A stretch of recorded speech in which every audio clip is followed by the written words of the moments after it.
Hi, welcome back guys. This is your Sensei, back with another fanfiction. This is the first part of What If Naruto Became the Ghost Rider?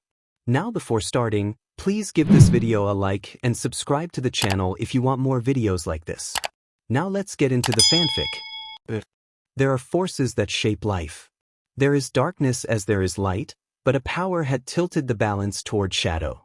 A devil named Mephisto had driven much of humanity to the brink. He ruled the underworld and bound many to his will as ghost riders through contracts. Over the centuries, some refused and fled, and the war that followed stretched for more than 2,000 years. Centuries later, amid that long conflict, one boy would change his destiny and the course of the war. On October 10th, the nine-tailed fox rampaged through the hidden Leaf Village, roaring and sweeping its tails through homes like a tidal force. A man with spiky yellow hair stood amid the chaos holding a newborn. He wore a cloak embroidered with red flames and was known as the fourth Hokage. He stood atop a giant toad, and with a flash he performed a sealing technique that bound the beast into the infant. The fourth Hokage used the Reaper Death Seal to complete the binding. Afterward he lay down beside a red-haired woman, and they smiled at the crying baby. Unseen by most, a pair of red eyes watched from the distance. 4 years later, on a quiet night when the village celebrated surviving the Nine-Tails attack, one child did not share the joy. Naruto Uzumaki ran with a mob on his heels. The villagers accused him of being a demon and blamed him for the pain of the past. They chased him through the streets with torches and crude weapons, calling for him to be brought back. Naruto felt the weight of the beast sealed inside him. It was his 4th birthday, but he had nothing to celebrate. He had never known kindness from the villagers. The occasional visit from the old Hokage was his only small comfort. He knew, from a portrait he had seen in the Hokage's office, that the 4th Hokage had spiky yellow hair and blue eyes. In his mind, he compared his whisker-like marks to that portrait and imagined the resemblance to the yellow flash. He needed to escape. Cornered, Naruto turned but found the way blocked. The mob closed in, emboldened. Torches bobbed and shouted accusations filled the alley as villagers hurled knives and rocks. Naruto tried to dodge and keep his composure, but the crowd pressed in. He was struck and knocked down, his clothes torn and his body bruised from repeated blows. Someone jabbed his leg with a pitchfork and a knife grazed his side, leaving him reeling. The villagers laughed and jeered, and one of them smeared crude paint on Naruto's back to mark him as the outsider they feared. As exhaustion took him, Naruto glimpsed a man raising a sword above the crowd. The blade descended through the torchlight, and the world tilted toward darkness. When consciousness blurred, Naruto found himself in a damp, narrow chamber that felt like a prison. Water pooled under his feet and the walls were cold and rough. He realized he had been thrown into a sewer-like place and pushed himself to his feet, angry and bewildered. A deep growl echoed through the corridor. Naruto followed the sound and came to a barred enclosure. Inside the cage, a vast creature with slit red eyes lay restrained, a seal fastened nearby. Naruto stepped closer, drawn by the power that hummed from the gate. Naruto called out into the dark space. A booming voice replied, announcing itself as the nine-tailed fox and claiming to be the strongest of the tailed beasts. Naruto stared up at the creature in shock, recognizing the being he had been told had been killed. He asked the beast who it was, voice trembling with equal parts fear and awe. The Nine-Tails declared that it had not destroyed the village of its own will, that it had been controlled by a master and torn from its previous Jinchuriki. The creature's words carried both anger and a hint of wounded pride as it stood against the bars, powerful and bound. The Kyuubi announced that he had only 1 hour of freedom before being sealed into Naruto again. Naruto felt the sound shake him as ripples spread across the water on the floor, and he fell silent to process the revelation. Naruto asked for clarification, and the Kyuubi confirmed that he had been controlled by a masked man after being ripped from his previous Jinchuriki. Naruto then asked 2 questions: who the previous Jinchuriki had been, and whether the Kyuubi knew the identity of his mother. The Kyuubi explained that his previous Jinchuriki had been Kushina Uzumaki and that Kushina was Naruto's mother. Naruto was shocked to learn that his mother had been the famous Kunoichi. As Naruto's presence faded, the Kyuubi lay down and revealed his true name as Kurama Kit. Naruto acknowledged him before slipping away from the mindscape. Naruto slowly woke on a hospital bed beneath a white ceiling, smelling plain food and hearing a steady beep from a machine at his bedside. The machine beeped steadily. The old Hokage was sitting in a chair, resting his head on one hand and dozing. When Naruto tried to move and let out a small, sore sound, the Hokage stirred and looked around, startled. The Hokage rushed to help and offered Naruto a glass of water, gently guiding it to his lips until he had finished it. Naruto asked the Hokage why the villagers kept hurting him, his eyes beginning to well with tears. The Hokage sighed and explained that the village council distrusted and feared the tailed beast sealed within him. Some wanted him executed, others wanted to use him as a weapon. He warned Naruto that the truth of his origins was a closely guarded, high-level secret. Naruto considered telling the Hokage that he already knew who his parents were and that he could hear the Kyuubi, but Kurama telepathically urged him not to reveal that knowledge. Kurama warned that the Hokage would not allow them to speak if he knew and reminded Naruto that they had been able to communicate telepathically since their first meeting. Naruto steadied himself and listened as the Hokage continued. The Hokage explained that years ago a nine-tailed demon had attacked the village and that there had been no way to kill the beast. The fourth Hokage had sealed the tailed beast into a baby, and that baby was Naruto. Naruto reacted with disbelief and asked if that made him a monster. The Hokage answered firmly that Naruto was not a monster, he was a hero. When Naruto asked if he could be discharged from the hospital because he felt better, the Hokage laughed and agreed to sign him out. Naruto left the hospital full of hopeful energy. The next morning, Naruto went into the forest to look for food, since he could not freely buy more than instant ramen and the stores often refused him service. He found himself in a field on ground 44, the forest of death, where the sparse landscape was oddly comforting. Naruto felt safe among the trees and animals, even though some of the creatures ignored him. A man in a black suit and gloves approached, hands resting on a cane topped with a skull. The man greeted Naruto with a small, unsettling smile and spoke to him directly, addressing him by name. Kurama's warning surged in Naruto's mind. Kurama urged him to be wary, calling the man dangerous and suggesting that this was no ordinary visitor. The man said he knew everything about Naruto, how the village treated him, how the old Hokage had kept certain truths from him, and even the details of Naruto's heritage. He moved around Naruto and leaned close to whisper the full name he claimed Naruto carried, Naruto Uzumaki Namikaze. Naruto was shaken by the revelation and struggled to control his breathing, trying to understand what the man wanted from him. Naruto then asked the man what he wanted. Naruto asked who the man was. The stranger chuckled and smiled at him, introducing himself as Mephistopheles, the lord of the underworld, and declaring that he wanted to make Naruto his ghost rider. He produced a rolled parchment from his sleeve and offered a deal. Naruto refused the offer outright. Mephistopheles then asked how much power Naruto desired, saying it would help him protect the village he loved.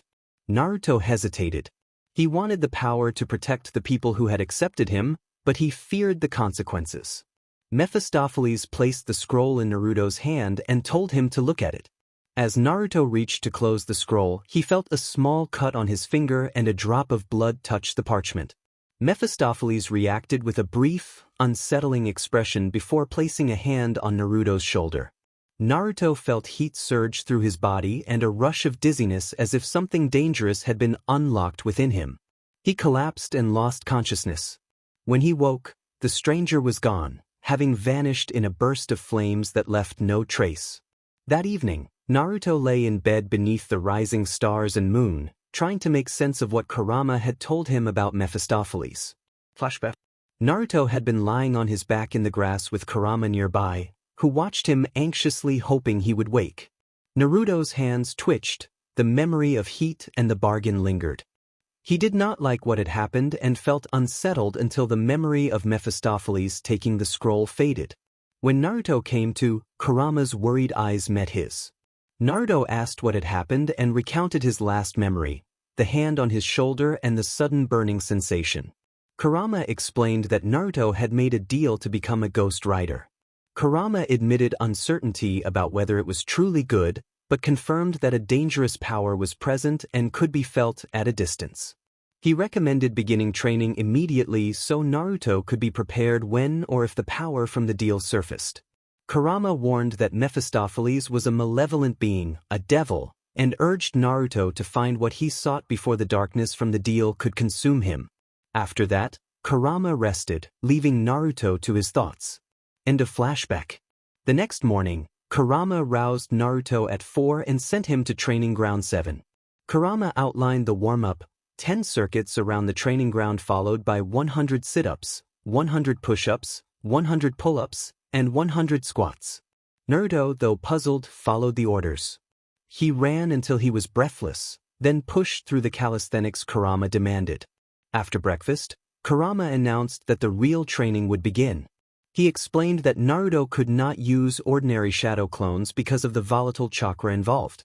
Naruto attempted to create clones and produced hundreds before dispelling them, feeling a surge of satisfaction at the glimpse of their activity. Kurama said those techniques were advanced and asked Naruto to create 500 shadow clones.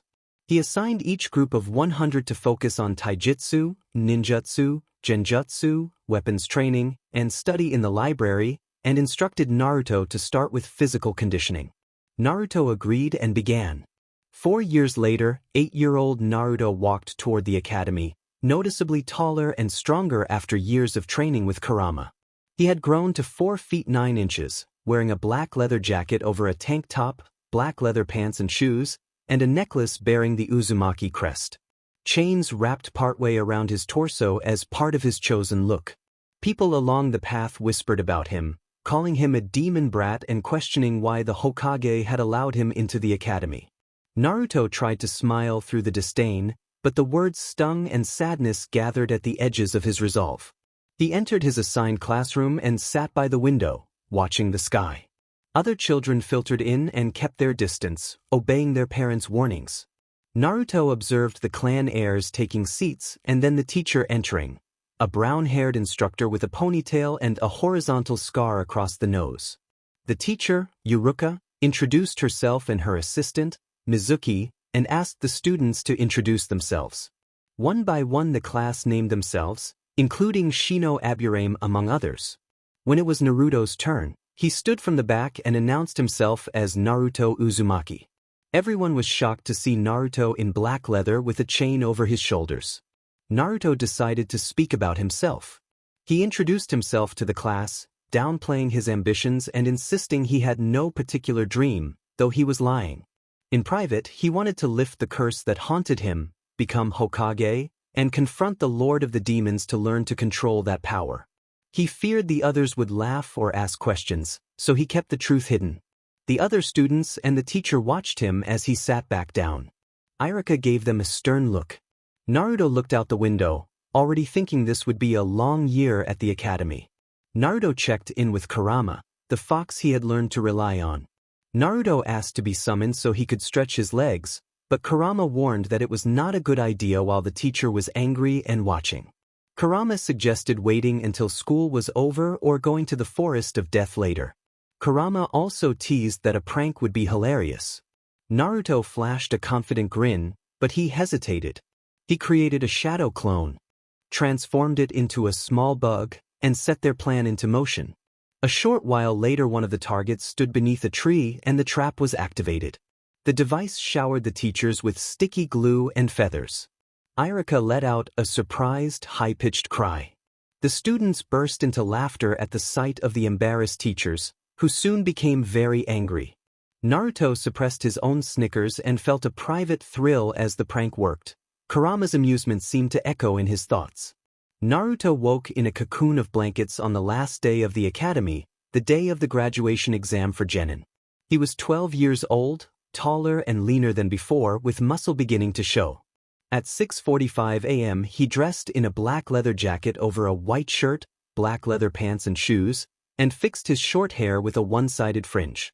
Over the years he had found a few practical weapons hidden in the forest: a dagger, a small knife, and even a shotgun. On his way to the academy he met his friends Shikamaru Nara, Choji Akimichi, and Kiba Inazuka. They were his closest companions at the academy, though he still felt lonely outside the village. Shikamaru was the only one he had trusted enough to tell about Kurama and the curse, after some careful persuasion. 10-year-old Naruto had once trained with Kurama in fox form at one of the training grounds. He had been doing one-arm handstand push-ups, counting toward 1,000, when rustling in the bushes revealed Shikamaru. Shikamaru admitted he had come to understand Naruto better because Naruto's behavior seemed odd. Naruto defended himself, but Kurama urged him to trust Shikamaru, saying the boy would not harm him. After a moment of hesitation, Naruto agreed and told Shikamaru about Kurama and the curse. The villagers later glanced at him with fear and resentment, and an uncomfortable incident followed. Back in the present, Naruto sat by the window and gave a nod to Shikamaru. Since the confession, they had become close friends. Naruto had even met Shikamaru's parents and felt a warm, familial affection for them. The three of them shared a brotherly bond and often spent time together. Iruka began the graduation exam, explaining that this was their final day and that students would be tested individually. He called names to start each trial. When Iruka called Naruto Uzumaki, Naruto rose and walked forward with determination. Iruka asked Naruto to demonstrate transformation, substitution, and clone techniques. Naruto performed a transformation into an elderly Hokage, then substituted that figure into the Hokage's office, where the disguise mimicked reading a book and laughing. He returned to his original form with a sly smirk and executed a shadow clone technique, producing 6 identical Narutos. The clones moved in sync, clapping and cheering.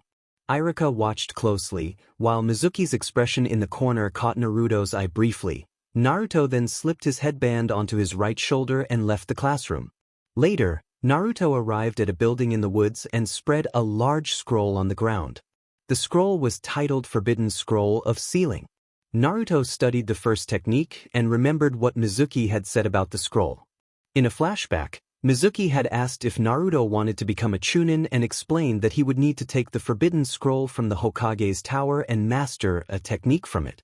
Naruto, eager for any path forward, had agreed and hurried back to his apartment. Mizuki had turned away with a calculating, satisfied expression. Little did anyone know that Naruto had run to the Nara compound. The flashback ended and Naruto stood studying the scroll until something on it caught his eye. A seal marked with a clan crest pulsed faintly. He bit his thumb and smeared his blood on the seal, which made the seal glow. Smoke cleared to reveal a scroll and a black sword with a 4.5-foot blade. Naruto unrolled the scroll and read its contents. The letter was from Kushina Uzumaki, who identified herself as his mother and explained that she had left him the family sword as a gift to protect him if anything happened to her or his father. The letter expressed her love. Naruto read it until tears streamed down his face, and he silently thanked her as he wiped them away. Iruka then arrived in a rush and demanded to know what Naruto was doing with the Forbidden Scroll and warned him about the consequences. Naruto turned, startled, and asked why Iruka was there. Iruka demanded to know why Naruto had stolen the scroll. Naruto replied that Mizuki had told him about the place and promised that mastering the jutsu would help him become a Chunin. Iruka's expression shifted from confusion to dawning realization, and before he could speak further he shoved Naruto out of the way and shouted for him to get down. Naruto fell to the ground and turned to see Iruka struck by a kunai and collapse. Mizuki then demanded that Naruto hand over the scroll. Naruto's inner voice warned him that Mizuki was lying and trying to take the scroll for himself, but Mizuki continued to taunt, claiming that the village despised Naruto and that a decree labeled him as the nine-tailed fox. Mizuki threw a large shuriken at Naruto, attempting to force his hand. Naruto managed to dodge the shuriken. Suddenly Shikamaru appeared from the trees and completed his shadow possession technique, restraining Mizuki. Shikamaru commented that the situation was troublesome and Naruto, playing along with the ruse, knocked Mizuki unconscious. Iruka stood frozen and bewildered by what he had seen. Shikamaru explained that he had known Naruto for a long time and was aware of his situation. Naruto confirmed that he had been aware of the nine-tailed fox rumors since he was little. Grabbing the scroll, Naruto told Shikamaru they should head back because he was tired and then asked if he could spend the night at Shikamaru's house. Shikamaru agreed, and the two left together, while Irika remained behind, still processing everything that had happened. Later, Naruto dreamed that he was walking down a dark road lit by flickering flames and heard a deep, mocking voice saying that the time was nearly upon him. A ticking sound grew louder, and the light suddenly went out. He dropped and woke up in the guest bed at the Nara house. It was early morning and still dark outside. Naruto had been staying with Shikamaru for a week. They were like brothers, and Naruto trusted him completely. Naruto went to Shikamaru's room and softly knocked. When Shikamaru stirred and asked what he needed, Naruto sat beside him and, with a troubled expression, described the dream. He reminded Shikamaru about the strange power he had been dealing with and said the dream felt like a warning that something was coming. Shikamaru sat up quickly, gave Naruto a reassuring hug, and told him not to worry, promising they would work it out together. Naruto nodded and rested his head against Shikamaru's chest until a soft knock on the door interrupted them. Shikaku Nara, Shikamaru's father, appeared and scolded the boys for lingering in bed, joking that his wife would come after them if they did not wake up. The boys got up, prepared for the day, and hurried off to school to find out their new teams. They did not want angry women on their tails. They arrived at the house in the morning to find a woman making breakfast and a man reading the newspaper. Both boys greeted them respectfully, and the woman, Yoshino, told Naruto to stop using formalities and to call her mom. Naruto swallowed his food, tears in his eyes from never having felt a mother's affection before, and nodded with hopeful gratitude. Everyone at the table smiled, aware of how hard Naruto's life had been. After breakfast, the two boys left for the academy, calling goodbye to their parents as they went. Naruto and Shikamaru settled into the classroom and dozed off until friends began to arrive. Choji and Kiba joined them and they chatted until a commotion in the hallway announced the arrival of the girls, who burst into the room competing to sit beside Sasuke Uchiha. The two girls shouted and jostled, trying to claim the seat by the window. Sasuke remained aloof in his own world, uninterested in the attention. Kurama grumbled in Naruto's mind about the racket and about wanting to be let out. Naruto listened to the internal fuss and covered his ears at the noise. Irika soon stood at the front and announced graduation details, then called out the new teams. He named the groups and their senseis. Team 7 would be Sasuke Uchiha, Sakura Haruno, and Kiba Inuzuka with Kakashi Hatake.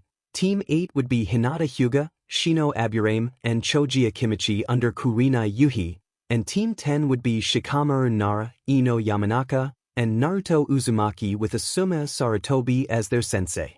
Ino complained about being paired with the lazy boy Shikamaru, and the two boys shared a resigned high-five at being on the same team. When lunch bell rang, Shikamaru, Ino, and Naruto went out for ramen. Only the little noodle shop would serve Naruto the way he liked it, and as they ate, a man with an easy smile and a cigarette took a seat nearby. He introduced himself as Asuma Sarutobi and revealed that he would be Team 10 sensei. The three students greeted him together. Naruto devoured bowl after bowl until 5 empty bowls were stacked before him, leaving Asuma surprised, Ino mildly disgusted, and Shikamaru thinking it all troublesome but indifferent. Asuma asked each of them to introduce themselves. He gave his own introduction first, mentioning that he liked to sleep and hang out with Kurenai, and that he had no lofty dream. Ino declared her fondness for gardening and her ambition to become a top kunoichi, while expressing dislike for bugs and lazy people. Shikamaru offered a dry, reluctant introduction, listing shogi, watching things, and Naruto among his small likes and saying he found most work a drag. He concluded that his dream was to help Naruto pursue his. Naruto stood and spoke with passion about his desires. He said he liked training, spending time with Shikamaru, and his companion inside him. He explained that he disliked the Kyuubi festival and that his dream was to become the greatest Hokage so people would stop disrespecting him and treat him like someone important. The others were surprised and began to see him in a new light. Asuma noted the mention of the tailed beast within Naruto and knew he would have to watch him closely. Before formal teamwork began, Asuma announced a survival exercise that would serve as their first mission together. He said they would meet at the Team 10 training ground after finishing their food and, without waiting for more response, left. The students paid and rushed to the training area. At the training ground, Asuma stood on a branch high in a tree and explained the rules. The goal was to capture him and take 2 bells from his waist before sunset. He urged them to use everything they had in this challenge. Then, with a faint movement, he vanished. Naruto understood that they would need teamwork to succeed, but he also worried about trusting his teammates. Shikamaru sat on the ground in thought, fingers forming a small circle as he concentrated on a plan. Ino watched them with concern. Naruto glanced at Shikamaru, then gave Ino a sharp look to keep quiet, because Shikamaru was thinking through their strategy. Ino preferred quiet and folded her arms, pouting and looking away.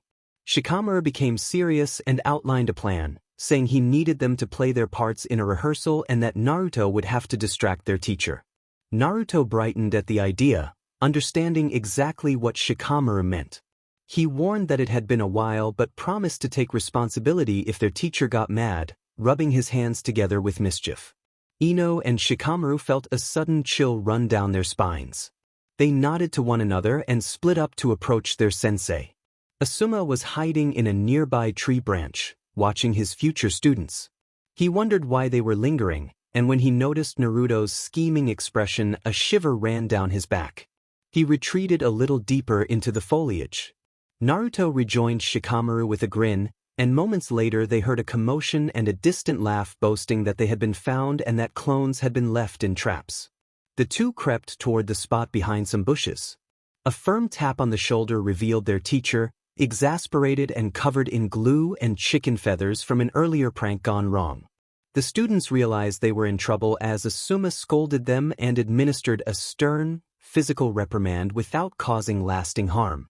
Naruto and Shikamaru ended up with bruises and bumps. Naruto blamed Shikamaru while Shikamaru sighed and offered no defense. Ino soon intervened to calm things down. Shikamaru suggested they try again, this time all acting together. They agreed and set out toward a clearing where Asuma stood. They exchanged nods.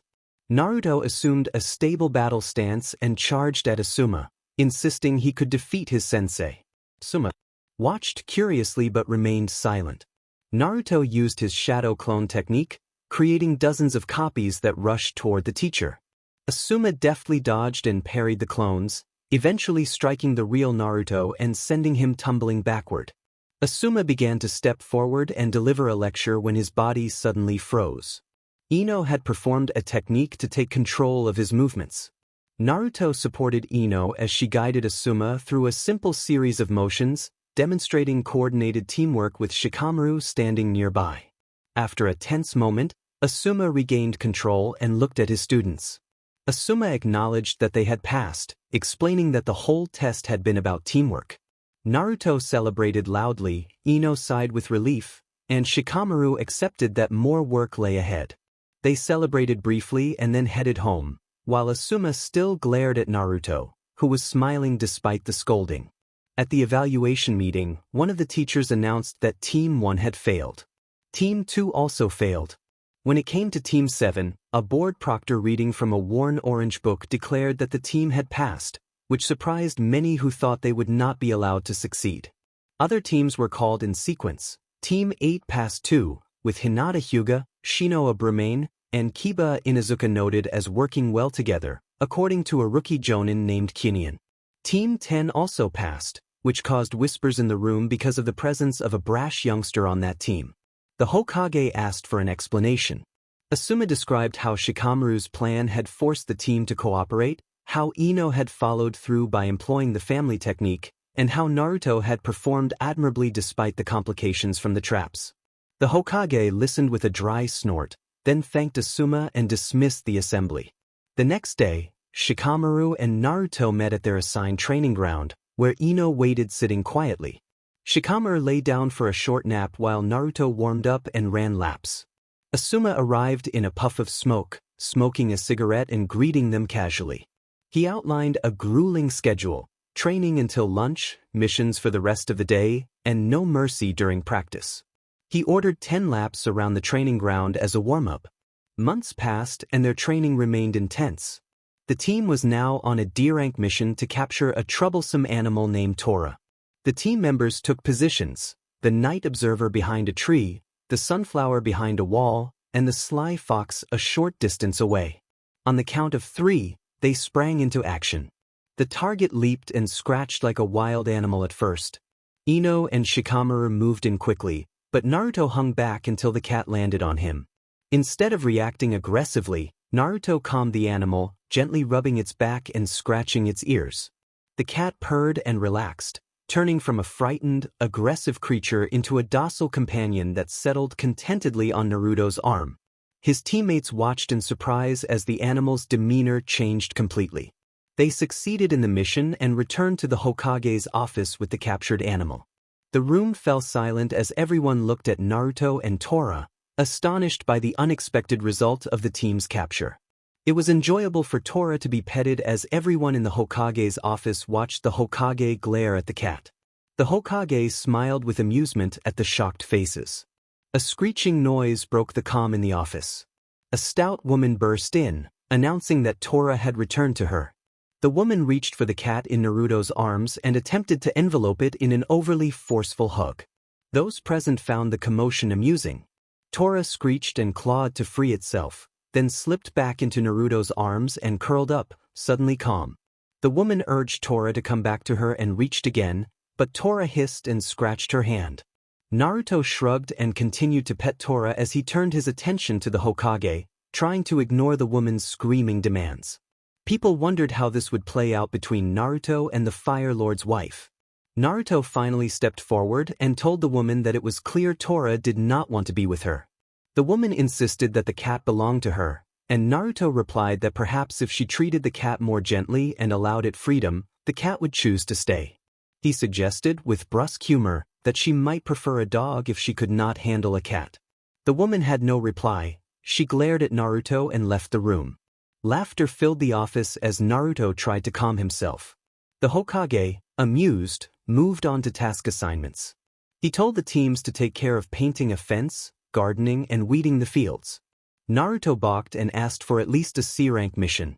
He received a light rebuke from a teammate for disrespecting the Hokage.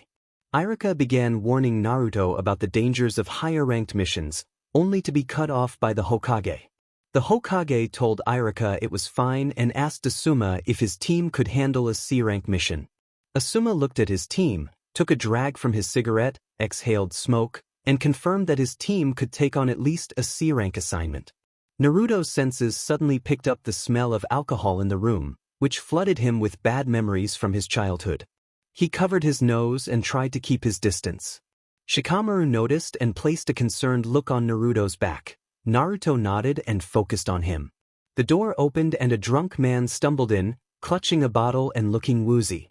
He complained that he had wanted ninjas to protect him, not small kids, and disparaged Naruto's appearance. Shikamaru bristled, ready to respond. The man introduced himself as Tazuna, the famous bridge builder, and asked for protection with his life. Everyone in the office reacted with surprise at the old man's dramatic introduction. Naruto felt his anger flare at the man's insults but forced himself to remain quiet under Asuma's warning glance. The Hokage assigned Team 10 to protect the bridge builder to the Land of Waves on a mission that would last 2 to 4 weeks. The team acknowledged the order in unison and leaped from the window in their customary, impetuous exit, prompting the Hokage to shout at them to use the door instead. Naruto returned to his apartment to gather his few belongings, clothes, pajamas, and some food that was not instant ramen. He remembered, with a mixture of embarrassment and gratitude, how Shikamaru's mother had insisted he eat properly and he silently resolved to make her proud. As Naruto packed, a roaring noise outside made him stop and listen. He stepped out to find a black motorcycle parked nearby, exactly his size and gleaming in the rain that had just started to fall. The sudden downpour sent villagers scurrying indoors, confused by the unexpected weather. A cane tapped loudly on the ground, and Naruto turned to see a man carrying a skull-topped cane in a dark uniform. Thunder flashed and the man's presence was revealed as Mephisto. Mephisto greeted Naruto and remarked on how much he had grown. Naruto, surprised, asked why Mephisto had come and what he wanted. Mephisto told Naruto that he had been present for him and hinted at a deeper connection, that Naruto would someday become his rider, that something of Mephisto's was inside Naruto. He presented the motorcycle as a means to travel faster and said he would not stay long. This encounter was only the beginning. Then Mephisto vanished, and the storm cleared as sunlight emerged. Naruto took a last look toward where the motorcycle had been, finished packing, and resolved to tell his friends. Later, the bridge builder waited by the village gate, ready to depart. Ino and Shikamaru were waiting for their teammate and sensei. They both wondered about the dark sky from a few minutes ago. Before they could think more, smoke appeared and revealed Asuma, who greeted everyone. They all noticed that Naruto was still not there, and Ino told Asuma that they were wondering the same thing. A familiar voice called to them, and they turned to see Naruto waving with a smile. Shikamaru frowned at Naruto, who approached and told him quietly that he needed to speak with him but not there. With a nod, they began their journey outside the village. Naruto walked at the back beside Asuma, quiet and distant for most of the walk. A few hours later they passed the time with a simple ninja game. It was Ino's turn to guess. Their client Tazuna grew worried at the children's playfulness and glanced at Asuma. Asuma watched the client thoughtfully, noting the nervousness that had been present since the trip began. When it became Naruto's turn, he tried to draw attention with a casual observation, but he seemed distracted and ignored a puddle in the road. As they walked past it, two men with chains and metal gauntlets suddenly attacked. They struck Asuma. Ino screamed as she saw their sensei hit, and the attackers moved on to confront the group. One of the attackers taunted that one was down and 3 more were still to come, then announced that they were the demon brothers sent to kill the client. Shikamaru demanded to know who they were dealing with. Naruto scowled and launched into action, creating 5 shadow clones to engage the attackers. The clones worked together to subdue one of the brothers while Shikamaru used his shadow possession jutsu to immobilize the others. Shikamaru reported the success in his calm, monotone voice. Ino quickly tied the immobilized attackers to a tree. Naruto felt dizzy and placed a hand to his head. He noticed a large wound at his side, but it was closing rapidly. Inside his mind, Kurama responded to him, confirming that the fox was there and working to heal him. Kurama informed Naruto that the demon brothers had poisoned him and that Kurama was treating the wound, but warned that there existed one ancient and rare poison Kurama could not heal. Kurama advised caution if Naruto encountered such a poison. Naruto thanked Kurama and asked how long the healing would take. Kurama told him it would take some time, but not too long. Naruto later woke to the sound of Asuma speaking firmly with the client about the village's situation under Gado's rule. Naruto insisted that they continue the mission, and everyone agreed after looking to their teacher. Asuma sighed, lit a cigarette, and accepted that they would proceed. Shikamaru watched Naruto closely on the boat crossing toward the bridge. Naruto sat at the rear, refusing to look at the structure ahead. Ino shouted that the bridge was enormous, and Tazuna scolded her sharply to be quiet, explaining that their motor was not running and they were rowing to avoid attracting Gado's men. Ino apologized. Shikamaru was still thinking about the way Naruto had seemed on edge earlier and remembered the brief conversation they had had. In the flashback, Shikamaru had grabbed a bandage from Naruto's scroll and asked why Naruto had a large gash on his stomach. Naruto had initially refused to speak. Shikamaru, recalling the boy's stubbornness since childhood, pushed gently, insisting he needed to know what was wrong because something was bothering him. Naruto glanced around to avoid being overheard and then confessed that he had met someone again. Shikamaru, alarmed, asked whether the person had said anything. Naruto nodded and began breathing faster. He stumbled and Shikamaru steadied him with his body. Shikamaru told Naruto that he would ask more later but that, for now, he needed to make sure Naruto was okay. Naruto acknowledged him with a nod. Back in the present, the client Tazuna continued to explain what Gado had done to the land and how he wanted to build a bridge to free his village. Naruto listened and smiled faintly. When they disembarked and walked toward the client's home, Naruto remained at the back of the group. Shikamaru kept to the client's side so he could watch Naruto out of the corner of his eye. Naruto grew increasingly restless, fidgeting and pressing a hand to his chest and stomach.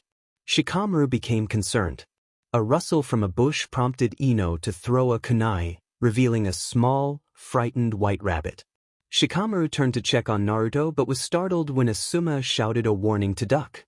Everyone except Naruto dropped to the ground as a massive sword flew through the air and embedded itself in a tree, grazing Naruto's hair. Naruto scooped up the rabbit and tried to calm it, and in the same moment felt a surge inside him that eased the pain.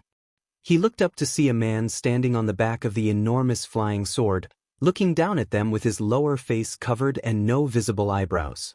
The man declared that he had found one of the 12 guardian ninjas and laughed at the group, claiming he could crush them easily. Shikamaru and the others braced themselves for battle. Asuma ordered everyone to protect the bridge builder, and the group moved to shield Tsuzuna. The man on the sword was revealed to be Zabuza Momochi, one of the 7 swordsmen of the Mist, and the confrontation on the bridge began in earnest.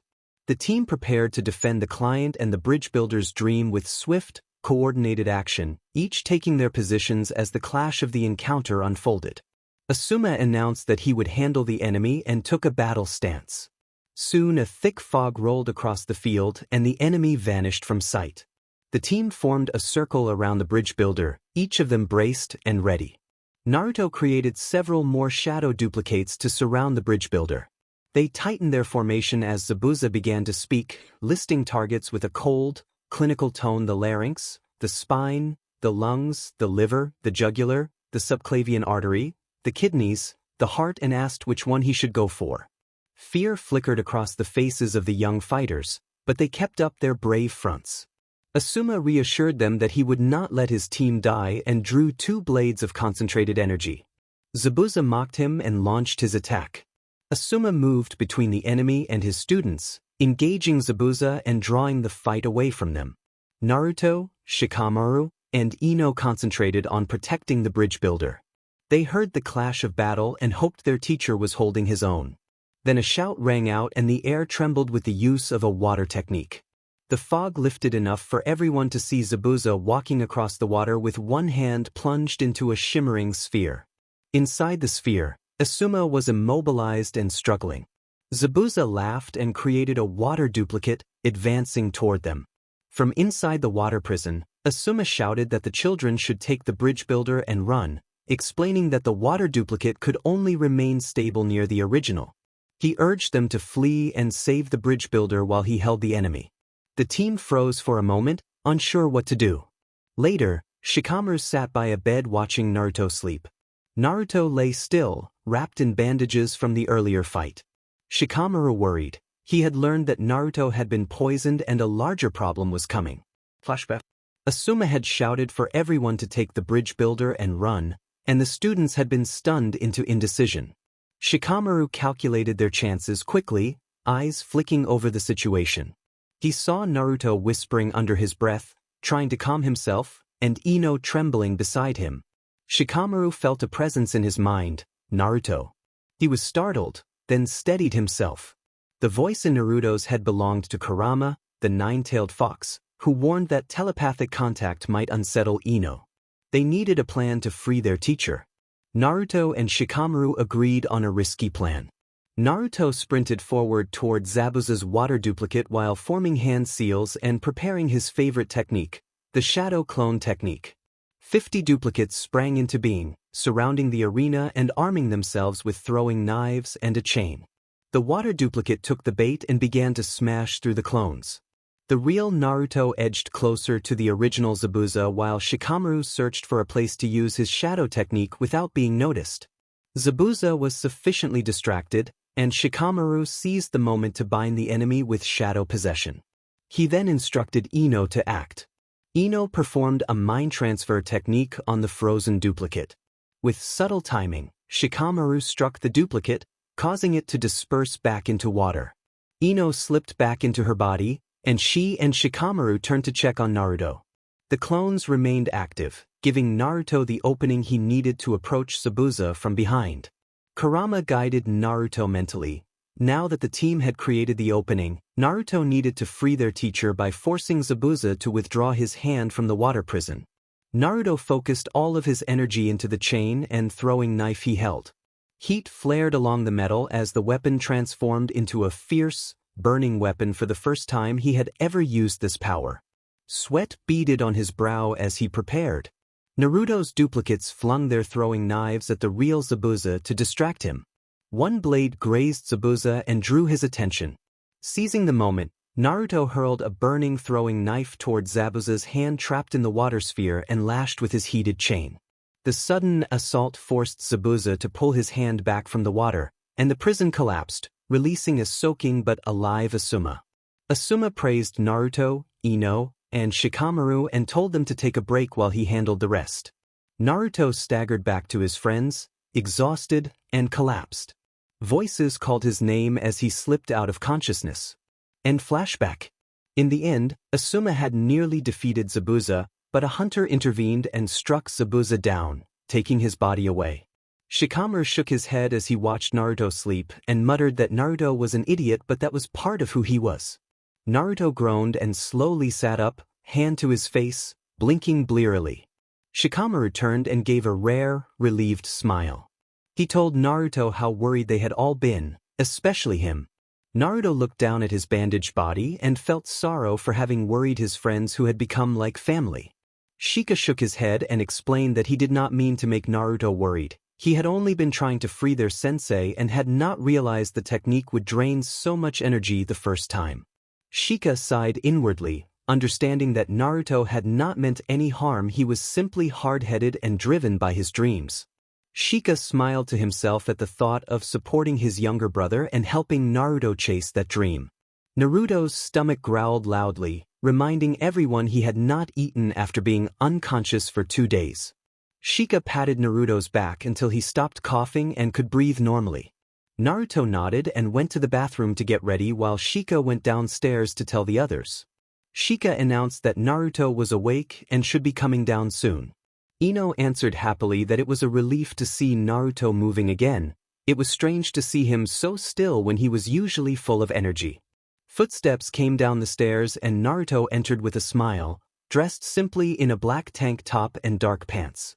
He looked around at the bustling household, noting the bridge builder and a woman cooking. He sat and began to eat as everyone took their places. Asuma addressed Naruto and reminded him that, since the team had been incapacitated, backup had been requested from the Hokage and reinforcements were expected that night. Naruto swallowed and nodded, about to respond, when a knock came at the door. Ino greeted the visitors. Kakashi entered, rubbing the back of his head with a sheepish air, followed by Sasuke with a bored expression, Sakura watching Sasuke with open admiration, and Kiba giving a casual greeting to Ino. They made room and found Naruto at the table, eating with a serious expression. Sasuke taunted Naruto, suggesting he still struggled with missions and relied on backup. Naruto began to reply, but Kakashi intervened to remind Sasuke that was not the way to support their teammates.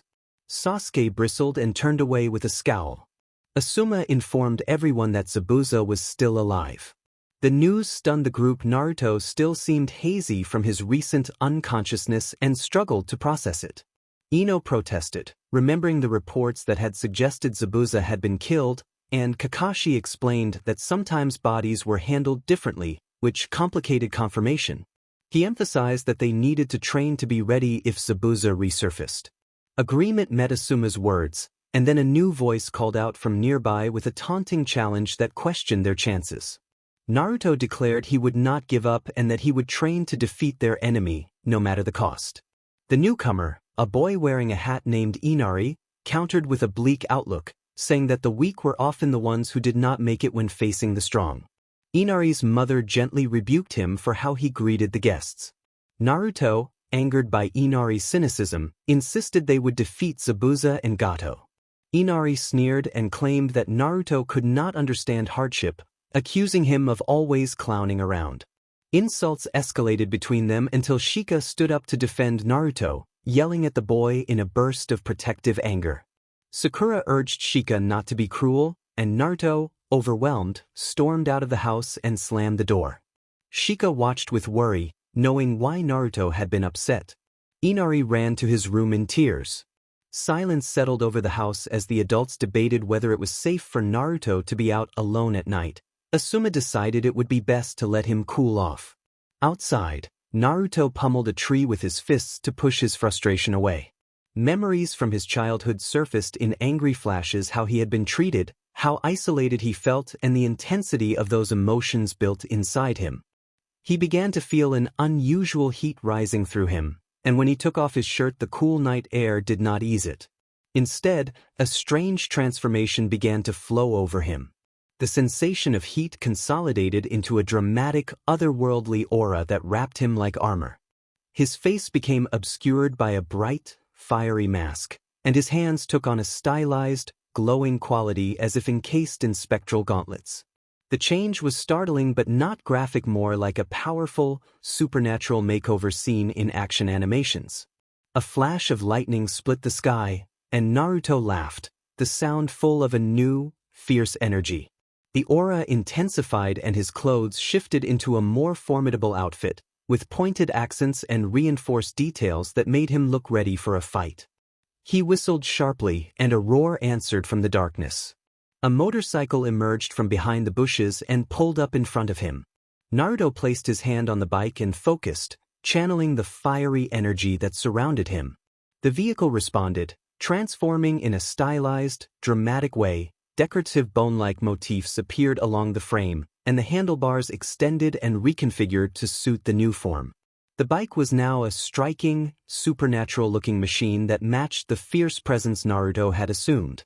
Naruto stood for a moment, taking in the change, the aura around him steady and controlled like a calm before action. He prepared to move forward, ready to face whatever challenges awaited with renewed determination. Flames sparked on the wheel as the bike emitted a low roar. Naruto mounted it and rode out of the forest toward the village, leaving a streak of fire in his wake. As he neared, he heard a scream. A woman in the village was being harassed by two men. One of the men told her they just wanted to have some fun and reached out toward her. Two children hid behind the woman, crying and calling for their mother. The woman pushed the children behind her and ordered the men not to come closer. The second man insisted they would not hurt the kids and tried to intimidate her, but their words were cut off by an abrupt, angry sound from above.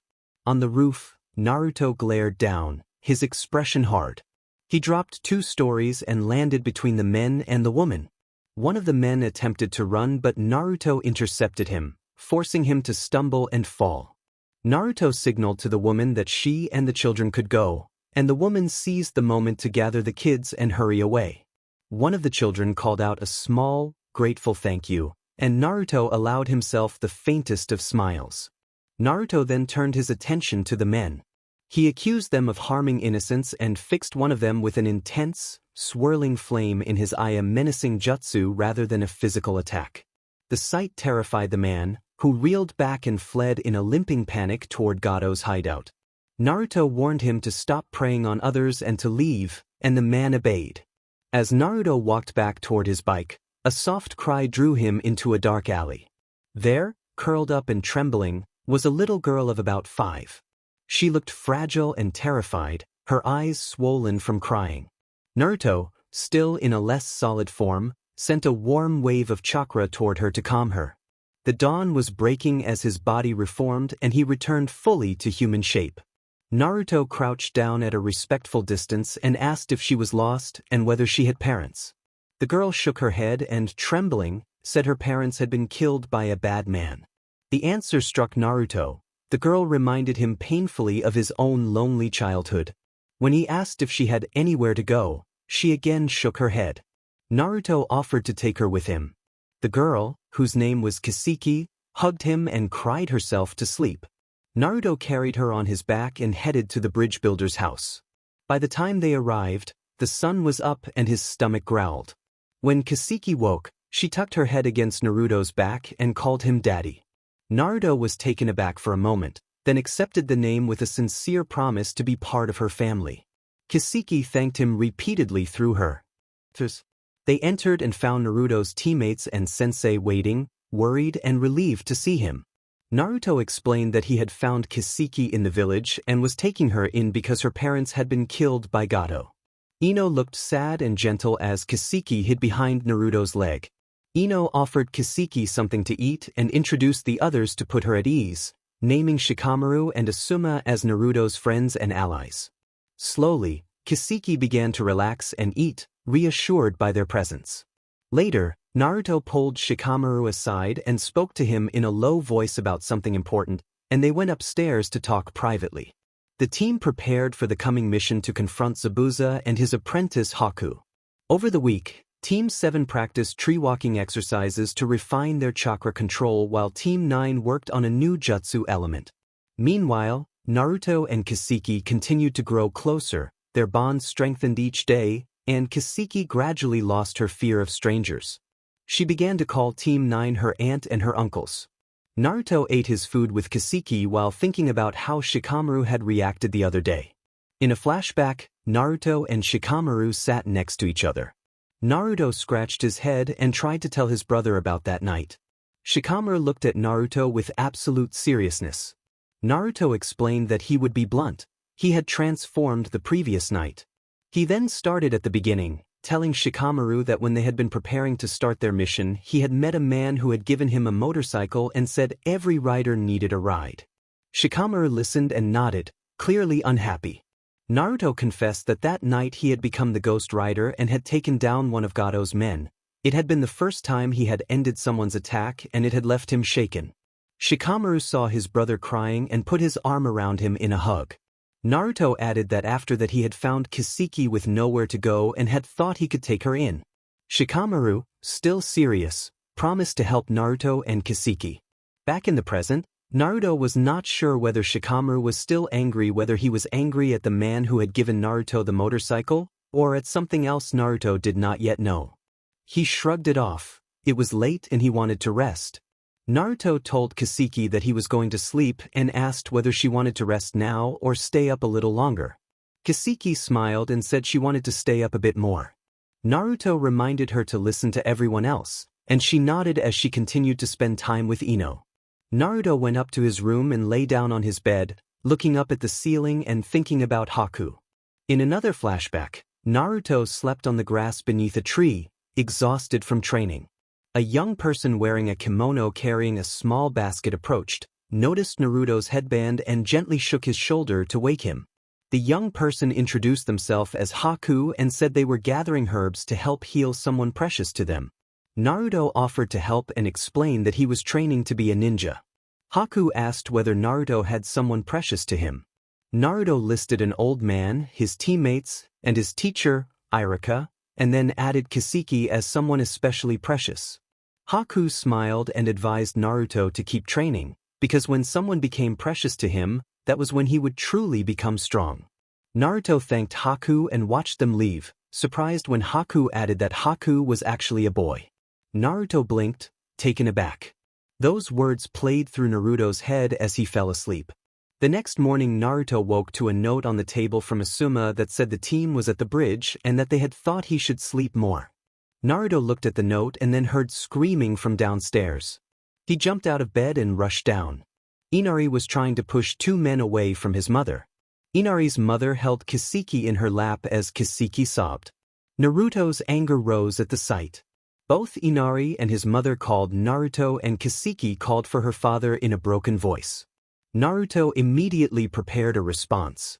He formed 3 shadow clones with shadow clone jutsu and sent them to stop the men. The clones quickly incapacitated the 2 attackers in an anime-style burst of motion, leaving them unconscious without any graphic detail.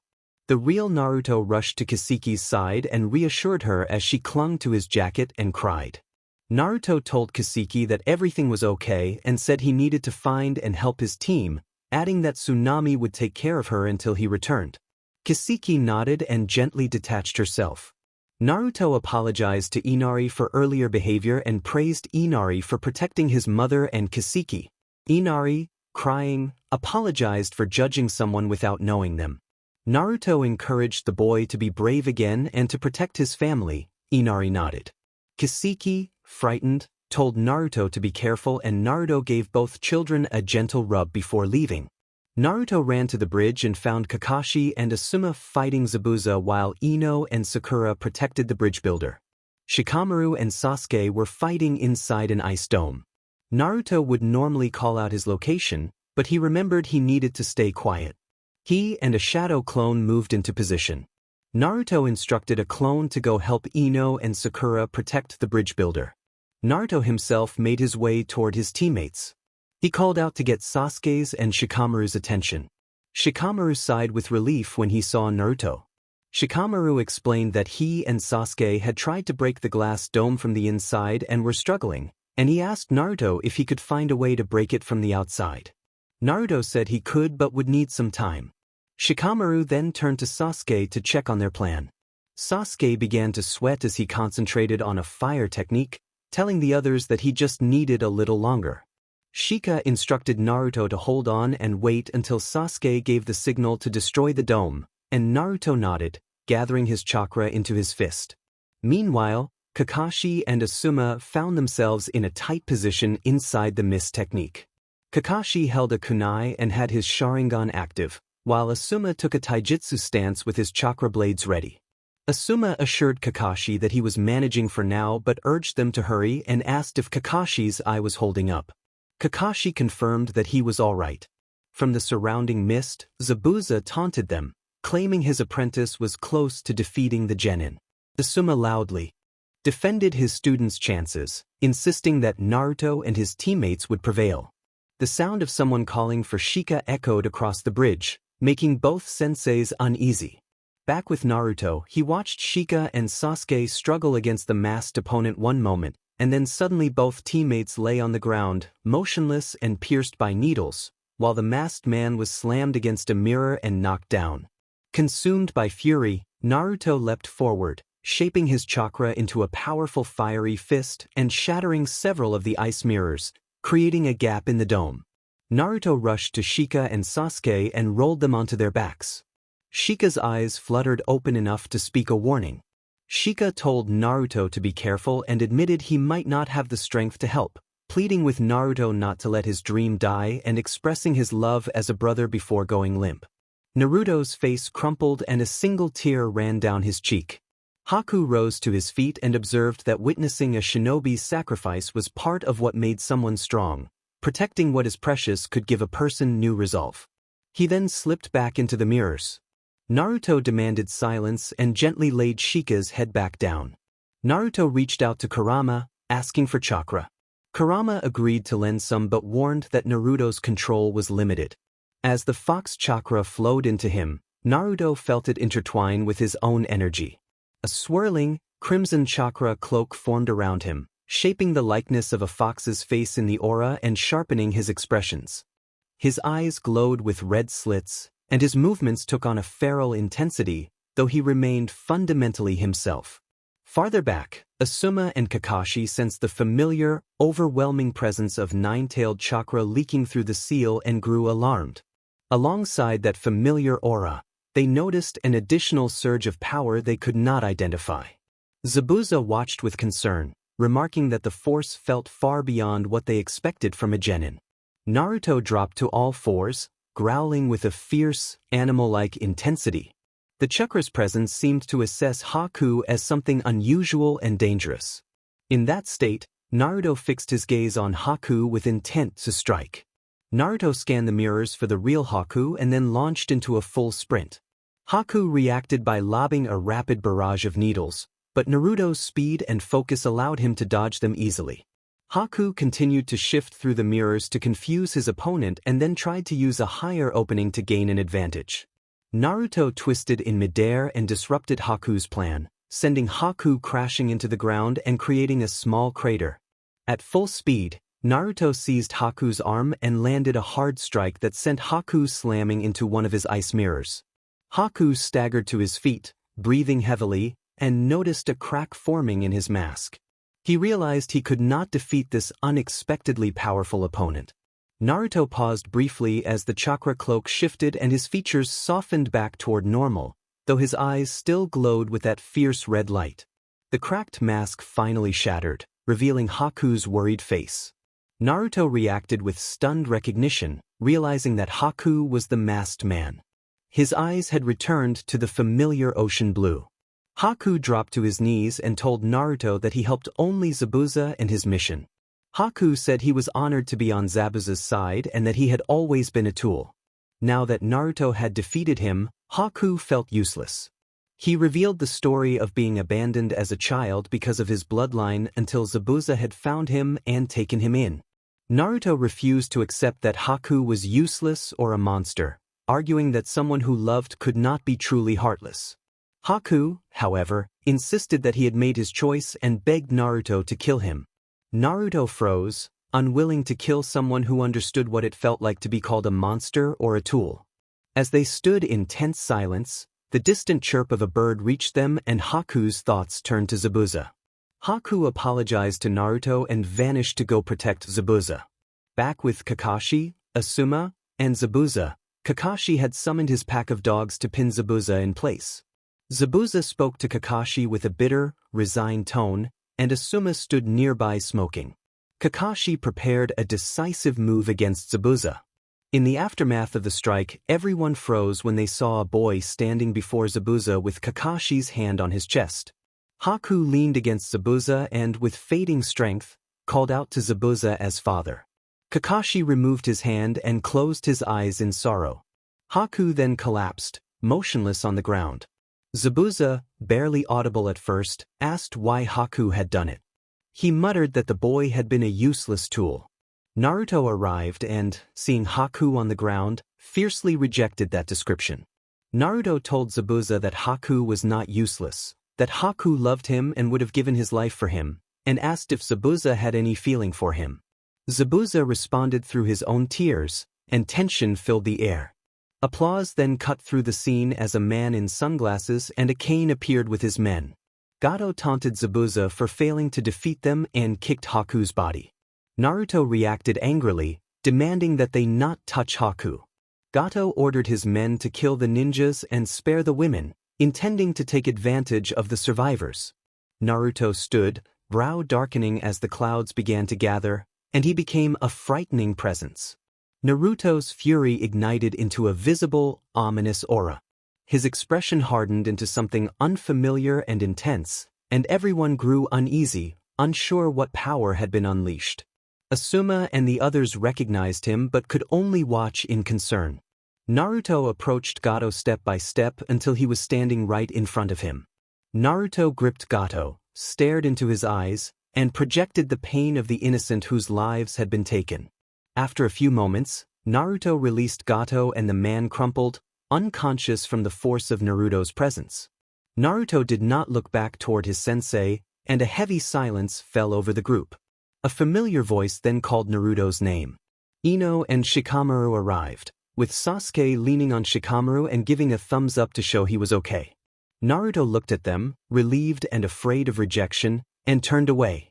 He called himself a monster, but Shikamaru and Ino quickly reassured him that they would never see him that way and that he would always be their friend and comrade. Ino stepped forward and placed a gentle, comforting hand on Naruto. He accepted the support, met her eyes, and his usual smile began to return. He leaned into the comfort and, overcome by exhaustion, slowly passed out, whispering his thanks. Some of Gato's men prepared to attack again, furious that their leader had been taken down and shouting about lost opportunities. The team braced to defend the bridge, but an arrow suddenly landed among the attackers, and the people of the nearby village formed a line at the town entrance. A villager warned them not to come any closer, and the villagers' united resolve caused many of the mercenaries to flee in fear. Inari celebrated their success, and the villagers' mood lifted as they danced. Inari pleaded with Naruto not to leave, and Naruto encouraged the young man not to hold back his tears when he was happy. Zabuza then said that he would come along, expressing a desire to deal with the troublemakers himself. Inari looked at Naruto, impressed. She said she would not cry. Naruto answered that he thought she might and that he would come see her again sometime, then he turned to leave with his teammates. Tsunami asked her father what they should name the bridge. He excitedly suggested the Great Tazuna Bridge, drawing boos from the villagers and leaving him sulking in a corner. Inari proposed the Great Naruto Bridge, for the hero of the wave, and the village cheered. Naruto walked along a path lined with tall trees, a smile on his face. Behind him, Team 7 moved with their usual rhythm. Kakashi read his orange novel, Asuma smoked and took in the surroundings, Sakura tried again to ask Sasuke on a date and was ignored, and Kiba chatted with Shika and Ino. Naruto's smile deepened when he felt the small weight on his shoulder and looked up to see his daughter Kai's taking in the world with wide eyes. Naruto asked if she was having fun. Kai's answered yes, calling him father with a gigantic smile, and Naruto laughed as they continued walking. Everyone smiled at the sight except Sasuke and Sakura. Sasuke remained indifferent and Sakura, despite wanting to scold Naruto, held back under the Jonin's disapproving glares. They reached the village gates, where two Chunin sat nearly asleep on their stools. Shika shook his head and muttered that they were troublesome. Kakashi cleared his throat to get their attention. A guard with a bandage on his nose blinked awake and greeted Kakashi, and another guard started when Asuma arrived and called a cheerful morning to Izumo and Kotetsu. The two guards stammered their reply. Kakashi then announced that Team 7 and Team 10 were reporting back from a C-rank to A-rank mission as they headed for the Hokage Tower. Naruto and Kai's separated from the others at that point. Kakashi and Asuma shrugged. They knew Naruto would do as he pleased. Kai's stomach grumbled, and Naruto smiled at the sound. Kai's blushed and pouted at her father. Naruto laughed and teased her before his own stomach growled. They agreed they were both hungry and set off for Ichiraku ramen. At the ramen shop, Naruto ordered a miso ramen for himself and Kai's pointed to the chicken ramen on the menu.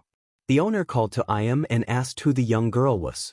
Naruto introduced Kai's as his new daughter, saying he intended to adopt her after finding her on their latest mission. When the bowls arrived, Naruto dug in immediately. He noticed Kai's hesitating and gave her a reassuring look.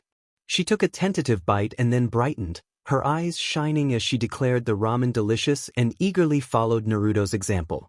Both father and daughter asked for seconds, looking hopeful at the owner. Later, the Hokage was informed that Naruto had brought a girl with him and intended to adopt her. Kakashi and Asuma confirmed the information. Some time passed, and Naruto and Kai's walked toward the Nara compound. Kai's asked why they were going there, and Naruto explained that he lived there and that she would meet Uncle Shikamaru. He said they acted like brothers despite not being blood-related and told Kai's that he had been adopted there once as well. He teased her gently and then mentioned that she might meet her new grandparents. Kai's brightened and dragged her father to the house. Naruto announced his return as he entered the kitchen. His mother, surprised and worried at first, stopped mid-question when she saw a little girl clinging to Naruto's pant leg. Naruto introduced Kai's as his new daughter. Naruto's mother spoke softly to the child and Kai's, finding the courage, slipped from her father's hand and ran into the woman's arms, calling her grandma. Naruto's mother began to cry and hugged Kai's tightly. Shika and Shikaku soon came into the kitchen. Shikaku was surprised to see the girl while Shika smiled. Kai's turned and looked at Shikaku without words. The little girl darted from her grandmother toward her new grandfather.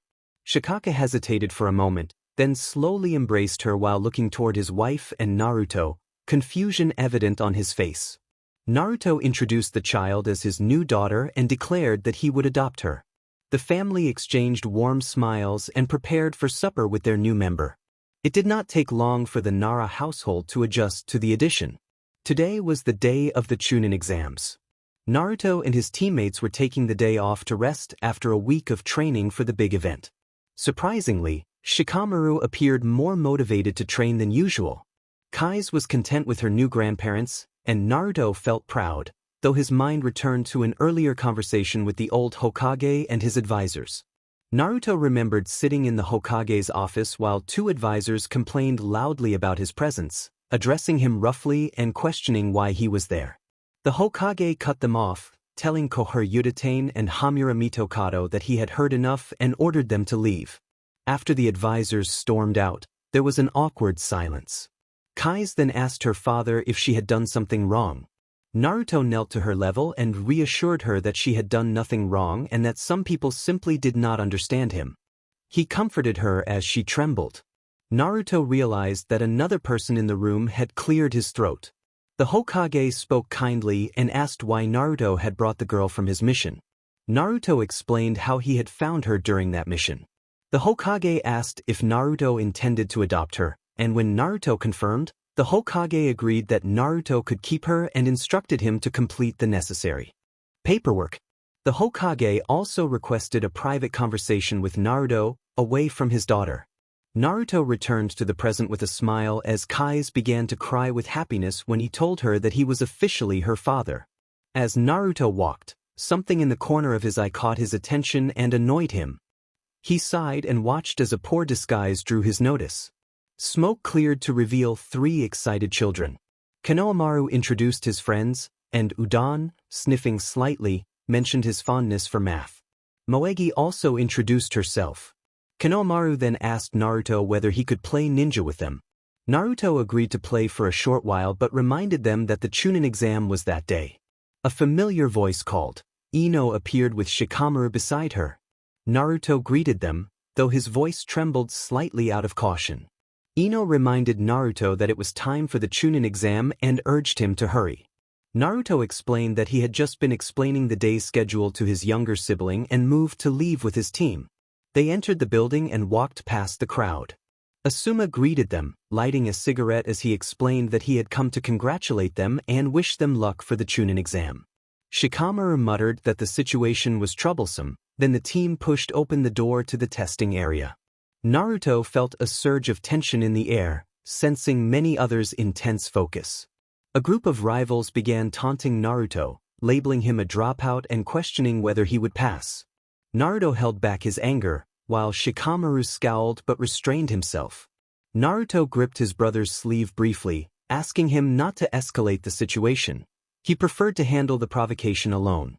Naruto then noticed Sasuke nearby, who was reading a card. Before Naruto could approach, the proctor announced the start of the written exam and instructed the participants to begin. The exam had begun. The man with a bandana and a long scar across his face instructed the room that everyone would receive a card with a number and then go to their assigned seats for the written exam. The proctor introduced himself as Ibiki Marino and began to explain the rules while the genin settled into their places. Naruto noticed with a jolt that he was sitting next to Sasuke Uchiha when the proctor called out that name. Ibiki told them they would begin the written exam and that there were rules. He explained that each team would start with 10 points and would lose 1 point for every incorrect answer. He stated that the 10 points applied to the team as a whole, so if any teammate had points deducted, the entire team would lose them. He added that if a team was caught cheating 5 times they would be eliminated, and if one person reached 0 points or failed to pass the exam, the whole team would be eliminated. Naruto panicked at the team scored rule, imagining the consequences for his teammates, especially Ino. Sakura from Team 7 erupted in surprised protest at being scored as a team. Ibiki, growing frustrated with the outburst, demanded silence and reminded them again that anyone who quit or could not continue would remove their team from the exam and that those who stayed and failed would be barred from future Chunin exams. When the test began, Naruto flipped his paper and stared at the first question, a temperature equation that made his head swim. He inwardly complained to Kurama that he hated written tests and was not book smart. Kurama replied that he did not like them either and wondered aloud why the proctor had suggested that cheating would be an issue. Kurama then teased sarcastically about the idea of cheating. Naruto snapped at the voice in his head and tried to focus. Before Naruto had a chance to decide what to do, he realized his hand was moving and filling in answers on the paper. Quietly and skillfully, Shikamaru had been helping him with subtle cues. Naruto offered a small, grateful smile to his teammate and silently thanked him. Naruto glanced up and locked eyes with a red-haired boy who wore a creepy smirk. Naruto felt his body heat rise but forced himself to ignore the distraction and turn back to his exam. A kunai suddenly flew and landed on the table beside Naruto and Sasuke. The proctor announced that Team 10 was out. Naruto kept his composure outwardly but felt his heart race. When Ibiki called time and ordered pencils down, he asked if anyone wished to quit before the final question. He warned once more that teams who quit would leave and that those who stayed and failed would never take another Chunin exam. Voices rose in the room as several students decided to leave. A boy from Naruto's village was among those who withdrew. Gradually, the room emptied until only about half the students remained. Naruto wrestled with the idea of quitting, thinking about how that would ruin his team's chance at promotion and how his teammates might react. He remembered his resolve and, with determination, raised his hand to stay for the final question. Voices around him called his name in surprise and encouragement. Naruto slammed his hands on the desk and declared that he would not quit, that he did not run away from his problems, and that even if he failed and remained a genin forever, he would still strive to become the greatest Hokage and protect those precious to him. Kurama felt lighter and responded with a pleased rumble. Several onlookers and his teammates acknowledged his determination, offering quiet approval and refreshed confidence. Ibiki observed Naruto's resolve and, after a moment of consideration, announced that Naruto and his team had passed. The classroom erupted in shocked chatter. Ibiki explained that there was no 10th question. The purpose of the test had been to see who could find answers and solutions without attracting attention and to test teamwork and resolve. At that moment, a flag shattered through a window to announce the arrival of the second proctor. The woman who stepped forward identified herself as Anko Mitarashi and declared that she would conduct the next portion of the Chunin exam. Ibiki, half hidden behind the flag, remarked that she was early again. Anko offered a brief apology and steadied herself to begin the next phase. Anko announced that everyone had to reach ground 44 in 10 minutes or be disqualified, then she leapt through the already broken classroom window. The students stood in stunned silence until Naruto recovered and began pulling his two teammates toward the next stage of the exam. The others quickly regained their senses and rushed after them. Naruto, Shikamaru, and Ino arrived first at the Forest of Death. Naruto silently thanked Shikamaru for his help during the earlier test. Shikamaru tightened his grip as they moved, and the three of them continued without speaking. Ino asked Naruto to slow down, and Naruto released both of their hands while apologizing that he was just excited for the next stage. Ino rubbed her wrist to ease the sensation, and she called Naruto an idiot when he tried to act innocent. Shikamaru muttered that Naruto was troublesome and kept moving. Naruto then pointed out the huge gate at the forest entrance and noticed Anko watching with a cold smile. Naruto was surprised to find a sudden calm wash over him as he looked at the forest. He felt a warm, contained feeling inside, unusual for him. He tried not to show it, but Shikamaru read the change behind Naruto's usual mask and stayed silent. A loud noise announced the arrival of the other competitors, and within minutes everyone had gathered at the start of the second exam.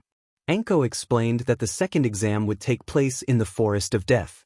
She instructed the teams to find the tower in the middle of the forest, to begin by taking a scroll and then find another scroll, and warned that there would be no food or water provided for the time being. Anko stressed that the goal was survival. Complaints rose among the participants at the lack of food, and she responded by throwing a kunai at one of the cocky students. Naruto did not pay attention at first, but when the kunai was thrown he felt a sudden sharp shock in his chest and clenched his hands reflexively. He bit his lip to hide the reaction. Ino and Shikamaru both noticed and asked if he was all right. Naruto tried to answer with a gesture but could only shake his head. Shikamaru asked if the sensation was connected to Naruto's other ability, and Naruto nodded. Ino looked confused, and Shikamaru asked Naruto for permission to tell her their secret since she was their teammate. Naruto nodded. He trusted Ino and allowed Shikamaru to explain. Shikamaru began to explain to Ino that Naruto had possessed unusual powers since he was young and had made a deal with a malevolent being, a bargain that had brought both gifts and curses. Naruto, distracted, observed Anko thanking a woman tending the grass nearby and felt the burning sensation ease somewhat, remembering the strange feeling that had flared when he had briefly made contact with that person. He wondered if the feeling came from Kurama, the spirit within him. Naruto asked Kurama internally about the sensation, and Kurama replied that he did not think he was the source. Kurama noted that he had given Naruto the ability to sense negative emotions, but not the new pain Naruto described, and suggested the feeling might be linked to the presence of another strange power. Kurama also warned Naruto to be wary of someone who gave off a snake-like aura, though he could not be certain whether that person was the source or simply spent too much time around others with that quality. Before Shikamaru could continue, Anko ordered everyone to take their assigned scrolls and move to their starting spots. Naruto and the others complied. Later, at their designated spot in the forest, Naruto smiled at the sight of the trees while Ino looked nervous and scanned the area. Shikamaru yawned but held the heaven scroll in his hand, grumbling that the whole thing was troublesome and wondering how long it would last. Anko used the loudspeakers to remind them not to die. Naruto muttered under his breath that he would try not to. With the signal, the teams scattered and ran toward the tower. Naruto, Shikamaru, and Ino moved by leaping from branch to branch. After a few minutes they paused to rest, Naruto leaning against a tree and massaging the lingering warmth in his chest. Shikamaru, unusually focused, watched their surroundings closely. Naruto asked Shikamaru, looking to both Ino and him, what their next move should be, and Ino tried to hide her surprise at Naruto's question. She thought Naruto was going to start rambling and rush into a fight without a plan. Shikamaru remained silent for a few minutes, then sat and formed a hand seal. Ino watched him, expecting an answer and growing irritated when he did not speak. She was about to strike him when Naruto raised a hand to stop her. Ino hesitated until Shikamaru opened his eyes. Shikamaru explained his plan. First, they would scout the area using Naruto's shadow clone technique to locate any enemies or traps. Then they would head straight to the tower so they would have enough time at the end to secure it. There was a chance their opponent might be powerful, so Shikamaru wanted Naruto to lead in case an attack came. He would stay in the middle to adapt the plan if needed, and Ino would hang back to protect him while he worked out adjustments. It was a troublesome approach, he admitted, but it was the best option. Naruto moved closer to Shikamaru and offered a confident smirk, which made Shikamaru feel steadier. Shikamaru returned a small smile. Naruto then asserted that they would do it together and pass the exam, urging everyone to believe in the plan. Shikamaru nodded, and Ino, still hesitant, agreed. Naruto used the shadow clone technique to create 30 clones that spread out.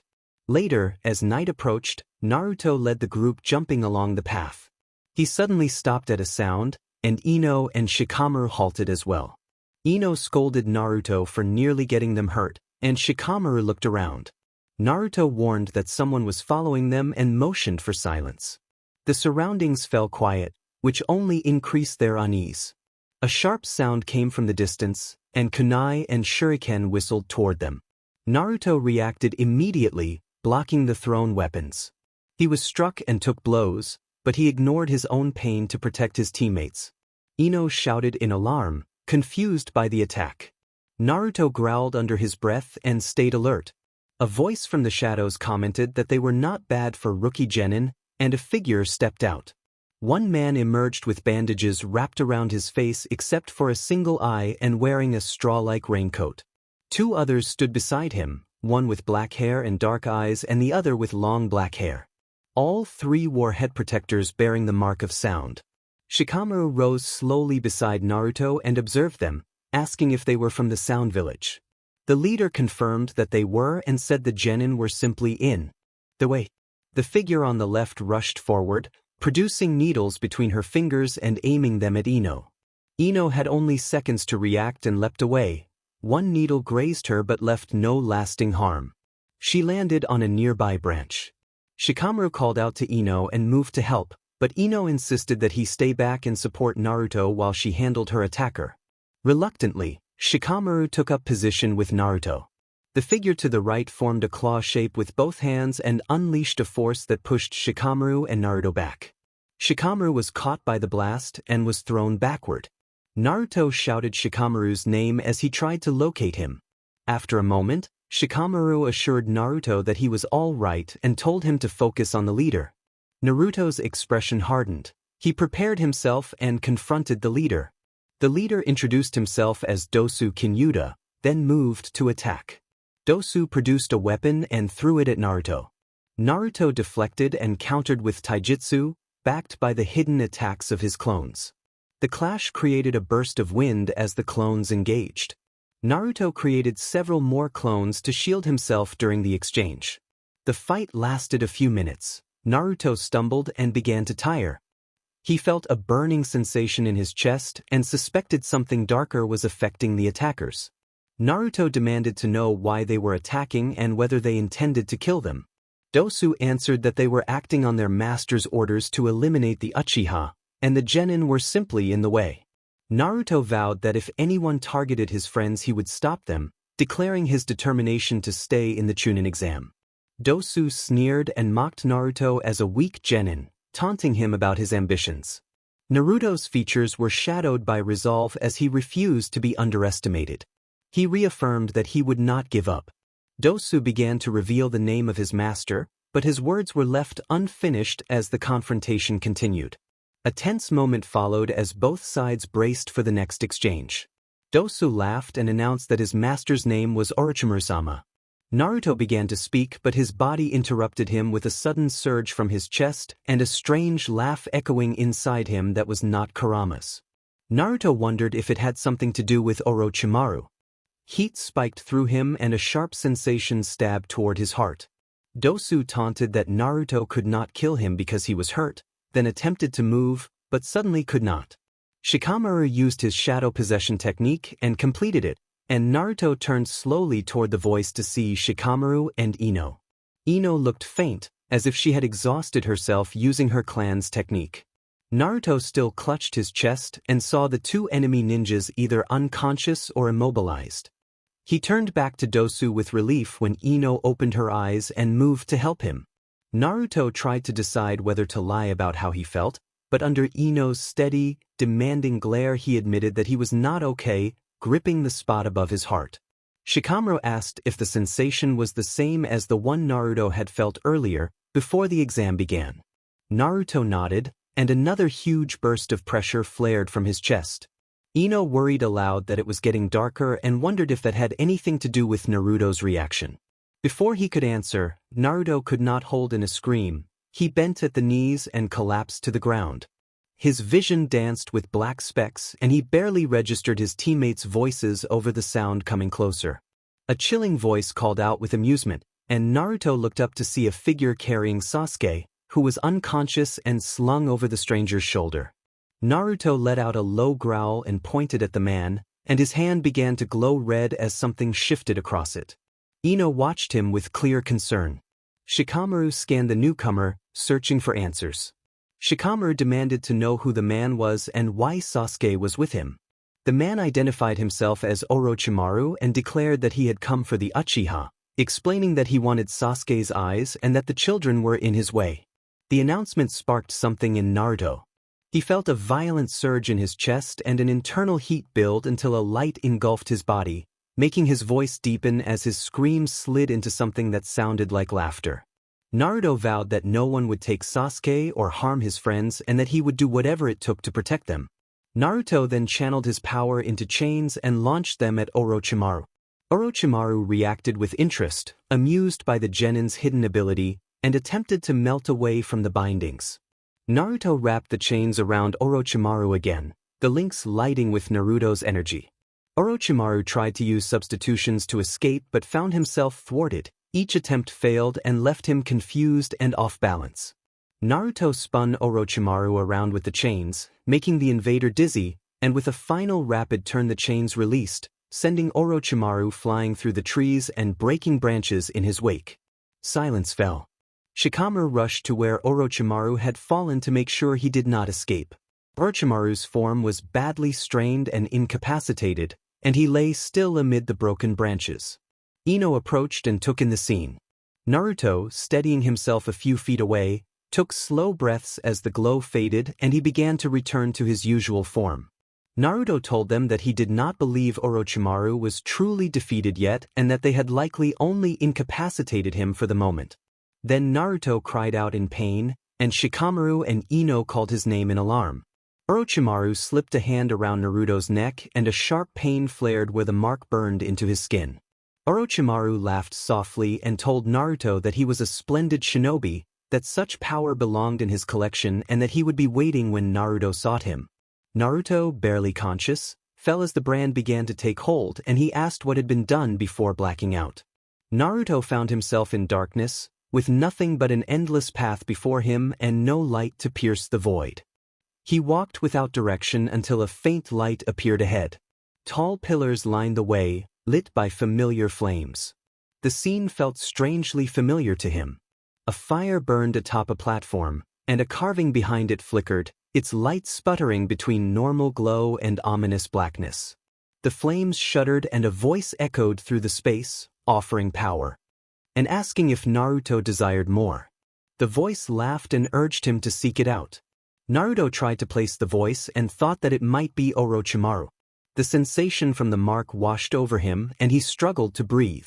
Naruto came to on solid ground, wind ruffling his hair. Behind him were bars that held someone he recognized. He struggled to rise and croaked the name Kurama. Kurama leaned over him with concern and asked if Naruto was all right. Naruto, confused and hoarse, asked what had happened. Kurama explained that Naruto had been in a coma after being marked and that, fortunately, the seal had not been compromised. If it had, Kurama could not have aided him. Naruto, exhausted, closed his eyes and tried to rest. Kurama and Naruto were interrupted by a hissing at the entrance. Snakes slithered in, bringing with them an increasing sense of malice. Kurama urged Naruto to take cover. Naruto slipped out of the cage and crouched behind one of Kurama's tails as Kurama faced the intruders. Wave after wave of serpents appeared, each one larger and more threatening, and the dark aura around them swelled. A laugh rang out over the scene, familiar and chilling. Naruto and Kurama froze, then turned to see a figure stepping into the light, applauding.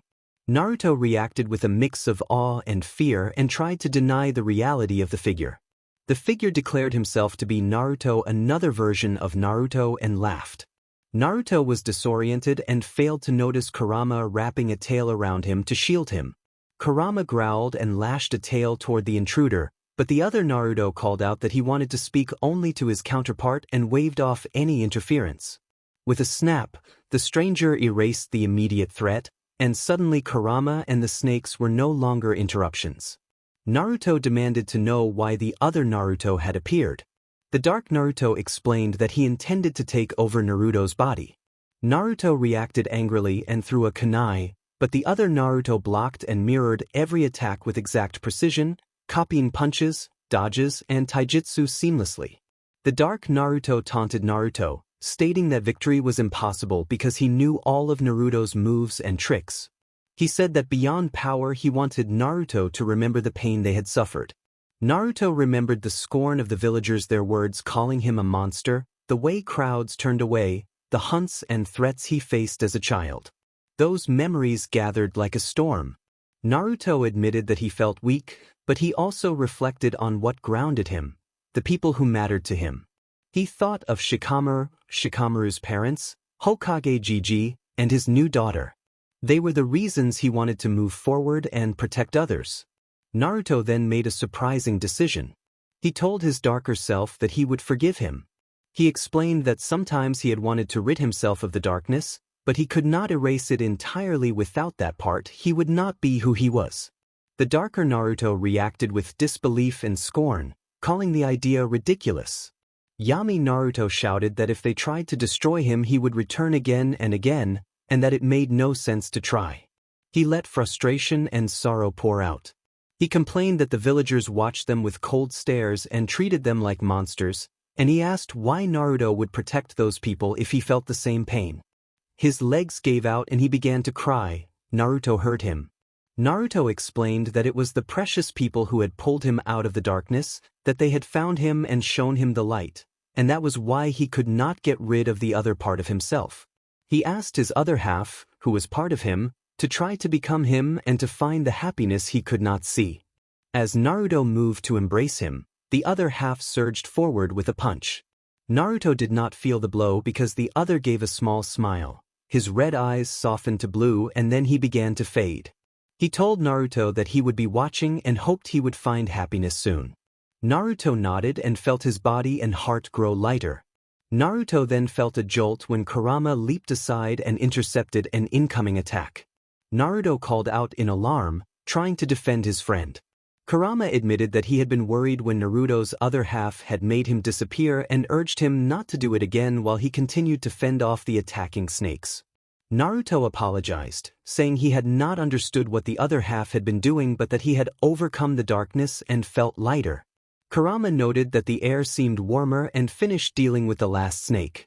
Naruto nodded, then began to fade. He almost panicked, but Kurama gave him an encouraging gesture and Naruto relaxed as he disappeared. Someone addressed him as Big Brother. Everything erupted into chaos shortly afterward. Naruto had collapsed after an assault by Orochimaru, and Shikamaru and Ino rushed to his side to check him.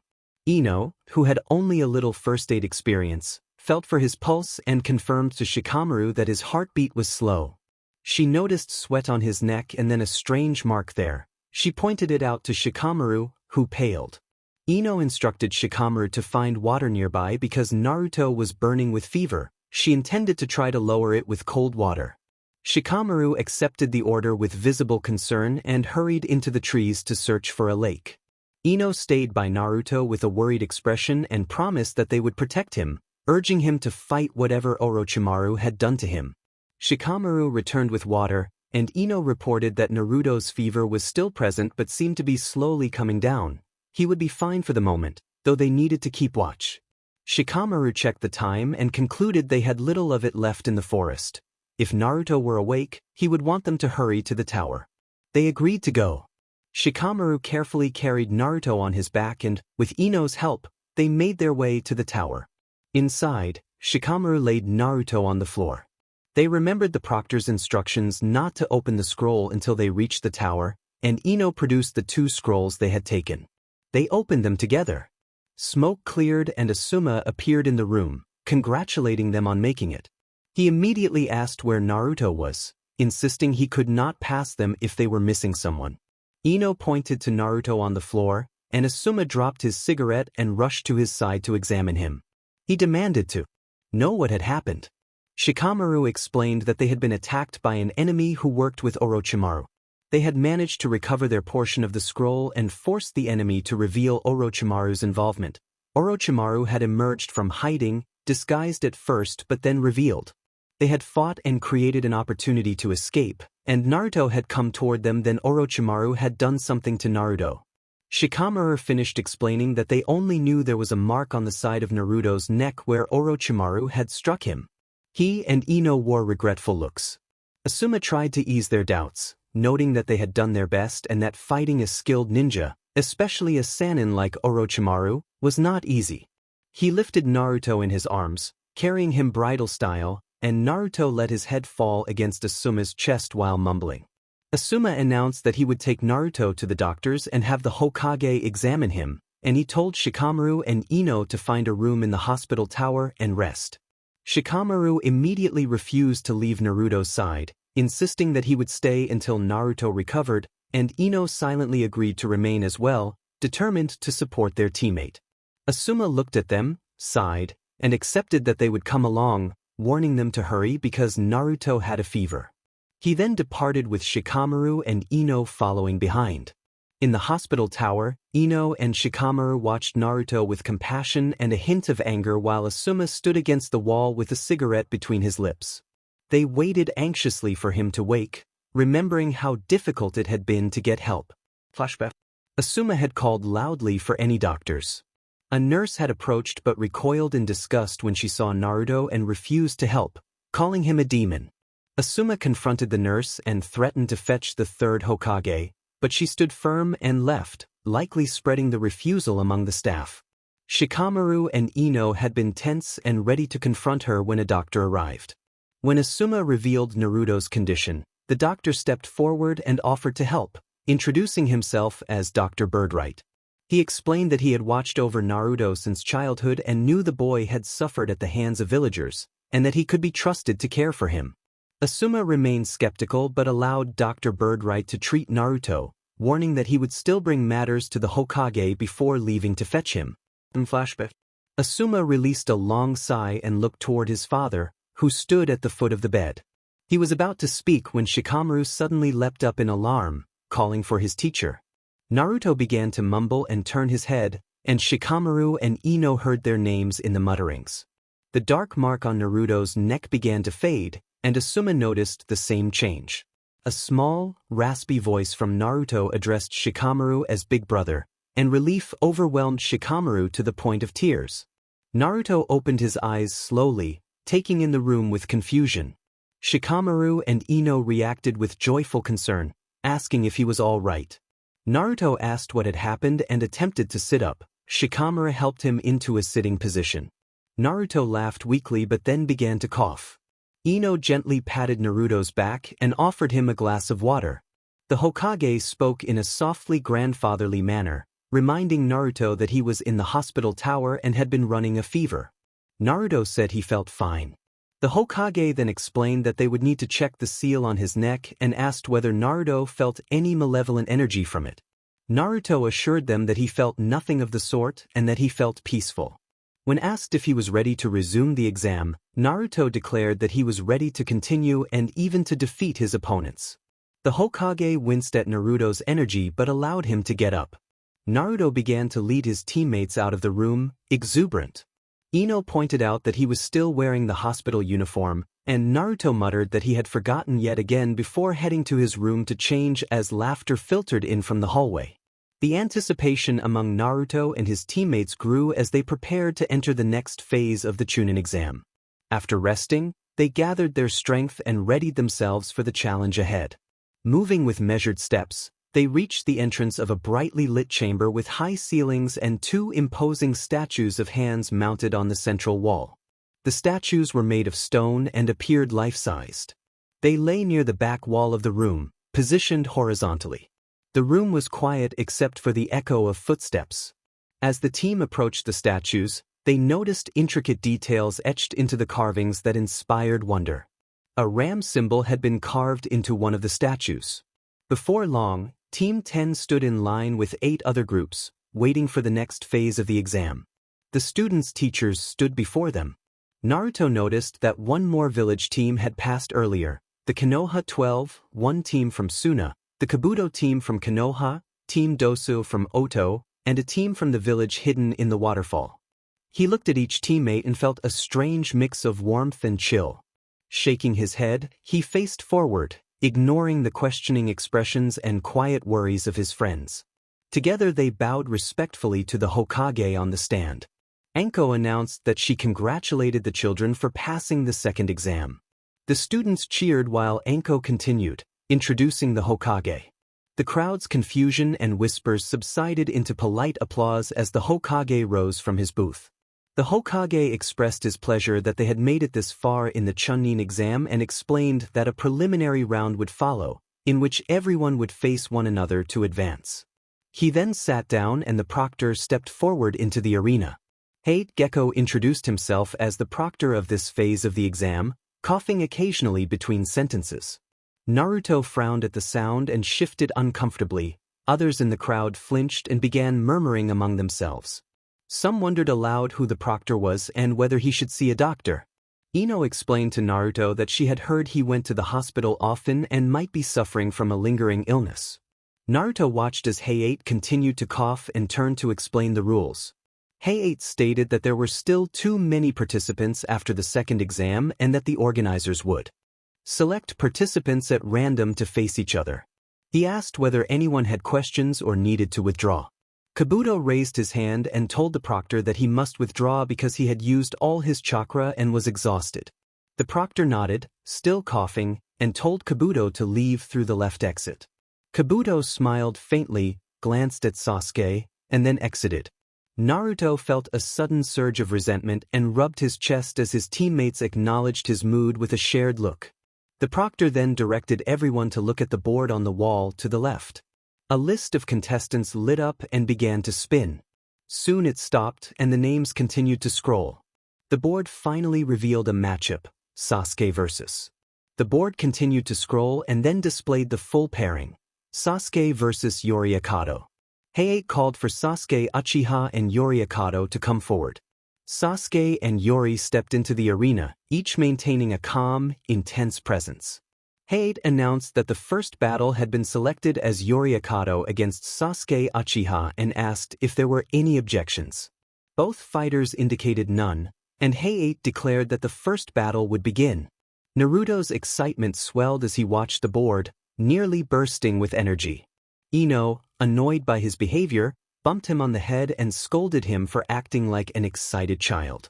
Naruto rubbed the spot where a small puff of smoke had risen from his hair and complained, while Ino told him they were drawing attention. Nearby, Hinata sneezed, and Shino asked if she was all right. Hinata replied softly that she felt like someone might be speaking about her behind her back. Shino nodded and glanced toward Choji, who was still eating his chips. As the first match prepared to begin, the contestants and their proctors focused on the arena. The preliminaries were underway, and the exam moved into its next phase.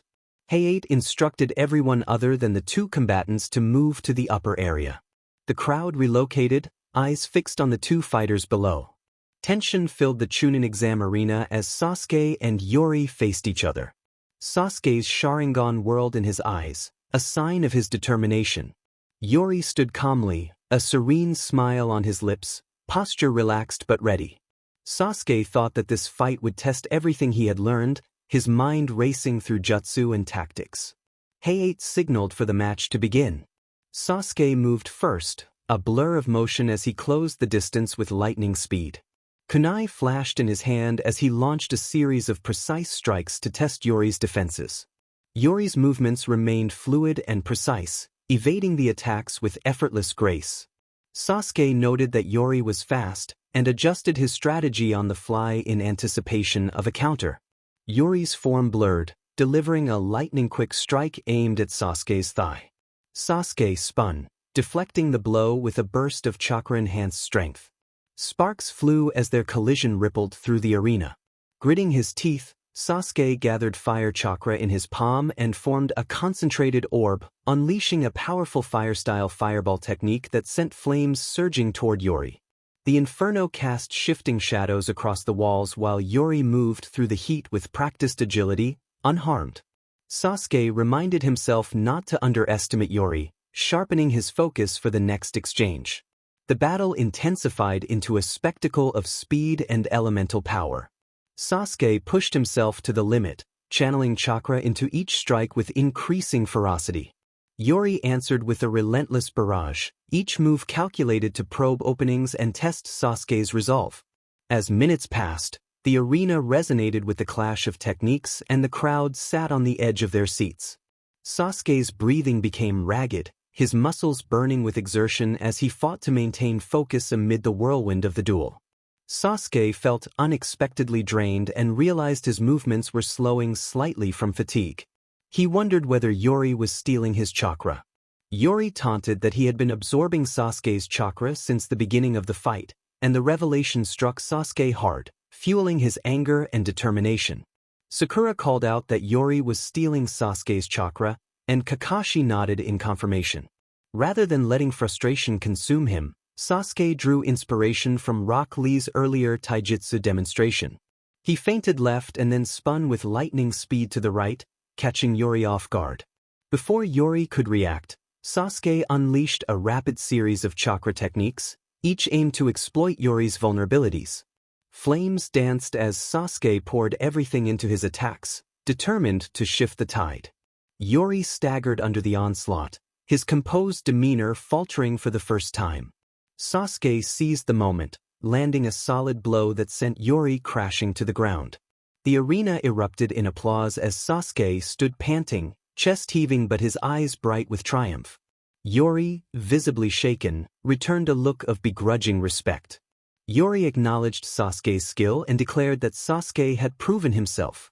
Sasuke returned the sentiment and extended a hand in respect, and their brief, firm handshake marked mutual recognition. Hayate then announced Sasuke Uchiha as the winner. The crowd's applause swelled as Sasuke bowed respectfully to Yuri and then to the audience, his heart a mixture of relief and pride. As Sasuke walked back toward the balcony, he suddenly cried out, clutching his neck, and then lost consciousness from the pain. Kakashi saw this from the balcony and hurried down to assist. Kakashi informed the Hokage that he needed to leave, then carried Sasuke away. People on the balcony began whispering as they watched Sasuke being taken away. Naruto felt a burning sensation in his chest at the sight. He tried to dismiss the concerns Shikamaru and Ino voiced, though he felt unsettled himself. He wondered why this was happening. It was the second time he had experienced that sensation. Kurama warned that the mark on the Uchiha boy's neck was emitting an evil presence and suggested it might be linked to a snake. Naruto acknowledged Kurama's warning but admitted he had also felt a sudden, troubling urge to harm Sasuke that he could not explain.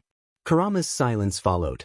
The proctor asked everyone to look up at the board to see the next match, which displayed Kiba versus Mitsumi. The proctor called for Mitsumi and Kiba to come down from the balcony. Kiba grinned confidently beside Akamaru, urging his companion that they should show what they could do. Mitsumi stood with quiet determination, stance poised and ready. Shikamaru observed Mitsumi's calm demeanor with interest and remarked that the match could be a hassle because they did not know much about her. Naruto agreed that Kiba could be restless in a fight and needed to keep his cool. The match began with Mitsumi weaving hand signs and releasing an earth-style quake technique that caused the ground beneath Kiba to tremble and crack. Kiba and Akamaru leaped to avoid the shifting terrain. Kiba countered by using a beast mimicry all-fours technique, adopting a more feral posture alongside Akamaru. Together they launched a coordinated spinning attack using a fang-over-fang technique, aiming to land a decisive hit on Mitsumi. The arena rang with the clash of jutsu and taijutsu as Mitsumi used her earth-based techniques to manipulate the battlefield, creating barriers and altering the terrain to her advantage. At a decisive moment, she anticipated Kiba's approach and caused a section of the arena floor to erupt, sending pillars of rock toward Kiba and Akamaru. From the balcony, Shikamaru leaned forward, impressed by Mitsumi's tactical precision. He observed with a nod of approval that she was using the terrain to control the flow of the battle. Kiba and Akamaru were caught off guard and momentarily stunned by the earth pillars. Mitsumi seized the opportunity and launched a series of swift strikes that forced Kiba to defend. Naruto watched intently, fists clenched, silently cheering Kiba on. He muttered encouragement under his breath for his friend. The match raged on, each combatant pushing their limits. Mitsumi's strategic thinking and precise earth techniques clashed with Kiba's raw power and relentless energy. In the final moments, Kiba executed a daring maneuver, launching himself high into the air with Akamaru and performing fang over fang, descending from above with incredible speed and power. Mitsumi braced herself, formed the final hand signs, and erected a stone wall just in time to intercept the attack. The impact sent shockwaves through the arena. As the dust settled, both combatants stood, panting and exhausted. The proctor stepped forward and declared Mitsumi the winner. Kiba and Akamaru collapsed to the ground, breathing heavily but grinning with satisfaction. Kiba managed to acknowledge that it had been a good fight. Mitsumi nodded and offered a respectful bow, praising Kiba's efforts. As the crowd cheered for Mitsumi's victory, Naruto felt a mix of pride for Kiba's determination and curiosity about Mitsumi's skills. On the balcony, Shikamaru remarked that the exam was going to be full of surprises. Naruto nodded in agreement, feeling his resolve strengthen and telling himself he was ready for whatever came next. The board flickered and displayed the next pair of names, Hinata Hyuga versus Niji Hyuga. The room fell silent, tension thick in the air for those who knew the complex relationship between the two Hyugas. Hinata, heart pounding, took a deep breath and stepped forward. Niji followed with a cold, determined expression. Height signaled the start of the match. Niji dashed forward, his fingers channeling chakra as he targeted Hinata's chakra points. Hinata activated her Byakugan and swiftly dodged the initial onslaught. Niji taunted her with the assertion that she could not escape her fate. Hinata's resolve hardened. She told Niji that she would not give up and vowed to change her destiny. Hinata countered with the gentle fist style, her strikes precise and measured. Their rapid exchange of blows filled the arena as their chakra clashed in the air. Niji's strikes were relentless, each aimed to immobilize her chakra points. Hinata, though struggling, managed to block and deflect many of his attacks. The audience watched with bated breath, aware of the personal stakes.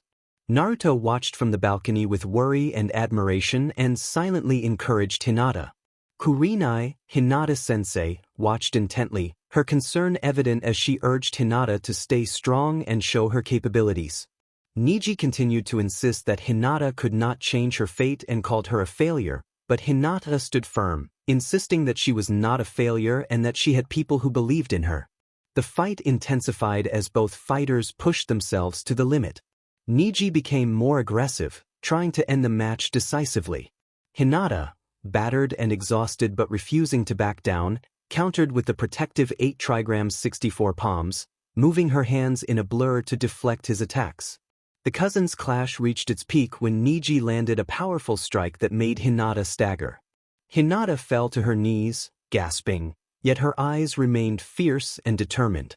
Niji prepared a decisive strike that could have ended the match, but 4 Jonin intervened and restrained him before that blow could land. Hayate stepped forward and declared the match over, naming Niji the victor. Hinata's strength gave out and she collapsed, losing consciousness, though a peaceful expression remained on her face. Though declared the loser, Hinata's spirit was far from defeated. She had shown courage and determination that earned the respect of everyone present. Kurenai rushed to Hinata's side, her voice gentle and reassuring as she praised Hinata's effort and told her how proud she was. As Hinata was carried off to receive medical attention, Naruto felt his heart swell with pride and admiration for her bravery. He moved to where she had stood, ignoring his teammates, and touched a mark on the ground left by the fight. The sight and the tension of the moment made his anger rise as he looked toward Niji, who still stood in the arena. Naruto rose, clenched his fist, and vowed that if he and Niji ever faced each other, he would win. Niji glanced at Naruto, scoffed, and turned away, dismissing the challenge. Silence settled as Naruto and Niji stood on the balcony, both staring at the board with tense interest. The board flickered and displayed the next matchup, Rock Lee vs. Kuriko. The arena hummed with anticipation as Hayate's voice rang out, commanding attention from the audience and the combatants poised at the center of the stage. Hayate asked whether Rock Lee and Kuriko would come down, his tone carrying the weight of imminent combat. From the balcony, Rock Lee emerged, his eyes bright with enthusiasm and determination.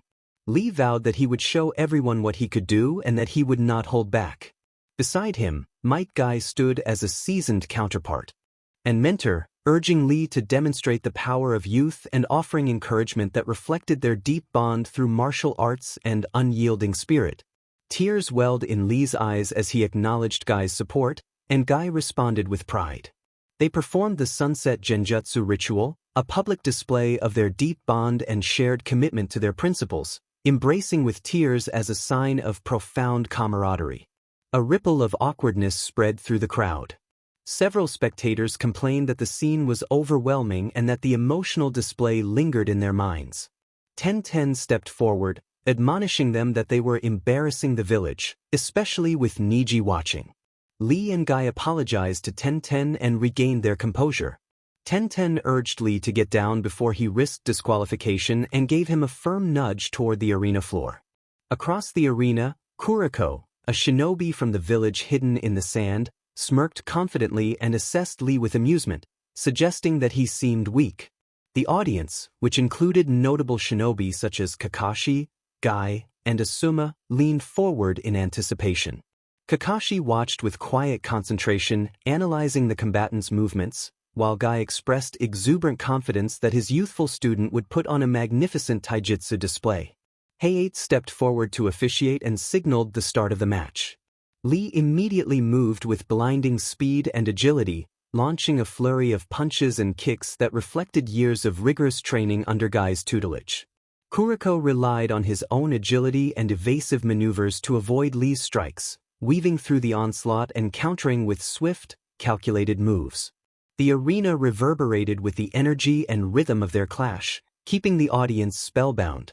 Asuma noted Lee's incredible agility while watching from the sidelines. Despite Kuriko's evasions, Lee maintained relentless pressure. Sensing an opening, Kuriko prepared a hidden strategy. He retreated a few paces, crouched low, and unwrapped a bandage to reveal a small, unusual toy. The audience reacted with confusion, and Naruto asked Asuma what was happening and how the object was moving. Guy's voice reached Lee from the balcony, urging him to remove his weights. Lee glanced up, and a silent exchange of understanding passed between master and student. Guy granted his permission for Lee to push further, and Lee accepted, resolved to elevate his performance. Lee removed his leg weights, and his speed surged, turning him into a blur of green as he closed the distance. Kuriko, caught off guard by the sudden acceleration, struggled to match Lee's torrent of attacks. Sweat dotted Kuriko's brow as he frantically evaded strikes and searched for a new tactic. To regain control, Kuriko employed stealth skills to create multiple clones that dispersed throughout the arena in a dazzling display of illusionary technique. The clones moved with deceptive fluidity, intended to confuse and disorient Lee. Undeterred, Lee activated his inner gates, channels of chakra opening within him like surging energy. He resolved that he would not lose and moved through the battlefield with overwhelming speed, dismantling the clones with precise, efficient strikes. Sensing imminent defeat, Kuriko gathered his remaining strength for a final stand. Drawing upon the full extent of his unlocked potential, Lee unleashed his ultimate technique, the primary lotus, a powerful spinning kick that combined speed and force. The impact sent Kuriko flying across the arena. He became a streak against the backdrop before colliding with the far wall and sliding to a halt. Dust and debris billowed in the wake of Lee's devastating attack, a testament to the sheer power and determination behind his taijutsu. Hayate stepped forward with a solemn expression as he assessed the aftermath of the intense battle and announced that the winner was Rock Lee. The crowd erupted in thunderous applause. Lee, exhausted but proud, stood amid the tumult, his victory a testament to his unwavering spirit and dedication. Guy watched from the balcony, tears of pride on his face, and cheered that Lee was his student. Hayate then instructed everyone to look up at the board. Naruto muttered impatiently while Shikamaru sighed as the matchups were revealed, Gaara versus Keigan. Naruto sank to the floor in frustration at the pairing. Hayate called for Gaara and Keigan to enter the arena. Gaara let his sand move him down to the field, and Keigan descended the stairs on foot. The arena crackled with anticipation as Gaara of the Sand and Keigan, a burly shinobi known for his brute strength, stood on opposite ends of the battlefield. Gaara's gaze was cool and detached, his teal eyes scanning Keigan with a calculating intensity. Keigan cracked his knuckles with a confident grin, radiating raw power. Hayate signaled the start, and Keigan surged forward with a barrage of forceful attacks. Gaara remained motionless as his sands stirred to life, forming a protective shield around him. Keigan's fist struck the sand with thunderous impact, sending shockwaves through the arena, but Gaara's defense absorbed and dissipated the blows. The audience watched in awe as Gaara's sand withstood the assault. Undeterred, Keigan pressed on, testing the limits of Gaara's barrier. Gaara analyzed the attack patterns calmly, his sand adapting to counter each strike. The clash became a display of strategy versus strength, dust and debris swirling with every exchange. Seizing an opening, Gaara lashed out with tendrils of sand that ensnared Keigan's limbs. Caught off guard, Keigan struggled as the sand constricted and immobilized him. Gaara invoked a powerful sealing technique that restrained Keigan and left him unable to continue. Hayate stepped forward and declared Gaara of the Sand the winner. The crowd erupted into applause, tempered by murmurs of respect for Gaara's formidable abilities. Gaara turned and walked away with measured steps. Shikamaru warned Naruto to be careful around Gaara, reminding him that Gaara was a Jinchuriki whose inner beast made his emotions difficult to control. Naruto acknowledged the warning to Kurama and then stared at the board, not feeling very excited about the next match. The next pairing was Temari versus Ino Yamanaka. Naruto offered Ino words of encouragement before the match. Ino returned a brief encouraging smile to Naruto and then descended to the arena, leaving Naruto briefly flustered. The crowd buzzed as the two kunoichi faced each other. Temari stood. With her large fan over her shoulder, her teal eyes sharp and focused, hair fluttering in the breeze. Ino exuded quiet confidence, her blonde hair tied back in a high ponytail, meeting Temari's gaze with determination. Hayate signaled the beginning. Ino channeled her chakra and darted forward, aiming to close the distance where her mind-body techniques could be most effective. Temari responded by flicking her fan and summoning a swirling gust of wind that formed a protective barrier. Ino weaved through the currents with agile grace, eyes fixed on her opponent. As Ino drew closer, Temari swung her fan in a wide arc and channeled wind chakra into it, unleashing a signature wind technique that sent slicing currents through the arena. Ino's reflexes kicked in, and she adjusted her movements to respond as the fast-paced exchange continued. Ino summoned a chakra barrier around herself just in time, deflecting the majority of Temari's attack. The wind still buffeted her, pushing her back several paces, and she gritted her teeth to steady herself. Temari did not relent. She manipulated the wind with precise control, creating new currents and gusts that kept Ino on the defensive. Ino weaved through the blasts, her movements becoming more erratic as she struggled to find an opening. Ino's mind raced as she analyzed Temari's tactics and decided she needed to change her approach to disrupt Temari's control over the battlefield. With a burst of determination, Ino focused her chakra and prepared a more complex strategy. Using speed and agility, Ino darted to the side to evade Temari's attacks and circled around to position herself strategically. Temari adjusted her stance, her teal eyes narrowing as she observed Ino's maneuver. Ino gathered chakra and launched her next technique, sending her consciousness forward with the intention of infiltrating Temari's mind and taking control of her body. Temari sensed the intrusion and braced herself, resisting with fierce willpower. The clash of minds lasted only moments, each kunoichi pushing against the other with unyielding resolve. The strain showed on Ino's face as she tried to gain a foothold, but Temari's defenses held strong. Ino poured more chakra into the technique in a desperate bid to break through. Temari countered with a burst of wind chakra, creating a localized whirlwind that disrupted Ino's concentration and severed the connection. Shaking off the effects, Ino adjusted her strategy and reassessed the situation. Temari watched with guarded interest, fan at the ready. Ino lunged forward with fluid, controlled movements, closing the distance between them in an attempt to land a series of precise strikes. Temari parried each attack with swift movements of her fan, deflecting Ino's blows with practiced ease. The battle intensified as the two exchanged blows with increasing ferocity. Dust and debris swirled around them, testimony to the force behind each clash. The audience watched with bated breath, captivated by the display of skill and determination. Ino pressed her advantage with more aggressive attacks, trying to overwhelm Temari. Temari parried with calculated precision, analyzing Ino's movements and waiting for an opportune moment to strike back. Then, with a sudden burst of speed, Temari seized an opening and swung her fan in a wide arc, channeling wind chakra into the weapon. A concentrated blast of wind enveloped Ino in a powerful gust. Ino summoned her chakra barrier once more to deflect the attack. The clash of techniques sent shockwaves through the arena and shook the ground beneath their feet. Hayate watched from the sidelines, focused on the unfolding duel and impressed by the kunoichi's skill and determination. Temari channeled her wind chakra for a final decisive move. With a mighty swing of her fan, she unleashed a gust that surged toward Ino with unstoppable force and knocked Ino off her feet, sending her tumbling across the arena floor. Hayate stepped forward and announced Temari of the Hidden Sand as the winner, and thunderous applause met his declaration. Temari lowered her fan with a satisfied smile, her victory hard-earned through skill and determination. Ino, though defeated, rose to her feet with dignity intact, nodded respectfully to Temari, and returned to her team with her spirit undiminished. As Temari walked off the battlefield, she glanced back at Ino and nodded in acknowledgement. Both kunoichi shared a mutual respect, each knowing the other had been pushed to her limits. Naruto offered Ino a supportive smile as she came up from the balcony and told her she had done well out there. The board flickered again, displaying the next matchup, Naruto Uzumaki vs. Zaku Abomi.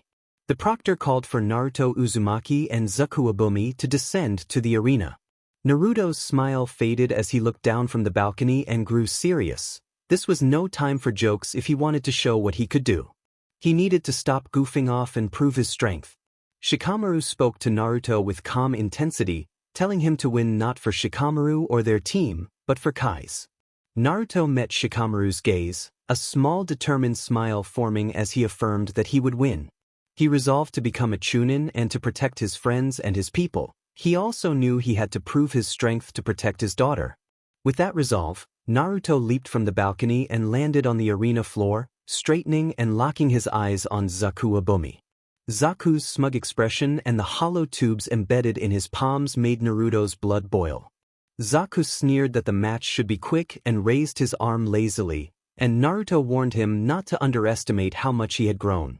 The proctor raised his hand to signal the start of the match. Zaku wasted no time, aiming his arm at Naruto and unleashing a powerful blast of air from the tubes in his palms that tore across the arena floor. Naruto was ready. Naruto leaped into the air, narrowly avoiding the blast that tore a deep gash into the ground where he had just stood. He landed on the other side of the arena, his mind racing. Zaku's technique was powerful but straightforward, and Naruto judged that if he could outmaneuver him, he might be able to turn Zaku's own power against him. Zaku admitted with a smirk that Naruto was quicker than he had expected, but warned that once he had him in his sights it would be over. Naruto did not answer. Instead he formed a dozen shadow clones, each one fanning out around Zaku to form a loose circle. Zaku's eyes widened slightly. He had heard of the shadow clone jutsu, but seeing it in action was another thing entirely. Naruto challenged them, each clone wearing the same fierce determination. Zaku's smirk faltered for a moment before he regained his composure and unleashed another powerful blast of air that dispersed several clones in a single wave. The shockwaves sent the remaining clones stumbling, but Naruto was already moving again. He knew he could not rely on brute force alone. He had to outthink Zaku. As Zaku continued to blast at the clones, Naruto studied his movements. Zaku was strong but overconfident, relying too heavily on his technique and becoming predictable. Naruto needed an opening when Zaku's guard slipped. Naruto sent his clones to attack from different angles, using their presence to create confusion. Zaku, visibly frustrated, kept firing air blasts but lost track of which Naruto was the real one. Seizing the moment, the real Naruto darted through dust and smoke, using the chaos to his advantage. Zaku, distracted by the barrage of clones, did not notice until it was too late.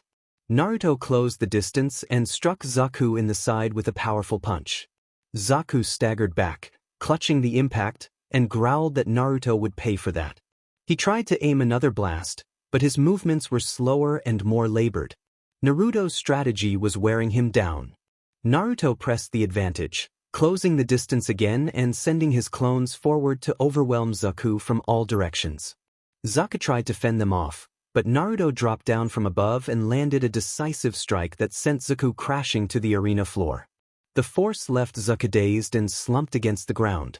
The proctor stepped forward and declared Naruto Uzumaki the winner. The crowd erupted, though Naruto barely registered the noise. He stood breathing heavily, looking down at Zaku's motionless form. He had won and proven that he was more than a goofball. He was a ninja capable of holding his own. From the balcony, Naruto looked up at his friends watching him. They smiled, their faces filled with pride.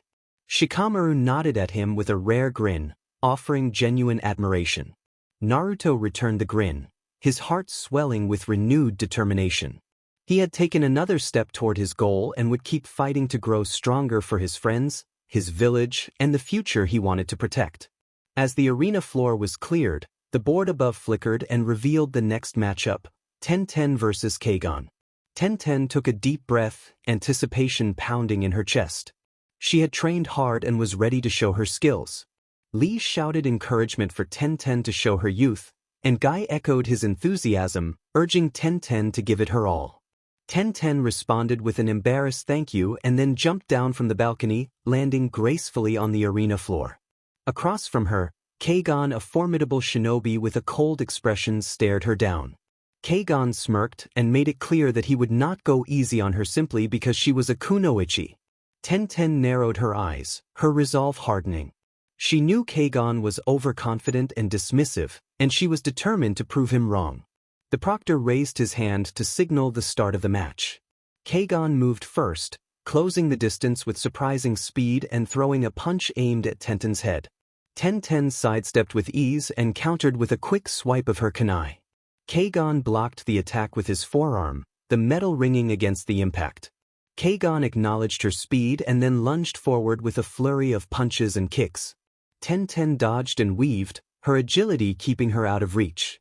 She felt the power behind his strikes and knew that being caught by one of them would be dangerous. She was not content to stay on defense. As she avoided another punch, she reached into her pouch and produced a handful of shuriken, leaping back and hurling them with precise timing. Keigan twisted to avoid the spinning blades and narrowly evaded them. Tenten used the moment to create distance and unrolled a large scroll, holding it out before releasing a barrage of weapons, kunai, shuriken, and other implements into the air toward Keigan. The sheer number of weapons was overwhelming, and Keigan's smirk faltered as he realized the scale of her attack. Keigan grit his teeth and tried to deflect as many of the weapons as he could, but there were too many. A few of the kunai found their marks and caused him to stagger. He cursed under his breath and managed to leap out of the path of the barrage, landing on the other side of the arena and breathing heavily, his eyes locked on Tenten. Tenten did not hesitate. She unrolled another scroll, preparing her next move. She needed to keep up the pressure, to show him that she wasn't just any kunoichi, she was Tenten, and she was one of the best. As Keigan charged at her again, Tenten summoned another wave of weapons from her scroll and launched them with expert aim. This time, however, Keigan was ready. He zigzagged across the arena, using his speed to avoid the barrage and close the distance, eyes locked onto Tenten. Tenten was already a step ahead. As Keigan reached her, she performed a quick hand sign and the scroll emitted a bright flash of light that momentarily blinded him. Tenten seized the opportunity, swinging a chain with a sickle at the end and wrapping it around Keigan's leg. With a swift tug she pulled him off balance, sending him crashing to the ground. Tenten quickly closed the distance and pressed the tip of a kunai to Keigan's throat before he could react. Tenten spoke calmly and firmly that she had him and asked if he would yield. Keigan glared up at her, pride bruised, and muttered in frustration that he yielded. The proctor stepped forward and announced that the winner was Tenten. The crowd erupted in cheers. Tenten allowed herself a small smile of satisfaction. She had proven herself not only to Keigan but to everyone watching. As she walked back to the balcony, her teammates greeted her with smiles and praise, but Tenten's mind was already on the next challenge. She focused on the next opponent and on being ready for whatever came next. The arena fell silent as the board flickered once more and displayed the next matchup between Sakura Haruno and Yoro. Sakura took a deep breath, fists clenched at her sides. This was her chance to show how much she had grown. She was no longer the timid girl who relied on others, she was a kunoichi of Konoha, ready to prove it. She jumped down from the balcony and landed with determination in her stance. Across from her Yoro stood, his expression unreadable behind the dark visor of his helmet. Yoro's presence was intimidating. His silent demeanor added to the tension. Sakura did not let it shake her. She had faced tougher challenges before and was not going to back down. The proctor raised his hand to signal the start of the match. Yoro moved first, his speed surprising as he closed the distance and threw a swift punch aimed at Sakura's midsection. Sakura sidestepped the attack and countered with a quick punch of her own. Yoro blocked it with his forearm, the impact sending a jolt through Sakura's arm. She thought he was strong but refused to let that stop her, jumping back to assess an opponent whose movements were precise and calculated. Yoro taunted coldly that he expected more from a kunoichi of Konoha, but Sakura did not rise to the bait. She focused on her breathing and on the strategy she had drilled into herself. Stay calm, think ahead. Yoro moved in again, aiming a kick at her legs. Sakura avoided it, but he followed with a punch aimed at her head. She barely had time to block, the blow sending her skidding backward across the arena floor. Sakura planted herself and dug her heels in, determined not to be pushed back. An idea struck her. Yoro was strong and fast, but direct. He came head-on without deception, and she could use his momentum against him. As he charged again, she allowed him to get closer, holding her ground until the last second and then sidestepping his attack. Yoro stumbled forward, off balance for just a moment. Sakura seized the opening, forming hand signs and creating a barrage of kunai from her pouch. The weapons flew from multiple angles. Yoro's eyes widened in surprise as he raised his arms to block. Some kunai grazed his arms while others embedded in the ground around him. He snarled in frustration and admitted reluctantly that she was better than he had expected, insisting that she would need more than that to beat him. Sakura pressed the advantage, closing the distance before Yoro could recover. He swung at her, but she ducked under and delivered a swift punch to his side. Yoro grunted and retaliated by grabbing her arm and twisting. Sakura winced at the pain in her shoulder but used a planted foot and a strike to his wrist to force him to release his grip. She jumped back, breathing heavily with sweat on her brow, and could see that Yoro was also beginning to tire. He charged again, and Sakura focused her chakra, channeling it into her fist. She ducked under his attack and unleashed a powerful strike to his midsection that sent him staggering backward, clutching himself and gasping for breath. She followed with a spinning kick to his chest that sent him crashing to the ground. For a moment Yoro lay motionless and Sakura thought she had won, but slowly he began to rise, looking shaken yet dangerous. Yoro admitted in a low growl that she was strong while warning that she still had much to learn. Before Sakura could react, Yoro suddenly vanished from her sight. She barely had time to register his disappearance when a powerful impact slammed into Sakura's back. The force sent her sprawling across the arena floor, her vision blurring from the pain. Sakura tried to push herself up, but Yoro was already upon her. He grabbed her by the collar and lifted her off the ground effortlessly. Sakura struggled, trying to kick him away, but Yoro's grip held firm. Yoro ordered her to yield, his voice cold and final. Sakura glared at him, teeth clenched. She did not want to give up, but she knew she was outmatched. Yoro's speed and power were on a different level and she was too exhausted to continue. The proctor watched closely, ready to intervene. Sakura hesitated for a moment longer, then closed her eyes and exhaled shakily as she admitted that she yielded. Yoro released her immediately and Sakura fell to her knees, breathing heavily. The proctor stepped forward, raised his hand, and declared Yoro the winner. The crowd reacted with a mix of murmurs and subdued applause. Sakura felt a pang of disappointment, but she pushed it aside. She had lost, but she had learned something important. As Yoro walked back to his side of the arena, he glanced at Sakura and acknowledged that she was strong, softer now, and reminded her that strength alone was not everything. Sakura looked up and nodded slowly. She had come a long way and still had much further to go. She would keep training and improving. This defeat was another step on her journey. Returning to the balcony, Sakura's teammates greeted her with supportive smiles and encouraging words. She had lost but not failed. She had fought well and would be even stronger next time. The arena quieted as the board updated to display the next matchup, Fu vs Shino Aburame. Fu took a deep breath as the light caught her vibrant orange hair. She felt eager and ready, adrenaline already coursing through her. Across from her, Shino stood calmly, dark sunglasses hiding his expression. He was an enigma, quiet and reserved, but Fu did not underestimate the Aburame clan's unique and dangerous techniques. She steadied herself, determined to stay sharp. Fu smiled with confidence and told herself she would give them a show. Shino adjusted his glasses and told her to show him what she had. The proctor raised his hand to signal the start of the match. Neither fighter moved at once. Both assessed the other. Shino knew that rushing recklessly would not work against Fu, while Fu remained aware of the insect-based techniques at Shino's command and stayed cautious. Fu made the first move, dashing forward with incredible speed and aiming a swift kick at Shino's midsection. Shino dodged to the side with fluid precision.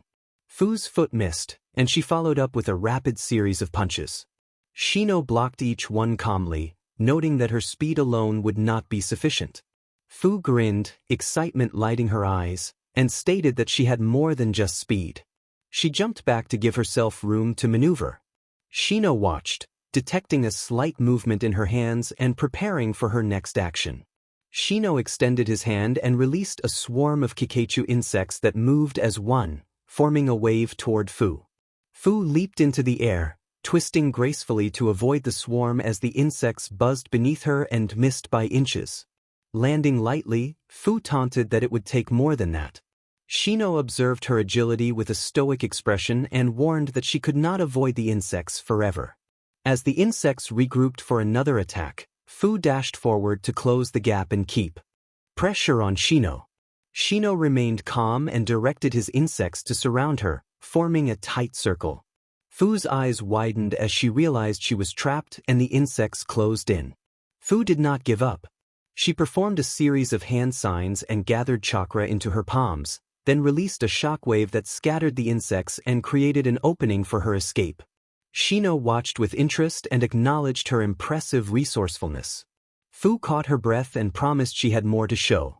Shino knew he could not allow her to take the upper hand and signaled his insects to spread into a wide net from all directions. Fu saw the trap forming and leaped high to avoid it, but as she came down the insects surged upward, swarming around her legs. Fu's eyes widened in surprise as the insects clung and began to drain her chakra. Shino observed calmly and explained that she was strong but outmatched, suggesting the match was over. Fu gritted her teeth and refused to give in. She focused her remaining chakra into a final burst of energy and released a more concentrated shockwave that scattered the insects enough to give her a brief respite. Shino's eyes narrowed behind his glasses as he admitted that her persistence had surprised him. Fu took advantage of the opening and moved to continue the fight.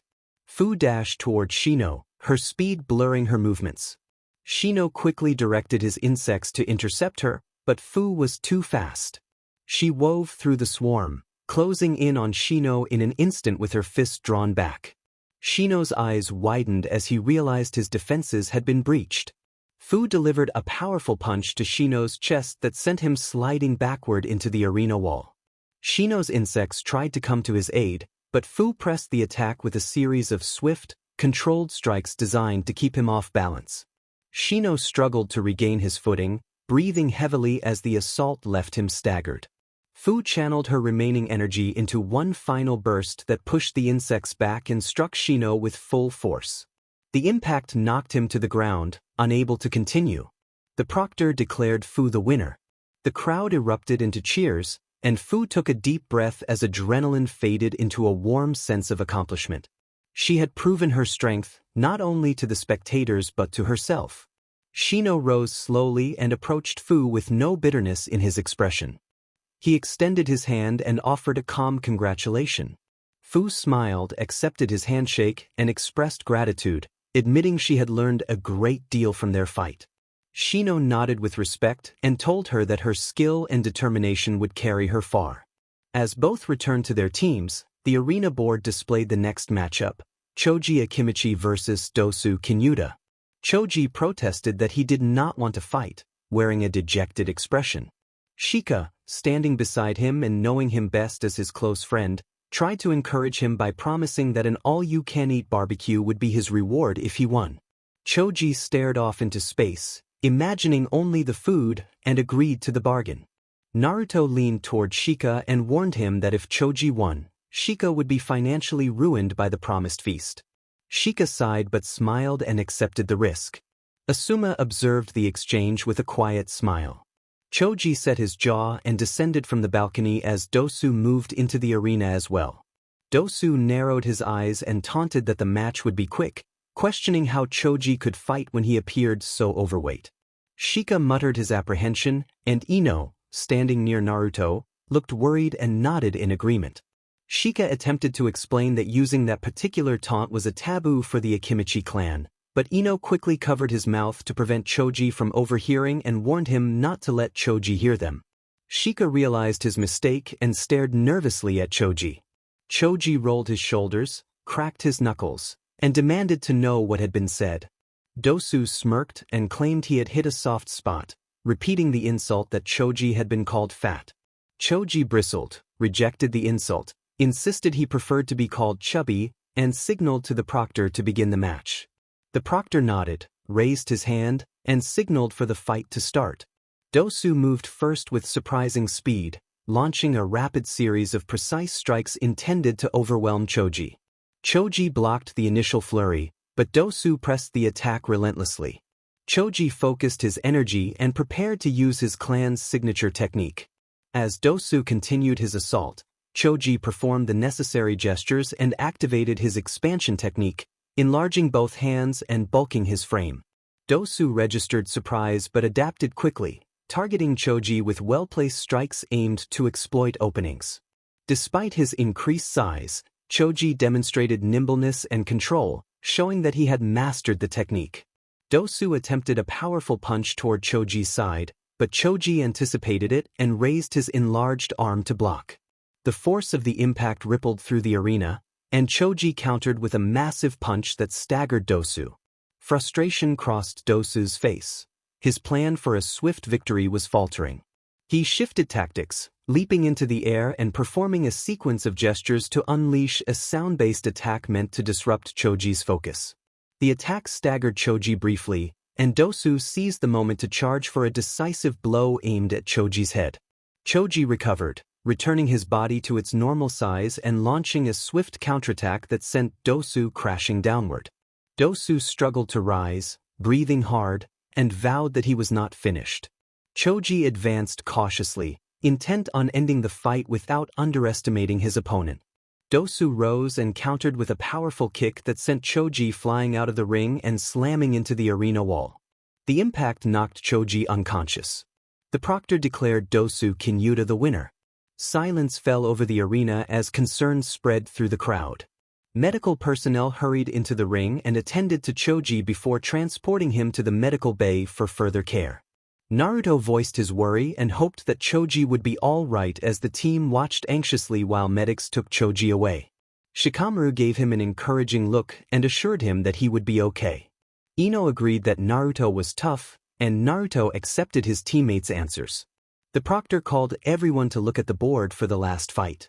They all stared as the board flickered, revealing the matchup, Shikamaru Nara vs Kintsuchi. Naruto teased Shikamaru that he was the last to fight and facing a girl. Shikamaru sighed and complained that the match was troublesome and that he had not wanted to fight, especially a female opponent. Ino demanded what he meant, and Shikamaru hurried to explain that he had not meant any offense. Naruto backed away with his hands up, unwilling to get in the middle. Ino struck Shikamaru and pushed him off the balcony. He fell to the ground and staggered to his feet, rubbing his cheek. Troublesome was the only word he could manage. Naruto urged him to make it a great battle. Shikamaru exhaled, eyes half closed, and assessed his opponent. Kintsuchi was known for her versatility and cunning, and Shikamaru understood he would have to rely on strategy to win. He stretched lazily, thinking through the match. Kin entered the arena with a determined expression and her focus fixed on him. Shikamaru muttered that it was not his day, first being hassled by a troublesome blonde, and now facing another difficult opponent. Kin snapped at him, and Shikamaru brushed it off, insisting they start. The proctor raised his hand and signaled the beginning of the match. Kin moved quickly, performing a series of hand signs and launching a barrage of shuriken. Shikamaru dodged with calm precision and studied the pattern. Kin's attacks were arranged to corner him. As she closed in, she used a wind-based technique that pushed Shikamaru back, catching him momentarily off guard. He regained his footing and searched for an opening. Finding a small gap, Shikamaru extended his shadow and ensnared Kin with his shadow possession technique. Kin struggled against the shadow, frustrated but unable to break free. She acknowledged Shikamaru's skill and vowed he would not get away with it, while Shikamaru observed that he was simply playing it smart because she had offered no openings. With a final maneuver, he used his shadow to bring Kin to the ground and secure the victory. The proctor declared Shikamaru the winner.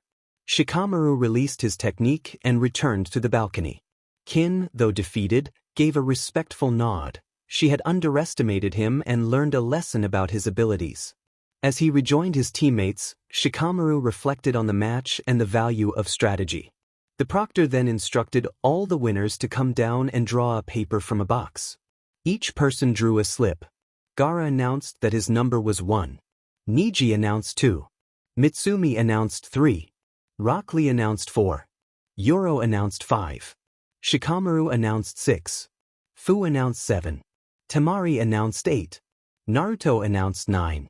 Tenten announced 10. Sasuke announced 11. Dosu announced 12. The resulting matchups were set: Gaara vs. Rock Lee, Mitsumi vs. Niji, Yoro vs. Fu, Shikamaru vs. Temari, Naruto vs. Tenten, and Sasuke vs. Dosu. The proctor explained that they would have a month to train and that the final round would be held outside where civilians could watch. The contestants complained but accepted the terms and dispersed. 2 days later, preparations for the final exam were underway. Naruto focused on training to face Tenten, knowing he needed to improve whether by finding a teacher or training on his own. He had heard that Shikamaru was training with his father and that Ino had decided to train as well, determined to catch up. Naruto walked through town with his daughter Kai's at his side, holding her hand. A small, proud smile brightened her face as they strolled together, and Naruto felt happiness at the chance to guide and protect his family.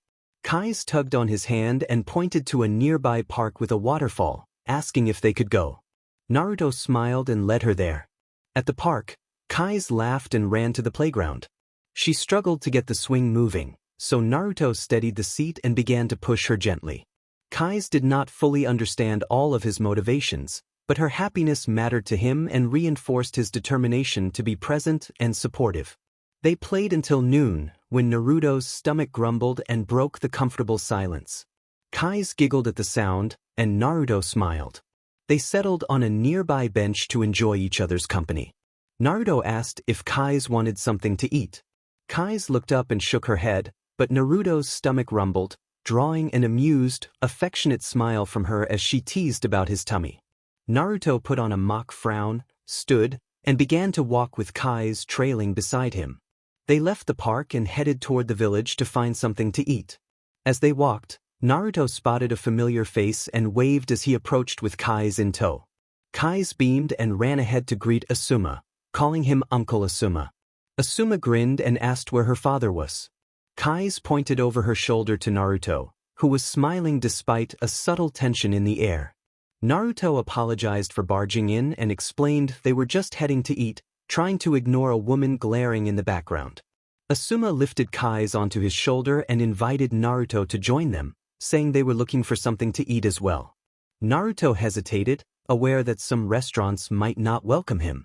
Noticing his fidgeting, Asuma narrowed his eyes and reassured him that he would handle whatever the issue was. Naruto sighed and agreed to go along. Asuma introduced the woman walking with him as Kurenai. Naruto greeted her warmly. Kurenai returned the greeting but glanced briefly at Asuma, a tension that she kept under control. When Naruto asked where they should eat, Asuma suggested the barbecue place beside the bathhouse. Naruto then asked if Asuma was busy training Shikamaru or Ino. Asuma explained that Shikamaru was with his father and Ino was busy at the shop. Naruto confessed he still needed someone to help him train for the exam and to learn to control his chakra. Asuma agreed to start with chakra control but recommended they eat first. They paused when they heard a commotion nearby. A disturbance had started near the bathhouse and people were gathering, upset that someone had been causing trouble. They turned and saw a man in a white long hat and a red outfit chuckling as he took notes in a small notebook. Naruto moved Kai's to his side and braced himself. A startled shout went up as the man yelped and stumbled from a low fence. An uneasy silence fell over the group for a moment. Kurenai stepped forward, her expression turning very serious, and addressed the man by name, Master Jiraiya, which made Naruto and Asuma exchange tense. The women nearby surrounded the man with furious glares. Jiraiya protested that it was a misunderstanding and pleaded for calm, but Kurenai warned that they were not going to hurt him and that he should leave before they taught him a lesson. The scene quickly turned into a brisk, decisive scolding followed by a comical chase as the women pursued him through the village, delivering sharp words and light-handed reprimands rather than anything truly harmful. Kurenai returned to the group and suggested they get some food.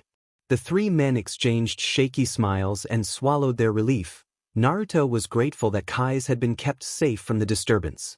They reached the barbecue restaurant and went inside. Naruto immediately noticed the hostile looks aimed in his direction and tightened his grip on Kai's hand, feeling her confusion at his tension. The waitress greeted them with cool formality and made it clear she disapproved of Naruto's presence, though Asuma answered for the group and asked for a table for 4. The waitress led them to a small table away from other customers and took their orders while muttering under her breath about his being a problem and how she might get in trouble for serving him. Naruto's heart sank as he looked down, feeling the weight of the room's changed atmosphere. Some looked at him with pity, others with clear disdain. When the food arrived, however, the aroma was warm and inviting, and nothing seemed wrong with the meal. Naruto relaxed enough to begin eating, and Kai's dug into her portion happily. Suddenly a shout echoed from the entrance. Jiraiya burst into the restaurant looking rumpled and a little worse for wear after the earlier chase.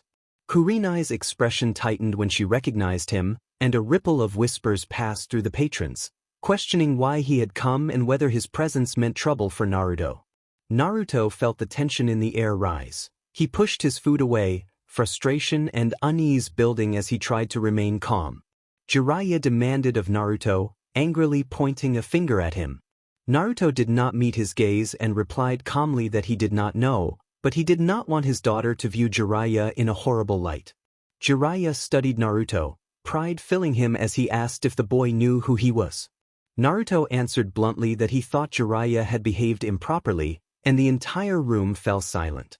Jiraiya attempted to introduce himself with dramatic flair, proclaiming his travels and his title as the Toad Sage. Silence hung in the air. Naruto muttered under his breath that Jiraiya's conduct was inappropriate while he continued drinking. Jiraiya insisted he had been misunderstood and then accused Naruto of destroying his research. Naruto apologized half-heartedly and made it clear he would be leaving. He bowed his head to his teacher in thanks for the meal and told Kai's they should go see Uncle Shikamaru. Naruto left, leaving Asuma and Kurenai amused and Jiraiya gaping. Asuma finished his food and told Jiraiya that the boy was Naruto Uzumaki. Jiraiya reacted with disbelief and then, when told more, grew even more surprised. Asuma explained that the little girl beside Naruto was Kai's Uzumaki, whom Naruto had rescued on their last mission. With that information, Jiraiya gathered himself and ran after where Naruto and Kai's had gone. Naruto and Kai's walked toward the Nara household, leaving the strange-haired man and his teacher behind. They held hands as they moved through the streets, drawing a mix of smiles and wary stares from passers-by. Naruto noticed a small yawn from Kai's and looking down, saw her rubbing her eyes with a faint blush. He thought she looked like she needed a nap. They entered the compound together and announced their return. Shikamaru's mother, Yoshino, emerged from the kitchen to greet them with a warm smile and said dinner would be ready in a few minutes, suggesting they get cleaned up. Naruto and Kai's went upstairs to wash. A short while later, the house filled with the warm smell of soup. Naruto and Kai's joined the Nara family around the table as Yoshino set down another bowl in front of Naruto, who was already on his second helping. Yoshino placed a gentle hand on Kai's head and encouraged both of them to eat. Kai's thanked her politely and ate with careful manners, while Naruto grinned with his cheeks full. Yoshino chided Naruto lightly when he began to speak with his mouth full. At that moment Shikamaru and Shikaku returned home. The brothers exchanged a quiet complaint about the women in the house. Kurama, now in his small fox form, yawned, stretched, and hopped into Naruto's lap, sniffing at the table. Naruto absent-mindedly scratched Kurama behind the ears while continuing to eat. Shikamaru leaned back lazily and remarked that they were acting as if it were their actual home, and Naruto shrugged that it might as well be. Shikaku sipped his tea and commented that it was peaceful with them there. The front door then slammed open and Jiraiya burst into the room, panting and wide-eyed as if he had just chased down a rumor. He pointed at Naruto and Kai's and announced his discovery. Naruto, caught mid-bite, groaned inwardly at the commotion. Kai's looked at the wild-haired man in confusion and wondered who he was. Jiraiya was stunned when Naruto reacted to Kai's as his daughter. Shikamaru muttered that it was troublesome. Jiraiya sat down beside Naruto and stared at Kai's, asking if she really was Naruto's daughter. Naruto confirmed that she was. When asked how, he explained that she had needed a home and he had given her one. Kai's smiled softly and clung to Naruto's sleeve, saying that he had saved her. Jiraiya blinked several times and muttered that he needed a drink. Yoshino appeared with a plate of food, told him there was no alcohol available but that he could eat, and warned him to keep his feet off the floor. Jiraiya flinched like a scolded student. Kurama sniffed at Jiraiya with narrowed eyes. Jiraiya finally noticed the small fox and froze. Kurama sneezed directly into Jiraiya's face before anyone could finish speaking. The entire table fell silent as Kurama snorted and nonchalantly licked his paw. Jiraiya toppled backward off his chair and rolled away with theatrical shock, wondering aloud how the nine tails had been allowed at the table. Naruto shrugged and explained that Kurama was calm now, just a bit sassy. Kurama narrowed his eyes and insisted he preferred the word refined. Shikamaru laughed for once. Jiraiya, finally on his feet and looking everyone over as if they'd gone mad, could only ask whether he had entered a different dimension. Shikaku patted him on the back and told him to go with it. Later that night, the Nara household settled into quiet. The dishes had been washed, the lights were dimmed, and the air felt peaceful. Naruto sat on a soft cushion near the window, brushing Kai's hair while she leaned against him, already half asleep. Kurama, in his fox form, lay nearby on his back and snored softly like a little thundercloud. Jiraiya sat cross-legged across from Naruto with a cup of warm tea, wearing an uncharacteristically serious expression. He studied Naruto for a long moment before asking whether Naruto already knew the Nine Tails. Naruto confirmed that he did. Jiraiya asked whether Naruto had any control over the beast. Naruto looked uncertain and glanced at Kurama before admitting that he did not. Whenever he used the power, he always asked Kurama for permission. Jiraiya, puzzled, asked who Kurama was. Naruto explained that Kurama was the Nine Tails and that it was his real name rather than just a title. Jiraiya offered to teach Naruto to HRSS that power, hoping to help his former student's son. Naruto shrugged and said he would like that, but noted that he still needed other teachers too, since Asuma could not help everyone at once and probably wanted to teach Ino, Shikamaru, and the others together. Jiraiya exhaled and then asked whether Naruto had ever heard of the toad summoning jutsu. Naruto blinked and admitted he had not. Jiraiya described it as a special summoning technique that called on the great toads of Mount Myaboku, enormous and powerful creatures loyal to those who could summon them and that had aided some of the greatest shinobi in history. Naruto's eyes widened, and he became instantly hooked. He repeated that the toads were huge enough to squish a building or two, and he was ecstatic. Kurama rolled an eye and muttered that frogs were just what they needed. Jiraiya corrected him, emphasizing that they were sacred toads. Naruto begged to learn immediately. Jiraiya warned that it was not a toy jutsu but a powerful technique that required chakra control, focus, and guts, and that he could teach Naruto, although it would be rough. Naruto said he was ready for a tough teacher since Asuma's training had made him strong. Jiraiya chuckled and warned that Naruto might wish he were back with Asuma by the time the training was through. Kurama yawned and warned that if Naruto died, he was not planning to revive him. Naruto stuck out his tongue and protested that he would not die. Jiraiya added dryly that it depended on how well Naruto did when pushed off a cliff, and they agreed to start at sunrise. The next morning, Jiraiya awakened the group with thunderous energy, announcing that it was the day to summon toads. Naruto rubbed his eyes and wondered whether Jiraiya always shouted that early. Kai's sat under a tree with Kurama, munching on snacks Yoshino had packed. Jiraiya presented a scroll with a grin and explained that it was the toad summoning contract. Naruto would sign it, use chakra, and summon giant battle toads. Naruto nodded enthusiastically, bit his thumb to sign with blood, and then clapped his hands together to perform the summoning. He created several shadow clones and channeled chakra with them, then attempted the summoning. A puff of smoke produced only a small tadpole. Naruto stared in confusion while Jiraiya facepalmed. Kai's tried to laugh and called it cute. Kurama smirked and teased Naruto. After several more attempts that produced only tiny toads, Naruto grew frustrated. Jiraiya decided it was time to try the more traditional method and repeated that Naruto would have to fall off the cliff. Naruto balked, but Jiraiya insisted this was how one learned to summon something strong when life depended on it. Naruto shouted back that Jiraiya had better catch him if it went wrong. Kai's and Kurama watched from a distance, wide-eyed and nervous about how serious Jiraiya could be. Naruto focused on gathering chakra in his hands, sweat beading on his face. He attempted the summoning jutsu again, but nothing answered. The rock beneath his feet suddenly crumbled and he began to fall.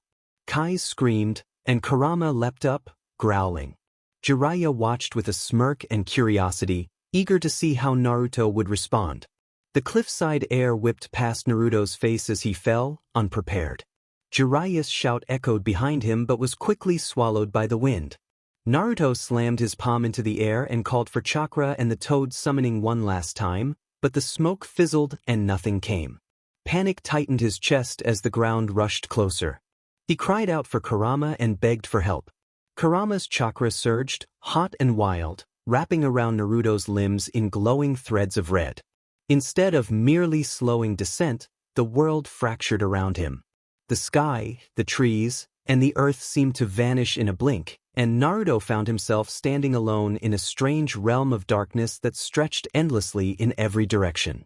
Stone pillars loomed like silent giants, worn by time and fire, and the atmosphere felt both ancient and charged with possibility. A faint orange light flickered at the center of the space from a small, weak flame on a metal torch embedded in the ground. The silence was thick. Naruto stepped forward, uneasy. The ground felt solid, cold, and heavy beneath his feet. Kurama's chakra had vanished. This was not his inner mindscape. It felt like something else entirely. Then he heard the drag of metal across stone. From the shadows stepped a man, or what had once been one, clad in a charred leather jacket, pants weighed down with chains, and boots that struck the floor with heavy thuds. His head appeared as a skull wreathed in blue-tinged flame that gave no warmth, only a chill of dread. Naruto's hand twitched, ready for a fight. The skull-headed figure warned Naruto not to bother and told him he was in his world now. The voice was rough, deep, and echoed like thunder. Naruto forced his voice not to crack and asked who the figure was. The skull-headed man introduced himself as Johnny Blaze, once a stunt rider, now the Ghost Rider, and his chains coiled and moved across his torso with a whispering sound. Naruto frowned and asked why he had been brought there after trying to summon a toad. Blaze laughed low and bitterly and said the place was not quite hell but a crossroads, a realm between things. He circled Naruto slowly, boots thudding, while the torch in the center pulsed in time with Naruto's heartbeat. Blaze observed that Naruto was brimming with something dangerous and said that the red chakra inside him screamed. He explained that power like that opened doors, and sometimes the wrong ones. Naruto asked if Blaze meant Kurama. Blaze replied that he had seen demons and had been one himself, and while Naruto's was not the worst he'd seen, it was close. Blaze told Naruto the real problem was that he was still human and scared. Naruto bit his tongue and insisted he was not scared. Blaze countered that Naruto was terrified of what he might become, of not being enough, of people leaving him, and of hurting those he cared about. Naruto looked away, fists trembling. Blaze said he had not been born like that either and had once made a desperate bargain to save his family, thinking he could control the curse. He gestured to the blue flames around his skull and explained that the bargain had become a prison. He said he rode each night hunting down the worst of humanity, balancing scales he never wanted, and warned that Naruto was walking the same road without realizing it. Naruto argued that he had not asked for the power and vowed to control it and be better than what was inside him. Blaze acknowledged his guts and warned him not to forget what he had seen, telling him the place was always watching and waiting. He suggested that if Naruto ever needed to understand the fire or what it burned, Blaze might be there, then urged him to get back out there and not waste the chance. Naruto blinked as the torch erupted in blinding light. He found himself falling, the cliff rushing up beneath him. Kurama's chakra swirled around him, but he did not panic. He steadied himself, resolved that he was ready, formed the hand sign, and performed the summoning jutsu. A puff of smoke announced the arrival of Gamabunta. Naruto landed roughly on the toad's head, gasping and winded but alive. The giant toad scowled down and demanded the boy's identity. Naruto introduced himself as Naruto Uzumaki and declared that he never quit. A few hours later, Naruto sat on the edge of a grassy ridge near the training cliffs, staring at the horizon as the sun dipped low and cast orange and gold across the trees. His body ached, and his heart still pounded. He had finished his challenge from Gamabunta. Jiraiya stood beside him with his arms crossed, grinning like a proud parent and saying that Naruto had actually done it, that his first real summon had been Gamabunta and that he was a natural. Jiraiya then asked whether Naruto was sure it had been only luck, noting that Naruto had passed out midair and then suddenly summoned a boss toad as if it were nothing, and that such events suggested something else beyond Fox Chakra. Naruto did not answer immediately. He kept looking at the sun, his mind still reeling from the blue fire, the chains, the cold stone and Johnny Blaze's burning presence. He told Jiraiya that he had seen someone not Kurama, but a man on fire who did not seem to be in pain, as if he belonged to something worse. Jiraiya's eyes narrowed. He said that Naruto had gone into the spiritual plane deeper than most shinobi ever did, and that such realms, where chakra, soul, and spirit energy collided, were dangerous and often unrecoverable. Naruto assured Jiraiya that he had come back and that he would keep moving forward. Jiraiya regarded him thoughtfully, acknowledged that something inside Naruto had been burning hotter, not just power, but will, and said they would keep training while he kept an eye on him. That night, long after they returned to the Nara house, Naruto sat alone on the porch under cool wind and blinking stars. Kurama stirred within him and told Naruto that he had met something ancient, a place the fox could not follow into, only watch. Naruto noted that it had felt like Kurama was not even there. Kurama warned that Naruto had walked into a realm of souls and that what Blaze had said was not wrong. Power changed people, and hosts could fall apart, consumed by rage or guilt. If Naruto lost his way, those chains might come for him. Naruto looked at the stars and resolved that he would not let that happen. He declared he would not give in to vengeance, that he would protect people, and that he would become Hokage. Kurama urged him to keep walking. Back inside the house, Kai's sat on her futon hugging her knees and half asleep. Kai's mumbled that Naruto was late as she rubbed her eyes. Naruto smiled softly and apologized, explaining that he had taken a big fall and learned a bigger lesson. Kai studied him more closely, then tilted her head and observed that he felt warm in a way that wasn't just body heat. His chakra felt like a growing flame. Naruto paused in the doorway and asked if she could feel that. Kai's nodded slowly and asked if something had happened to him. Naruto crossed the room and sat beside her, brushing a hand through her hair. He admitted that something had happened and that it needed to happen. Kai's asked quietly if it had hurt, and Naruto admitted that it had, a little. Kai's leaned against him and closed her eyes, saying sleepily that his fire didn't feel scary, just big. Naruto murmured a good night to Kai's, and Kai's replied good night and called him dad. Early the next morning, with the sun barely rising, Naruto stood outside the compound and Jiraiya approached with a scroll slung over his back. Jiraiya asked if Naruto was ready to try again. Naruto nodded and said that this time he intended to summon with full control, not in accident or desperation. Jiraiya smiled, tossed the scroll, and encouraged him to attempt summoning Gamakichi instead of causing trouble for an old man. As they headed toward the training grounds, Naruto glanced back once and thought he saw a flicker of blue flame deep in the shadows of the trees, but when he blinked it was gone. That night, Naruto's dreams were thick with smoke.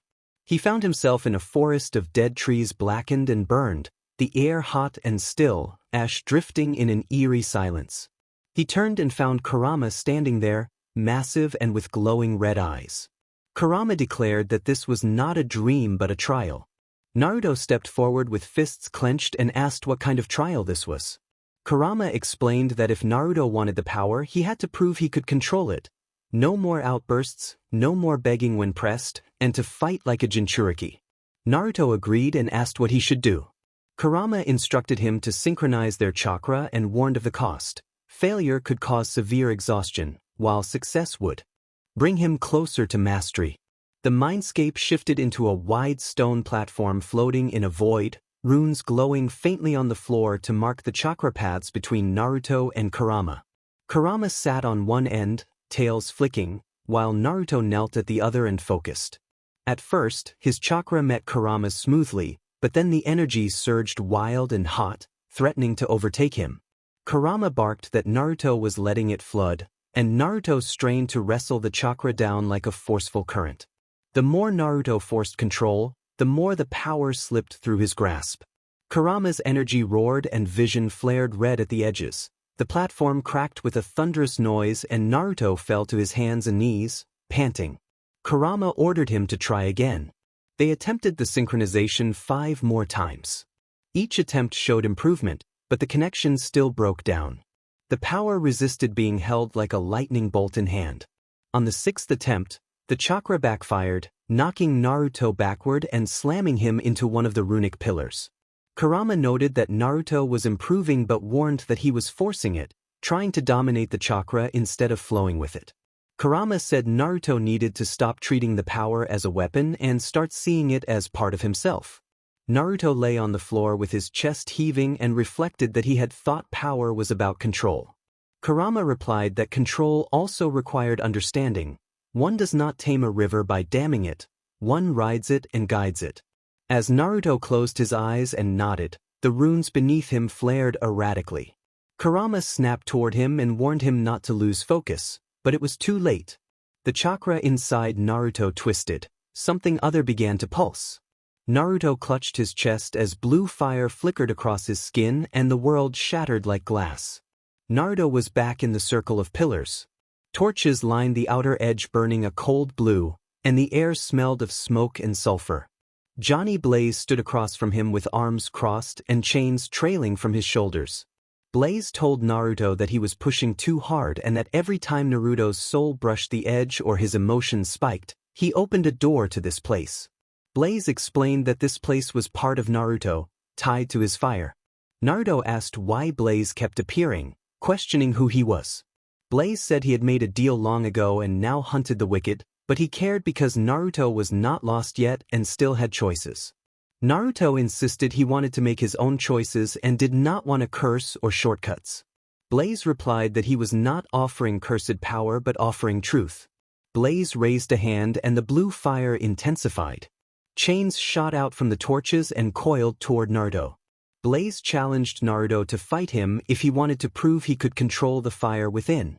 Naruto flinched at first, then dodged as the chains lashed forward, flipping back into a crouch and forming hand seals to create shadow clones. 4 clones appeared and rushed Blaze. Blaze did not flinch. His chains moved like living serpents, sweeping through the clones and dispersing them in bursts of smoke. Naruto came in from the side with a Rasengan, but Blaze caught the spinning orb with his burning hand. The jutsu hissed, smoke rising as it collided with the hellfire. For a moment they stood locked, chakra and soul energy grinding, then Blaze's fire surged and Naruto was blown backward, skidding across the stone. He sat up, panting. Blaze walked forward and commented that the fire did not play fair and did not bow, but it could be guided if someone had the will. Naruto rose and told him to go again. They clashed repeatedly, Rasengans, chains, fire, chakra each exchanged, teaching Naruto something new about timing, rhythm, and pressure, and about himself. He began to move better, dodge tighter, and hit harder. Finally, Blaze stepped back and nodded that Naruto was not ready yet but was getting closer. He promised to be waiting next time Naruto fell. He held out a glowing, pulsing chain link and urged Naruto to keep it with him just in case. Naruto reached out and touched it, and then woke up. He gasped in his bed, drenched in sweat. Moonlight glowed soft and silver.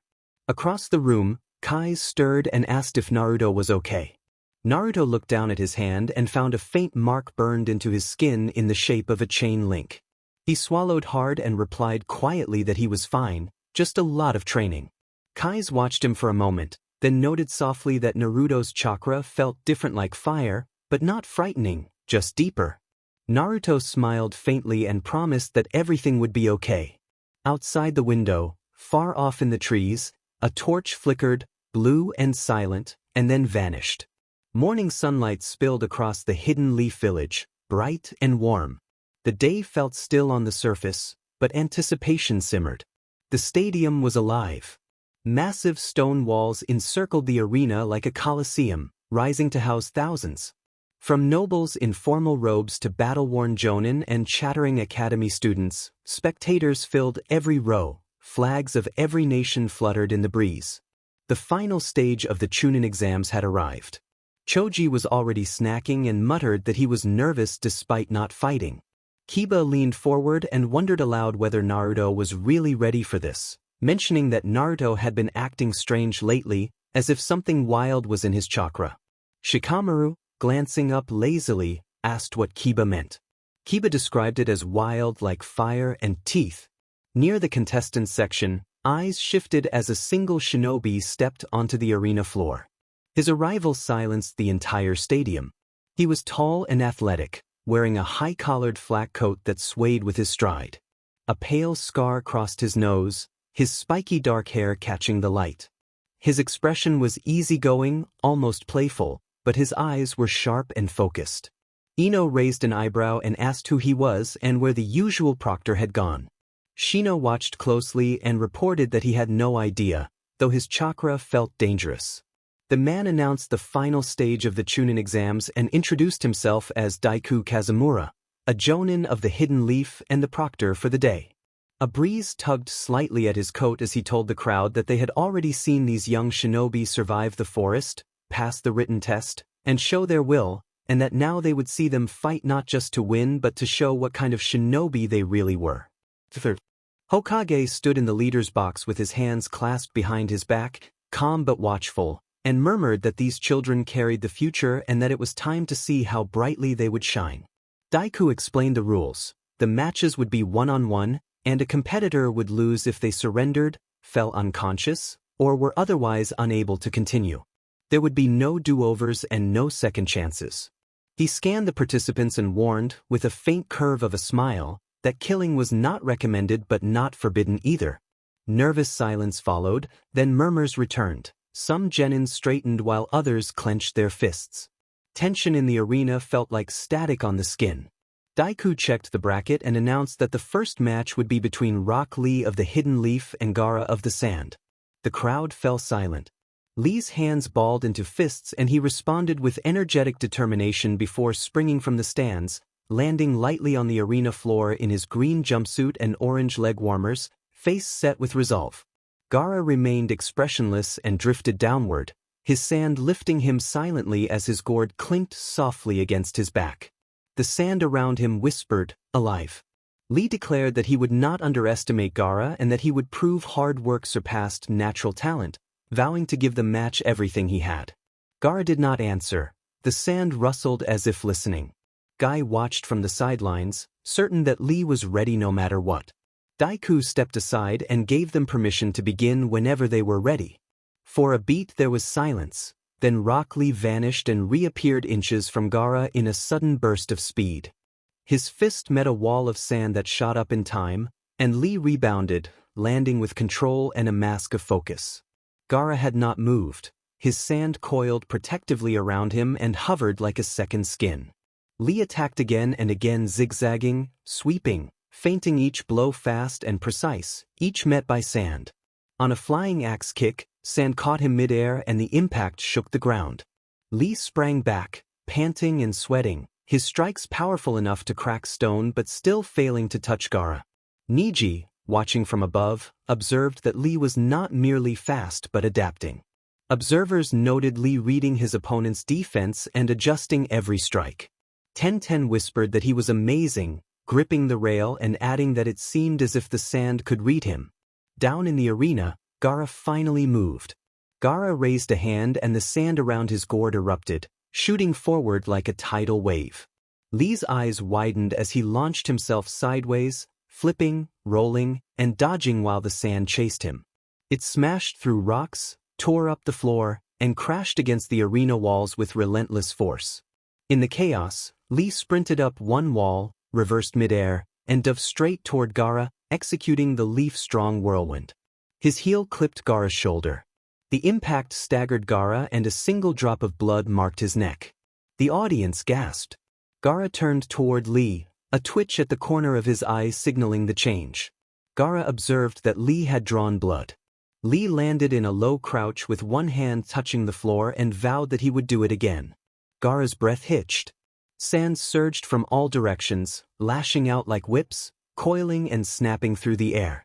Lee ducked and weaved, but a tendril caught his left wrist and another wrapped around his ankle as Gaara activated Sand Coffin. The tendrils tightened and pressure gripped Lee's limbs.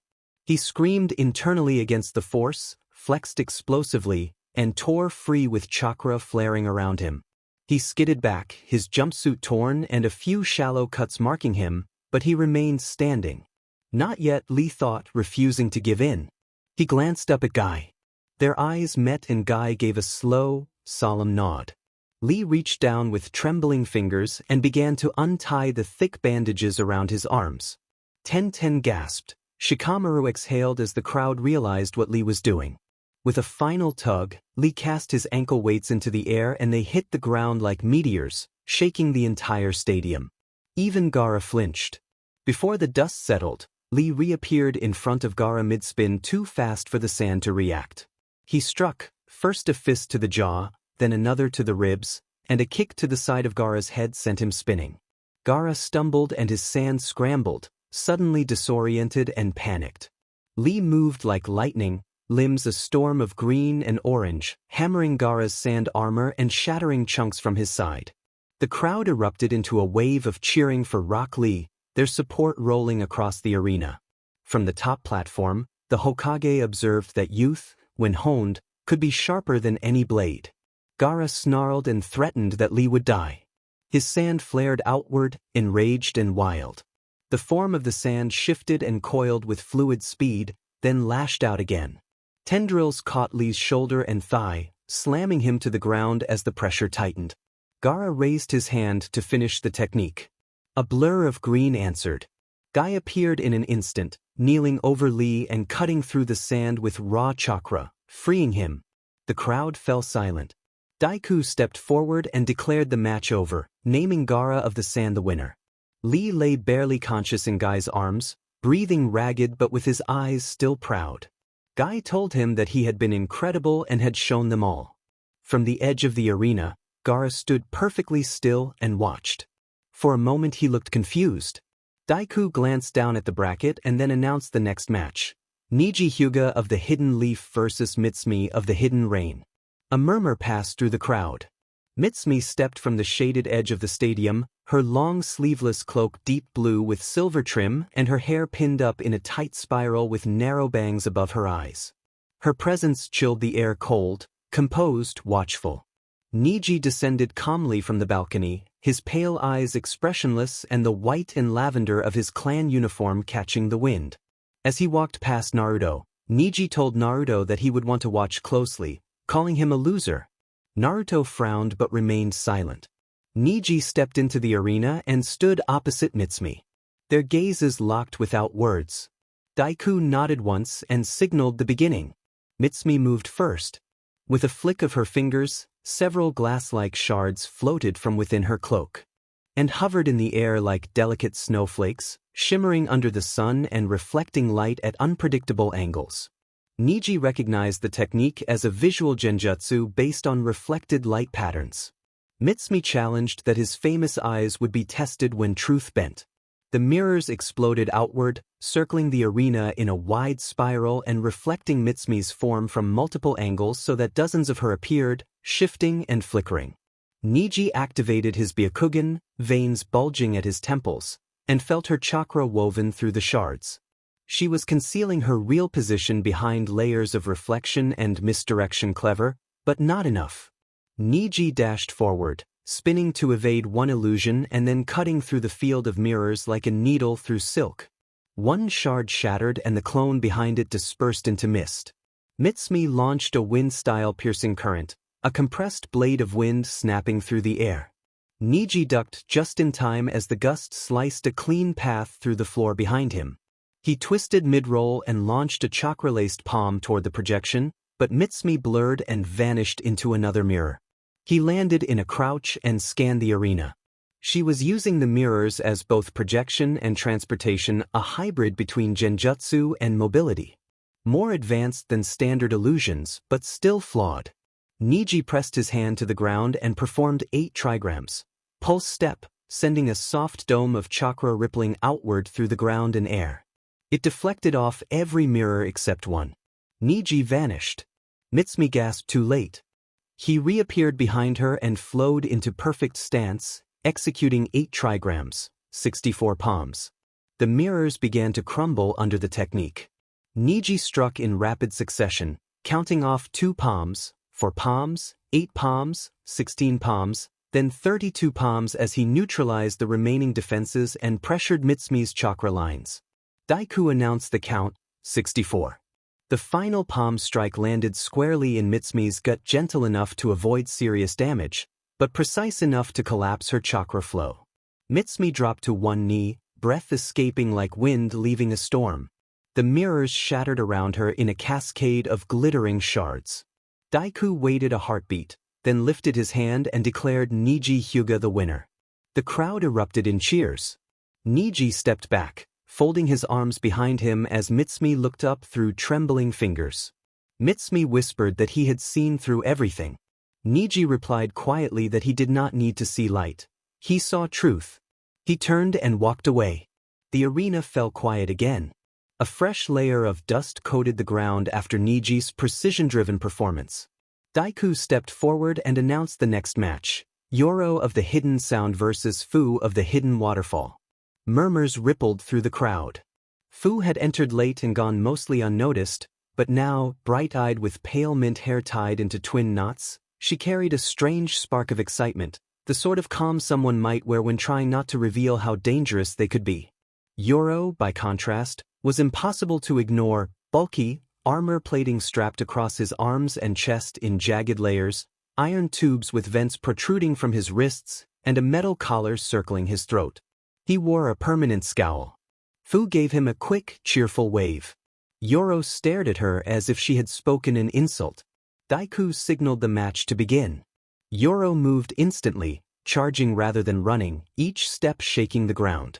The tubes on his arms flared and hissed. A burst of sonic energy erupted toward Fu, sending visible vibrations through the air.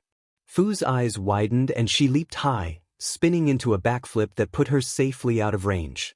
Fu remarked that it was rude to launch an attack without greeting. Yoro growled that he would say goodbye when he was done. He twisted a valve on his gauntlet and built a louder screech. The air around Fu distorted, sound pressing on her like collapsing walls. She crouched, holding her ears as the pressure built. Fu flicked a kunai into the ground and used it to divert the vibration just enough to spring off like a diving board. She twisted in the air and smiled as wings burst from her back, insectoid, translucent, humming with green chakra. The audience gasped. Shino narrowed his eyes and remarked that she seemed like him. Kakashi observed that she was very fast. Fu zipped forward in a blur, wings slicing through the air and forcing Yoro to spin and turn to keep up. He slammed the tubes together, firing a sonic pulse in all directions. Fu dipped low to avoid the wave and struck from underneath. Her foot collided with Yoro's chest plate and lifted him off his feet. He staggered and landed coughing. Yoro dismissed it as a lucky hit. Fu landed with a wide grin and called it calculated. Yoro roared and twisted another dial on his gauntlets. Steam hissed from the tubes as the next attack charged. He slammed his fists into the ground and a ring of sonic force erupted outward, shredding the dirt and cracking the arena floor in a perfect circle. The air pressure pinned Fu to the ground. Spectators leaned forward. Shino urged her not to let Yoro control the match. Yoro raised his fists, both glowing, and threatened that he intended to break her slowly. Fu's eyes flickered orange, and for a split second something old and fierce stirred behind her gaze.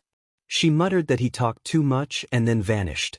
She did not jump or fly. She simply vanished and reappeared behind him mid-spin, chakra flaring like embers off her wings. Her palms struck the back of his head twice. Yoro grunted and stumbled. She flipped over his back and slammed both feet into his spine with a sharp impact. He hit the ground and dust rose around them. Fu landed a few feet away, wings buzzing softly.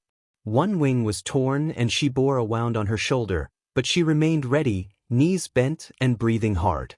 After a long pause, Daiku raised a hand and declared Fu of the hidden waterfall the winner. Fu did not smile as she walked back and did not look at the crowd. In the balcony, Naruto leaned forward, eyes sharp, sensing in her chakra a mirror of the beast within himself. He noted that she was like him. The midday sun bore down on the arena, casting harsh shadows across the stone floor. A warm breeze made Temari's fan flutter at her back. Daiku announced the next match, Shikamaru Nara of the Hidden Leaf versus Temari of the Hidden Sand. Temari strode into the arena with her giant war fan strapped across her back, calm and assured. Shikamaru trudged forward with a deep sigh, slouched shoulders and bored eyes. Naruto called after him, urging him not to fall asleep mid-match, and Ino laughed that he might choke before any plan began. Shikamaru muttered that his teammates were troublesome. He stopped a few feet from Temari and scratched his head, asking if she truly wanted to go through with it and admitting he was not in the mood to impress anyone. Temari raised an eyebrow and said that she was fine and ready. Daiku gave the signal to begin. Temari swept her fan outward with a snap and a powerful gust burst across the field, tearing up loose stone and dirt. Shikamaru leapt backward to avoid the worst of it, sandals scraping across the floor. He noted that it was predictable for her to open like that. Temari held her ground near the edge of the arena, patient and strategic, aware that he was a thinker. Shikamaru scanned the terrain pillars, broken stones, the arc of Temari's fan, her stance and spotted a single piece of cloth fluttering from a collapsed post, caught on a jagged spear of wood. He produced a small round mirror from his pouch and flicked it into the air, It landed silently behind one of the fallen columns. Temari narrowed her eyes and accused him of trying to stall. Temari warned Shikamaru that he would run out of room before she ran out of wind. Shikamaru muttered that he was just thinking how much easier it would be if he had just forfeited, then formed a hand sign. Temari's eyes snapped wide as his shadow began to move. It crept fast and low along the cracks in the stone, winding between debris and arching toward her. She stepped back and swept her fan, creating another gust that flattened the terrain in front of her and cleared the shadow's cover. The shadow kept splitting into multiple tendrils, weaving across the ground. Shikamaru explained to himself that the angle of the sun was just right to bounce his shadow off the mirror. He grinned slightly from behind cover. Temari brought her fan down in a full 3-star swing and a cyclone of wind erupted. Shikamaru dove for cover again as the tornado lifted debris and cracked a nearby column. The reflection in the broken mirror was ruined, but he had only needed 1 second. A sliver of shadow snapped forward and touched the tip of her sandal. Temari froze. Shikamaru declared that he had her. She gritted her teeth and refused to accept it. Shikamaru rose from cover and dusted himself off, yawning as he casually walked toward her with his arms behind his head. He explained that the match had been too much of a drag but that it was over. Temari growled and asked why he did not simply quit if he was so tired. He stopped 2 feet in front of her, looked at her trapped stance, and sighed, conceding that she was strong. He noted that she was standing in the sun and he lived in the shadows, then turned to Daiku and formally conceded the match. The arena fell silent. Temari blinked in surprise and then smirked, telling him not to go easy on her next time. Shikamaru waved lazily and told her not to bring a wind tunnel to a chess match. Daiku raised his hand and announced Temari of the hidden sand as the winner. As Shikamaru returned to his team, Naruto stood up, punched him lightly on the shoulder, and accused him of showing off. Shikamaru muttered that it was troublesome, grinning. The proctor announced the next round, Naruto versus Tenten. Both stepped down into the arena as the audience murmured, adopting ready stances and facing one another. The arena hummed with anticipation as the proctor raised his hand and signaled the start. Naruto cracked his knuckles and told Tenten that he was ready. Tenten smirked and replied that she intended to disarm him. Without hesitation, Tenten surged forward, sending a flurry of kunai from her hands. Naruto ducked and wove as the blades whistled past with precise timing. She flipped into the air and released a scroll that burst open, summoning a spiraling storm of weapons. Naruto raised his arms as dozens of kunai and shuriken began to rain down. He rolled away and summoned a thin outline of Nine-Tails chakra, his pupils narrowing into slits. He leapt at Tenten with his fist ped. She drew a bow staff from her scroll while mid-fall, blocked the punch, and spun to sweep at his legs. Naruto jumped over the sweep and countered with a spinning back kick. Her staff absorbed the force, knocking her backward. Tenten admitted that his attack was not bad, flipped to her feet, and launched herself into the air again. She tossed another scroll that unraveled into long ribbons covered in summoning seals. The sky filled with blades of every shape: sickles, axes, and windmill shuriken. Naruto grinned and shared that he had a surprise. He formed a crosshand seal and performed the shadow clone jutsu. A dozen Narutos appeared in an instant and spread out to form a living wall as the weapons rained down. Several clones took the hits and vanished in puffs of smoke. The real Naruto charged through the chaos, his outline blazing with chakra. Tenten twirled midair and launched a massive scroll marked as a final release. Hundreds of blades erupted in a typhoon of metal and momentum. She challenged him to dodge it as the whirlwind of weapons swept toward him. Naruto stopped as the ground around him warmed and small flames danced at his feet. He announced that it was time to try something new. A fiery aura built around him. His skin took on a hardened, smoky texture and a blazing chain erupted from his palm. He spun the chain and lashed it toward the storm of blades, sending them scattering as the chain cut through the whirlwind. Tenten widened her eyes and asked what power that was. Naruto surged forward in a burst of flame, his fists glowing with chakra. Tenten dropped into a roll to narrowly avoid a flaming strike that shattered nearby tiles and then moved in from behind, unleashing a barrage of close-range projectiles. A trailing flame snaked behind Naruto, catching the projectiles mid-air and scattering them harmlessly. Gritting her teeth, Tenten leapt again and reached for a final scroll she had been saving. She bit her thumb and performed a summoning. An iron dragon lance materialized in her hands, longer than a halberd and forged from chakra-tempered steel. She launched it like a missile straight at Naruto. Naruto planted his feet and called for Kurama's chakra. The Nine-Tails' energy surged, forming a jagged, beast-like cloak around him. With a roar, he caught the iron dragon lance. Bare-handed, the spear cracked under the impact and exploded into a shower of harmless fragments in the air like fireworks. Tenten landed, panting, and admitted that the exchange had been ridiculous. Naruto walked toward her as the fire faded from his eyes and remarked that she had almost had him if he had not shifted into that fiery form. Tenten smirked and told him he was insane and that she was not finished yet. Suddenly she twisted and aimed a hidden blade at Naruto's chest. Naruto grinned and noted that he had expected something sneaky. The blade passed through a clone, and the real Naruto dropped from above with a spinning axe kick that knocked Tenten off balance and onto the ground. She groaned but remained conscious.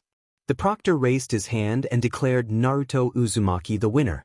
The crowd erupted in cheers and gasps. Naruto offered a hand to Tenten, complimenting her strength. She accepted his hand, smirking despite herself, and said that he was crazier, asking what he even was. Naruto winked and said that he was still figuring that out. The crowd was still buzzing from the last match as Sasuke stepped into the arena. His expression was focused, his eyes steely, and his posture straight. His mind was sharp and his heartbeat measured with each step. Across from him stood Dosu, the mysterious sound-based fighter from the Sound Village, wearing his usual confident smirk. The air around Dosu seemed to hum with an eerie energy. Dosu taunted that Sasuke was ready to lose while his fingers played along the metal tube attached to his ear, the source of his sound-based technique. Sasuke responded curtly that Dosu talked too much. The Proctor Daiku raised his hand and signaled for the match to begin. Dosu brought the tube to his mouth and produced a high-pitched, vibrating sound that rippled through the arena. Sasuke felt the pulse reverberate through his body, a disorienting sensation that made him stagger for a moment before he regained his footing. Sasuke noted aloud that this was Dosu's tactic. Dosu grinned and promised it was only a taste of what was coming. In a blur of speed, Sasuke flipped backward to avoid another sonic blast and landed with the agility that had made him a threat among the village's top fighters. He observed that Dosu could not keep up with him and activated his Sharingan, the crimson pattern sharpening his perception and slowing the world into clearer movements. He read the minute motions of Dosu's fingers before the next sound wave formed and decided he was too slow. Sasuke closed the distance in an instant and threw kunai with pinpoint precision. Dosu moved with a fluid, serpentine grace to dodge. Dosu sneered that Sasuke would have to do better. Sasuke coldly replied that he only needed to finish the match. Dosu attempted another barrage of sound intended to unbalance Sasuke, but Sasuke wove through the sonic waves and struck the metal tube with a kunai, shattering it. Dosu reacted in disbelief that his advantage had been broken. Sasuke followed up with a rapid series of kunai, each aimed with deadly accuracy. Dosu barely managed to retreat, but Sasuke closed in. Dosu declared he was not finished and formed hand seals as his body vibrated with energy. Before Dosu could complete his move, a circular pulse of sonic force burst from him and struck Sasuke's chest, producing a reverberation that briefly staggered him. Sasuke experienced the deep resonance but pushed through the discomfort, his Sharingan flaring brighter as he assessed Dosu's next motion. Sasuke vanished into the shadows and reappeared behind Dosu, then activated his Chidori and drove a concentrated burst of lightning-infused energy toward Dosu's back. The attack propelled Dosu forward, sending him skidding and collapsing to the arena floor, rendered momentarily motionless. The electric energy faded, leaving only the scent of ozone and scorched earth. Sasuke stood over Dosu as Daiku stepped forward and announced Sasuke Uchiha as the winner. The crowd erupted, but Sasuke did not acknowledge them. He had come to win. Tired but satisfied, he turned and walked away, already focused on the next challenge ahead.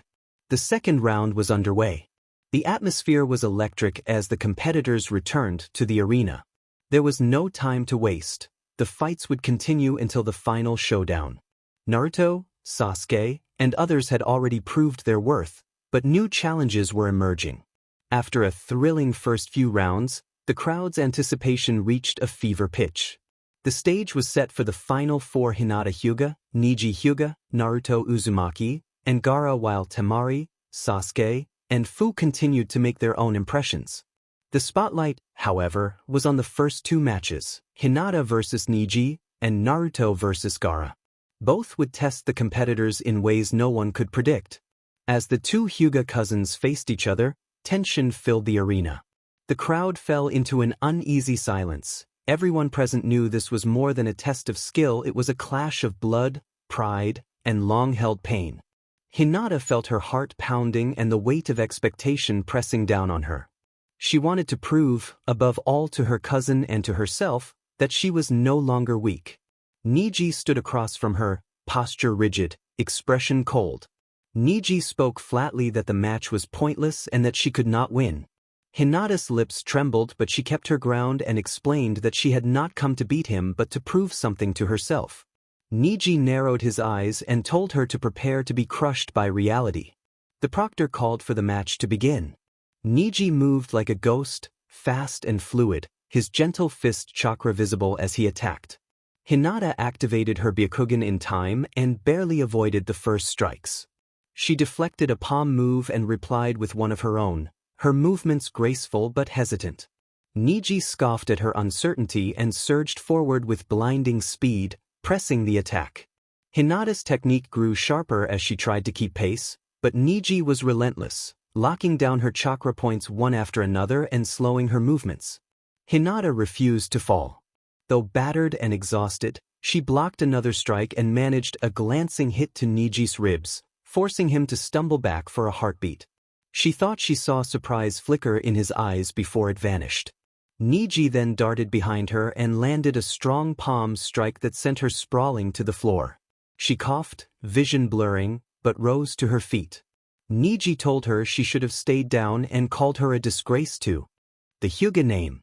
Hinata whispered that she would not give up and that she would never run away again. Enraged by her persistence, Neji moved into a flurry of precise strikes aimed at shutting down her remaining chakra flow. Hinata tried to guard, but her arms were numb and her legs heavy. She could not keep up. A final powerful strike sent her skidding across the floor. She lay there gasping, vision spinning.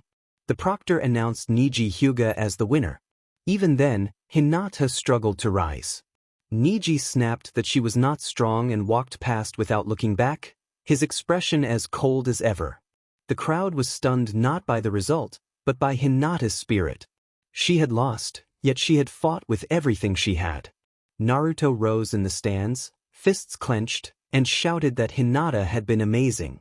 Hinata managed a faint, satisfied smile despite her exhaustion. She had taken the first step toward becoming who she truly wanted to be. Some time later, the match everyone had been waiting for began, Naruto Uzumaki versus Gaara.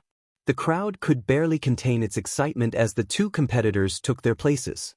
On one side stood Naruto, loud and spirited, full of unpredictable energy.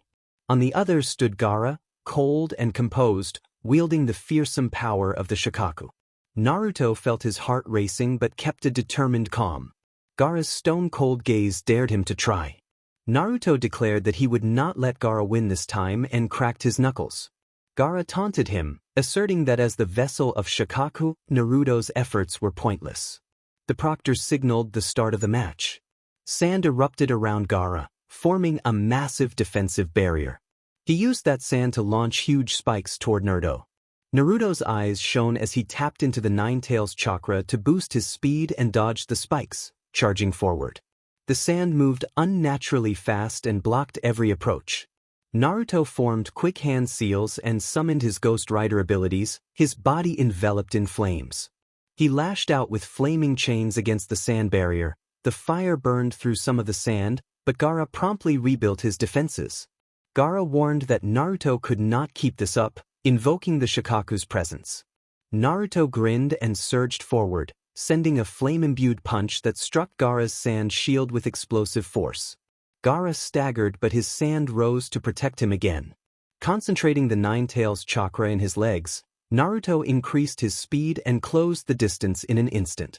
Ghost Rider's flames flared as he punched through the sand shield, knocking Gaara into the air. Gaara landed hard with his sand swirling around him protectively, frustration and fury showing in his eyes as the Shikaku's influence began to stir. Gaara stated that it was time to end the fight and allowed his sand to twist and grow in preparation to unleash greater power. Naruto tightened his fists, eyes blazing with determination, and declared that Gaara would not intimidate him. The battle intensified, and the real test of their strength had only just begun. The crowd leaned forward, locked on the battle as the arena filled with a tense, crackling energy and the sand around Gaara came alive. Naruto felt the immense power of the Shikaku, the One-Tail, begin to seep into the air, heavy and suffocating. He watched the change in Gaara's eyes as they took on a feral glow and his controlled movements became wild, driven by the beast within. Sand wrapped itself around Gaara, forming a giant protective shell that hummed with dangerous energy. Naruto did not flinch. His hand burned with the intense power of the Nine-Tails. Flames flickered around his fist as he prepared for the fight of his life. He sensed a surge of otherworldly energy within him, his body pulsing with heat and his mind sharp and focused. Naruto muttered that this was the power of the Shikaku, and his eyes narrowed as Gaara's sand began to shift into a massive vortex. Gaara laughed darkly and warned Naruto that he would regret underestimating him, explaining that he had endured more pain than Naruto could imagine and that he was a weapon, a tool of destruction. Without warning, Gaara slammed his hands onto the ground and a wave of sand surged forward, moving with terrifying speed and precision. The attack came like a relentless storm, crashing at Naruto from every direction. Naruto moved faster than ever, his Nine-Tails chakra enhancing his reflexes. He dodged and rolled beneath one wave of sand and leapt to avoid another. Flames erupted from his body as he hurled himself at Gaara, his inner power fueling his strength and speed. The impact of his fist against the sand barrier cracked the ground beneath him.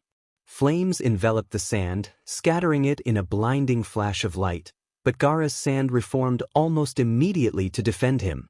The battle escalated, the forces of the Nine-Tails and the One-Tail clashing like thunder and lightning. Gaara's face twisted with hatred as he raised his hands once more. He summoned a towering sand coffin that rose high above Naruto, spikes of sand shooting out like blades aimed to impale him from all sides. Naruto recognized his opening and leapt toward the construct with everything he had, the flames spiraling around him. He summoned the full power within him, feeling its fiery energy heighten his senses. His body erupted in flame as he punched a hole through the giant sand structure. Gaara's eyes widened in disbelief when Naruto reached the top of the sand coffin, glowing like an inferno. Naruto grinned wildly and declared that this was where it would end for Gaara. In an instant, he unleashed a surge of intense flames from his hands, sending a wave that engulfed the sand and sent it scattering into dust. In the heart of the blast, Naruto's fiery form shone brighter than ever. Gaara stood momentarily still, his expression unreadable.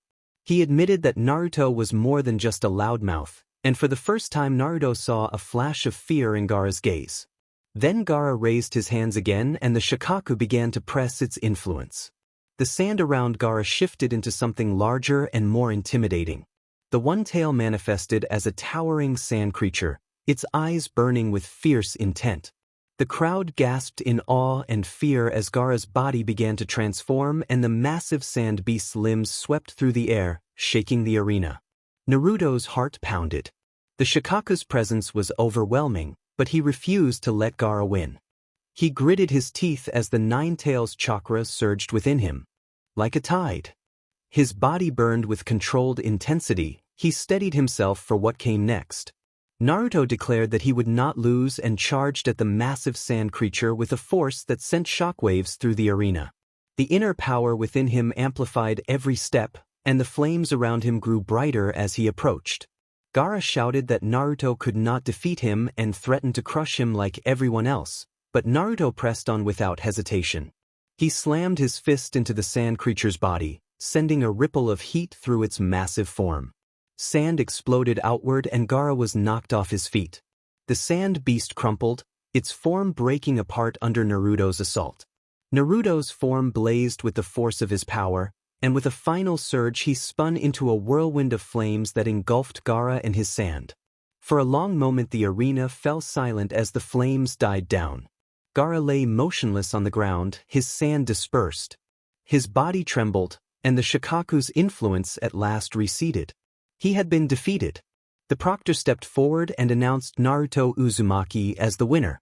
Naruto stood panting as his flames cooled and he returned to his normal state. He had done it. He had won. The crowd cheered for the intense battle, though an undercurrent of unease remained in the air. As the proctor prepared to finalize the results of the Chunin exams, a dark shadow passed overhead. The sky, clear all day, began to cloud over and the winds shifted, carrying an ominous scent. Before many could react, the ground trembled, first a slight shiver and then a stronger shaking that tested the stadium's foundations. Naruto shouted in confusion and looked to his teammates Shikamaru, Ino, and their sensei, Asuma, but even they were surprised by the sudden change. The clouds churned and darkened rapidly, and a blinding flash of light struck the arena. For an instant everything went quiet. A scream echoed through the air as a figure appeared above the stadium, silhouetted against the darkness and casting an eerie shadow over the grounds. The newcomers were immediately recognizable as Orochimaru, his grin and intent sending a chill through the crowd. From the corners of the arena, cloaked figures began to descend, landing gracefully on the ground, signaling a new and dangerous turn of events. Their faces were hidden, but their presence was undeniable. Orochimaru's voice rang across the field, cold and commanding. He sneered that the fun had just begun. The crowd, once excited, fell silent in fear. Naruto's eyes narrowed as he realized it had been Orochimaru all along. He clenched his fists, adrenaline surging through him. The air around him crackled with the latent energy of the Nine Tails and a darker power within him, and his heart hammered in his chest as the arena shifted toward battle. Asuma called for everyone to stay alert, his calm demeanor hiding the tension in his eyes, and immediately took a defensive stance while scanning for threats. Shikamaru adjusted his posture, already calculating their next move. Niji, still recovering from his earlier match, rose and warned his teammates that this was not simply an attack but an invasion.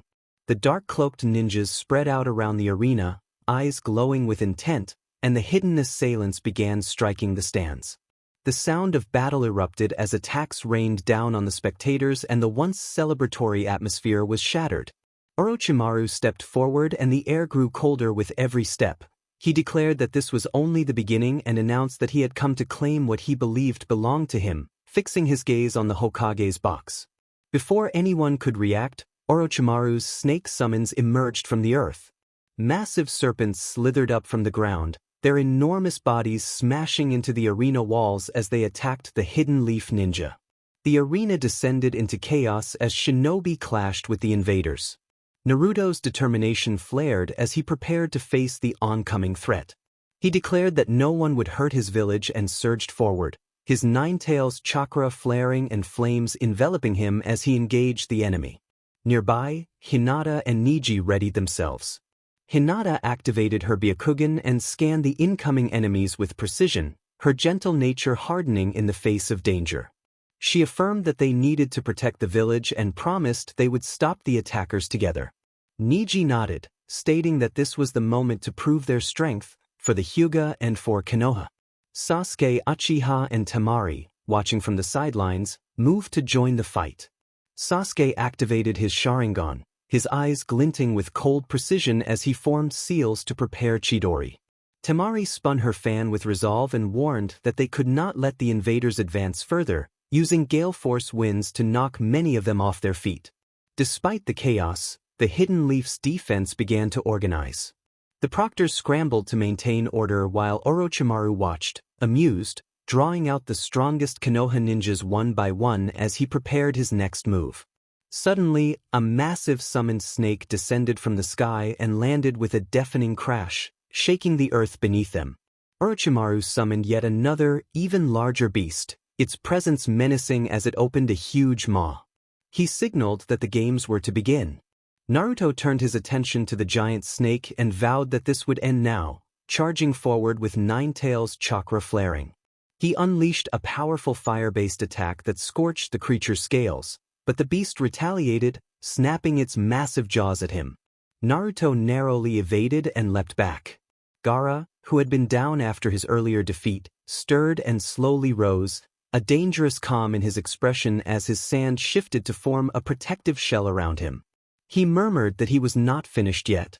With Gaara back on his feet, Naruto realized the arena had become a full-scale war zone. Massive summons roared, kunai whistled through the air, and chakra-infused techniques crackled in rapid succession. The hidden leaf ninja faces hardened into grim determination as they prepared to defend everything they had fought for. Naruto stood at the center of the arena, his Nine Tails chakra heating the air around him, and reminded himself that this was not the time for distractions as he narrowed his focus on the enemies closing in. The giant snake's tail smashed into the arena walls with such force that the stone cracked and the spectators screamed in panic. Hinata leapt into action, her Byakugan sweeping the battlefield as she calculated each threat. When a tall, lanky enemy in dark robes charged at her with kunai in hand, she struck with the gentle fist technique, targeting his chakra points precisely and disrupting his balance. The enemy sneered that being the Hyuga clan's prodigy would not save her, but Hinata's resolve only hardened and she moved with fluid efficiency, neutralizing him before turning her attention to the next threat. On the other side of the arena, Neji activated his Byakugan and surveyed everything: the movements of Orochimaru's forces, the patterns of attack, and the most vulnerable points. He could see attacks before they happened. In that instant, a man in black robes rushed at him carrying a poisoned blade aimed at Neji's chest.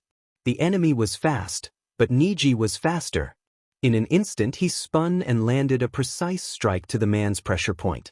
The attacker froze mid-step, his weapon falling as his body went limp.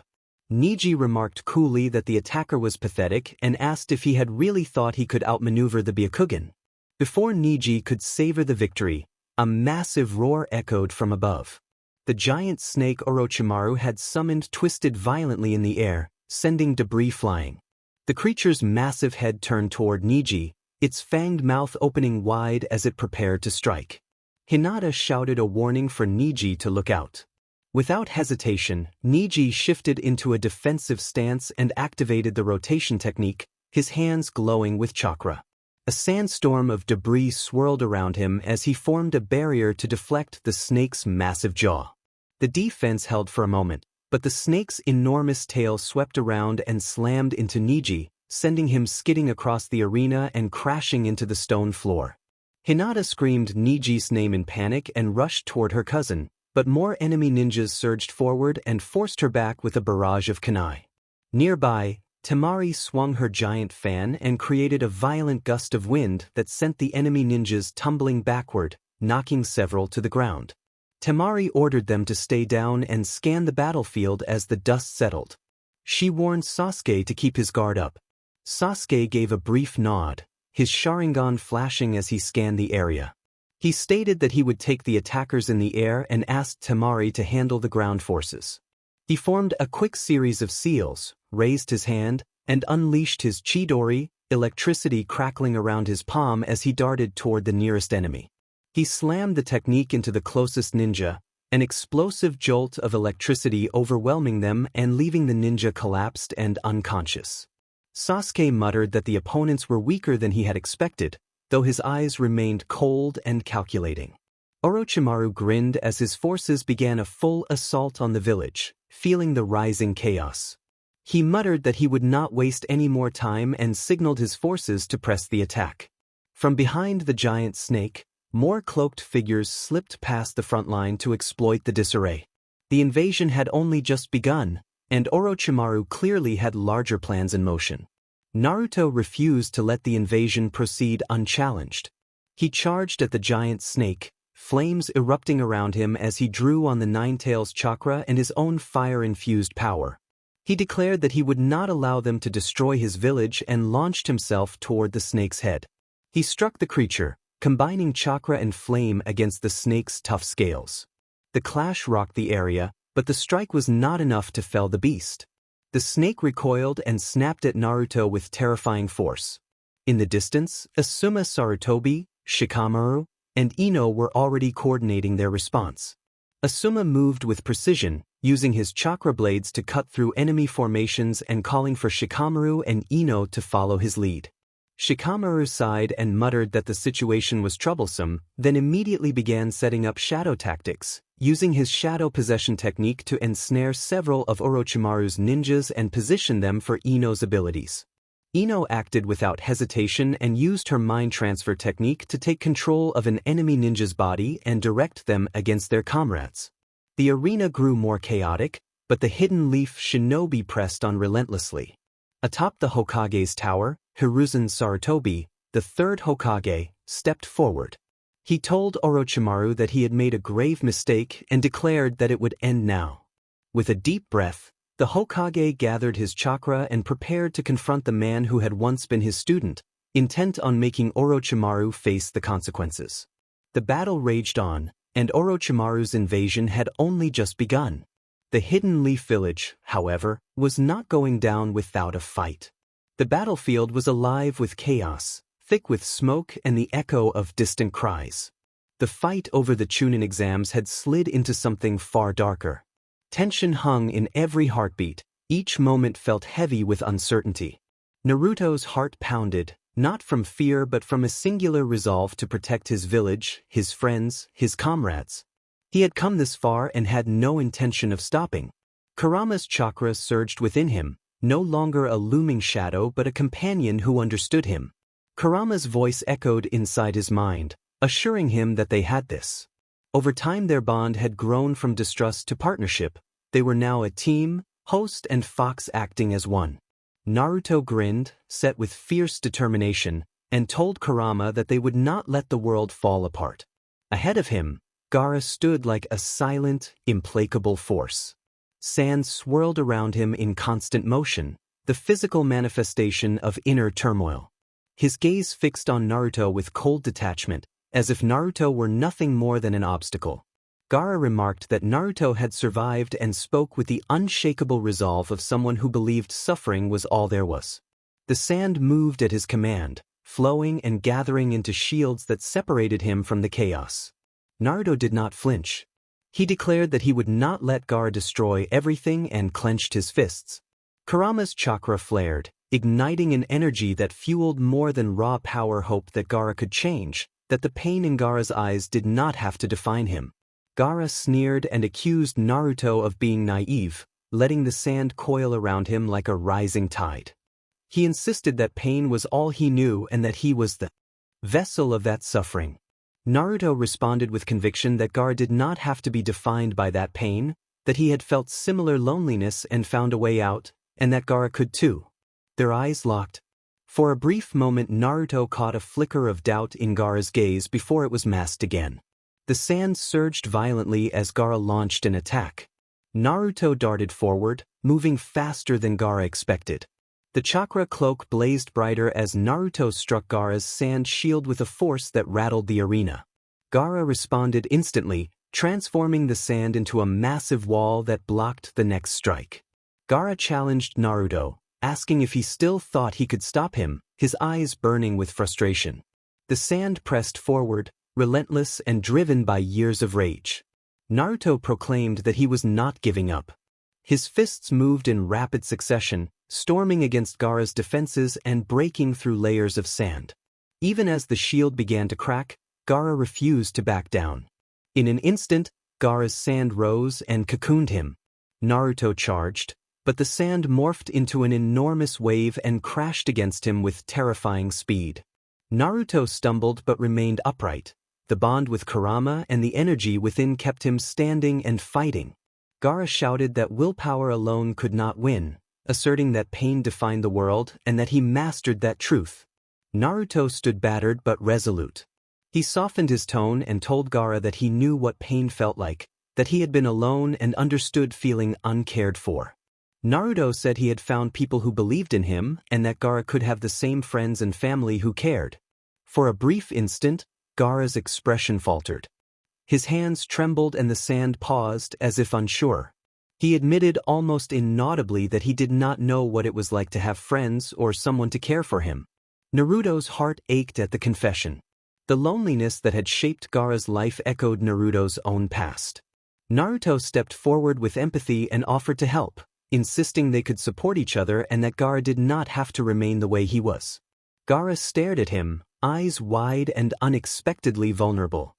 His hands shook again, and for a fleeting moment it seemed possible he might relinquish his rage. Then the weight of years of loneliness returned. Gaara closed his eyes and spoke with the defeat that had long lived in him, admitting he did not know how to stop. Naruto said quietly that Gaara did not have to do it alone and that he did not have to keep fighting this way. The sand stilled. The arena fell silent. Finally, Gaara's voice broke as he allowed the smallest opening. He suggested that maybe he could try. For the first time in years, Gaara did not feel entirely alone. That small admission, a crack in the armor of anger and pain, marked the first step toward something different. Naruto smiled softly, a genuine warmth taking root in his chest, and told Gaara that those words were all he needed to hear. Though the invasion was far from over, Naruto recognized that this battle had become more than a fight for survival. It was the beginning of a new path for both of them. As the sun set and long shadows stretched across the battlefield, Gaara stood still, the sand around him serving less as a shield and more as a reminder of the anger and pain he had carried for so long. His thoughts were interrupted when he heard footsteps approaching, slow but deliberate. He turned, and there they were, Kankuro and Temari, his siblings, the two who had never truly left him. His heart tightened at their presence. They had always been there, even when he had pushed them away. Temari stepped closer and told Gaara that he had done well, acknowledging that it had not been easy and that she had seen it in his eyes. Gaara opened his mouth to respond, but words felt heavy. He admitted that he had almost lost control and that Naruto had reached him in a way he could not explain. Kankuro, standing a little behind Temari, crossed his arms and said that Gaara was not the only one who had been alone, that he had not understood back then either. He added that Gaara had changed and so had Naruto. Gaara looked toward the horizon, where the remnants of the battle lay in ruin. The sound of sand drifting in the wind broke the silence. His gaze softened and the pain in his chest eased a little. He confessed that he had spent his whole life alone and had believed that pain was the only thing that could make him strong. Temari placed a hand on his shoulder and told him that pain was not strength, but overcoming it was. Kankuro agreed, reminding Gaara that the family had endured much and that they all carried burdens, but he did not have to carry his alone. For the first time, Gaara regarded them with gratitude rather than bitterness. His fists, long clenched in anger, slowly relaxed and the familiar tension in his shoulders eased. He asked quietly what he should do now that he was no longer the monster he had believed himself to be. Temari answered that he should start living for something beyond his pain, and that he did not have to do it alone. Kankuro said that they were there for him and would help if he would let them. Something shifted deep within Gaara. The emptiness that had consumed him no longer felt so overwhelming. He looked at his siblings and, for the first time, did not feel like a weapon but like a human being who could try to make amends. He spoke softly but with steady resolve that he did not know if he could ever make up for everything he had done, but he would try not for power or revenge, but for them. Temari's expression softened and she gave him a small, encouraging smile. Kankuro nodded, sincere and warm. Gaara stood for a long moment, looking out at the battlefield's remains. The anger that had once defined him felt distant, like a storm that had passed. For the first time in his life, he understood that he was not alone and that there might be more to life than the pain he had clung to. The evening passed quietly and the tension in the air slowly dissipated. As the stars began to twinkle, Gaara stood with his siblings and looked toward the village that was his home. He whispered that they would protect it and that he would not let anything tear their peace away. A genuine hope settled in his heart. The sun rose over the battered rooftops of Konoha, casting a golden light across the village as it healed from the war. Scaffolding lined broken buildings while teams of ninja and villagers worked side by side, hauling rubble, replacing tiles, and restoring what they could. Despite the sound of hammers and the hum of chakra-infused labor, A quiet stillness lingered in the air. Naruto stood on a quiet rooftop, hands tucked behind his head, eyes scanning the horizon without his usual smile. He muttered that it had been 2 weeks. The weight of the past days rested on him more than he expected. For all the training, battles, and talk of strength, no one had prepared him for this kind of aftermath. The village was alive, but it felt different. Something vital was missing. His gaze shifted to the cliff where the Hokage faces stood. Looking at the third Hokage's carved face, Naruto let a tear slip down. His heart ached because the loss meant something different now. He told himself that the old man was probably watching them. For a moment, the memory of the third Hokage's warm, wheezy chuckle echoed in Naruto's mind. He closed his eyes and the memory of the funeral came flooding back, the ceremony for the Hokage and the shinobi who had died. In the flashback, the sky had been heavy that day, not stormy but grieving. Villagers stood in silent rows across the field, heads bowed and hearts weighed down. A great white cloth hung from the monument to the Hokage, marked with the symbol of Konoha and trimmed in black. Naruto stood in the front row, flanked by Iruka and Jiraiya, his fists clenched and nails digging into his palms. The silence felt wrong. The village was not supposed to be this quiet, and he thought the third Hokage would have hated it too because the village's life came from its people. Iruka told Naruto that it was okay to feel sorrow, that the Hokage had been like family to many. Naruto admitted that he had never gotten to say thank you and that the Hokage had always looked out for him and had never given up on him, even when he had made mistakes. Iruka acknowledged that the Hokage had believed in Naruto and had seen what he could become long before most others had. Naruto's eyes burned with unshed tears as the memory settled, and he stood there until the rising sun warmed the village and the steady work of rebuilding filled the air with purpose. Naruto remembered that someone had once told him he could become Hokage one day and that he had it in him.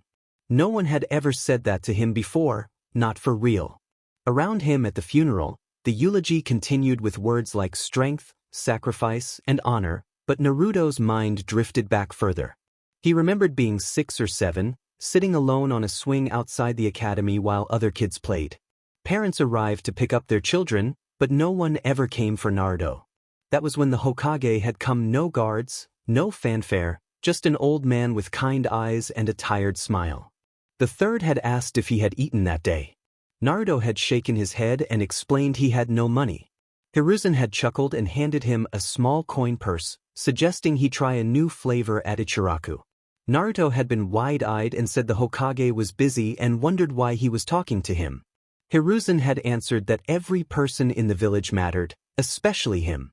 That moment had stayed with Naruto more than any battle or test. He had not realized then that it was the first time someone had truly seen him, not as the Nine Tails or the troublemaker, but as Naruto. At the funeral, Naruto's voice had trembled as he recalled that the third had been the first person to believe in him, even when he had not believed in himself. Iruka had squeezed his shoulder and reminded him that he now carried that belief. Naruto had glanced to the side and seen Konohamaru, who no longer cried but looked adrift, as if cut loose from something important. Naruto had noted that Konohamaru had looked up to the Hokage just as he had, and that they had both lost someone very significant. Iruka had nodded and said that the Hokage would have wanted them to keep moving, to protect what he loved rather than stay frozen in grief. Naruto had wiped his eyes, swallowed hard, and promised Iruka that he would become Hokage one day and make the third proud. The final rites had begun as the prayer bell tolled low and deep. As the casket had been lowered, the wind had picked up and scattered flower petals across the mourners. Naruto had stood taller than before and, looking up at the sky, had vowed to make the old man proud. The memory faded, but the feeling lingered, a deep ache that pulsed with every breath. Back in the present, Naruto exhaled slowly on the rooftop and narrowed his eyes with resolve. In a blur he dropped to the training field near the woods, an area quiet except for birdsong and the rustling of leaves. Patches of scorched earth and shattered logs marked the space from intense practice. Naruto peeled off his jacket, tightened his headband, and told himself no more wasting time. He formed a quick series of hand signs and performed the shadow clone jutsu. With a puff of smoke 4 clones appeared, each mirroring his determined expression. Naruto instructed the clones that they knew the drill and cracked his knuckles. They spread out and took formation. The clones charged at him simultaneously, forcing him to duck, block, and counter. He tested reflexes and pushed his limits by fighting himself. Fists flew, feet collided, and bursts of chakra echoed around the field. Each hit he landed and each dodge he missed reminded him why he trained: to get stronger. He grunted that the old man was gone and that no one was left to protect the village for them. It was up to him now. One clone had caught him off guard with a kunai swipe that grazed his arm. Naruto hissed but grinned through the pain. A moment later Jiraiya called out that he was going to wear himself out before noon if he kept that up. Naruto jumped back and accused Jiraiya, in his usual playful way, of watching him. Jiraiya strolled into view with his relaxed stride and a massive scroll on his back, teasing that he had to make sure Naruto did not blow off a limb while playing at being a ninja. The teacher's expression softened as he told Naruto he knew how serious he was and that he was there because of that. After some time Naruto wiped the sweat from his brow, breathing heavily but smiling, bruises reminding him of the work.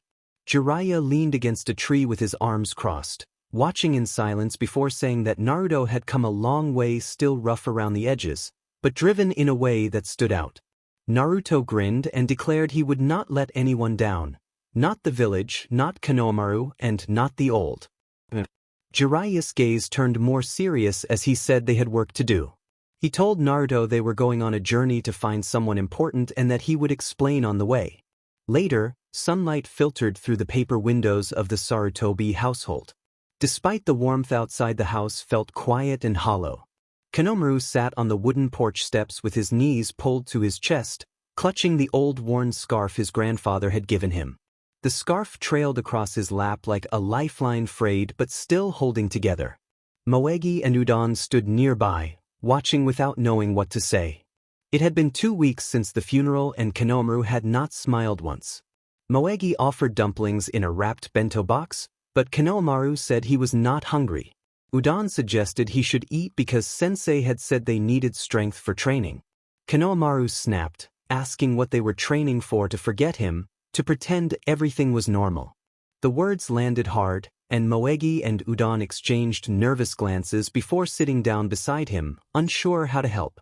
A few minutes later Naruto approached the porch with his hands in his pockets and a solemn expression. He glanced at the scarf in Konohamaru's hands and sat down beside him without speaking. Konohamaru assumed Naruto had come to talk about the new Hokage and spoke bitterly.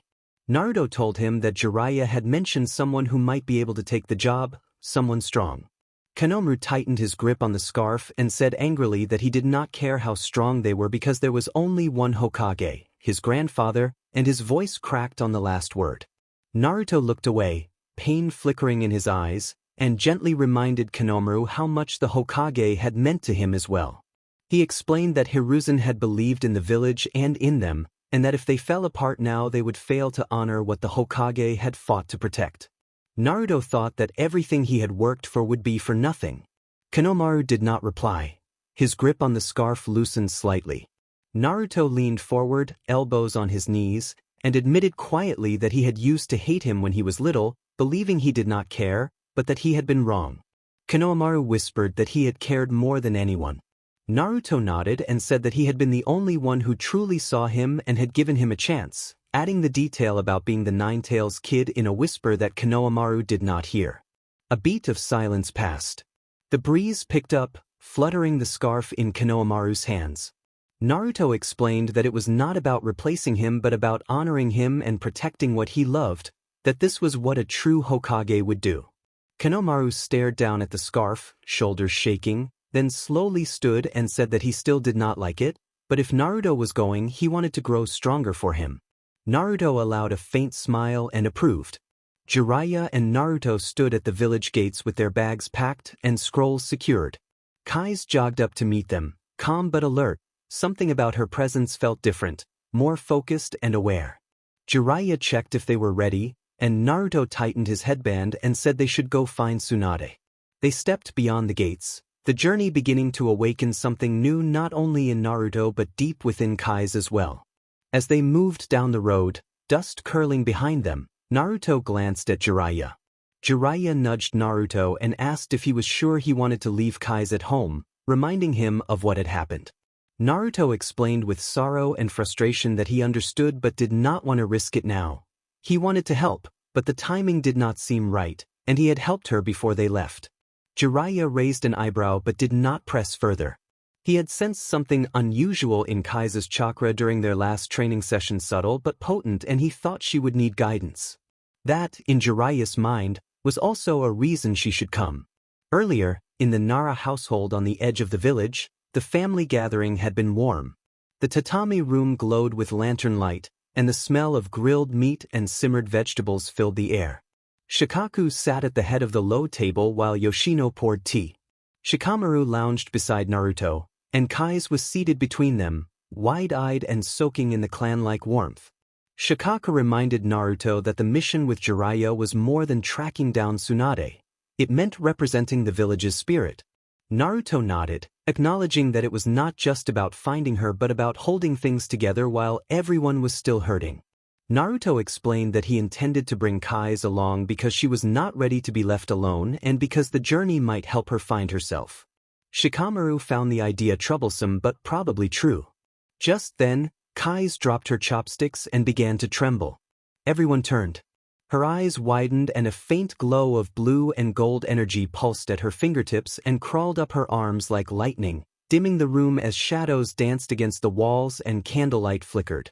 Naruto stood quickly and reached for her while she struggled to explain that she did not know what was happening. Shikaka moved to steady her, using a shadow technique to slow the trembling. Naruto knelt and took her hand, telling her to look at him and reassuring her that she was safe. The energy sparked and then began to settle. The glow faded, her breathing calmed, and her hands stopped shaking. Kai's whispered that she had not meant to, that she had been scared. Naruto drew her into a hug and comforted her, promising they would figure it out. Later that night, the room was dim and peace felt fragile. Kai's lay in a futon, still trembling and drained from the earlier burst of energy, unable to meet anyone's eyes. Naruto sat nearby, close enough to offer comfort but far enough to give her space. He watched the ceiling for a moment, then assured her that she was safe and that he was not going anywhere. When she remained quiet, Naruto hummed softly and then sang a lullaby in gentle, reassuring phrases about the moon guiding one through the darkness, being a steady spark in her sky, and offering a comforting voice when fears came. Kai's blinked and offered a small, teasing comment that he was not a very good singer, which made Naruto chuckle. He continued quietly until she relaxed and fell asleep, her breath soft and steady. Peaceful. Naruto sat back and smiled, brushing Kai's bangs aside. Gently. He told her to sleep tight and reminded her that tomorrow would be a big day. He stayed for a few more minutes, watching over her until the wind outside quieted. A short time later, Jiraiya stood at the edge of the porch with his arms crossed, staring up at the moon. He told Naruto that Kai's was getting stronger but did not yet know how to control it. Naruto leaned on the wooden railing and explained that it was not just power but emotion. Whenever she felt too much, it leaked out. Jiraiya agreed and said that the journey might be good for her new experiences, training, and a fresh perspective. Naruto admitted his worry, saying he did not want to risk it, especially since the change had started only a few weeks ago and was growing stronger. He looked back at the room where Kai's slept and said that she had him. She was not alone. Jiraiya smiled and confirmed that she was not. The sun had barely crested the horizon, casting golden light across the road leading out of Konoha. The great wooden gates stood tall behind them as the village faded into morning mist. Naruto and Jiraiya walked forward together. After a few moments of silence, Jiraiya asked Naruto how Kai's was doing. Naruto said she had been practicing and that, the night before, she had even managed to stop a flare from bursting out. Jiraiya noted that she was learning control faster than expected, which he found both encouraging and concerning. Naruto asked why it was concerning. Jiraiya explained that true control usually took time, and what Naruto was doing suppressing surges and manipulating energy without hand signs was advanced and not purely chakra. Naruto was about to ask more when he froze. Naruto told Jiraiya that he had felt it as well. Kurama, deep within, made his presence known and said he sensed something. The wind picked up and the sky dimmed for a moment, not cloudy but like a heavy weight passing overhead. Naruto snapped his head up and asked Jiraiya if he had felt it. Jiraiya was already reaching for a sealing tag in his robe and said that something was coming, though he was not sure why. When Naruto asked if it was a sensor technique, Jiraiya replied no and mused that it felt older, not chakra, not ninjutsu, something that knew what it was looking for. Kurama indicated that something in the woods was watching. Naruto acknowledged the warning, and the trees to the east trembled. Naruto moved to the front with a kunai drawn, eyes narrowing. A deep crack echoed through the clearing, a sound like air being torn open, and the shadows twisted. Something stepped through. Everything fell eerily quiet as dark clouds slowly gathered. Thunder rolled without visible lightning. Naruto and Jiraiya could see their breaths in the chill air and scanned the field for the source of the presence. Applause echoed faintly across the clearing. A tall, hulking shape emerged from the shadows. As the darkness peeled away like smoke, the figure revealed itself. The stranger was formed of shadow and seemed to absorb light. His body appeared as solid black, with veins of dim crimson energy pulsing beneath the surface. Black tendrils coiled about his limbs as if tasting the air. He moved with a heavy, oppressive presence that made the ground feel smaller beneath him. His head was elongated and crowned in jagged dark spikes. His eyes burned like coals set in sockets of deep shadow, and his mouth was a harsh, grim line. When he spoke, his voice carried amusement and cold certainty as he claimed pleasure in breaking others and described a grim satisfaction at having subverted his father's creations. The two men felt the tension and fear radiating from him. Jiraiya, worried for his student, asked Naruto if he knew the man. Naruto told his teacher that he did not know the figure, but that he could feel something profoundly evil, his heart and mind burning with a thirst for vengeance. The stranger mocked the boy's ignorance and suggested that his father had failed to introduce him. He sighed and said the encounter was becoming boring as he avoided direct eye contact with both Naruto and Jiraiya.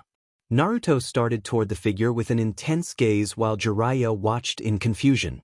Suddenly, a thick, tar-like substance seeped up from the forest floor and coated their feet. Naruto and Jiraiya both found themselves bound. Nothing seemed to work. Naruto could not perform ninjutsu or substitution. Naruto struggled to pull himself free and spoke Naruto's name quietly, breath shaky. A low, unsettling sound began as a laugh, first soft, then growing deeper and harsher until it did not sound like him. Naruto's head lowered and his body trembled, not from fear but with an intensity that was hard to read. His hands twitched and chakra flared around him. Heat rose and the air shimmered as a gust burst from his body, blowing leaves and ash into the air. Jiraiya, still stuck in the dark substance, narrowed his eyes and called Naruto's name, alarmed by the change. The shadowed stranger tilted his head with amusement and asked what the display was, taunting the unnerving shift in the boy. Blackheart taunted that perhaps their father had finally given a taste of real power. A sharp crack echoed through the clearing. Then came a scream unlike fear or pain, raw and unearthly. Naruto convulsed. His eyes went dark, then blazed orange. Flames burst from within him as his appearance shifted, revealing a skeletal, fiery figure.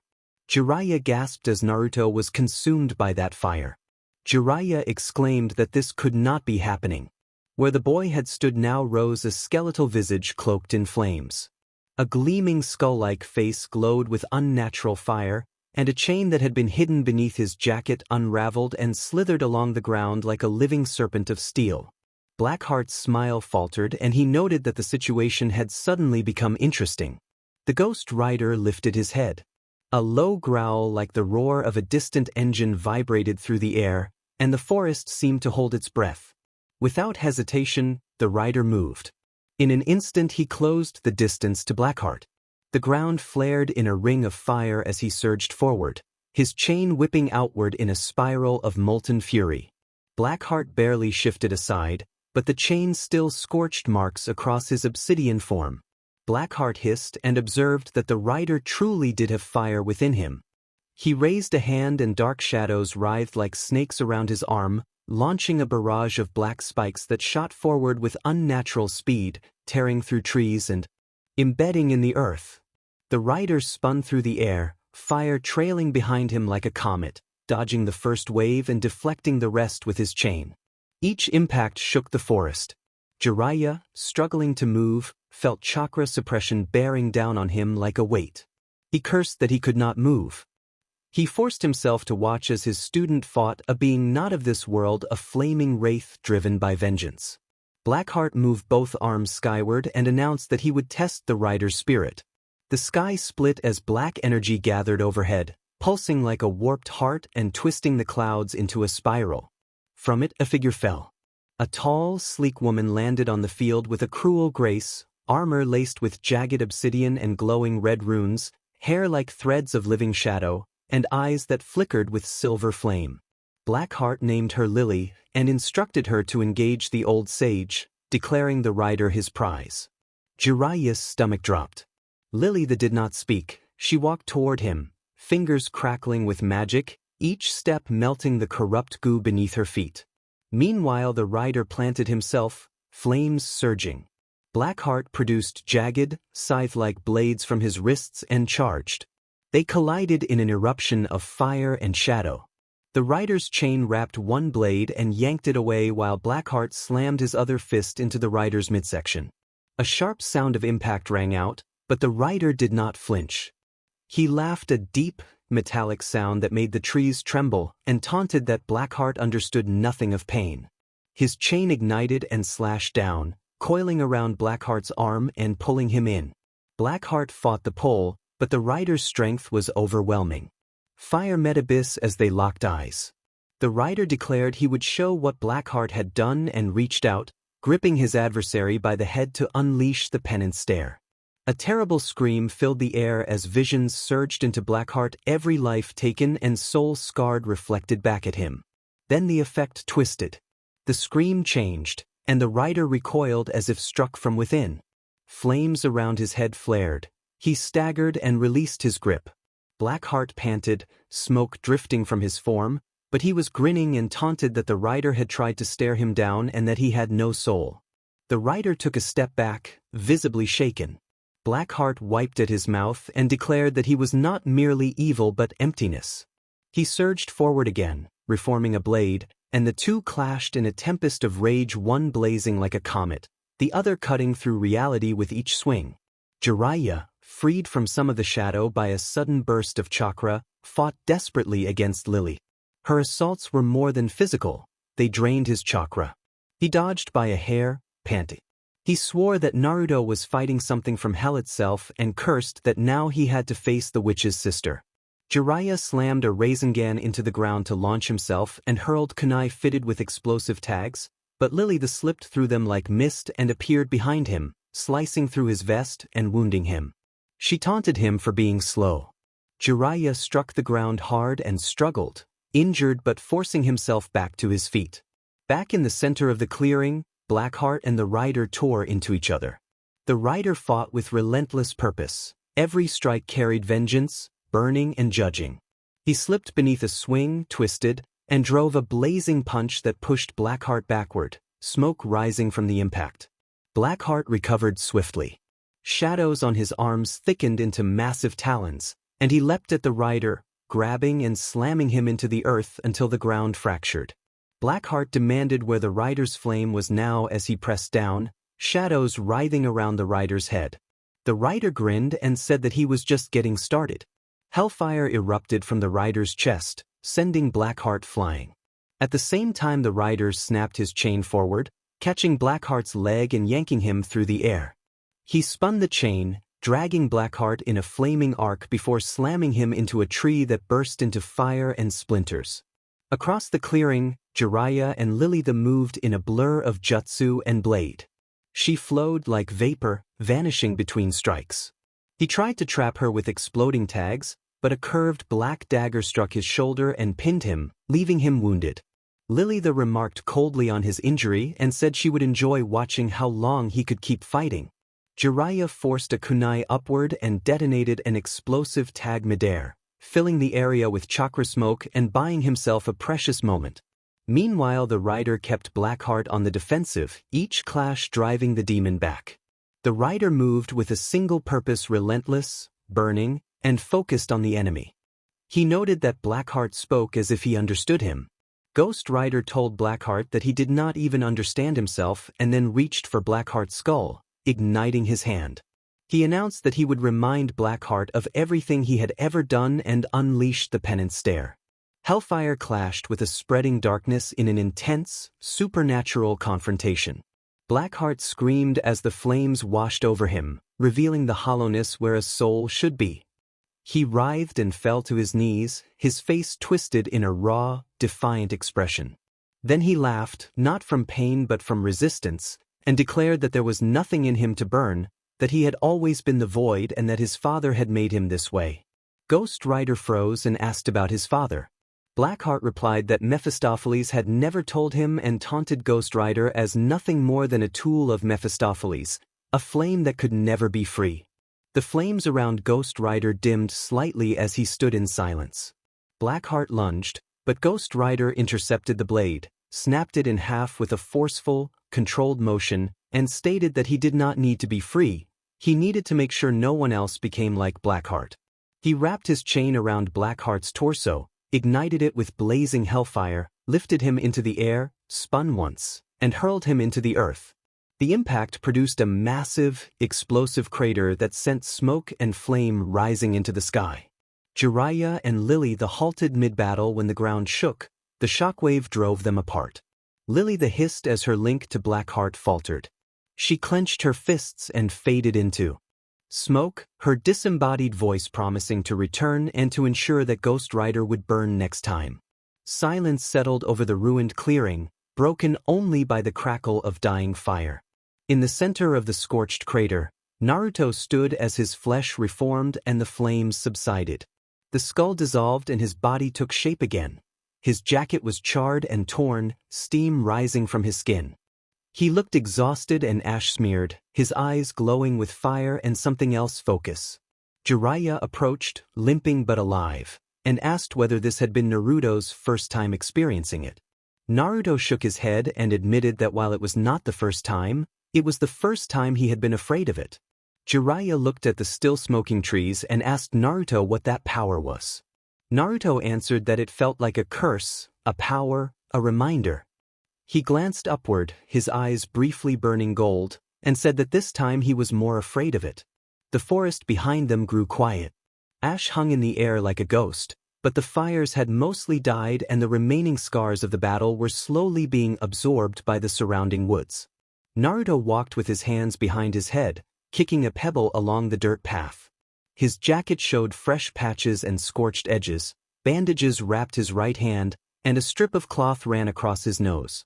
He remained silent for a long stretch as Jiraiya followed, unusually subdued, his left sleeve newly restitched and a thin pale scar along his cheek. A wind stirred the leaves and a distant crow called out. A wooden post carved with characters marked a fork in the road. Jiraiya suggested heading southwest toward Tenzaga Town to look for leads on Princess Tsunade. Naruto nodded and they took the left path. The silence between them was not uncomfortable so much as heavy. Naruto let his hand drift to the chain hidden beneath his jacket, and Jiraiya noticed the gesture. He asked if Naruto knew what he had just done and whether he could control it this time. Naruto hesitated, then softly confirmed that he could. Jiraiya admitted that it still scared him, and Naruto managed a small, wry smile, agreeing quietly. They did not dwell on it. By dusk they came to the outskirts of a small village where paper lanterns glowed in the early evening. Farmers closed their stalls and children ran barefoot along narrow walkways. Naruto's stomach growled loudly. Jiraiya raised an eyebrow at the sound. Naruto grinned and rubbed the back of his head, noting that rider powers did not seem to help with hunger. Jiraiya chuckled and bought yakitori and rice dumplings. They ate beneath a lantern, the warmth of the food providing a different kind of comfort. When they finished, Jiraiya sighed and proposed that after a rest they would search for information. He also offered to train Naruto. Naruto brightened at the idea, but Jiraiya playfully stopped him and said he had not yet explained what the training would be. Jiraiya explained that he planned to teach Naruto a prized jutsu that only the fourth Hokage and he knew. He cautioned that the technique was not complete, only one step of something greater, and asked if Naruto still wanted to learn it. Naruto hesitated but then agreed that they could begin once they reached the village. Jiraiya smiled, pleased to have Naruto's company. Naruto asked, uncertain, whether he was truly capable of becoming Hokage material. Jiraiya reassured him that Tsunade would be an excellent candidate for Hokage, and when Naruto questioned why they were searching for her, Jiraiya said it was because she was the best, because their teacher Sarutobi had believed in her, and because she needed to come home whether she wanted to or not. Naruto joked calling her an old hag, and Jiraiya warned him not to say that to her face, saying she would pummel him if she heard. Naruto gulped at the thought. Jiraiya deadpanned that she was indeed frightening so much so that she had once punched a giant bear into a tree. They shared a laugh, and for the first time in days the tension began to ease. As the sky darkened and stars appeared through the canopy overhead, Naruto leaned back on the bench and stared upward, his smile fading. Jiraiya watched him from the corner of his eye. Naruto asked Jiraiya quietly whether it would get better, whether having something like that inside him, the nine tails, would ever make him feel normal. Jiraiya paused before answering, then said he was not completely sure, but what mattered was being able to choose what to do with it. Naruto nodded and fell silent. Tomorrow they would continue the search for Tsunade. For now they sat beneath the stars and the fire within remained quiet. They left the village before sunrise. The morning air was still and cold, mist curling along the forest floor as they followed a dirt road through narrow hills. Birds chirped lazily overhead and the trees stood like silent watchers. Jiraiya walked with his hands in his sleeves, half awake and listening. Naruto trailed behind, yawning. Naruto wondered what they would even say to Tsunade, whether a simple pitch would be enough. Jiraiya reminded him that convincing her would not be easy and that if no one stepped up to take the seat, the village would suffer. Naruto nodded. By midday the forest thinned and gave way to a winding stone path that led up to a ridge. At the top they saw Tanzuka town, perched against the rocky cliffs like a half-forgotten relic. From a distance the town was loud, bright flags flapping, bells ringing, the sounds of shouting and laughter.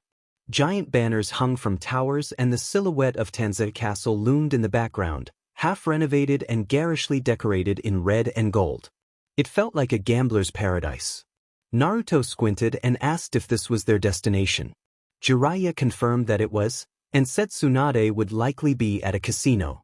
Naruto tried to imagine why someone like her would be there as they made their way down toward the town. They arrived by early afternoon. Jiraiya explained his plan. He would gather information while Naruto focused on training. Naruto asked what to start with just as Jiraiya drifted off to speak with a shopkeeper, indulging in his usual flirtatious manner to get information. Naruto shook his head and watched. Jiraiya returned and set a simple, odd challenge. He told Naruto to pop the balloon. Naruto protested, but Jiraiya smirked and said it was not possible and that Naruto should watch. Jiraiya demonstrated something that seemed to make the impossible look easy. A couple of days later, Naruto stood in an empty stone courtyard outside the town, hands held in front of him, brow furrowed in fierce concentration. In his palms rotated a crackling sphere of chakra, unstable, wild, flickering and sparking. It pulsed more like a flame than the perfect orb Jiraiya had shown him. Naruto murmured to himself, and the ball burst in a puff of chakra that ruffled his hair. He stumbled and cursed his impatience.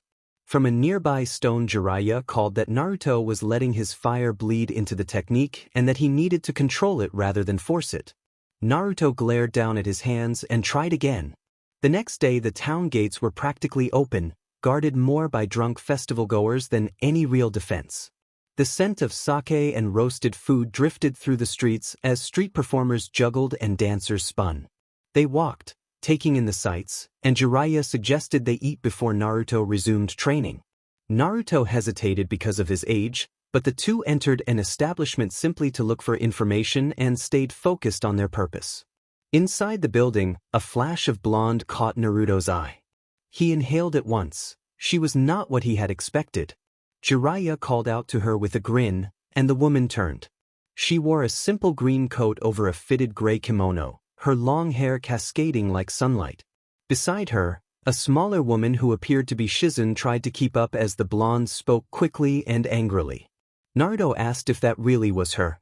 Jiraiya noted that she looked ordinary enough, and warned Naruto to wait until she lost her temper. Jiraiya approached the table and set down a small jug of sake with a smirk, teasing about her debts and habits. Tsunade lifted her gaze, unimpressed, and Jiraiya said that this visit was not just business but about Konoha and the need for a Hokage. Tsunade took a long sip and replied that she had no interest in that kind of responsibility anymore. Jiraiya countered that Konoha needed someone strong and experienced to prevent tragedies like the last one. Tsunade turned away bitterly and called the title of Hokage a fool's gravestone. At that moment Naruto walked in behind Jiraiya, adjusting his forehead protector and scowling. He introduced himself as Naruto Uzumaki and declared that he would be Hokage someday. Tsunade reacted with derision at his youth, mocking that he was too young for such a claim. Naruto slammed his fist on the table in anger, and Shizune flinched, attempting to calm the situation. Tsunade observed Naruto's boldness and warned him that the Hokage's role was not a dream for loud mouths but a burden that cost lives. Naruto insisted that he wanted respect and to be seen as strong. For a brief moment Tsunade's gaze softened, but she quickly covered it with her usual bravado. She questioned whether he was truly prepared for such responsibility. The conversation hung in the air as faces turned and the noise of the town filtered through the open doors. A tavern-goer accused Tsunade of being a coward. The tavern fell quiet and Tsunade's eyes flashed dangerously as she demanded to hear it again. Another voice insisted that someone had to protect the village and accused her of running away. Before Shizune could intervene, Tsunade rose to her feet and challenged the speaker, saying that if they thought they could protect a village, they should prove they could protect themselves. She moved like a blur, fist-ped. Naruto barely leapt aside as her strike shattered the table where they had been sitting, splinters scattering across the room. Shizune gasped. Naruto skidded across the floor, coughing, and taunted that he had barely dodged her. Tsunade answered that she was just warming up. Naruto created a shadow clone, then two more, and charged. The tavern-goers scattered in panic as Tsunade dismantled each clone with effortless, anime-style strikes. One blow sent the real Naruto flying against a support beam. He hauled himself up, bruised but resolute, refusing to give up and declaring his determination to become Hokage. Jiraiya stepped between them and demanded that they stop. Tsunade cracked her knuckles and told Naruto that he had brought this on himself and that she did not go easy on fools. The air in the tavern thrummed with tension. Dust from Tsunade's strikes still floated while the broken table lay scattered at Naruto's feet. Despite a scratched cheek and a trickle of blood at his lip, Naruto stood tall and insisted that he would become Hokage no matter how weak or unskilled he was now, that he would keep training and get stronger because that was what never giving up meant. Tsunade's smirk faltered. Naruto's words reverberated in her mind, and for a moment she was not listening to the present but to ghosts. She remembered her little brother Nawaki grinning with dirt-smudged cheeks and promising that he would become Hokage to make the village peaceful so others would not have to cry. She had laughed, hugged him, and scolded him playfully to get stronger. She recalled Dan, gentle and determined, telling her that the Hokage represented hope and that he wanted to be that hope so others would not suffer as they had. She had believed in that dream and had kissed him in a moment of faith. Then she remembered chaos, fire, smoke, screams, and the long silence that followed. Back in the tavern, Naruto said that he would never walk away because he knew what it was like to be alone and wanted to be someone people could depend on. Jiraiya watched Tsunade carefully and noted to himself that she was hearing those ghosts again. Naruto snapped at Tsunade to stop looking down on him, and Tsunade ground her teeth, determined to silence him. She challenged him to prove himself if he wanted to be Hokage. Naruto eagerly accepted and set about demonstrating a technique. He formed two shadow clones, one to steady his chakra and the other to shape the form. Chakra swirled in his palm, raw and unstable. Jiraiya identified the technique as the Rasengan, the original jutsu of the fourth Hokage. Naruto charged with the spinning sphere in hand. Tsunade planted her feet and watched. For a moment she considered letting him land the hit to see what he truly had, but he was still wild and unrefined. She sidestepped and struck his arm, disrupting the jutsu so that it burst in a non-graphic, smoky flash and hurled Naruto backward into a wall. Dust and splinters fell. Naruto rolled and admitted he still could not keep it stable. Tsunade towered over him and scolded him for thinking that such power made him worthy of being Hokage, accusing him of being unable to control his chakra. Naruto insisted he was still learning. Tsunade accused Jiraiya of recklessness for teaching him the jutsu and called the plan dangerous. Jiraiya defended Naruto's will and progress. Tsunade barked that there was no way he could do it in time. When Naruto asked what she meant by in time, Tsunade warned him that nearly forming the technique did not equal strength and that the jutsu was a power even many jonin could not master. Naruto resolved to be the first genin to do it. Annoyed but affected by a deeper unease, Tsunade reached into her robe and produced a luminous green pendant, a necklace that had belonged to the first Hokage. She told them that she had given it to two people in her life and that both had died pursuing the dream of becoming Hokage. Tsunade offered a wager. If Naruto could fully master the Rasengan in 1 week, the necklace would be his. If he failed, he would give up his dream of becoming Hokage forever. Shizune reacted in alarm. Naruto looked into Tsunade's eyes, saw her pain and doubt, and accepted the bet. He tightened his headband and vowed to master the technique, win the necklace, and restore her belief in the Hokage. Later, under a faint starlit sky, the small training yard behind the inn glowed under the moon. Scorch marks and craters marked repeated attempts at controlling something powerful and unstable. Naruto stood alone in the center, sweat beading on his face and his clothes torn from the earlier fight. A shadow clone popped into being beside him and groaned that it still could not hold the form. Naruto snapped at the clone and forced himself to try again. He formed a clone to steady the chakra and another to shape it. Chakra gathered and swirled in his palm, once more bright, fierce, and unsteady, spinning toward the fragile shell of the Rasengan. He barked at it to hold as the glowing sphere teetered on the edge of stability. Naruto's hand buckled, and it erupted in a shockwave that knocked all three of him backward into the dirt. His clones vanished in a puff of smoke. He coughed, lying flat on his back, staring at the stars above. Naruto muttered that he could not get it right, his eyes burning with frustration. He sat up, trembling, and saw chakra burns on the palm of his right hand. He slammed his hand into the dirt and vowed he would not give up and that he would show her. He stood again, biting back the ache in his ribs. From behind the inn, a soft rustle broke the night. Shizune stepped into the yard, holding a lantern and a medical kit, and asked gently if he was still out here. Naruto looked up, startled but trying to hide the pain, and asked what she wanted. Shizune approached slowly, telling him that he was hurt and that she could hear the explosions from inside. She warned that he was risking injury by training like this. Naruto muttered that he did not care and reminded her that he had made a promise. Shizune asked if that promise was to someone else. Naruto corrected her, saying it was to himself. He intended to be Hokage no matter what, and if he could not learn the jutsu he did not deserve it. Shizune opened her kit and gently took his hand, insisting that he at least let her fix it. Naruto flinched at her touch but did not pull away. She worked quietly, wrapping his fingers and applying ointment to the bruises. After a moment she told him that he reminded someone of another person. Naruto said it was Nawaki without looking up. Shizune, surprised, acknowledged that Jiraiya had told him this and explained that Nawaki had been her younger brother who had wanted to be Hokage as well. He had spoken about protecting people and wanting to be someone others could depend on. Naruto tightened his jaw and asked what had happened to him. Shizune answered quietly that Nawaki had died on a mission shortly after she had given him a necklace. A wind passed between them, carrying the weight of those words. Naruto asked softly about the man she had loved. Shizune told him that Dan had also wanted to be Hokage and that he had died in the war in her arms. She had been unable to save him even with her medical skills. Naruto looked down at his bandaged hand and concluded that she was afraid. Shizune agreed and explained that she was terrified he would chase the same dream and meet the same fate. He did not respond at first.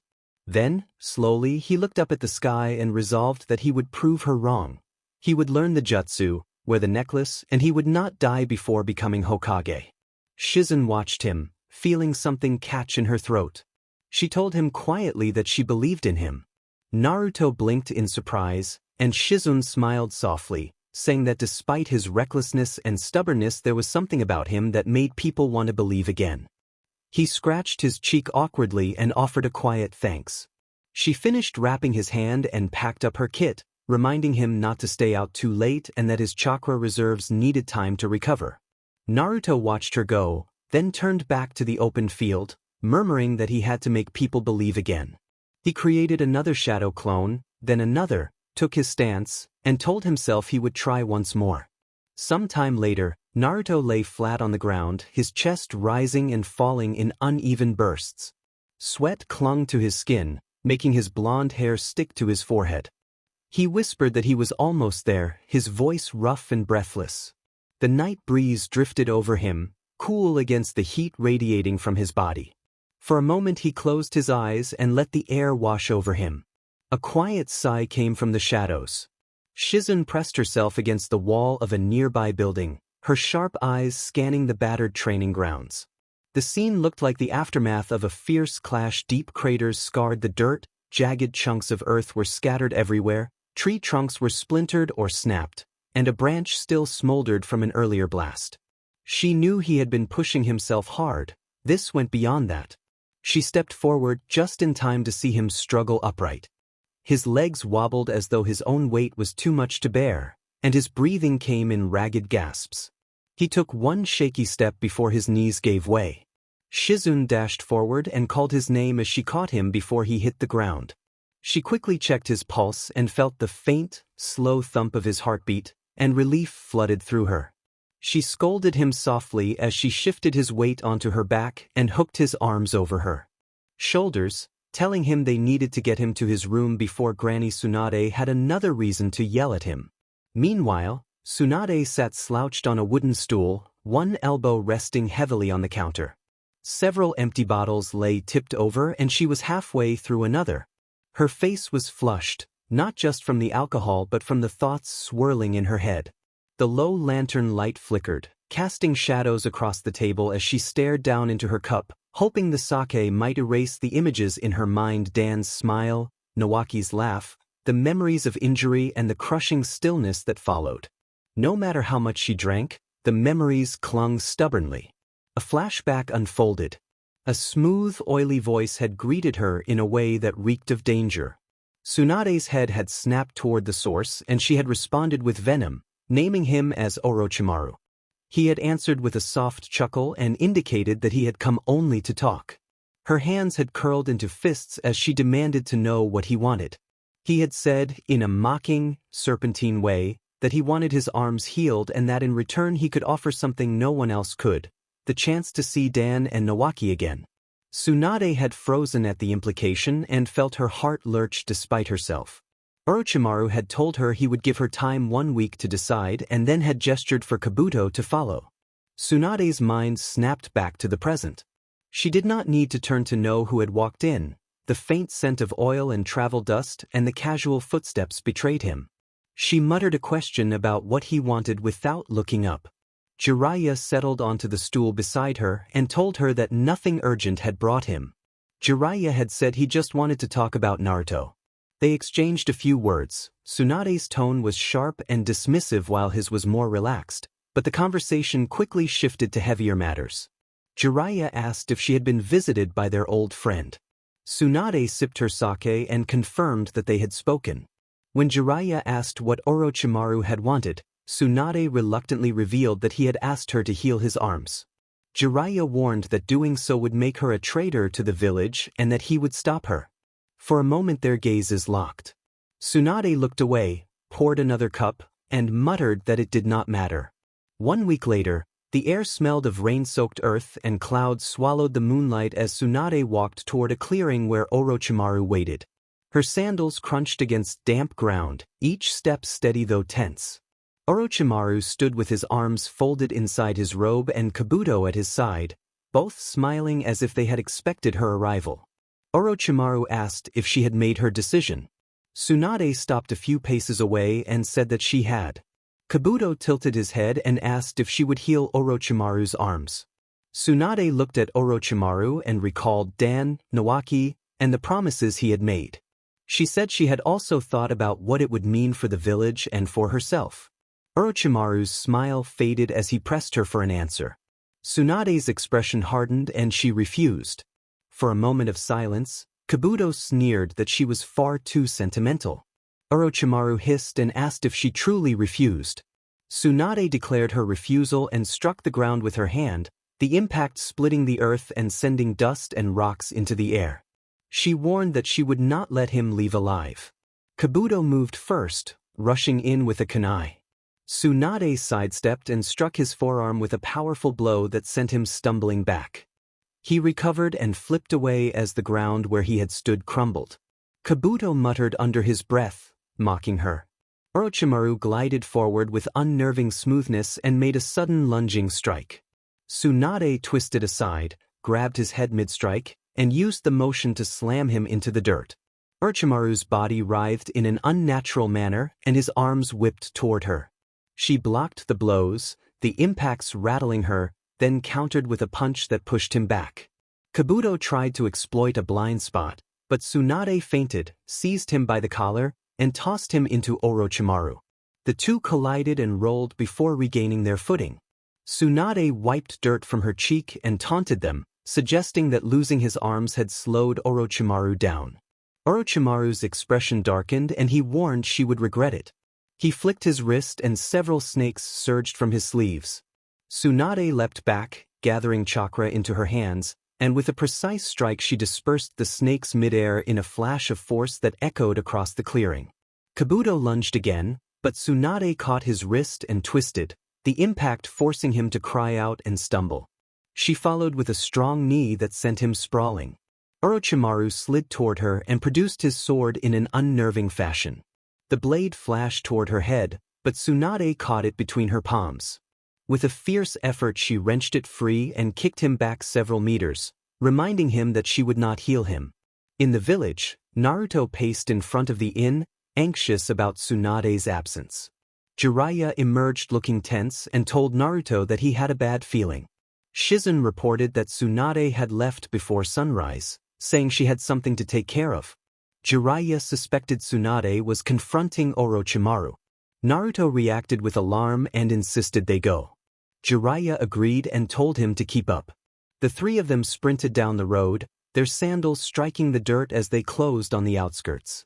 The air grew heavy and Naruto felt faint tremors from the fight. As they neared the clearing, the ground trembled with each heavy impact. Jiraiya observed that Tsunade was already engaged. They burst through the tree line and froze. The clearing was a scene of chaos, ground split with deep fissures, chunks of earth tossed about, and broken trees scattered like debris. Dust and the smell of scorched soil hung in the air. Tsunade stood in the center, her green robe torn at the sleeve and a small cut on her cheek, breathing heavily but steady in stance. Her right hand still glowed faintly with chakra.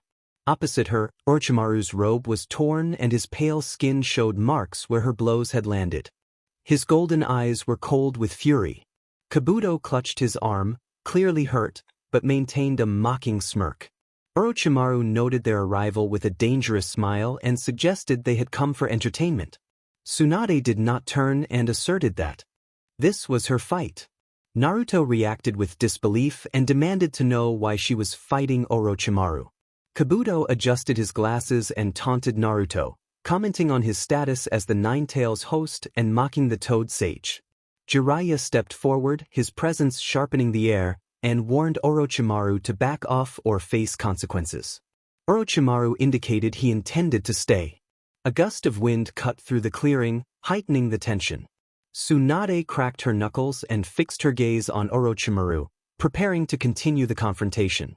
Orochimaru declared that he was not finished beating them into the ground. Naruto stepped forward, feeling the heat of battle rise along his spine, and offered to help. Jiraiya reached out to block him and instructed Naruto to wait and watch, insisting that this was what a true Sannin fight looked like. Orochimaru smirked and invited them to put on a show. The clearing tightened with tension as dust swirled. Jiraiya planted himself protectively in front of Tsunade while Orochimaru and Kabuto regarded them with unsettling calm, like predators circling prey. Naruto's eyes scanned the battlefield. Cracks ran through the earth, roots twisted like claws, and the air thrummed with hostile intent. Then he noticed Kabuto standing near Orochimaru, and his expression soured with confusion. Naruto pointed and demanded to know why Kabuto was allied with the snake. Kabuto pushed his glasses up with a cold, sharp smirk and greeted Naruto as if it had been a long time. Naruto turned to Jiraiya, jabbed a thumb in Kabuto's direction, and demanded an explanation, using the nickname he often used for his mentor. Jiraiya sighed and told him to look at Kabuto's headband. Naruto squinted, and when he saw the scratched leaf symbol, betrayal flared across his face. He flared with determination and performed a summoning. A puff of smoke rose, and when it cleared, a tiny warty tadpole sat on the dirt. Naruto gaped in disbelief and stamped his foot in frustration. Tsunade covered her face with a hand in exasperation while Jiraiya shook his head, embarrassed by the display and telling Naruto it was not a proper summoning.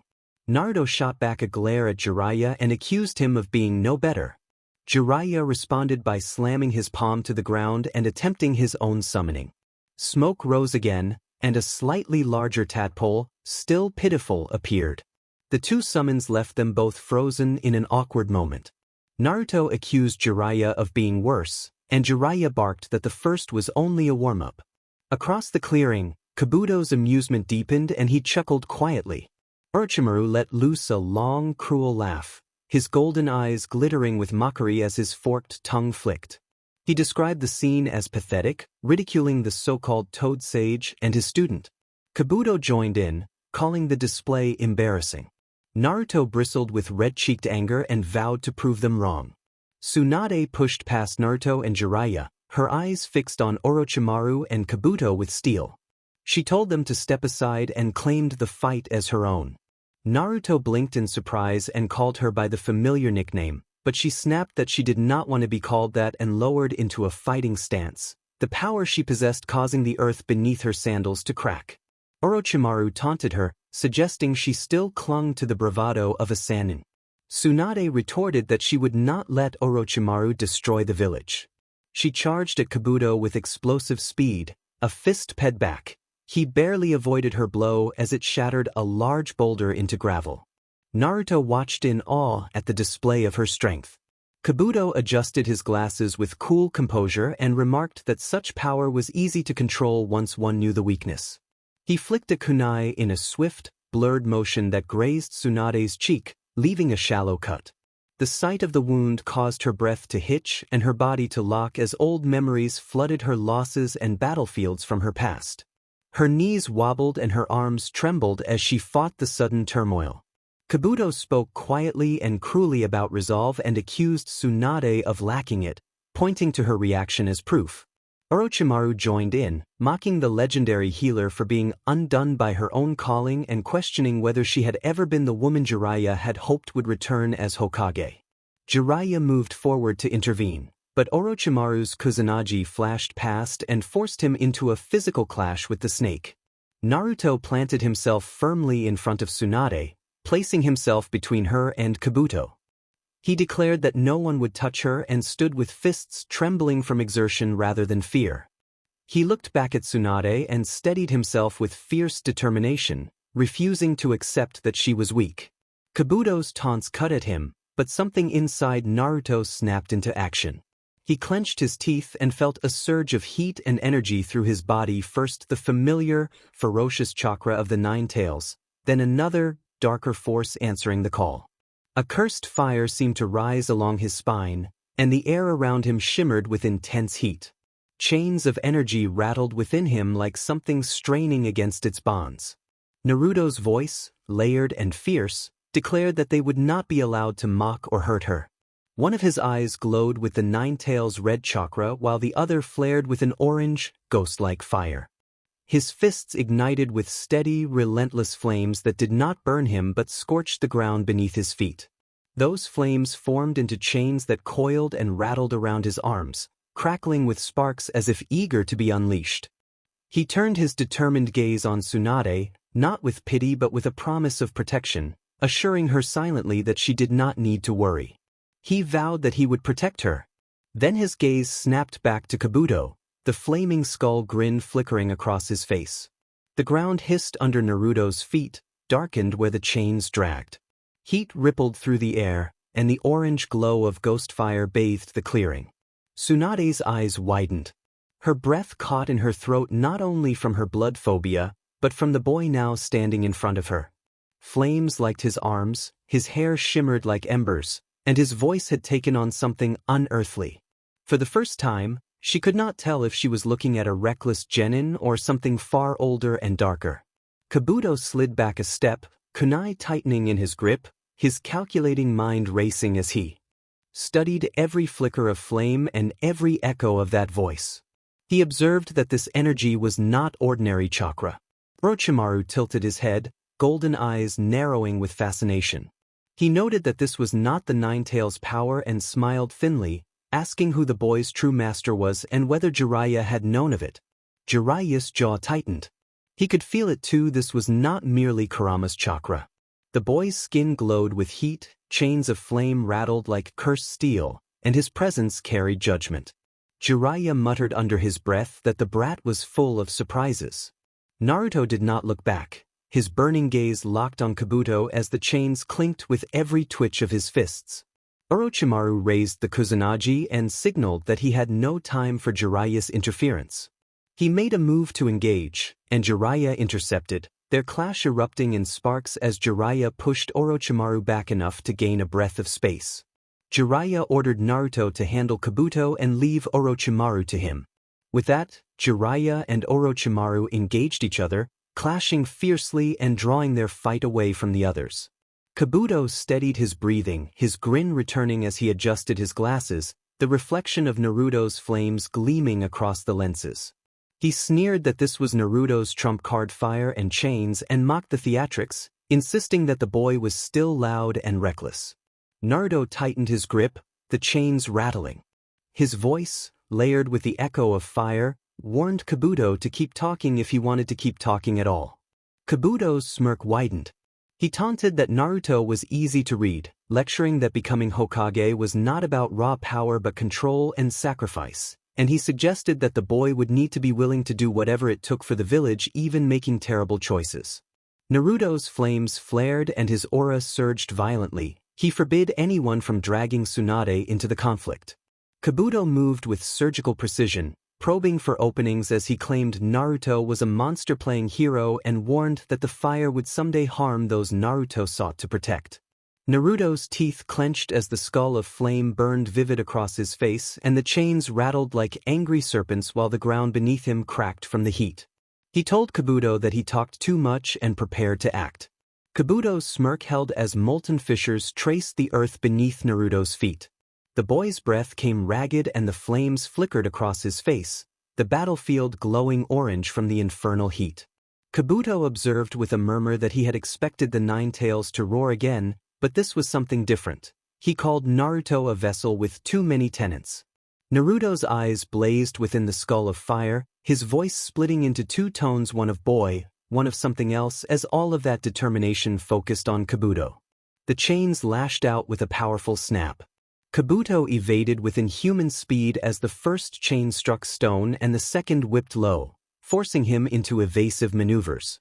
The third caught his sleeve and the fabric ignited briefly, but the flames interfered with his usual methods of recovery. His attempts to mend themselves were frustrated by the unfamiliar heat. Kabuto noted that these flames seemed to disrupt his regenerative techniques and regarded the development as troublesome. Naruto surged forward, chains cracking like thunder. Kabuto met him head-on, bringing chakra scalpels to intersect the attack. Their clash sent sparks and pockets of flame through the air. A chain intercepted a strike and caught his wrist, and the heat climbed his arm in dangerous fashion. Kabuto hissed that he did not understand this power, and Naruto pulled him in close, the skull of flame cutting an intimidating silhouette as Naruto declared that he had enough power to defeat him. Chakra roared in Naruto's palm. He formed a sphere of energy that this time burned with black and orange fire, wrapped in heat that distorted the air around it. Kabuto widened his eyes despite himself and tried to name the jutsu, but Naruto slammed the Hellfire Rasengan forward. Kabuto twisted violently to evade, the sphere struck the earth and detonated in a fiery blast that tore a crater into the ground. Flames and a shockwave rattled the nearby trees. Kabuto tumbled across the dirt, his sleeve in tatters and his arm affected by the intense heat. He attempted to use regeneration, but the flames continued to interfere, preventing his usual recovery from working properly. Naruto staggered, the skull flickering between flesh and flame as his body strained against the power coursing through him, but he held firm and pushed onward. Kabuto regained his composure enough to concede that Naruto was impressive, but he warned that the fire was consuming the boy and insisted the power was not truly his, calling him a puppet of demons.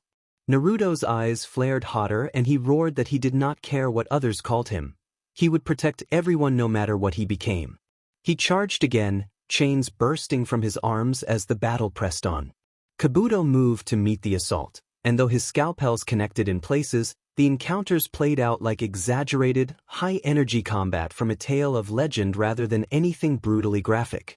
The two continued to exchange strikes and maneuvers amid the scorched clearing, both testing limits as the conflict intensified. A short while later, after a tense standoff and the flare of his fire-based techniques, Naruto steadied himself and prepared for the next move. Kabuto warned that the flames were forcing Naruto's body to mend not by true healing but by sealing him in heat, and he called it mutilation rather than strength, asking how long before Naruto collapsed. Naruto ignored him, a fist cloaked in fire slamming forward as Kabuto parried, their movements blurred together. Naruto snapped a kick toward Kabuto's ribs. Kabuto blocked, but the impact cracked bone and flames singed his side. Kabuto hissed and retaliated with a swift slash across Naruto's chest, the wound sealed quickly under the heat, leaving Naruto reeling from the pain. Kabuto taunted that Naruto was reckless and that every second he fought burned him closer to death, insisting he could simply wait him out. Naruto's chakra flared, chains rattled louder around him and his eyes burned with fury. He declared that he would finish the fight quickly. The chains erupted, splitting into multiple serpentine lashes. Kabuto danced between them, flipping and twisting with lethal speed. But one chain caught his leg and yanked him off balance. Naruto roared and pulled him in. A Rasengan spun in his hand again, brighter and hotter than before, the force cracking the ground beneath his feet. Kabuto's expression showed panic as he slashed at the chain, but a severed link burned his hand. Naruto drove the Hellfire Rasengan into Kabuto's chest. The world detonated. Kabuto screamed as the flames overwhelmed him and disrupted his chakra. The explosion launched him across the battlefield. He landed some distance away, smoking and unsteady, his regeneration faltering. Naruto staggered, swaying. The skull-like chakra that had enveloped his head flickered and then faded, leaving his human face pale and drenched in sweat. He sank to his knees and collapsed, whispering that he hadn't expected it to end like this. Orochimaru stood still as the smoke cleared, his slitted eyes narrowing toward Naruto's collapsed form. Kabuto lay smoldering in the distance, shaken and stripped of his usual smugness. Orochimaru's smile stretched unnaturally wide as he observed that Naruto was even more intriguing than he had imagined, not only because of the Nine Tails but because something else was festering within him. He told Jiraiya that the student had been well hidden. Jiraiya's eyes darted to Naruto's crumpled body and clenched with concern. He warned Orochimaru not to touch the boy, threatening violence if he did. Orochimaru chuckled and pointed out Jiraiya's weakened state, noting the poison he had fed the older ninja and mocking him as a half-broken sage. Jiraiya steadied himself and replied that even half of him was enough to crush a snake. Without warning, the two leapt at each other. Their fists met first in a raw collision of chakra-forged strength that sent cracks spiderwebbing across the ground. Orochimaru's grin widened as he drew the Kusanagi from his throat and sent the blade forward like a striking viper. Jiraiya twisted just in time and produced a chain of hair to block. Sparks flew as steel met hardened chakra. He countered with a heavy kick, but Orochimaru bent unnaturally, his body slipping past the strike and slithering behind, blade flashing. Jiraiya ducked as the blade hissed above his scalp and retaliated with a palm strike, unleashing a surge of chakra in the form of the wild lion's mane technique. Hair erupted like a living whip and surged toward Orochimaru in snapping tendrils. Dozens of strands lashed out and wrapped around Orochimaru's torso, tightening like constricting chains and crackling with chakra. The trapped body went limp and appeared hollow. Jiraiya cursed as Orochimaru's voice slithered from somewhere else, taunting that Jiraiya kept falling for the same tricks and that he had gotten slower. The real Orochimaru burst from the ground as snakes exploded outward. Jiraiya vaulted back and formed seals, answering with fire release, flame bullet. A torrent of flame erupted and consumed the snakes midair. Orochimaru hissed and shielded his face, but in the smoke the Kusanagi moved like a spear, extending unnaturally. Jiraiya crossed his arms at the last instant. The blade speared into him and his chakra armor took the impact, blasting him backward and carving a trench in the earth as he skidded.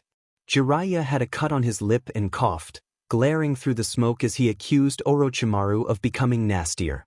Orochimaru replied calmly that Jiraiya had grown rusty. Snakes burst from Orochimaru's sleeves in a tidal wave, writhing and snapping. Jiraiya slammed his hands together and called on Earth style, "Swamp of the underworld." The ground turned to thick mud that the tied down and pinned many serpents.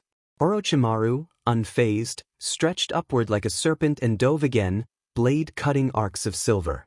Jiraiya blocked with hardened hair and answered with bursts of fire, but each strike left him heavier and slower as poison gnawed at his limbs and made his chakra sluggish. Orochimaru's movements remained fluid and precise. Orochimaru taunted that Jiraiya could never kill him and mocked his focus on ideals and students. He gestured toward Naruto's unconscious body and said that Jiraiya's teachings had produced failures who were now suffering. Jiraiya ground his teeth and insisted that Orochimaru would never understand because power was not the only thing that mattered. Orochimaru challenged him to die there. Jiraiya forced Orochimaru back with glowing chakra in his fists, causing the ground to shake. Orochimaru ducked and weaved as snakes struck from every angle. Jiraiya countered with flames, waves of hair, and crushing blows, each exchange draining his stamina. At last, Orochimaru coiled back, Kusanagi ready. His body twisted like a spring and then shot forward, the sword a silver flash aimed at Jiraiya's chest.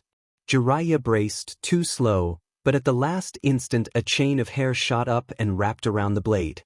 Jiraiya yanked, dragging Orochimaru off balance. He slammed a fiery fist into Orochimaru's face, sending the snake Sannin skidding back through rubble. Orochimaru laughed as he rose, noting that Jiraiya still had some fight left. Jiraiya panted, his shoulders rising and falling. He knew he could not keep that pace. Poison was slowing him, but he had to keep Orochimaru away from Naruto. His gaze flicked toward the boy's unconscious body, then back to Orochimaru, jaw clenched.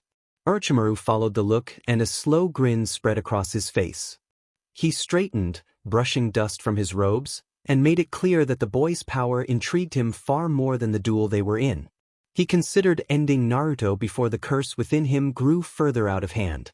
Jiraiya's breath caught and he warned Orochimaru to stop, but Orochimaru was already moving, body blurring toward Naruto like a striking viper. The Kusanagi gleamed, poised to strike. Jiraiya lunged, muscles screaming, but his poisoned body betrayed him and he was too slow. Naruto lay defenseless, chest rising weakly, scorch marks faint along his skin. Orochimaru raised his blade and prepared to finish it, but before the sword could fall a thunderous crack split the battlefield. Tsunade's eyes widened at the sight. The boy lay crumpled on the scorched earth, smoke rising faintly from the still warm marks along his body. His chest barely rose and he looked small against the ruined ground. Tsunade covered her mouth in shock and called his name. Memories rushed through her. Nawaki's laughter cut short, Dan's dying smile, the helpless weight of all those she had failed to protect. The past pressed on her like a suffocating tide, and for a moment she wavered, overwhelmed by the thought of loss. Orochimaru's voice coiled through the air and he mocked Tsunade, saying she had always frozen when faced with the inevitable and that she had always failed her loved ones. He moved closer, Kusanagi gleaming at his side, and told her she was too weak to save anyone now.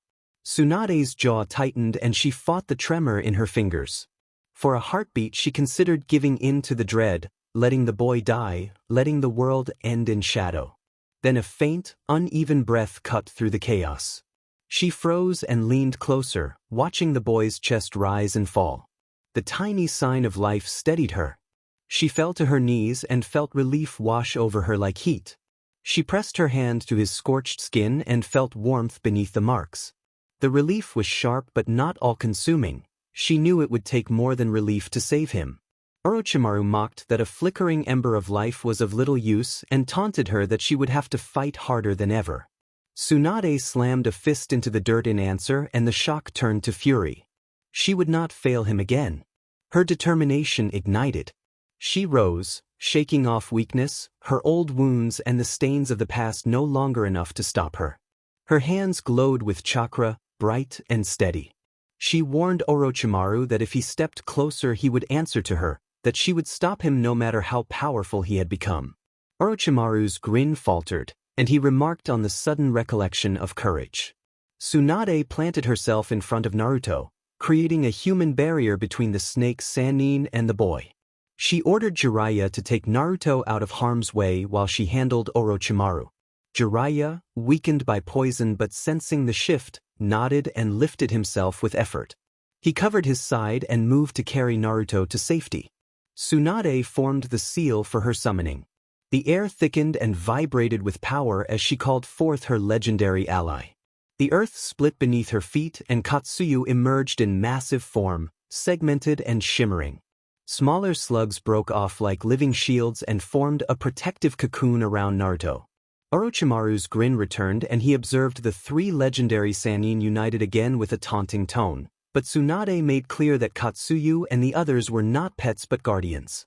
The battlefield shook as Katsuyu's bulk loomed and Jiraiya's energy crackled beside her. Naruto, still unconscious, was cocooned within the protective embrace of Tsunade's resolve. For a moment, the world held its breath. The fire of determination in Tsunade's eyes burned brighter than any fear she had known. The air shimmered with heat and power as the three legendary Sannin faced one another on the fractured battlefield. Naruto lay in the center, cocooned within Katsuyu's massive, segmented form. Smoke rose from the scorched earth and tension thickened the atmosphere. Orochimaru's slitted pupils glinted like molten gold, his serpentine body coiling and shifting unnaturally. Manda coiled around him, scales reflecting the dim light and fangs bared. The confrontation held the promise of a battle yet to come. Orochimaru hissed, voice like oil, that the little brat was alive and that Tsunade had finally joined the stage, calling it quaint. Tsunade's chest heaved, her hands glowing with chakra as Katsuyu's smaller divisions split off and hovered protectively around Naruto. Tsunade spat that he was alive and that no one would lay a hand on him, insisting that not now, not ever. Jiraiya leaned against a splintered tree, poison still coursing through his veins, and muttered that it had taken her long enough to grow a backbone. The ground trembled, and with a simultaneous roar the summons appeared fully. Gamabunta, massive and imperious, stepped forward with a pipe clenched between his teeth, the earth sinking beneath him with every step as waves of energy radiated outward. Katsuyu expanded into a protective dome around Naruto while smaller slugs detached, shimmering with regenerative energy. Manda coiled higher than the treetops and hissed like thunder. The battlefield thrummed with tension as chakra collided in the air. Orochimaru struck first, coiling into the air with inhuman speed and sending his serpents surging outward, venom essing through their path. Gamabunta swung his massive sword and deflected the serpents midair, sending them flying like broken arrows as the ground fractured where they struck. Tsunade moved fluidly, her fists laced with chakra, striking the smaller snakes and dispersing them into venomous mist. Katsuyu split, smaller segments darting forward to shield Naruto from stray attacks before merging back when needed. Orochimaru landed lightly, blade poised, and taunted that Gamabunta had grown strong but that strength alone would not save him, daring him to survive. He swung Kusanagi in a deadly arc, Gamabunta countered with a spinning slash and the two weapons clanged thunderously as sparks flew and energy met chakra, the impact reverberating across the field. Jiraiya leapt onto Gamabunta's massive back, hair whipping wildly, and launched a torrent of fire with a powerful technique, fire style. Toad oil flame. The flames mixed with the serpent's venomous mist, creating a hazy storm across the battlefield. Orochimaru acknowledged the display as impressive but predictable, then drew his serpents back and formed a massive coil around himself. Manda roared and twisted upward, colliding with the serpents midair. The two titans slammed together scales against scales, teeth snapping, and the shockwave shattered nearby trees, sending debris scattering in every direction. Tsunade advanced, fists glowing as each blow sent tremors across the battlefield. She ordered Gamabunta to block Manda. Gamabunta obeyed with a thunderous roar, swinging his sword in a wide arc to deflect the giant serpent's strike while smaller slugs darted in to intercept Orochimaru's venomous snakes. Each of Tsunade's strikes rang with the force of her fury and the weight of past losses. Orochimaru hissed and moved like liquid, evading Tsunade's strikes while planting venomous attacks into the earth around her feet. Jiraiya urged Tsunade to create openings, warning that the snakes were too many. Tsunade answered by slamming a fist into the ground and unleashing a shockwave that threw several serpents aside. She then lunged, her fists essentially with chakra, and smashed a massive snake midair. Orochimaru, frustrated, compared her persistence to a pest and questioned whether it would survive. He spun Kusanagi with blinding speed and called for another assault. Manda lunged, colliding with Gamabunta again. Sparks and shards of chakra scattered in every direction. Through the chaos, Naruto remained at the center unconscious but alive.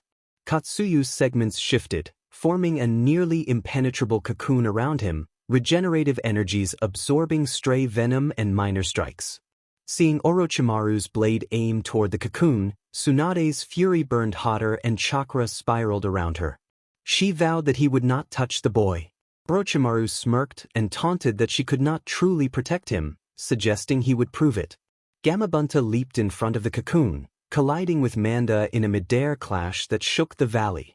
Tsunade landed atop the slug and struck at snakes that closed in. Jiraiya, still on Gamabunta, launched another massive fire technique, fire style, Rasengan Barrage, which collided with Manda and knocked serpents back, though Orochimaru remained unscathed. Orochimaru declared the games over and moved to finish the fight. He lunged at Naruto's cocoon with Kusanagi spinning like a cyclone. Tsunade met his strikes with blocks and counterstrikes fueled by raw determination. Chakra flared with each impact, but she refused to falter. She ordered Jiraiya and Gamabunta to split. Gamabunta and Katsuyu moved with perfect coordination. Gamabunta struck Manda and sent him crashing into a crater while Katsuyu expanded to form a shield as smaller slugs deflected serpents. The combined assault from Tsunade's fists and Jiraiya's firestorm forced Orochimaru to retreat, if only temporarily. Orochimaru noted, with narrowing eyes, that they had learned to work together, then dismissed the boy as only a flicker that could end with one strike. Tsunade's eyes flared and she proclaimed they would protect him with everything they had. Gamabunta's massive tail swung and struck Manda with enough force to send the giant serpent flying. Katsuyu's segments cut off escape routes for the smaller snakes, and Jiraiya landed a spinning Rasengan barrage into Orochimaru, who twisted to avoid fatal blows while smirking despite the chaos. The battlefield shook violently. Trees toppled, craters opened, and a nearby river steamed from the sheer energy unleashed. The three legendary Sannin and their summons became a whirlwind of elemental power: earth, water, and fire colliding in a storm of chakra. Amid the turmoil, Naruto stirred, small movements hinting at life. Tsunade's expression softened for a heartbeat as relief mingled with her fury. Gamabunta positioned himself between the boy and danger while Katsuyu's segments shimmered, maintaining the protective dome. Orochimaru's golden eyes narrowed in irritation as he noted that Naruto breathed barely and dismissed it as tedious. Jiraiya's fire attack struck the serpents, scattering sparks and chakra across the battlefield, and the land itself trembled beneath the intensity of the clash. Tsunade clenched her fists and bore visible marks of the struggle on her arms as chakra flared around her like a blazing aura. She affirmed that they would protect him no matter what. For a moment, time seemed to freeze as the three legendary shinobi, two standing and one still fighting through poison, glared across at their enemy with their summons poised like living weapons of war. Naruto, fragile and trembling, sat at the center of it all as the symbol of what they fought for. Then the battlefield erupted again, titans clashing and the air thick with power while the world trembled under their fury. The night sky lit with chakra and distant cries echoed across the valley. The fight had only just begun, and no one would emerge unchanged. Amid the chaos, Naruto stirred once more and Shizune was at his side in an instant, hands glowing with chakra as she carefully lifted him to support his battered body. Each ragged breath confirmed that he was still alive, and Tsunade's eyes softened again as relief mingled with the resolve that had driven her throughout the battle. Tsunade muttered that they would protect him no matter what, chakra flaring around her. Gamabunta blocked Manda's strike while Katsuyu expanded, forming an almost impenetrable shield around Shizune and Naruto. Sparks flew as the titans collided midair, the ground splitting beneath their massive forms. Jiraiya launched a torrent of Rasengan-infused fireballs, creating explosions that forced Orochimaru back. Orochimaru hissed and spat that they had grown stronger but warned the conflict was not over. Venomous snakes lashed out, striking at Katsuyu's smaller segments, but each assault was deflected or absorbed, leaving Naruto unharmed. Tsunade landed blow after blow on the advancing serpents, her fists glowing brighter with every strike. Her fury, sharpened by years of loss, powered each motion. Gamabunta's massive tail swung, sending Manda crashing into a crater. Jiraiya spun atop Gamabunta, delivering a spinning Rasengan barrage that forced Orochimaru to leap back, slashing wildly.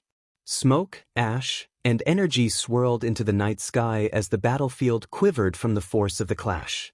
The legendary Sannin, their summons, and Orochimaru's serpents were locked in a storm of destruction. Trees toppled, rivers boiled, and the earth groaned under the pressure. At last, Orochimaru hissed in frustration and declared that the fight accomplished nothing. The boy lived for now, but he would return. With a swift motion he retreated, Manda following and coiling around him. Kusanagi spun close to Tsunade's shield before vanishing into the forest shadows with his serpents. Tsunade exhaled shakily, chakra still flaring as she lowered her fists. Gamabunta sank to the ground, staggering from exhaustion. Katsuyu's massive form collapsed slightly, releasing smaller segments that hovered protectively around Naruto and Shizune. Shizune gently shifted Naruto in her arms and checked his shallow breaths, assuring herself that he was going to be okay as relief trembled through her. Naruto's faint pulse quickened slightly, the first real sign of recovery since the fight had begun. Tsunade staggered closer, chest heaving and bearing scattered scratches on her arms. Her eyes softened as she looked at the boy and then at Shizune. Relief washed over her, tempered by exhaustion and the knowledge that Orochimaru would not give up easily. Jiraiya leaned on Gamabunta's shoulder and noted that it had taken everything they had, but the boy was safe for the moment. Tsunade's gaze hardened, as she vowed that next time they would not give him an inch, not him, not Konoha. The battlefield lay in ruin, smoke and ash drifting into the night sky. Scorched trees and shattered earth bore testament to the Sannin's power. The clash had ended not with victory, but with survival, and the promise that the war was far from over. Naruto, still cradled in Shizune's arms, blinked weakly as a flicker of life returned. Tsunade knelt beside him, her hands glowing as she began stabilizing his injuries, her fury transformed into focused protection. Above them, Gamabunta and Katsuyu remained vigilant, sensing the lingering threat of Orochimaru's return. Jiraiya adjusted his stance, watching the forest shadows and preparing for what might come next. In the distance, unseen, Orochimaru's eyes glimmered with malice. He had retreated for now, but he would return. The night settled heavy and tense, yet for the first time in hours Naruto was alive, safe, and protected, and the Sannin had reminded themselves why they fought. Days later, the group moved on, carrying the aftermath of the battle with them. Shizune walked beside Tsunade and Jiraiya, holding her pet pig, which oinked softly. She looked at her master with a mix of disappointment and relief. She turned when she saw Naruto running up behind them with a small smile. Tsunade did the same as they both noticed a crystal necklace bouncing at his throat. They remembered how Naruto had gotten the necklace. Earlier, Naruto had been resting in the bed where they had placed him after the fight, with both Sannin and Shizune at his side. Jiraiya had asked when he would wake, looking down at his student and noting his peaceful sleep. Shizen had checked Naruto's pulse again and said that he should wake soon. Jiraiya had remarked that Naruto had been sleeping for a couple more days. Naruto groaned and sat up, rubbing his head, and complained that he felt as if he had been run over by a whole stampede of Gamabunta clones. Jiraiya had smirked at that and observed that was what happened when someone picked fights beyond their level. Naruto, despite his condition, insisted that he had won the battle. Shizun hurried over, fussing and urging him to lie back down because his body was still recovering. Naruto protested that he was fine, then winced and clutched his ribs, admitting he was better than before but not fully healed. Tsunade stepped closer with her arms crossed and remarked that since he was loud, she guessed he was not dying. Naruto grinned and declared that he would not give up on his word, that was his ninja way. Tsunade scolded him for being reckless and fighting like an idiot, admitting that he reminded her of someone she had lost and that was exactly why she could not ignore him. Tsunade produced the shining crystal necklace and explained that it had cost the lives of 2 people close to her. She warned that if he died while wearing it, she would go after him even in the afterlife. Naruto laughed and promised he would keep it safe, offering his usual enthusiastic assurance. Tsunade leaned down, slipped the necklace over his head, and flicked him on the forehead for being an idiot. Then, in a rare tender moment, she pressed a brief, reassuring kiss to his forehead before standing tall and reminding him not to make her regret the gesture. Jiraiya laughed at the sight while Shizun covered her mouth, torn between shock and a smile. The memory faded as the necklace bounced against Naruto's chest with each step. The crystal caught the sunlight, scattering faint sparkles across the road. Shizun watched it carefully, her expression caught somewhere between relief and worry. Naruto jogged a little ahead, grinning as he always did, despite the bandages still peeking from under his jacket. He said he could not wait to get back and expected everyone to be surprised when they learned he had helped bring back the legendary Sannin. Tsunade's brow twitched at his words, and Naruto laughed nervously before running a few steps faster, putting distance between them. Jiraiya chuckled, hands behind his head, and told Tsunade that she was not wrong and that word would spread quickly. People would see Naruto differently now.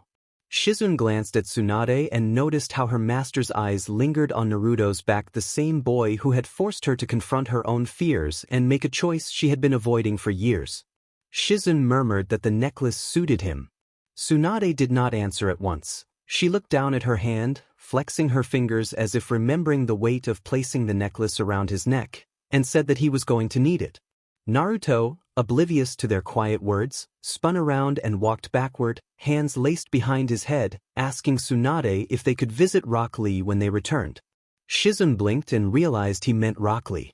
Naruto insisted that Lee would be fine because he was tough and had been down before.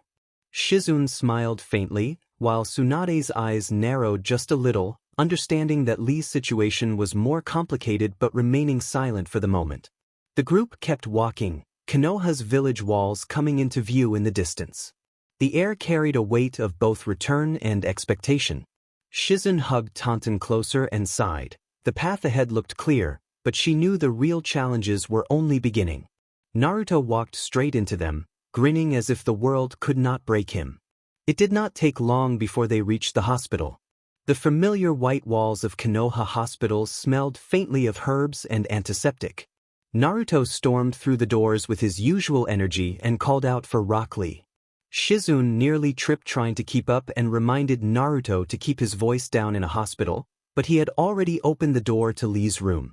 Inside, Rock Lee sat on the bed with downcast eyes and bandaged hands resting limply on his knees.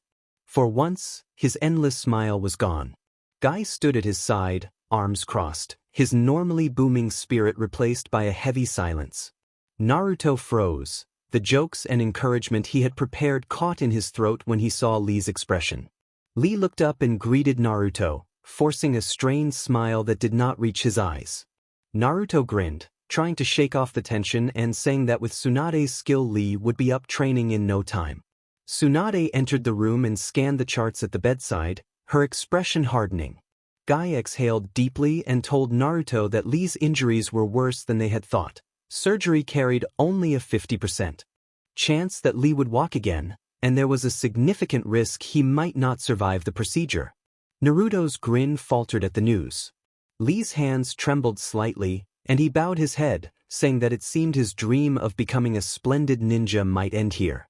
Naruto slammed his fists against the side of Lee's bed and protested that Lee was the one who never gave up, the one who had shown him that even without ninjutsu someone could fight with everything they had. For the first time since they had entered, Tsunade spoke firmly and told Naruto to let Lee speak for himself. Naruto bit his lip and fell silent, his fists still clenched. Lee declared that he wanted to fight, even if the chance was extremely risky. He wanted the chance because that was his ninja way. The room grew quiet. Shizune looked away, unable to hide her tears, and even Guy's voice broke as he placed a hand on his student's shoulder. Tsunade stepped forward, eyes sharp with compassion and determination, and said that Lee had guts and that she was not going to let him die on her watch. She set the chart back down with a decisive thump and told them she would take those odds and raise them. If Lee trusted her, she would do everything possible to give him the best chance. The streets of Konoha buzzed. Word of the new Hokage had spread like wildfire. Tsunade Senju, one of the legendary Sannin, had returned. Villagers whispered, some with relief and others with doubt, but the name was on every tongue. Naruto, still grinning with the necklace bouncing against his chest, shoved his hands into his pockets and thought to himself that everyone would soon see what Tsunade could do. Konohamaru rushed up to Naruto, breathing hard and his face red from crying. He accused Naruto of walking around smiling as if nothing had happened and demanded whether he cared that his grandfather was gone. Naruto froze and named Konohamaru, trying to respond. The younger boy stomped his foot and shouted that some random old woman could not replace his grandfather as Hokage, insisting that no one could take that place. Naruto protested that Tsunade was not just anyone but one of the legendary Sannin and the best medic nin in the world. Konohamaru insisted that strength did not matter, the Hokage's title and dream belonged to his grandfather and should not be handed off to anyone else. Naruto crouched down to meet Konohamaru's eyes and said that he missed the grandfather too, that he had believed in Naruto when no one else did, and that the Hokage's job was about protecting the village and its future. Konohamaru responded that if Tsunade took the hat it would feel like his grandfather was gone for good. Naruto hardened and said that if she took the hat it meant she was picking up where his grandfather left off, that it was what his grandfather would want. Konohamaru, not ready to accept that, yelled for Naruto to be quiet and shoved him in the chest, accusing Naruto of not understanding. Naruto stumbled back and, his temper flaring, pushed Konohamaru in return. Within seconds the two youngsters were on the ground, scuffling in a flurry of shoves and grabs that drew gasps from passers-by. Some whispered about Konohamaru's family ties while others commented on Naruto's usual antics. Konohamaru's fists pounded against Naruto's jacket as he blamed Naruto and people like him for causing his grandfather's death and insisted his grandfather had to clean up their mess. The accusation landed hard. For a split second, Naruto's hands froze on Konohamaru's shoulders. The memory of the third Hokage's smile flashed in Naruto's mind, the way the old man had spoken of him as a precious part of the village, the way he had sacrificed everything to protect them. Naruto admitted that the third had fought for him as well, because people had hated him and because he had been unable to protect himself. He shoved Konohamaru down just enough to meet the boy's gaze, fierce and unrelenting, and declared that he would never stop fighting, that he would take all the pain and all the hate and still keep moving forward, because that was what being Hokage meant. Konohamaru froze, tears spilling down his cheeks.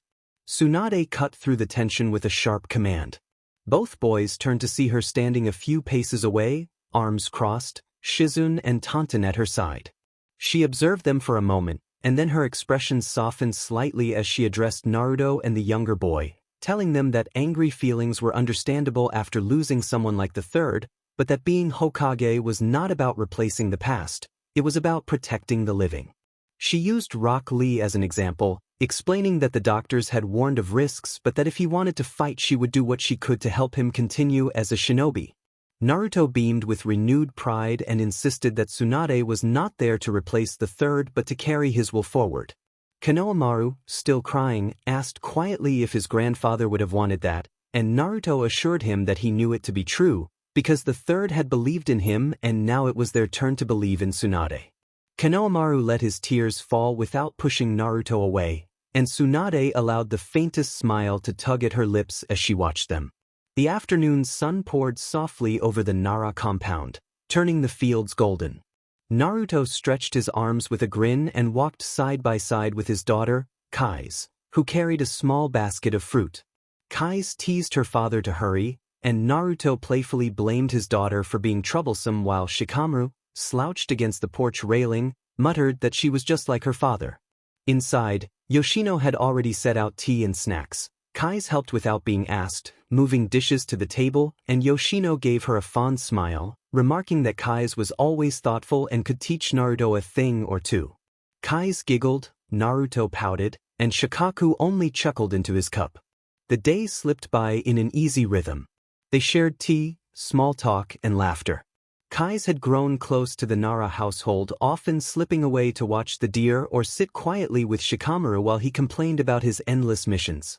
Even Yoshino had started treating her like another child to fuss over. Later, out in the meadow, the deer gathered as usual. Kai's crouched low, feeding them pieces of fruit from the basket while Naruto and Shikamaru stood nearby. Shikamaru observed quietly that one would never guess she had not been born there, and Naruto's grin softened as he said it felt like she belonged. Then one of the deer jerked its head up, ears twitching. Another followed. Soon the whole herd grew restless, stamping the earth. Kai's froze, her hand lingering midair, her bright smile faded. She told her father in a calm, trembling voice that it was happening again. Naruto's eyes narrowed as the air shifted and shadows around the trees stretched unnaturally long. Even Shikamaru straightened, his expression sharpening. The necklace around Naruto's neck pulsed faintly, almost in rhythm with Kai's quickened breathing. She clutched at her chest and said that something was watching them. Naruto rushed to his daughter's side with Shikamaru close behind. He instructed Kai's to run straight inside to fetch her grandmother and grandfather. Kai's nodded and ran toward the house. Naruto glanced back toward Shikamaru, briefly puzzled by the sudden weight in his chest, but Shikamaru could only shrug and offer that he did not know what was happening. Naruto's breath hitched as the heat in his chest intensified. He staggered, clutching at his necklace as a warm, blinding light began to flood his vision. Shikaku came outside with a worried expression while Kai's stood beside her grandmother, her hand gripping the older woman's dress. The meadow dimmed and slipped away. Naruto found himself standing in a vast, misty plain that glowed faintly with silver light. A gentle, familiar voice reached him. He spun to find his father before him, cloaked in the white robes of the fourth Hokage, Minato's blonde hair stirring as though in a breeze.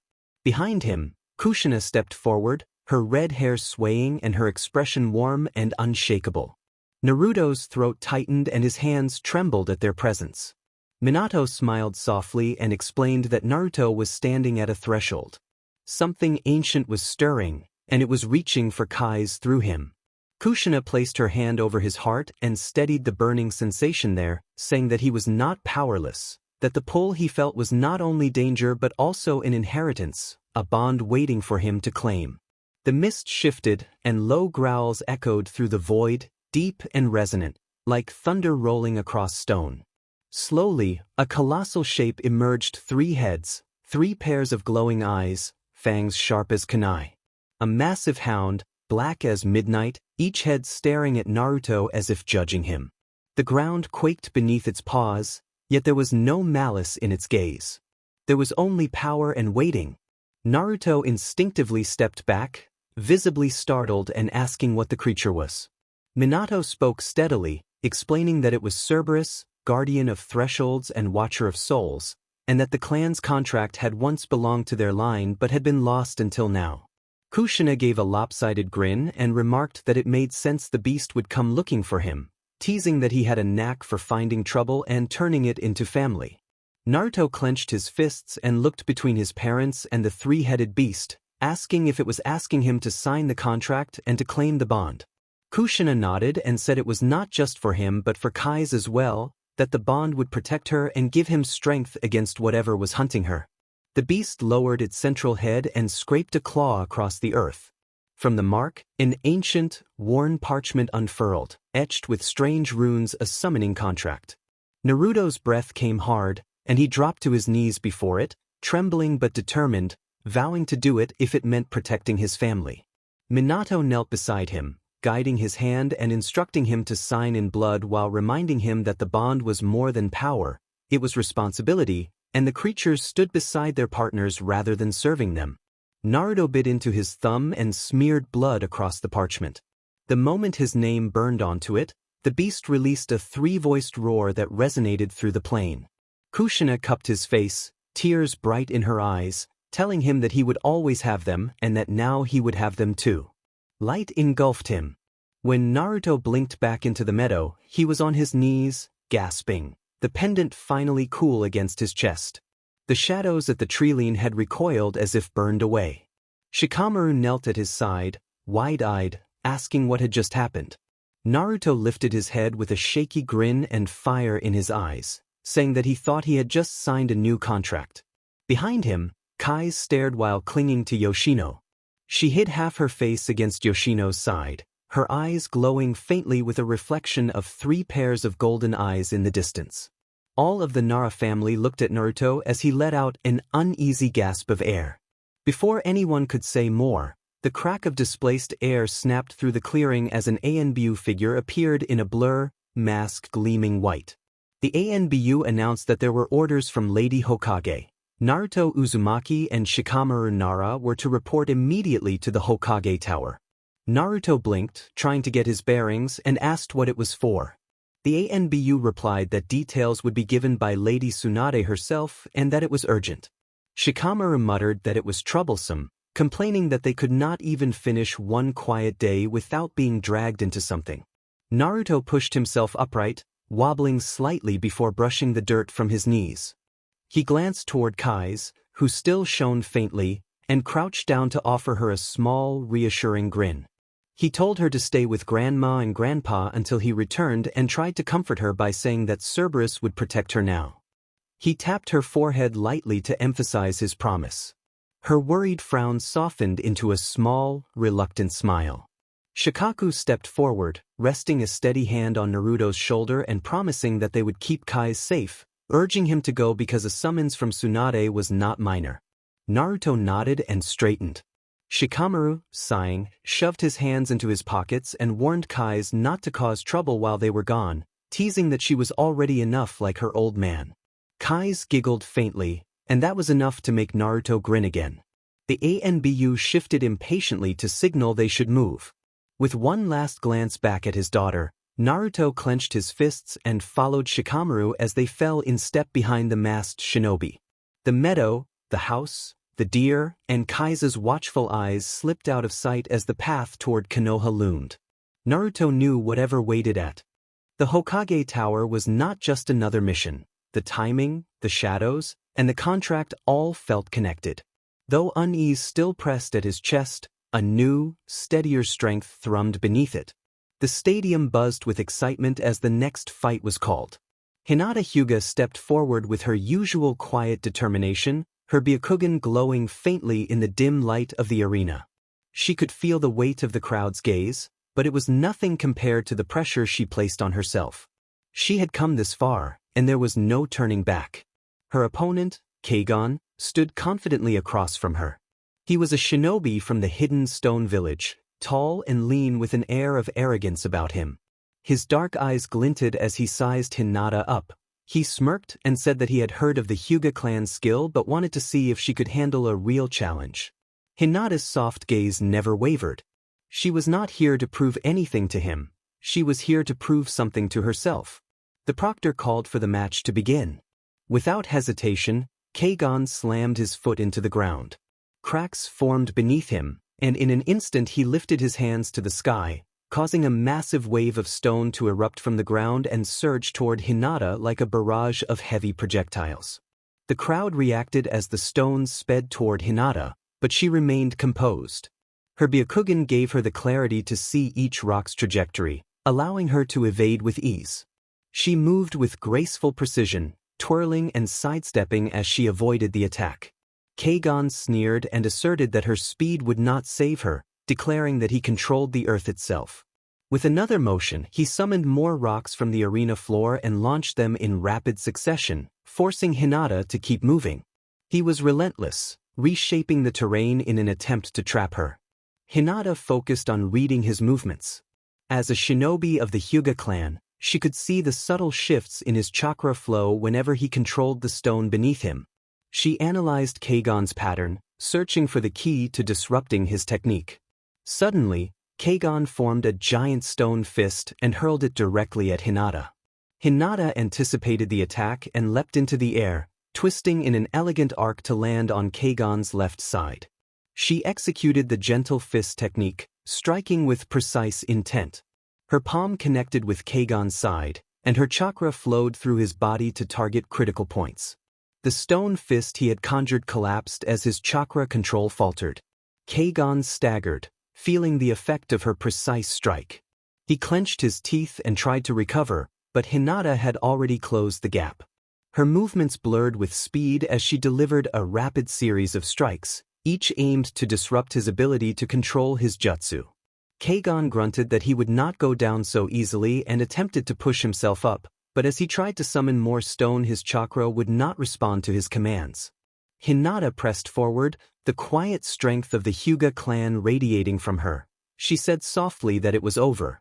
With one final precise strike to his shoulder, Hinata sent a focused surge of chakra through Keigan's body, and he crumpled, unable to continue. The proctor stepped forward and announced Hinata Hyuga as the winner. The arena erupted in applause. Although Hinata's face remained calm and collected, inside her heart soared. She had done it. She had proven to herself that she was strong enough and that her training had paid off. Keigan slowly rose to his feet, breathing heavily and flushed with frustration. He shot Hinata one last glare before stepping off the stage, offering a grudging nod that acknowledged her victory. Hinata exhaled and let her eyes soften as she faced the audience. The path forward was still uncertain, but for now she had overcome this obstacle. She walked off the stage with a quiet smile, ready for whatever came next. Naruto and Shikamaru followed the ANBU through the streets of Konoha. Villagers glanced their way and whispered, but Naruto only scratched the back of his head, puzzled. Urgent orders did not feel right to him. Everything seemed normal. They entered the Hokage Tower and soon stood before Tsunade. She waited with arms crossed and a sharp expression, Shizune hovering nearby with a clipboard. Tsunade immediately asked whether they had felt the disturbance, her golden eyes locked on Naruto. Naruto blinked and admitted that he had not known what she meant. Shizune then explained that patrols on the outskirts had been attacked by strange, spectral figures entwined in chains, their flames behaving unlike ordinary fire by clinging and spreading in ways healers could not extinguish. Shikamaru observed that this did not sound natural. Tsunade slammed a folder onto her desk and revealed sketches of the attackers. Twisted figures with skull-like visages, each wreathed in a different color of fire. She warned that these entities had been circling Konoha and closing in, and that each time they screamed one name before attacking. She made it clear that the name they screamed was Naruto's. Naruto froze, the realization hitting him like a pulse. He felt a heavy, hot pressure under the necklace at his throat, and memories of the meadow returned: the shadows, the light, the beast. He stumbled and clutched at his shirt. Shikamaru, noticing Naruto's unease, called his name. Naruto forced a grin and acknowledged that something felt wrong, like the creatures were tugging at him. Tsunade's expression darkened as she ordered them to intercept the attackers before they reached the village walls and warned that if the entities were after Naruto, they would come straight for his scent. Shikamaru grumbled about troublesome enemies with a personal grudge. Shizune handed Shikamaru a sealed scroll containing sealing tags designed to suppress unnatural flames, and she cautioned them that the tags would not last long. Naruto clenched his fists and resolved that, if they were looking for him, he would be ready. Tsunade leaned forward and warned that failure would mean the village burning. Her words echoed as Naruto and Shikamaru left the tower. Tsunade directed them to gather every member of their generation and bring them to the tower immediately. Naruto sprinted down the stone steps, fists clenched and determination hardening his expression. He told Shikamaru that the Hokage had sounded unusually serious. Shikamaru kept pace with his hands in his pockets and noted that the lack of explanation made everything more troublesome. Naruto agreed that they should move fast and suggested splitting up later if necessary. They found Kiba, Hinata, and Shino mid-training. Dust and dog hair filled the air as Akamaru lunged at dummies while Hinata's eyes showed a faint glow and Shino stood silent, commanding his insects. Naruto called out urgently that the Hokage wanted everyone immediately. Kiba wondered what the rush was, and Shino, calm as ever, pointed out that an unannounced call from the Hokage had to mean something serious. Hinata looked nervous at Naruto's intensity but nodded that she would come. Shikamaru led them toward the academy, where Choji sat beneath a tree with a half-empty bag of chips. Shikamaru said they needed to move now. Choji protested, but Naruto took his arm and urged him to bring the chips along if he had to. Choji agreed and hurried after them. They pushed through crowded streets and spotted Ino in the flower shop arranging a display. Naruto announced that the Hokage needed them, and Ino, alarmed, asked if it was that serious. Shikamaru confirmed their lack of details and urged her to hurry. Ino set aside her flowers, tied her pouch to her hip, and said she was ready. Niji sat in silent meditation while Tenten oiled her kunai. Shikamaru informed them of the Hokage's orders and the need to assemble. Niji rose immediately, eyes keen, and Tenten tightened her scroll strap and prepared to go. At Ichiraku's ramen stand, Sakura sat with a half-finished bowl. Naruto informed her that everyone was being gathered. Startled, Sakura asked what was happening, and Naruto admitted he did not know the details but felt something bad coming. One by one, the Konoha 12 gathered and formed a tight group as they made their way back toward the tower. The air felt heavy, and even the villagers' chatter seemed muted. Naruto rubbed the back of his neck as unease prickled through him. It felt like a storm cloud pressed against his chest. Shikamaru glanced sideways and noted that Naruto was finally sensing it too. Naruto confirmed that he did not like it. Shikamaru nodded and glanced around at their friends, then observed that Sasuke had not been seen or heard from and that Lee was still hurt and recovering. He told everyone that they should head to the tower. The Hokage Tower loomed overhead as Naruto, Shikamaru, and the rest of the Konoha 12 rushed inside. The air tightened and footsteps echoed as the young shinobi crowded into the wide chamber. Shizune stood at Tsunade's side with a scroll in her hands, her face pale with worry. Tsunade did not waste time. Her sharp gaze swept across the group and lingered on Naruto long enough to make his stomach twist. She explained that the village was in danger and that patrol squads had reported attacks unlike anything they had seen before. Shizune unrolled the scroll on the desk to reveal dark sketches of skeletal figures wreathed in unnatural flames, some dragging chains and others leaving scorched earth in their wake. Tsunade warned that these creatures were closing in on Konoha, that they did not behave like shinobi, did not retreat or negotiate, and that every time they struck they demanded a single name. The attackers demanded the name Uzumaki Naruto. A murmur ran through the group. Kiba muttered that he had to be kidding, Ino paled, and Hinata glanced nervously at Naruto.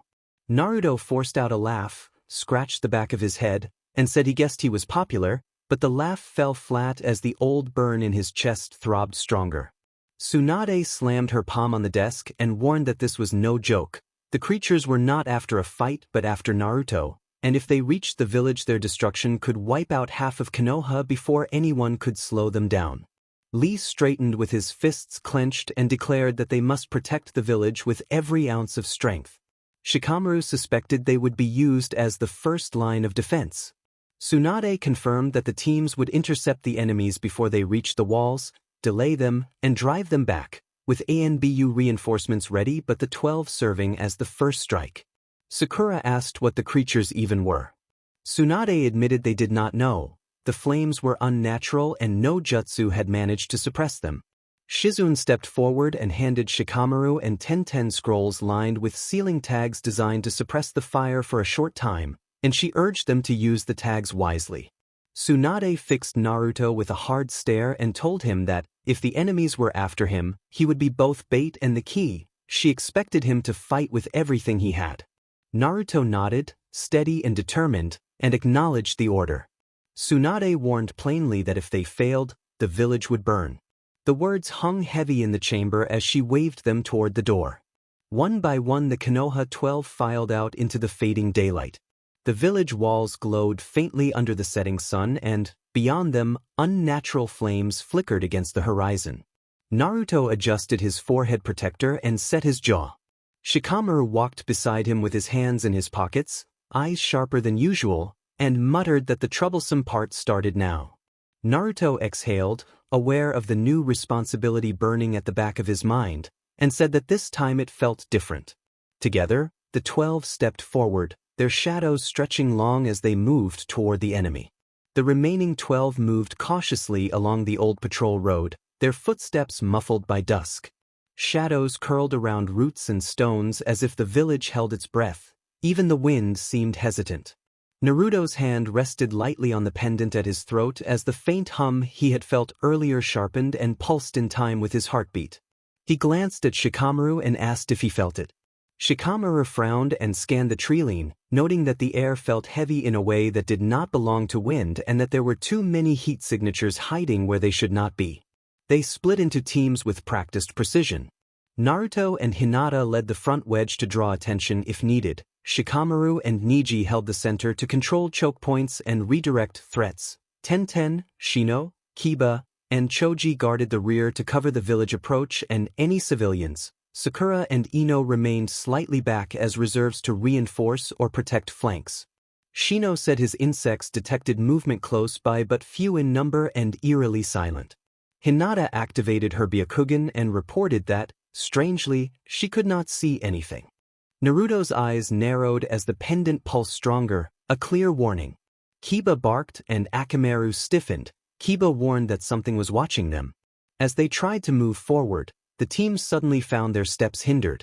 The ground around their feet seemed to change as water along the road hardened and gripped their ankles, immobilizing them. Kiba demanded what was happening as he tried to pull free. Shikamaru suggested it looked like his shadow possession jutsu but noted that he felt no chakra linked to it. Neji activated his eyes again but said it was strange. He could not see any chakra network. They could not explain the source. A powerful gust blew through the bushes and struck the group, scattering several team members.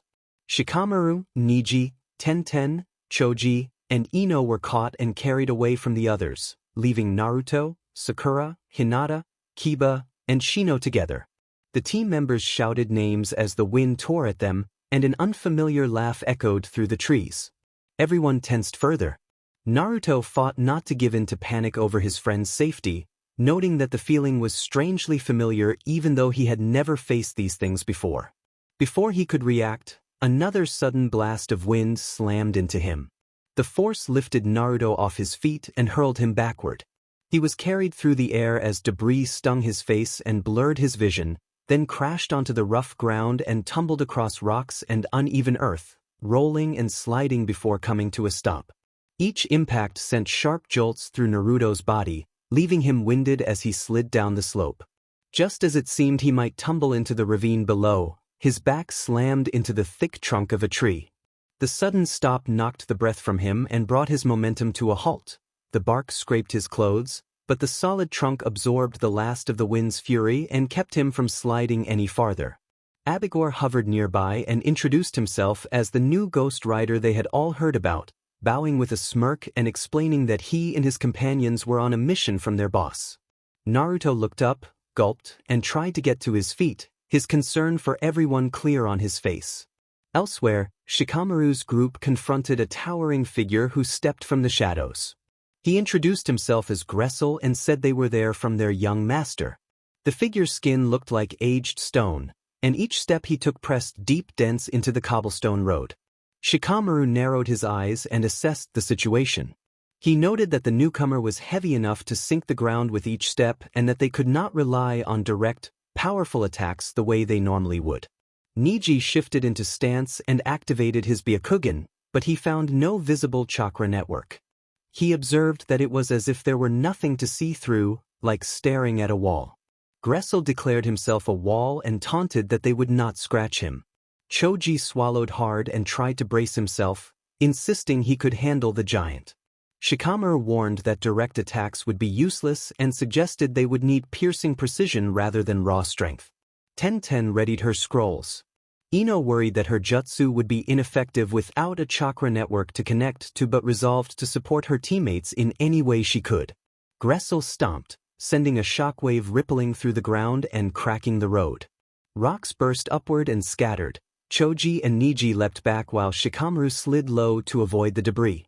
Shikamaru noted that the opponent could weaponize the ground itself, making the encounter like fighting a natural disaster. Niji launched a flurry of rapid blows, performing his 8 trigrams 64 palms. The strikes landed with sharp impacts, but Gressel did not flinch. Niji reacted with disbelief as the giant laughed and called the attack mere tickles. The giant swung his massive arm in a sweeping arc, catching Niji mid-dodge and sending him crashing into a tree. Ino reacted with panic as Niji went down. Shikamaru ground his teeth, noting that a single hit had nearly taken Niji out and that the situation was worsening. Choji expanded his arm in a burst of power, trying to strike like a wrecking ball. The blow rattled through the trees, but Gressel only grabbed Choji's enlarged arm and hurled him into the dirt with a thunderous crash. Tenten adjusted her approach, realizing brute force would not work. She unfurled 2 scrolls and unleashed a storm of kunai and bladed weapons aimed at the giant's joints and eyes. The air filled with spinning steel. A few blades nicked the surface of his skin, but most bounced off harmlessly. Shikamaru extended his shadow to try and immobilize the giant, but another stomp shattered the road and severed the shadow's reach. He muttered in frustration, recognizing they were up against something that countered their usual tactics. Ino stepped forward with determination and offered to distract the giant long enough for Shikamaru to attempt another strategy. Shikamaru hesitated, reluctant to risk his friends, but agreed that a brief distraction could provide the opening they needed.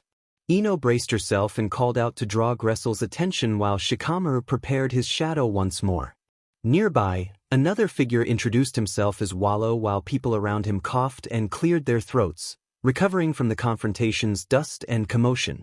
The groups remained tense and alert, each member aware that the coming moments would decide whether they could adapt and overcome the massive, unyielding opponent before them. The hulking figure introduced himself as Wallow, his voice bubbling like something submerged. His body rippled unnaturally, muscles shifting as if made of flowing liquid rather than flesh. Every breath sounded like a gurgle, and with each step puddles formed beneath his feet.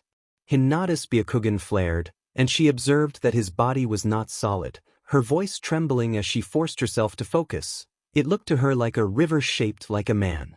Kiba growled, and he noted that the creature smelled of swamp water, adding that Akamaru did not like it. Wallow chuckled that the mutt was wise.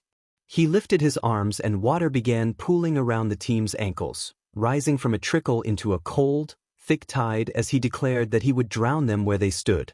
Sakura tried to step forward, but the water clung to her boots and dragged at her, and she reported that it was pulling her down.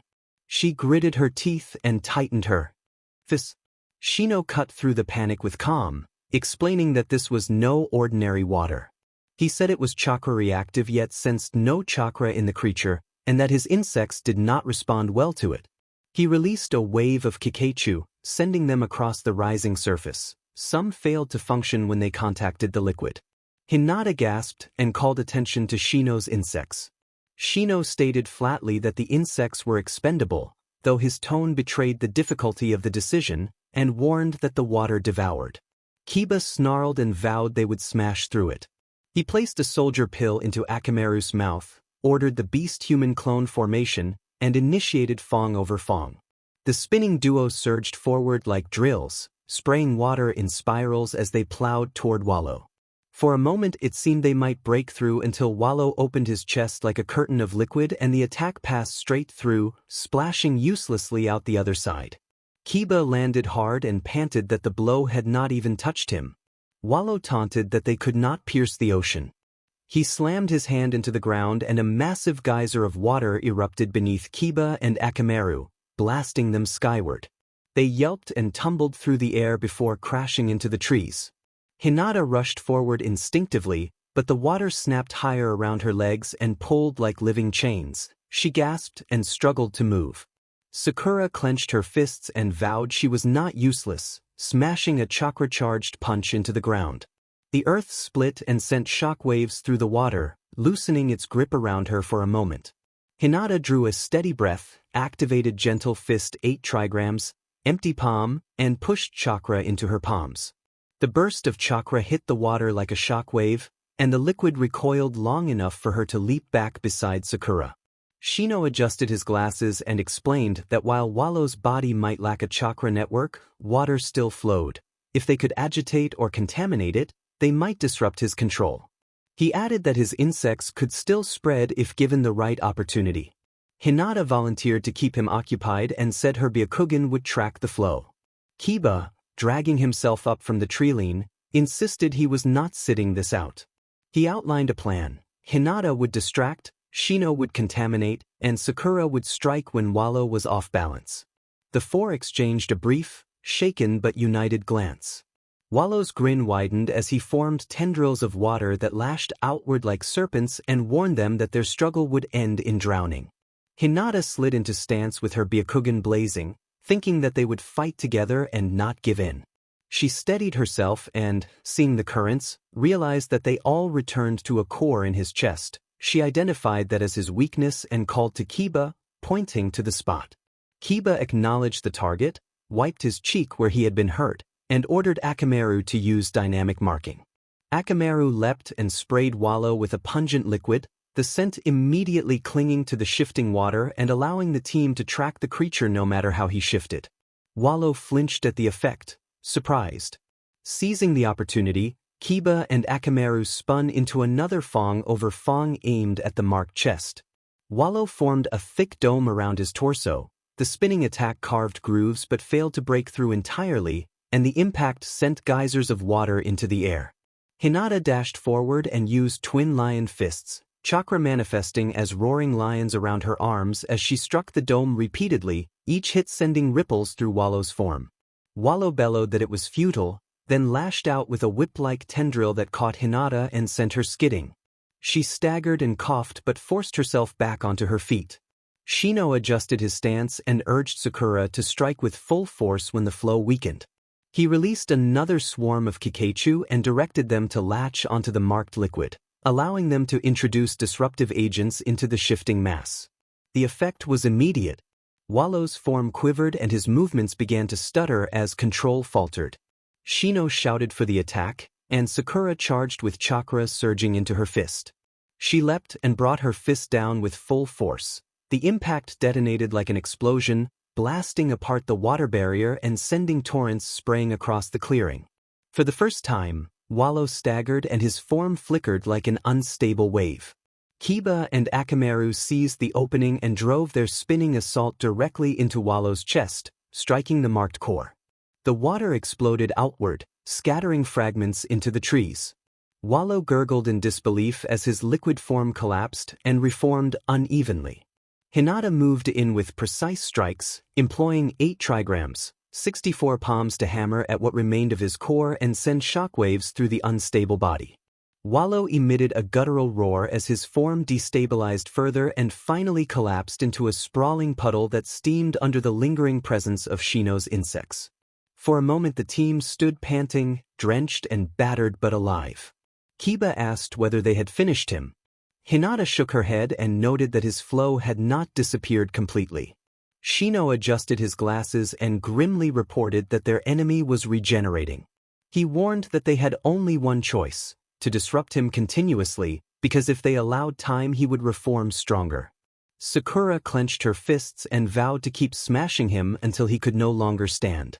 The puddle quivered and rippled into a new shape, and Wallow's voice bubbled up with rage as the struggle continued. The puddle writhed and stretched upward again, but this time the regeneration was slower and unstable. Each attempt to form a humanoid shape was eaten away by the toxins from Shino's parasitic insects, which undermined the cohesion and forced the mass to collapse back into liquid. Kiba crouched low, sweat in his eyes, and noted that the enemy was weakened and this was their chance. He tightened his grip on Akamaru and resolved that they could not let the creature recover. Hinata used her Byakugan to track the currents in the shifting mass and observed that the flow was splitting. The enemy was trying to form multiple cores. She warned that if he split himself they would lose track and be forced to fight him in pieces. Shino set his jaw and proposed that they needed to poison all of him at once. His parasitic insects could spread only if the enemy was forced to remain in one place. Sakura, fists raised and eyes fierce, volunteered to pin him down. Without hesitation, Sakura drove her chakra into the earth, slamming her hands into the ground and causing cracks to spiderweb outward. The ground beneath Wallow collapsed into a crater, and the unstable liquid tumbled inward, splashing and losing its balance. Sakura called for Shino to act. Thousands of parasitic insects swarmed forward, blanketing the crater like a living net. They clung to every droplet and released their toxins, causing the mass to react violently as it fizzed and hissed under their assault. Wallow's shape twisted and contorted, an unnatural humanoid form clawing upward from the pit.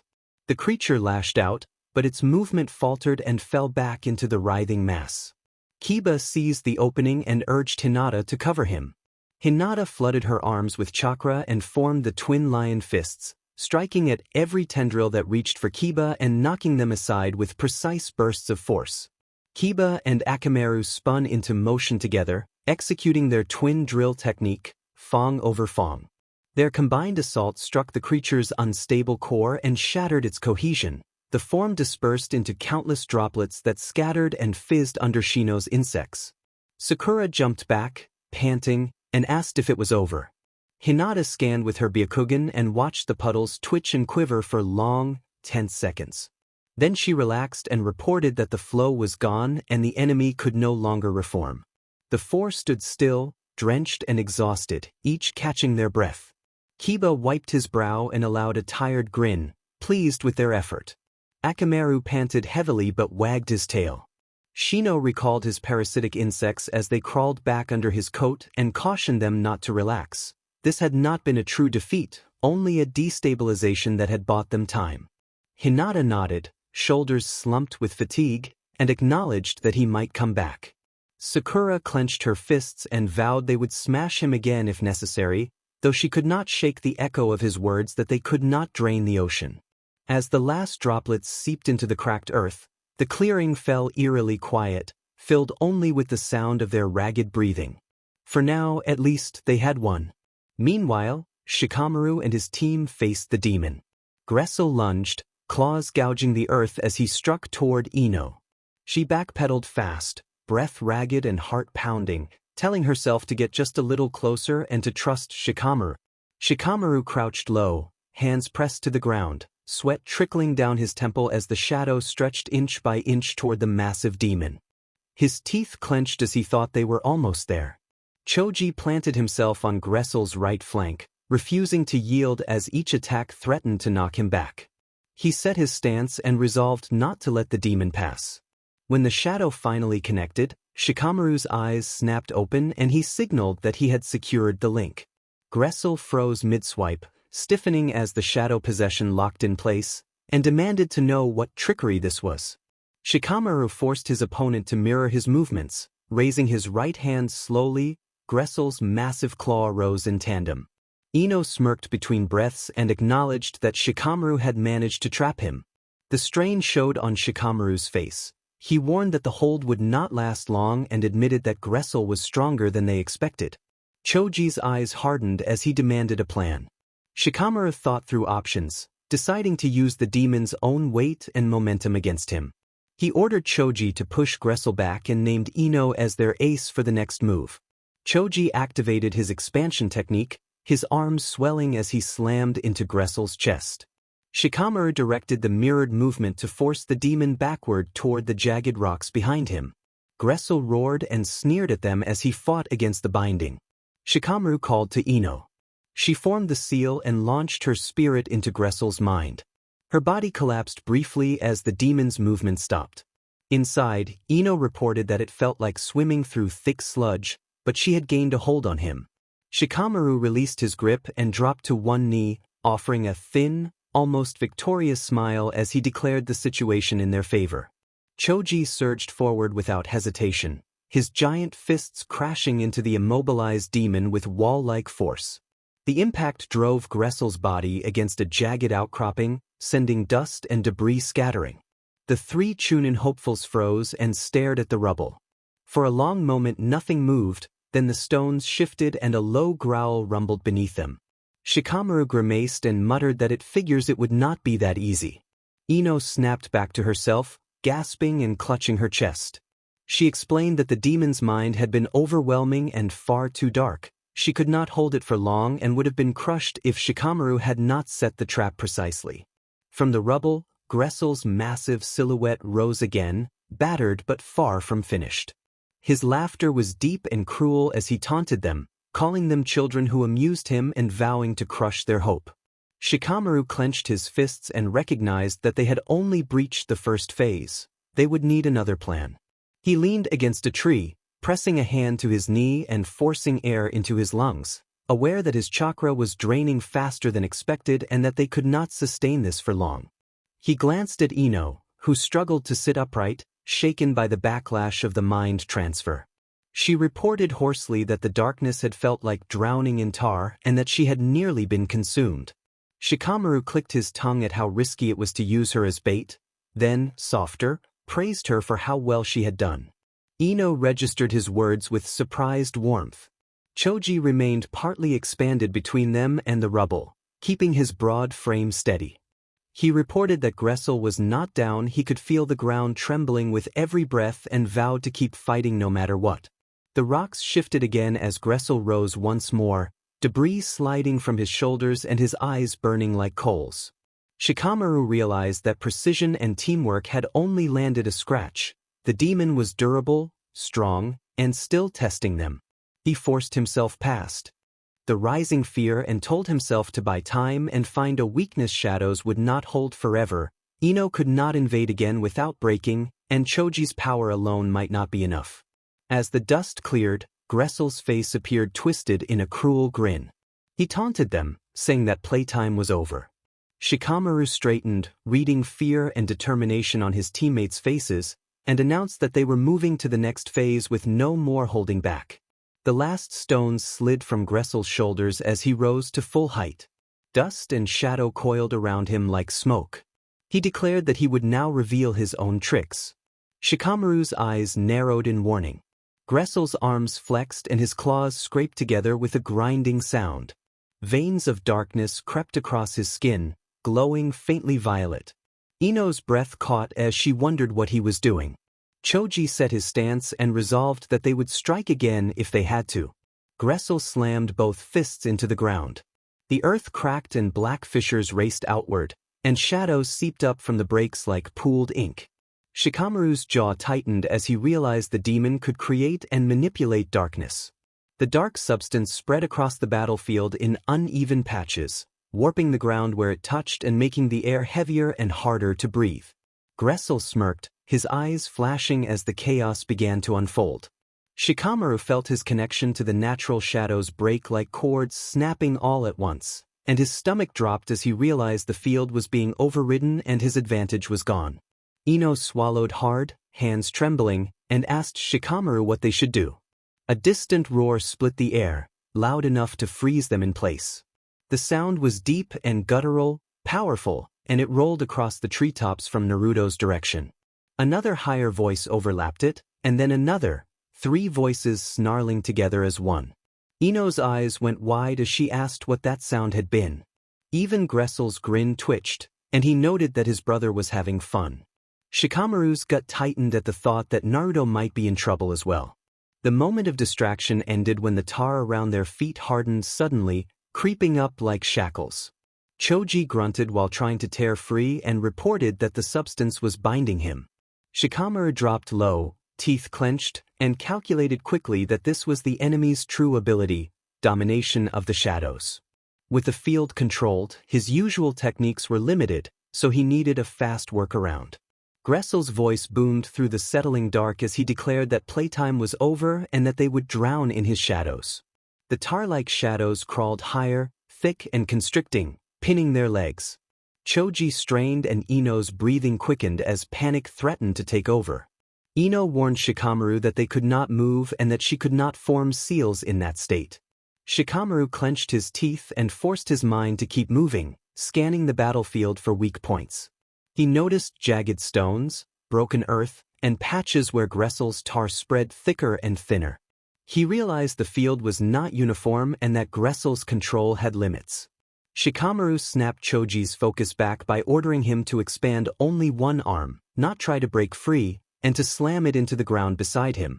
Choji blinked in confusion but trusted the order. He roared as chakra flared, his arms swelling before he slammed his massive fist into the ground just outside the tar's reach. The impact shook the earth, sending cracks spiderwebbing outward and soil flying. The tar rippled and struggled to maintain shape, loosening its grip on Choji's legs for a moment.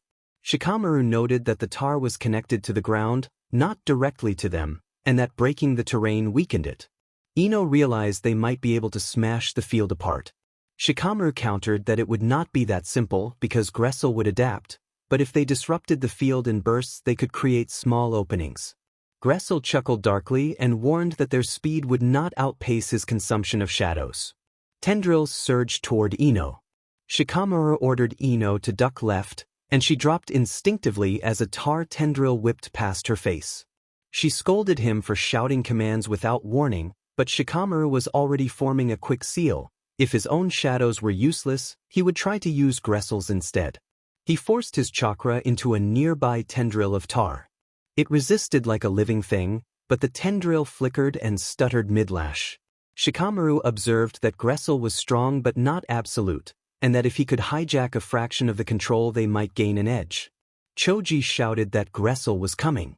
Gressel lunged and swept a massive claw down with overwhelming force.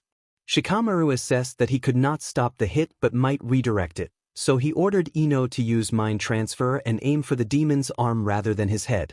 Ino, alarmed, formed the seal and launched her spirit with the mind transfer technique into Gressel's limb just long enough for the claw to twitch off course and slam into the ground instead of striking Choji. The impact split the earth and sent shockwaves throwing them backward, but they survived. Shikamaru breathed hard and labeled that tactic as Phase 2. Disrupt, redirect, survive. Gressel pulled his claw free of the cracked ground, and his expression tightened with something like respect as he commented that they were more persistent than he had expected. Shikamaru decided persistence was all they had until he could find a deeper weakness. The battlefield trembled as Gressel dragged his claw free and tar shadows writhed at his feet. He warned that they could not run forever. Shikamaru wiped sweat from his brow and concluded that they could not beat Gressel in a straight fight. They needed to outmaneuver him. He scanned the terrain again, the fissures Choji had made, the jagged outcropping where they had first struck Gressel, and thin patches where the tar had not fully spread. He decided to treat the area like a chessboard. Shikamaru steadied his voice and told Ino and Choji that the goal was to pin Gressel, not to overpower him. Choji, breath heavy, questioned how they could pin someone like that. Shikamaru emphasized that this was about position, not strength. Gressel stepped forward, each stride shaking the ground as he ordered them to stop talking. Shadows lashed out in dozens of tendrils. Shikamaru shouted orders to Ino to move right. She flung herself into a roll, dirt smearing her cheek as a tar spike hissed past. She resolved to trust Shikamaru and to move when he said move. Shikamaru called for Choji to expand to full size. Choji answered with a roar as his chakra surged and his body ballooned, towering for a moment above Gressel. He stomped down hard and shattered the weakened ground beneath him, widening the fissures and causing the tar to pool unevenly. The demon faltered as his footing slipped for the first time. Shikamaru executed a sequence of seals and observed that Gressel's balance and the reach of his shadows were temporarily compromised. He ordered Ino to use mind transfer on Gressel's legs. Ino cast the technique again, and Gressel's right leg buckled, forcing him to drop to one knee. Shikamaru directed Choji to push him back. Choji slammed his colossal arm into Gressel's chest with tremendous force, and the demon stumbled, dragged across the fissured ground toward the jagged outcropping. Shikamaru pressed his hands to the earth and laced his chakra onto the slivers of shadow still untouched by Gressel's corruption. He sent his own shadow forward just enough to catch the demon's flailing arm, and he grinned through clenched teeth as the plan began to take effect. Shikamaru announced that it was checkmate. With a final heave from Choji and a tug from Shikamaru's shadow, Gressel lurched off balance and crashed backward into the rocks with a thunderous boom. Stone shattered and collapsed over him in a jagged avalanche. Dust billowed up, choking the air. For a moment, There was only silence. Ino dropped to her knees, gasping, her hands shaking from the effort of 2 rapid mind transfers. Choji shrank back to normal size and collapsed beside her, sweat soaking through his clothes. Shikamaru leaned heavily against a tree, his body trembling with exhaustion. As the dust cleared, a mound of rubble revealed where Gressel had been pinned, motionless beneath the stones. Ino let out a shaky, half-disbelieving laugh and said that they had actually stopped him. Choji managed a weak smile and said that he would be out of commission for a while after that. Shikamaru closed his eyes and reflected that the victory was temporary, like the last fight with Wallow. They had bought time, and that was all. Deep down, Shikamaru knew the truth. Gressel was not finished, and neither were they. Still, he allowed the smallest smile as he looked at his teammates, tired, battered, but standing, and called the situation troublesome but not bad. The battlefield lay quiet for the first time since the fighting began. Smoke curled lazily from cracks in the ground, and the acrid stench of burned tar hung in the air. Ino sat with her back against a tree, arms wrapped around her knees, breathing quickly and unevenly. She admitted that it had been too close and trailed off, staring at her hands as if unsure they were still hers. Choji flopped onto the ground beside her and, fatigued but steady, said that Ino and Shikamaru had pulled it off and that he had simply struck when instructed. Ino turned her head and, with a faint smile, told Choji not to sell himself short, reminding him that without his push none of it would have worked. Shikamaru stood a little apart with his arms crossed, eyes fixed on the rubble pinning Gressel. His body screamed with exhaustion, but his mind would not quiet.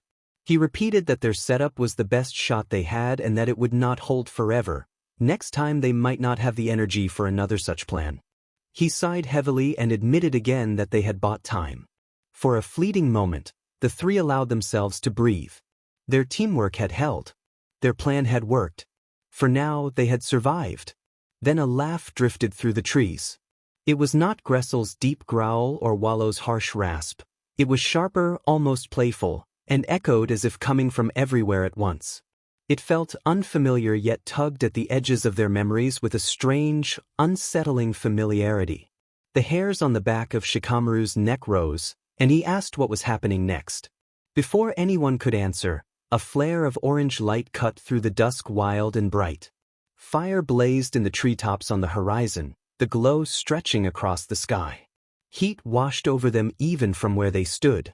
Choji noted that the fire had come from Naruto's side. Ino clenched her fists and named Naruto, and Shikamaru narrowed his eyes, sensing that whatever or whoever was responsible had a real target, Naruto. The reprieve was over. Meanwhile, Naruto's world spun as his body slammed into the ground and pain jolted through his ribs. He tumbled until a thick tree trunk stopped him with a crunch. Bark tore at his back, but it was better than rolling into the ravine below. He groaned and pushed himself up on shaky arms, dust clinging to his face and his head ringing from the impact. A shadow passed overhead. Naruto lifted his gaze and froze. Hovering above him was a figure cloaked in flame-tipped wings, outlined against the burning dusk. The figure's voice was smooth, mocking, and far too calm for the battlefield. The stranger introduced himself as Abigor and explained that he and his comrades were on a mission from their master. Naruto felt his pendant pulse harder at his throat, the word master tightening his stomach. He kept his stance and warned that Abigor would not get one step closer to the village. Abigor responded with a dark chuckle, questioning how long the inner fire inside Naruto had been suppressed and claiming he could sense the rider. Naruto's breath hitched and he ordered Abigor to be quiet.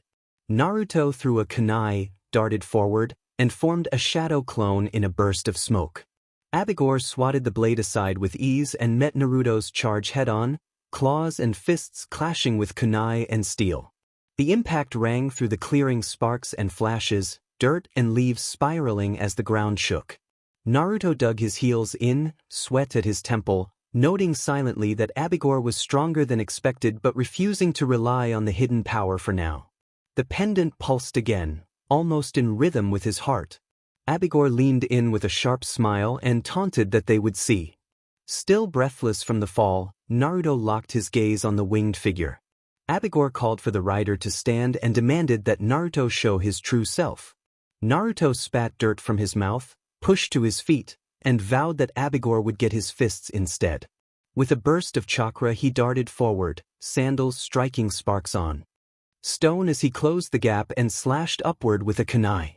Abigor met the strike with a claw in a metallic screech that jarred Naruto's arm and pressed him back with casual force, dismissing the attack as pathetic. Naruto refused to be counted out. He twisted and slammed a kick into Abigor's midsection, driving the enemy back a few steps. He then hurled a kunai into the air, wove hand signs, and produced a shadow clone, which leapt in from the flank. Abigor allowed the blade to sink into his wing with no resistance, laughed in a way that rattled the treetops as the kunai vanished in flames, and caused the clone to dissipate in an instant. Naruto skidded back, grit in his teeth, grumbling about the opponent. Abigor raised a clawed hand and traced the air, unleashing a spiraling whip of wind and fire that carved a trench through the ground. Naruto flipped clear just in time, the heat liking past him.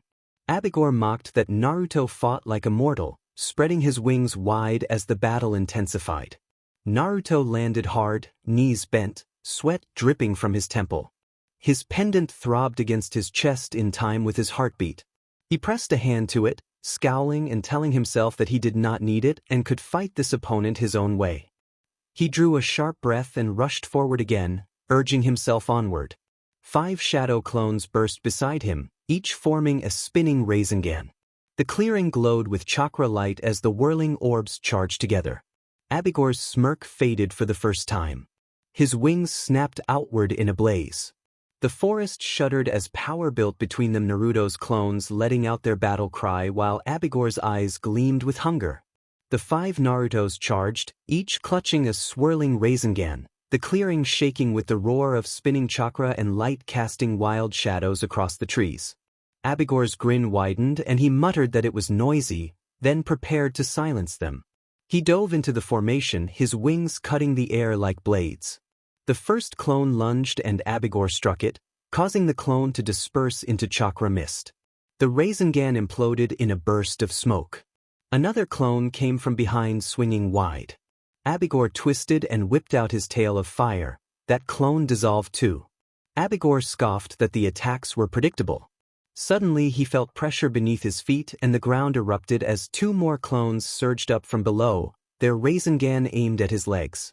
Abigor snarled and blasted them away with a shockwave of heat, but the timing was off and the diversion had done its job. The final Naruto appeared from the front not with Rasengan but with a kunai tied to a paper bomb. He threw it point blank. The explosion ripped through the air, fire and smoke swallowing the clearing and leaving Abigor's silhouette staggering inside the blast. From the treeline, the real Naruto crouched low, breathing hard and sweating, having slipped into position while the others distracted Abigor. He felt a small surge of triumph at the plan's success. When the smoke cleared, Abigor stood tall, scorched, but laughing. He commented with a sharper tone that Naruto had hidden among his own illusions and admitted he now understood why his master had chosen him. Naruto's gut twisted at the implication and wondered what Abigor meant. Abigor's eyes burned brighter as he warned that tricks would not save him. In a blur, he snapped his wings downward and the air detonated like a bomb. The shockwave tore through the trees. Naruto crossed his arms to brace himself, but the force lifted him off his feet and hurled him back through splintering branches. He crashed to the ground coughing, body aching from the impact. The pendant at his throat pulsed harder, almost painfully, and he felt that other fire stirring within him again. Naruto groaned and forced himself up, calling out to Kurama to ask if the fox felt it too. From deep within, Kurama's growl echoed in his mind, saying that he felt it and warning that the enemy's power reeked of something from the underworld and was not to be toyed with. Naruto gritted his teeth and glared up at Abigor's floating form, declaring that they would not toy with him. He pulled himself upright, fists clenched, chakra flaring hotter as Kurama's red energy flickered faintly at his back. Abigor tilted his head and smirked, noting that he could see the first spark of power in Naruto.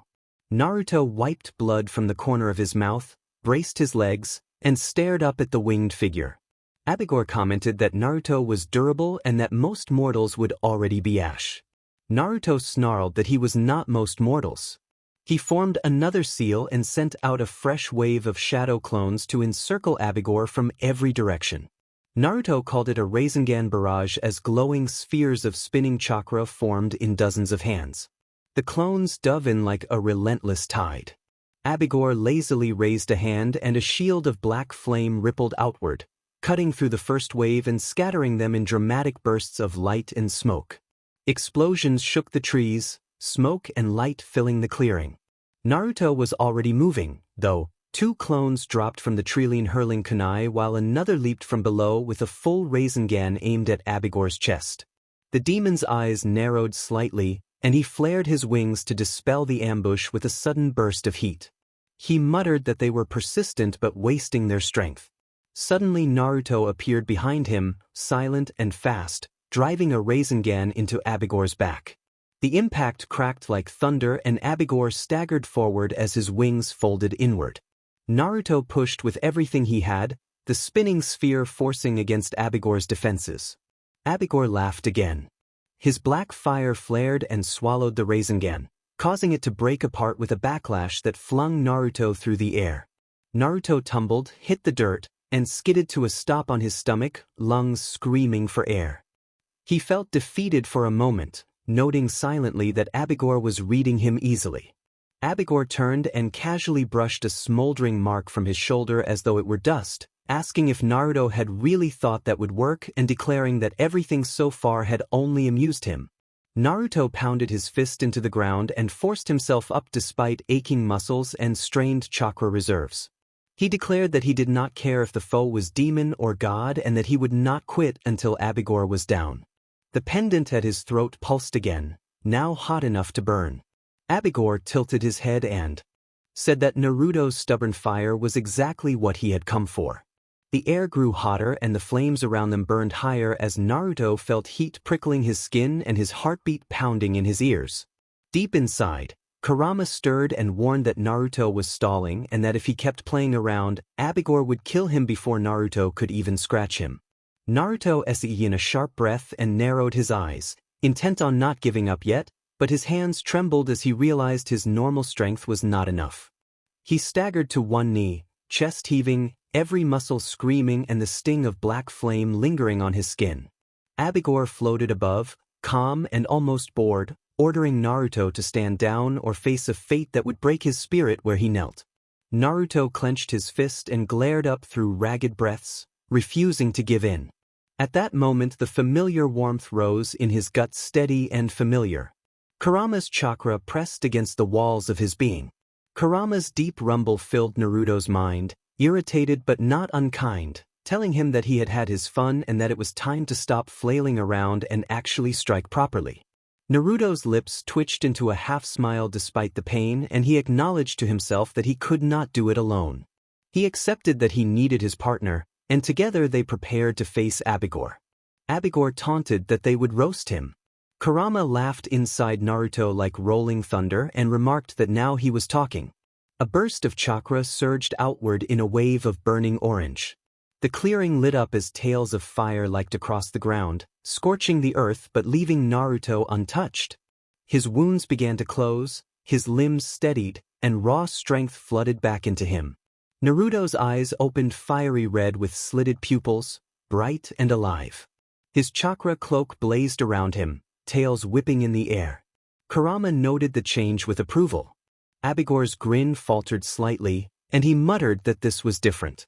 Naruto straightened, rolling his shoulders like a fighter who had just found a second wind, his cloak pulsing brighter and coiling like living flame. He taunted Abigor for talking big without having done much yet, and Kurama encouraged him to strike before the enemy could start monologuing. Naruto grinned and surged forward, his clawed, chakra-wreathed fist moving faster than before. Kurama urged him on, and Naruto closed the gap in an instant, his fist wrapped in chakra and unbreakable will.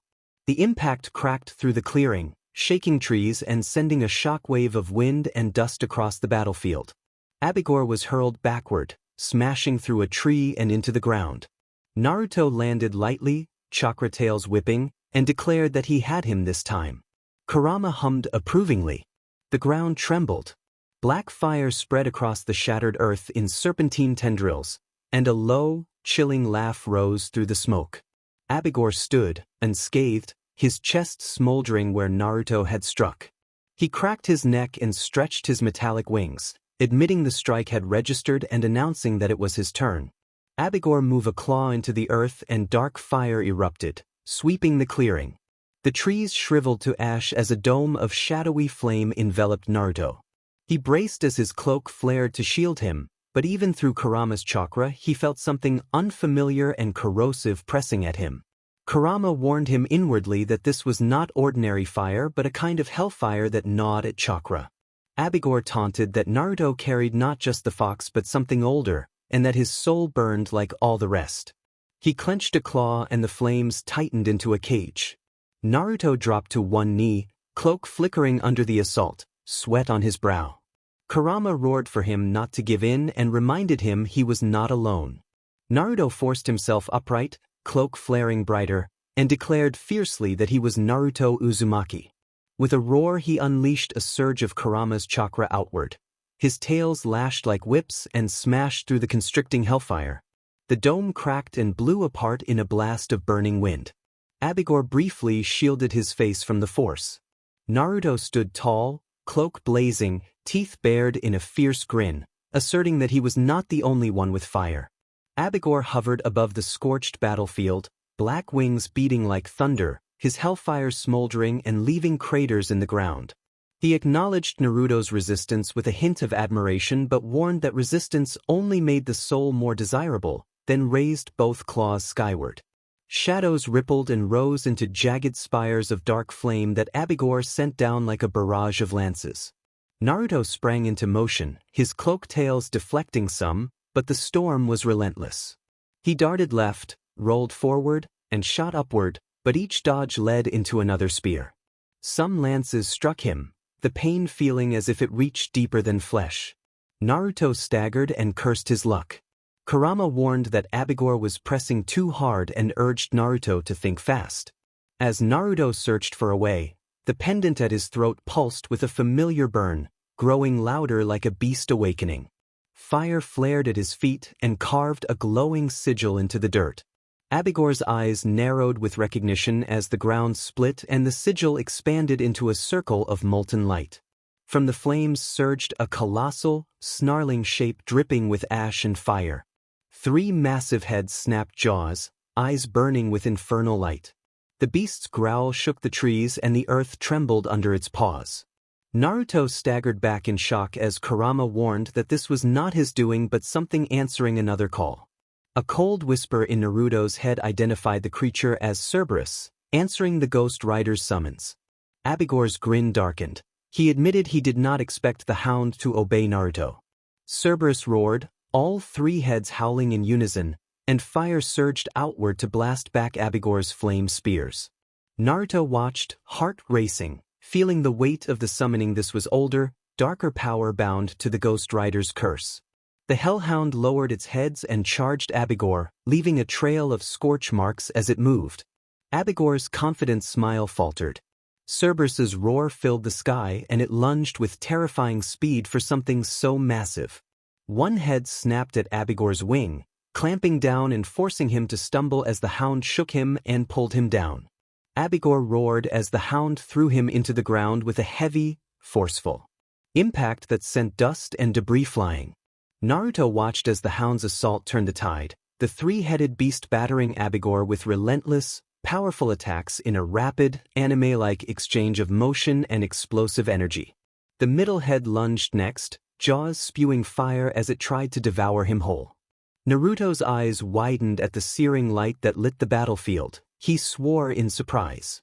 Kurama's voice growled in grudging approval, remarking that Naruto was not bad for a mutt. Even as the flames closed around Abigor, his laughter cut through the inferno. With a surge of black fire he exploded upward, ripping free from Cerberus's grip. His wings stretched wide again, still smoldering but intact. With one sweep of his claw he slashed across the Hellhound's snout. The creature reeled back, all 3 heads howling in pain. The blow left dark scorch marks that sent bursts of shadowed energy splashing to the ground and leaving burned craters where they landed. Naruto clenched his teeth, horrified that Abigor was hurting the beast that stood with him. Cerberus lunged again, all three heads striking at once, a storm of snapping jaws and gouts of flame. Abigor met the assault head-on, his body radiating a sinister aura. With every bite he twisted, countered, and hammered his fists into the beast's skulls. Each impact shook the earth, sparks of black and orange fire scattering like meteors. Abigor roared and unleashed a torrent of hellfire into Cerberus's chest. The beast staggered and skidded across the dirt, claws raking the ground.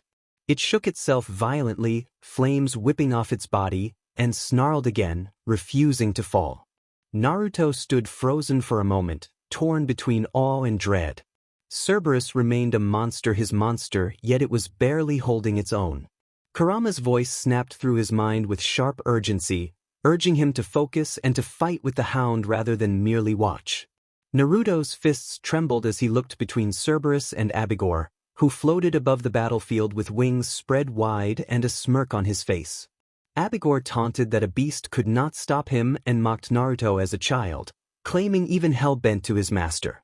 Naruto's cloak flared brighter and his eyes narrowed. He resolved to see if Abigor was right. He leapt forward with chakra tails streaming behind him, Cerberus charging beside him like a storm of living fire. Abigor's laughter boomed as dark wings spread wide, black flames coiling around him like serpents. Cerberus snarled, snapping its three jaws as fire spilled in waves that lit the night. Naruto crouched low, every muscle tense, the wounds from Abigor's earlier attacks still burning along his cloak and skin. Kurama growled in his head, warning that Abigor was toying with him and that even the hound alone could not fell such an opponent. Naruto's teeth ground together at the thought.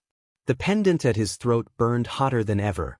The hum he had felt earlier erupted into a deep, resonant pulse that rattled his bones. His vision flickered as orange chakra mixed with something darker and hotter. A low, ragged voice whispered inside him. He recognized Johnny Blaze's voice, the riders urging him to stop holding back. Naruto staggered and clutched his chest, whispering the name Johnny in his mind. The rider's voice told him he was no longer just a Jinchuriki but shared with them, and that he needed to stop fighting as if he were only half of what he had become. Naruto's breath hitched. Looking at Cerberus, its three burning heads watching him, he felt something he had not felt before. Not control, not fear, but a bond and a call. Abigor sneered and raised his claw to snuff out the rider before it fully awakened. Black fire spears shot downward like meteors. This time Naruto did not dodge. He stood tall, eyes blazing, one crimson slit with Kurama's fury and the other hollow with the rider's flame. He announced that he was done holding back. A coiling surge of blue-orange fire erupted around him, twisting together with Kurama's chakra into a blazing inferno. The ground split and the sigil beneath his feet burned brighter. Cerberus roared in answer, its three heads igniting with the same ghostly flame. Lines of fiery light crawled across Naruto's skin as the power built. He declared that if Abigor wanted a rider, then he should face one. He and Cerberus surged forward together, fire and chakra melding into a storm of hellfire and fury aimed at Abigor until the scene was cut off in a blinding explosion of light and heat. When the light died, the battlefield was drowned in fire and smoke. Abigor shielded his face, his smirk faltering as the explosion subsided. His eyes widened. Standing amid the scorched earth was Naruto, no longer only cloaked in Kurama's chakra nor merely a boy. Glowing lines of fire traced his skin, his blonde hair whipped by the inferno, and his eyes burned with a fierce, layered intensity, Kurama's feral light in one and the rider's flame in the other. His hands curled into claws of fire, chains sparking at his wrists.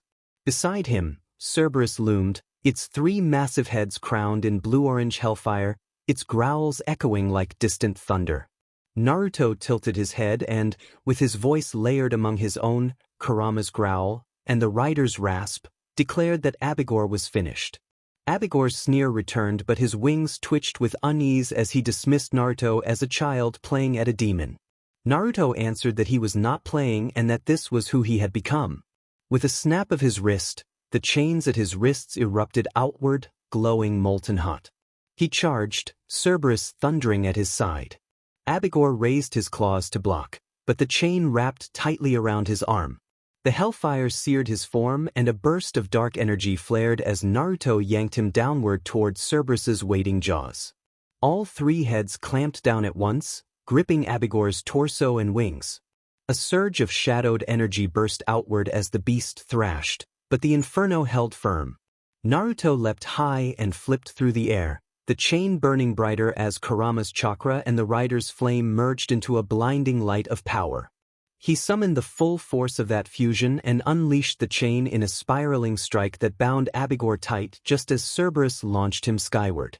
The chain flared into a pillar of concentrated hellfire, Kurama's chakra roaring within it. Abigor's scream rang out, a sound of rage and desperation as the flames of energy closed in around him. Naruto landed hard, one knee bent, cloak and fire swirling around him while Cerberus stood growling at his side. Both glared up at Abigor, who writhed in the sky, bound in burning chains. For the first time, Abigor's confidence cracked. He gasped that such power was impossible. Naruto's voice was steady, low, and resolute as he stated that nothing was impossible when he fought to protect the people he cared about. The chain tightened and the flames grew brighter, ready to end the confrontation. Abigor writhed against the burning restraints, his shadow wings thrashing and hellfire flaring wildly. The more he struggled, the tighter the links constricted, glowing brighter with every pulse of Naruto's will. Fear began to edge into the creature's fury as his resistance faltered. A tense moment passed as the flames and chains held him fast, the decisive end imminent. Abigor howled that Naruto could not wield that power and that the rider belonged to them, his voice cracking as his body flickered between flesh and fire. Naruto's chains flared, pulling him closer and forcing their eyes to meet, one blazing hollow socket locked with Abigor's. The rider's voice rasped through Naruto's throat, commanding him to look into his eyes. Abigor froze, his struggling slowed, and his burning gaze, once defiant, locked helplessly onto Naruto. Abigor cried out as the rider's gaze reflected back every memory of his crimes and cruelties, and he was overwhelmed. His body convulsed, then, like smoke caught in a gust, his presence unraveled and dispersed until only silence remained. The chains shattered into sparks and vanished into the air. Naruto dropped to one knee, panting, his cloak flickering weakly. Cerberus stood beside him with all three heads low and its flames dimming, rumbling deep in its chest with what felt like approval. Kurama's voice filled Naruto's mind, gruff but steady, remarking that he had done it. Naruto smirked faintly, though his body trembled with exhaustion, and acknowledged that they had done it. Cerberus gave one last growl, then turned and faded into fire and smoke. The glowing sigil beneath Naruto's feet dimmed until only scorched earth remained.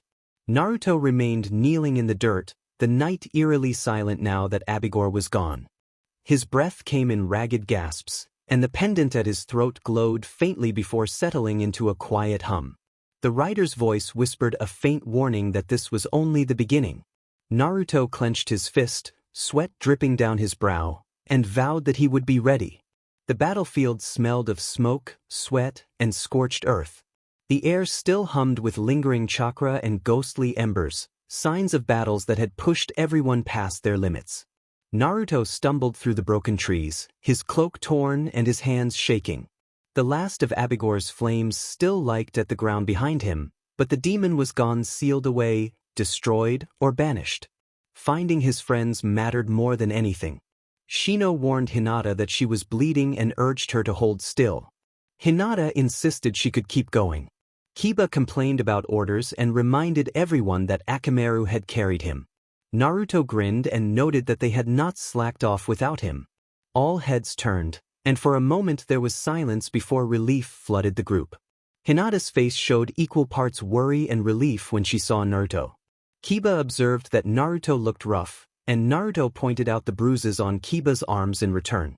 From another clearing, Shikamaru's team emerged, Ino pale from chakra drain, Choji's clothes torn from jutsu, and Shikamaru clutching his shoulder where Gressel had nearly crushed him.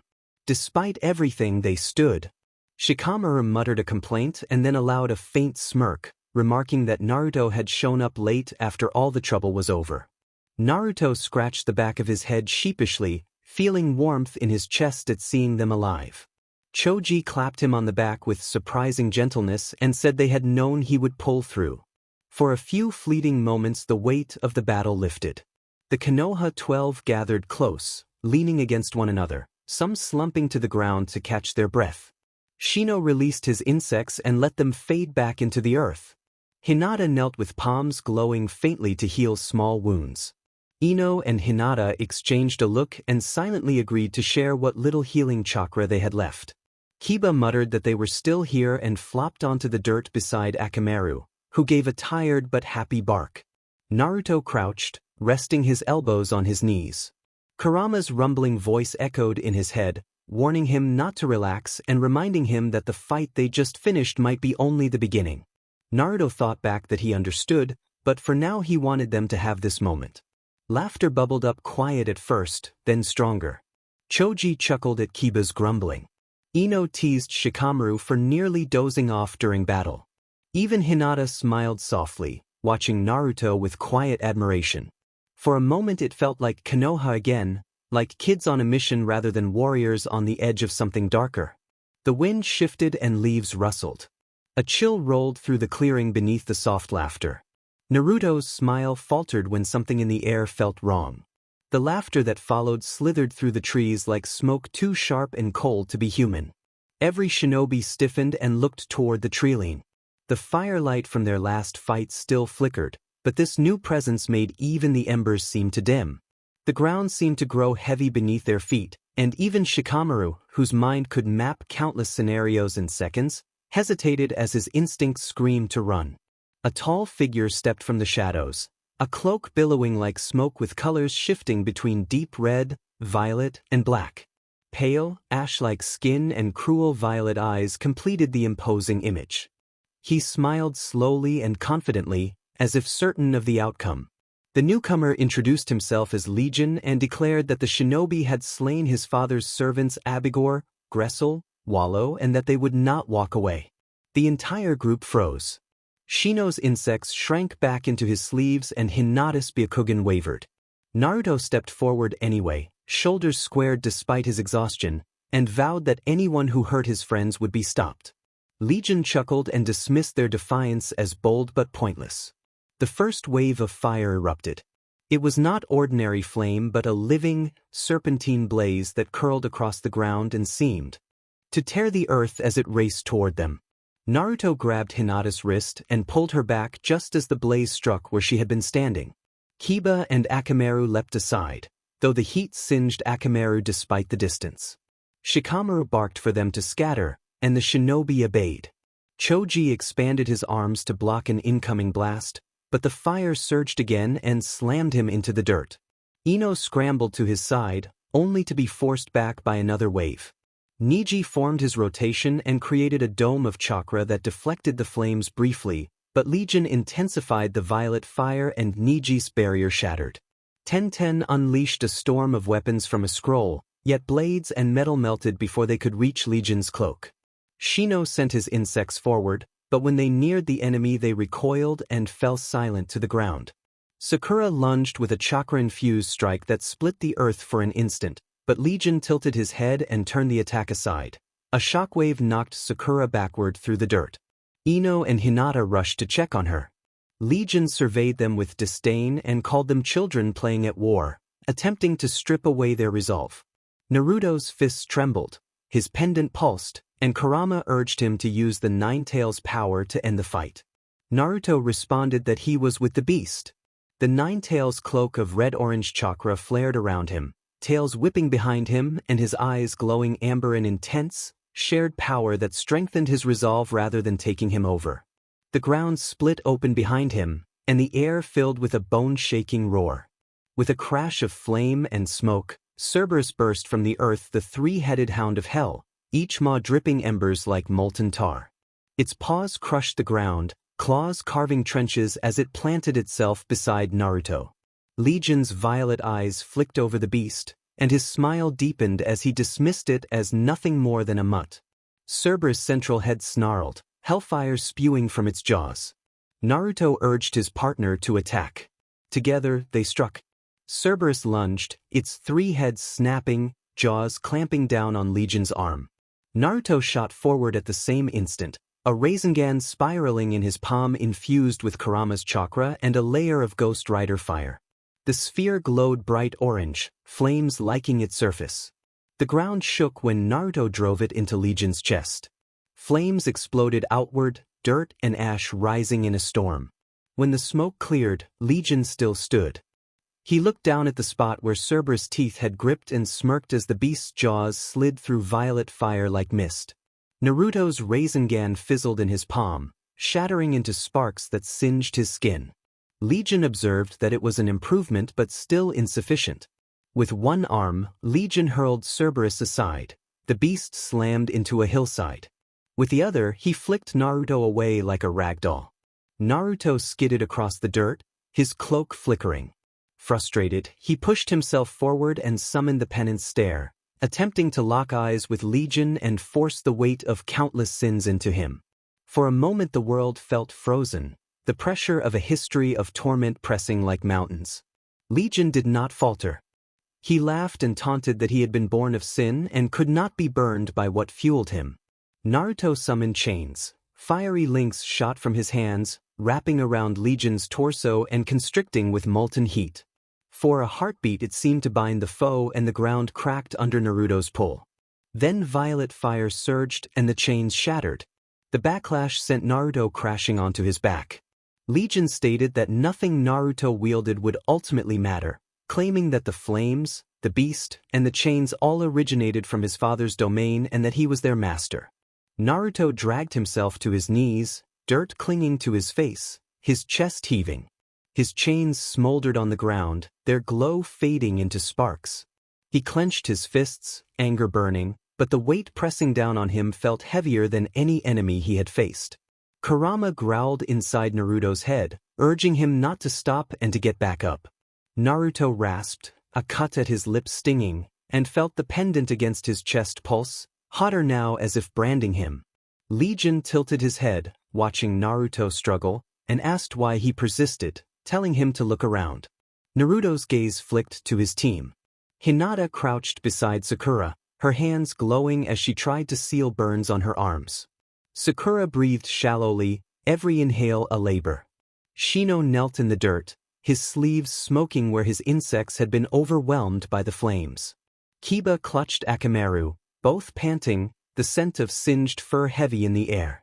Niji stood with his Byakugan active, eyes watering from the strain.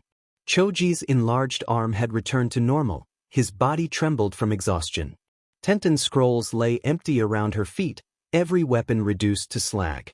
Shikamaru, pale and clutching his shoulder, muttered to himself as he searched for a strategy that would not end in ruin.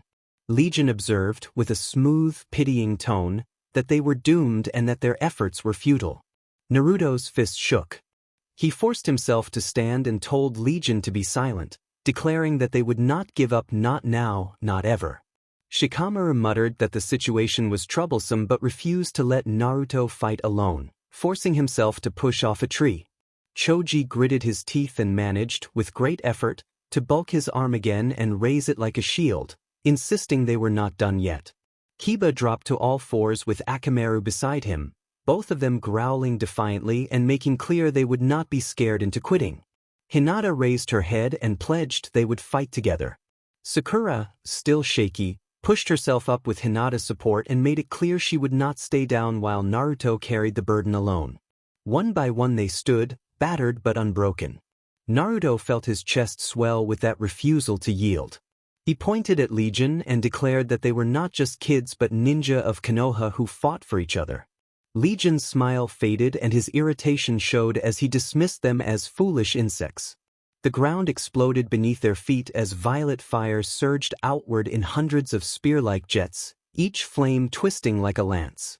Choji managed to block several strikes with his enlarged arm before one of the spears struck him and dropped him to his knees. Shino tried to call his insects again, but they were overwhelmed and scattered by the flames, and thick smoke made it difficult for him to breathe. Ten hurled what remained in her scrolls, but kunai clattered uselessly against the onslaught before a shockwave knocked her aside. Kiba and Akamaru charged with claws glowing, but the fire wrapped around them like a whip and flung them across the clearing. Even Shikamaru's shadow technique faltered as the fire consumed the light itself, forcing him to curse as he barely rolled out of the way. Ino threw herself forward to push Sakura clear of another wave, her hair singed at the ends but her focus unbroken. Naruto's throat tightened as he watched his friends fall, one by one.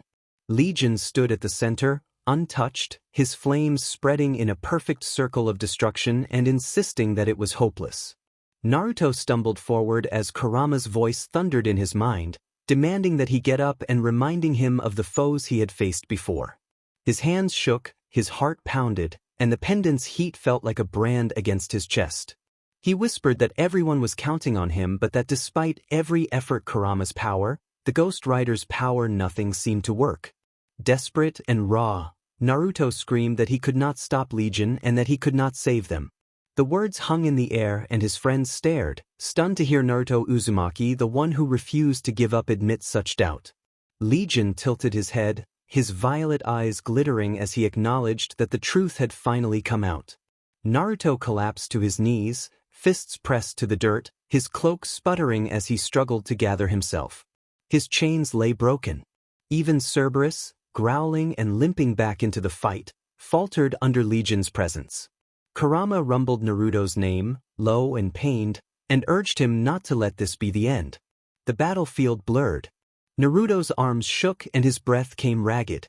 Legion's violet fire roared, but the sound began to fade, muffled like he was sinking underwater. His pendant glowed brighter than ever, searing against his chest. Hinata screamed for him not to give up, but her words slipped away as the world went dark. When Naruto opened his eyes, he was no longer in the clearing. The smoke, the fire, and his friends were gone. He stood in a vast, endless void. Black sand stretched beneath his feet and glowing embers drifted through the air. Chains rattled faintly in the distance, echoing in every direction. He staggered and clutched his pendant, wondering where he was. A deep voice rolled through the void, smooth and powerful, telling Naruto that he had reached the end of himself. Naruto spun with his fists raised and demanded to know who was there and to show himself. The embers swirled and formed a figure tall, cloaked in flames, a skull burning bright. Chains wrapped across its chest, each link glowing white-hot. It was a Ghost Rider, but not Johnny Blaze. This rider's fire was blue and his presence felt ancient. The rider said he had carried the spirit before Naruto, and so had countless others. More flames sparked into being around Naruto. One by one, figures appeared mounted on horses, motorcycles, even beasts of fire. Men, women, warriors, wanderers. Each bore the skull and flame of the rider. There were dozens, then hundreds, a legacy older than anything Naruto had imagined. Naruto took a step back and asked if this was some kind of ghost world.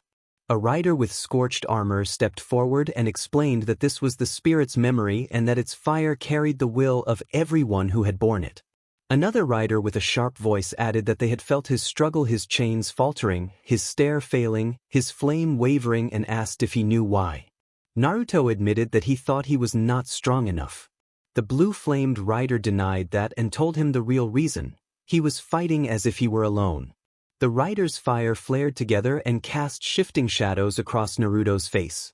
The rider explained that Naruto carried 3 powers within him, his own, the beasts, and the spirits, but treated them as separate, trying one after another and hoping one would be enough. None of them alone could stop Legion. The armored rider told him that he must do what no rider had done before: unify the spirit, the beast, and the boy. Naruto's breath caught and he looked down at his trembling hands, remembering Kurama's growl, his own chains, and the flicker of his Rasengan. He realized he must unify them. A ragged rider stepped forward with a harsh, scornful warning that if Naruto failed or lost control, unleashing the spirit could burn him alive. Whispers rippled through the assembled riders. Some nodded grimly while others watched in silence. Naruto gritted his teeth and declared that he did not care if it burned him. His friends were out there fighting and he could not stand by.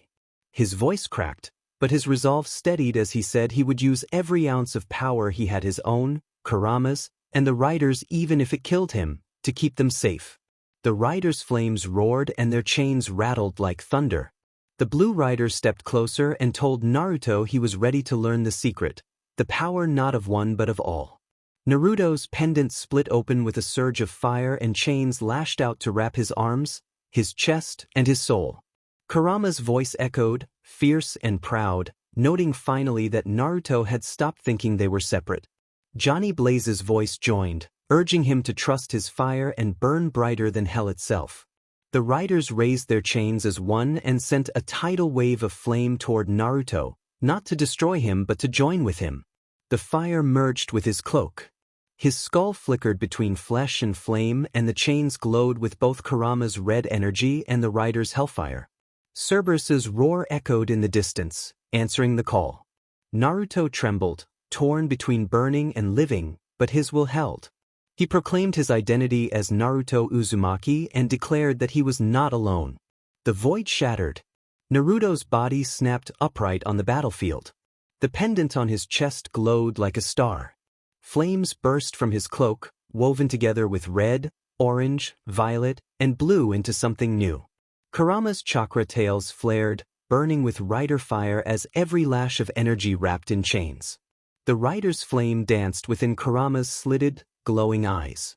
Cerberus stepped forward with its three heads igniting in the same blended blaze and growled low. The beast's glow matched Naruto's. Their flames moved in sync, like they shared one soul. Legion's smug expression faltered for the first time as his violet fire hissed against the heat radiating from Naruto's new form. He observed that the boy had finally awakened, noting the three fires woven as one, and admitted that he had never seen such insolence or such power. Naruto's voice layered his own, Kurama's growl, and the rider's deep echo as he declared that they were done playing. He moved. Chains lashed out, glowing with red and orange, each strike whipping through the air with blistering speed.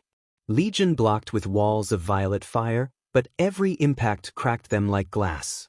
Cerberus lunged, its three heads snapping at Legion's armor and knocking him off balance. Naruto followed with a sweeping kick wrapped in hellfire chakra, striking Legion and forcing the demon to stagger back. For the first time, Legion faltered. His flames guttered and his form flickered. Naruto declared that this was for his friends and pressed the attack, fists blazing. He hammered Legion with a barrage left hook, chain whip, chakra tail strike, each blow intensifying. The ground split beneath their clash and shockwaves rippled across the clearing. Shikamaru observed that Naruto was mixing all three powers seamlessly, as if they were one. Neji warned that every blow cost Naruto, noting that his chakra coils were straining under the fire and that his body was not built to handle such unity. Hinata whispered Naruto's name, fear and hope mingling in her expression. Legion roared and thundered that unity would only bring downfall, commanding them to burn together and die together. He raised a skeletal hand and summoned a massive sphere of violet hellfire so dense the ground beneath it cracked and blackened. Tenten gasped that if the sphere landed it would wipe them all out. Shikamaru said that this had to be the final play. Naruto's body trembled as the sphere pressed down on him. His chains rattled and his aura sputtered. Kurama growled inside him that he must not falter and reminded him that they were in it together. The rider's echo urged Naruto to show judgment, not just for himself but for everyone Legion had hurt. Naruto answered that they would do it together. Chains surged from Naruto's arms and tails of fire coiled tight. Cerberus staggered back into the clearing, flames reigniting as it snarled. Naruto raised his arms and announced that they would deliver their judgment, then lunged as one with Cerberus, fire and chains spiraling toward Legion's hellfire sphere. The battlefield trembled beneath them. Naruto's chains whipped through the air, laced with hellfire, entwining with Cerberus' necks as if part of the same body. The three-headed hound roared, hellfire bursting from every maw as its paws slammed into the cracked earth. Legion's violet sphere met them head-on in a thunderous collision. The impact sent a huge wave of force through the clearing. Shockwaves rippled outward, sending the Konoha 12 tumbling backward. Trees splintered, rocks shattered, and the ground beneath them split into deep fissures. Smoke and fire coiled together, obscuring the combatants. Naruto's body cried out under the strain as he pressed forward, chains lashing, Kurama's chakra flaring, rider fire roaring through him. Cerberus leapt and snapped at the sphere, but Legion's hellfire curled and sizzled around its strikes, making each attempt barely make a dent. Naruto called inward, combining all the synergy he could muster. Kurama, Cerberus, Spirit, his chains spiraling like molten whips. Legion countered, the sphere folding and reforming instantly. Naruto roared that it was impossible and that it should have worked. Kurama growled that Legion was the source of the fire, feeding off it rather than merely resisting. Naruto affirmed that he would not lose. Legion taunted that fire alone could not stop him and asserted that Naruto was still a boy who would break. He stepped forward and declared that they had had enough, violet flames erupting from his hands and pressing down on the clearing like a weight. Each of Naruto's strikes was met and repelled by Legion's heat. The Konoha 12 watched, hearts pounding. Shikamaru's mind raced for a plan, but Legion's overwhelming power made every option pale. Naruto summoned the penance stare. Flames swirled and chains shot out, his rider skull flaring as he pushed toward Legion. Legion sneered that Naruto had not yet learned and insisted he could not be punished, claiming to be beyond judgment. Naruto's resolve frayed for a moment as the pressure mounted and his attacks were swallowed by the violet hellfire. The Konoha 12's efforts were thwarted, shadows seared before they could bind, techniques broken midair, assaults blown back by Legion's energy. Naruto fell to one knee, shaking as the combined powers burned through him with little effect. Despair and determination warred within him. For a brief instant the battlefield quieted and a cold wind blew through the clearing. Chains rattled and Cerberus' roar echoed with a strange resonance, like voices from another plane. A whisper curled through Naruto's mind, faint at first and then louder, urging him to look within and not rely on power alone. Naruto's rider skull flared brighter and his chains wrapped tighter around him as Cerberus' fire began to harmonize with his own. Kurama growled that it was the riders and that Naruto had to listen. They had been approaching the problem incorrectly. Naruto echoed the word riders as realization dawned. The flames around him surged and the chains snapped and spun, spiraling into the sky. The battlefield blurred as Naruto shifted from brute force to something deeper, preparing to tap into the full legacy of the Ghost Riders. The clearing shivered under the heat as chains rattled like thunder and fire licked every surface, smoke coiling into the night. Naruto's body glowed, not red, not violet, not orange, but all at once, a blaze of mixed flames that seemed alive. Cerberus stomped beside him, each of its 3 heads emitting fire synchronized with Naruto's pulse. The beast's growls echoed, low and deep, like an extension of Naruto's own will. Kurama rumbled in his head that this was it, the 3 of them together, and that he should not hold back. Johnny Blaze's deep echo joined in, urging him to show what happened when a rider decided to fight with everything and to trust his fire. Naruto inhaled sharply, chains stretching from his arms and spinning in complex, fiery patterns. The flames enveloped his fists, Cerberus claws, and the ground beneath his feet. He was no longer a boy wielding multiple powers separately. He was a single force, a fusion of human, beast, and spirit. Legion's violet fire surged in anticipation, yet hesitation crept into his movements. He had never seen such a combination. Naruto's flames were chaotic, yet controlled.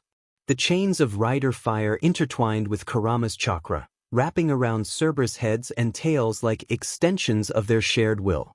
Legion hissed that Naruto was foolish, though the edge of his confidence faltered and uncertainty showed.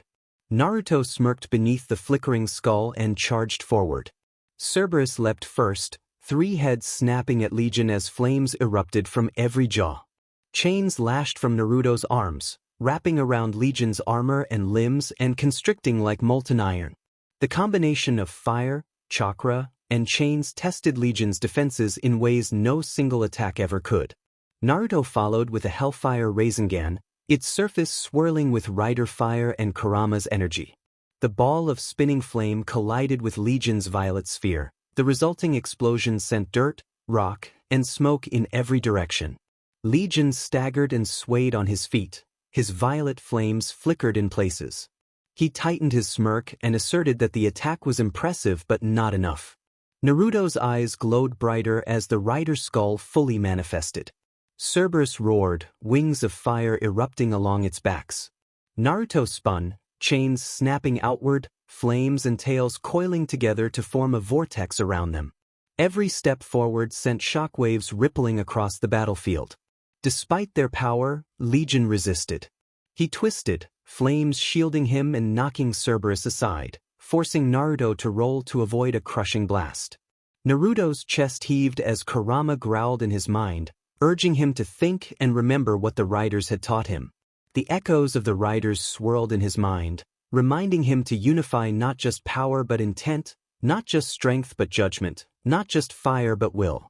Chains shot from his wrists, wrapping around him and pulling the three forces together like the string of a bow. Cerberus leapt onto his shoulder, its flames melding with his and snarling in approval. When Naruto opened his eyes, the world seemed to slow. Violet flames, red chakra, and rider fire were no longer separate, they had become one.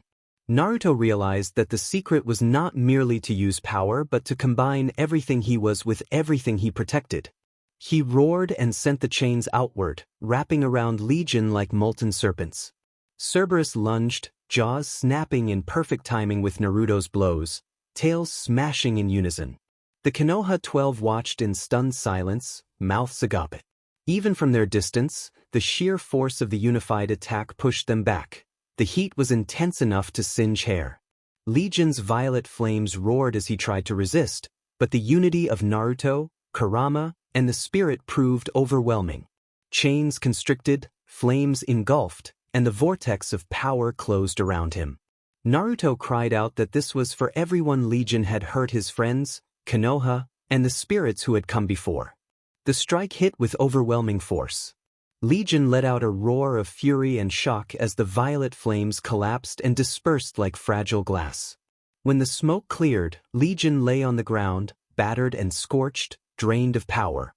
His violet glow had dimmed to a faint ember, and his eyes were wide with disbelief. Naruto's chains slithered back to him. Cerberus snarled, flames simmering down but remaining alert. The Konoha 12 cautiously approached, hearts pounding as they saw their friends standing alive, victorious, but utterly spent. Naruto fell to one knee, chains dragging in the dirt. Cerberus pressed against him, offering warmth. Kurama's voice rumbled with calm pride, acknowledging that Naruto had led, not just fought. Naruto exhaled, the new form slowly dissipating as the flames flickered down. Sweat, soot, and ash marked his skin. He looked to his friends, battered but alive, and whispered hoarsely that they had done it together. Shikamaru stepped forward, his shadow flickering weakly, and remarked that Naruto's move had been brilliant if reckless. Hinata ran forward and clasped his arm, expressing how amazed she was by his courage. Sakura helped Tenten to her feet while Kiba warned that something felt off, as though they were being watched. Shino's insects returned to him nervously, signaling that something powerful and different was closing in. The clearing fell quiet as smoke curled into the dusky sky and the earth bore the scars of the battle. Trees were blackened and leaves curled, but the Konoha 12 slowly gathered and took in the scene. Naruto sank back onto his knees with Cerberus nearby, the fused powers fading. Kurama chided him not to push himself too far, but Naruto, exhausted, admitted that he could not stop, yet there were still threats out there and a sense that the fight was not over. Shikamaru helped Choji to his feet and muttered that they were lucky to be breathing after that display. Niji Spyakugan scanned the tree line and noted that Legion was gone, but the air felt wrong. A low, unfamiliar laugh drifted through the trees, carrying a tone that tugged at Naruto's memory.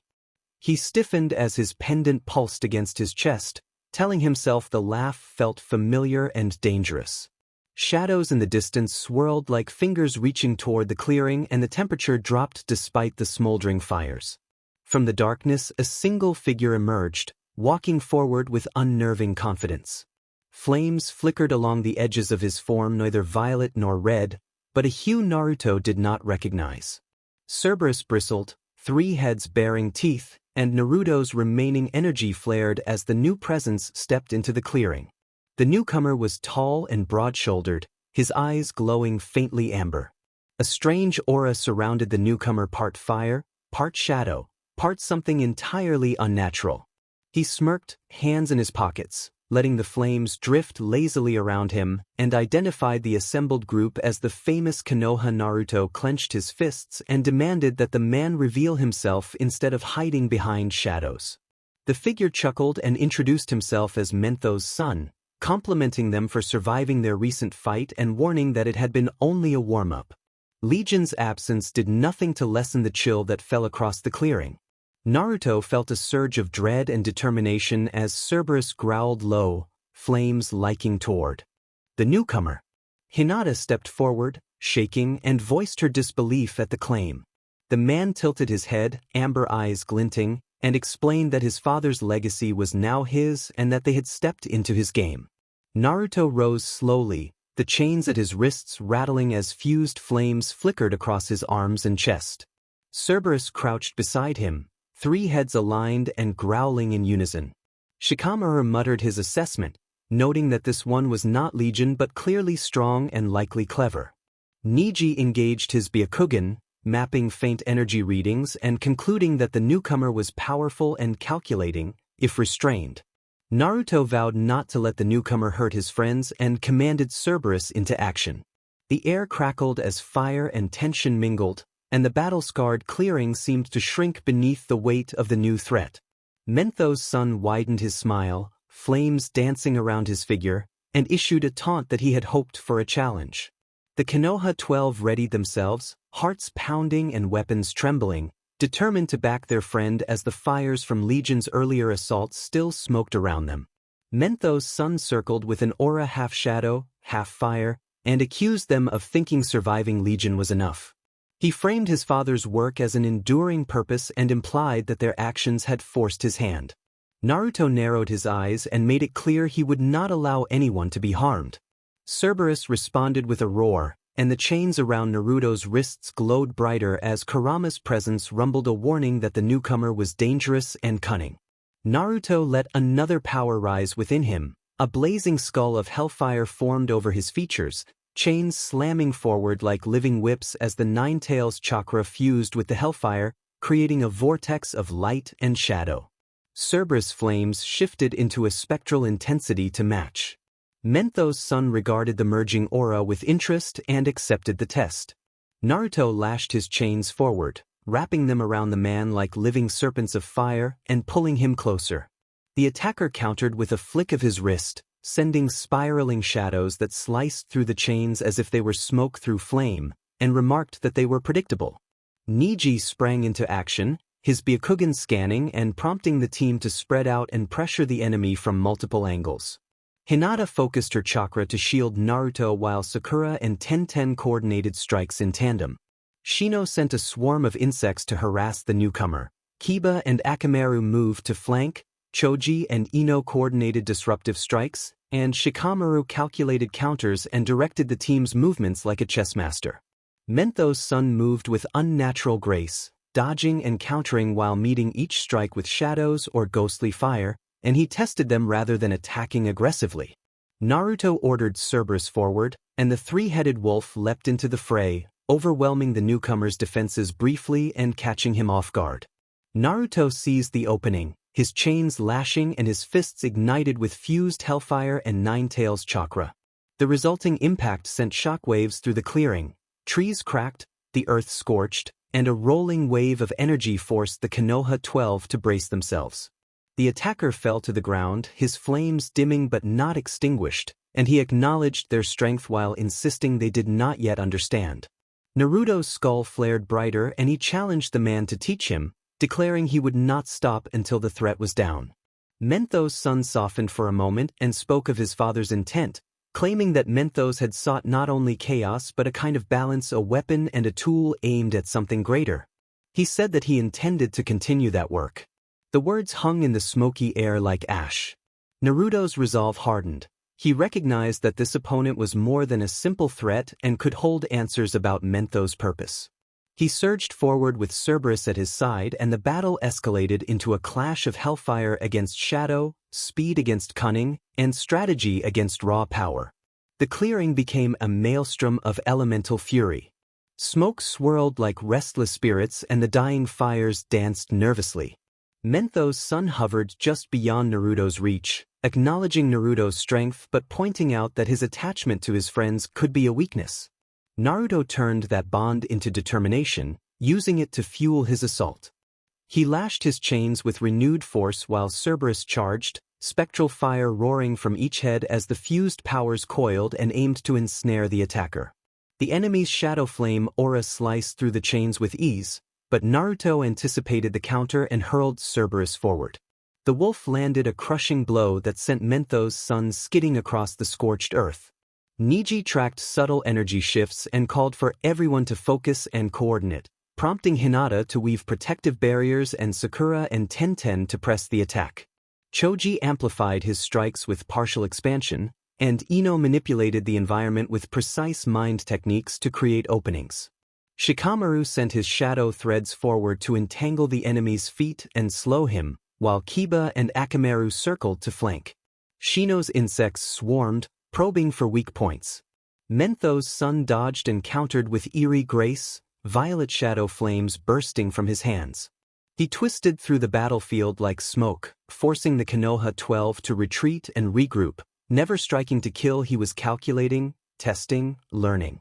Naruto's chains rattled violently as the skull on his back flared brighter. He murmured that he would call the Cerberus penance strike.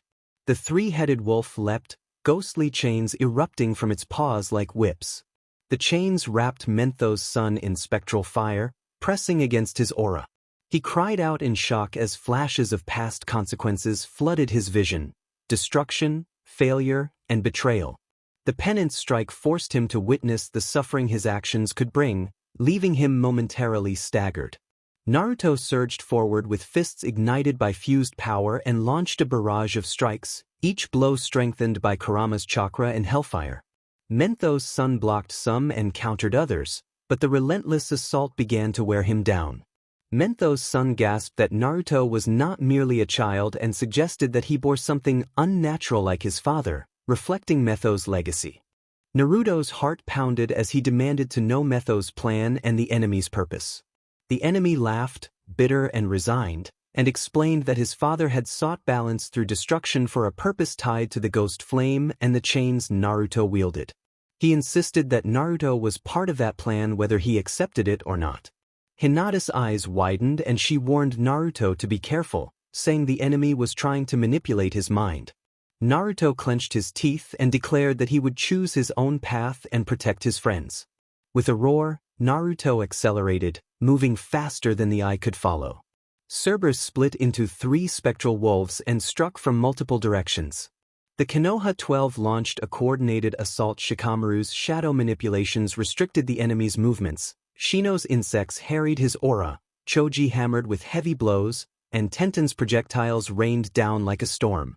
Mentho's sun staggered, flames flickering in chaos for a moment before he regained composure and wore a shadow of a grin.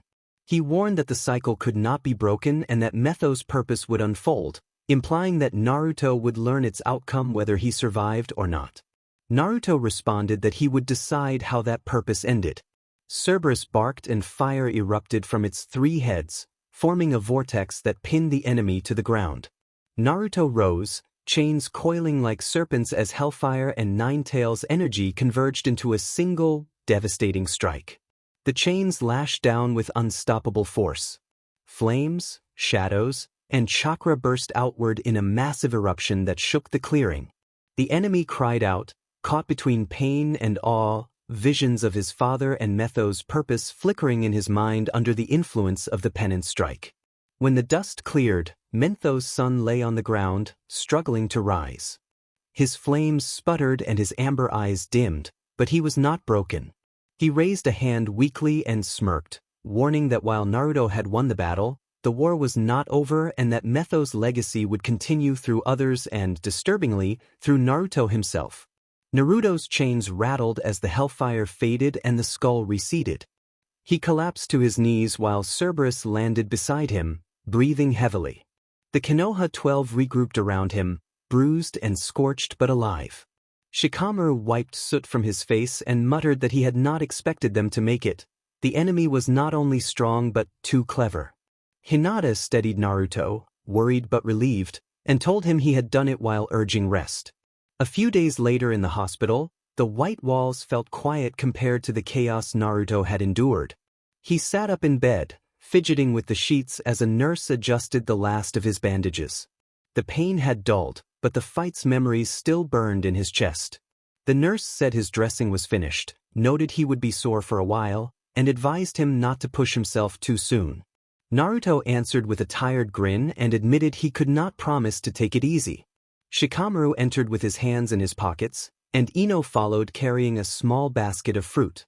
Shikamaru told Naruto he looked terrible, keeping his usual deadpan tone, and Naruto retorted that Shikamaru should try fighting and see how he looked afterward. Ino set the basket down and told him he was lucky to be sitting up because everyone had been scared. Naruto's smile faltered at the reminder, and he apologized for making them worry. Shikamaru said that despite the trouble Naruto caused, pulling through was what mattered. The group fell into a quiet moment as the weight of recent events settled in. Naruto resolved that he would get stronger and that next time he would protect everyone no matter what. By the next morning Naruto was released from the hospital with his jacket over his shoulders and determination in his eyes. The village bustled with its usual life, though hushed whispers and signs of rebuilding were visible. Cerberus' faint ghostly outline flickered at his heels as he walked through the streets toward the Hokage Tower, its red roof standing as a symbol of strength after the losses Konoha had suffered. Inside the tower the atmosphere shifted. Recovery had become preparation for what came next. Corridors were filled with shinobi carrying scrolls and reports as Naruto climbed to the council room. In the chamber before Tsunade's desk, the remaining members of the Konoha 12 stood in a half-circle, battered and bearing fresh slings, bandages, and bruises from their confrontation. Naruto stood at the front, fists clenched beneath his wrappings, resolute.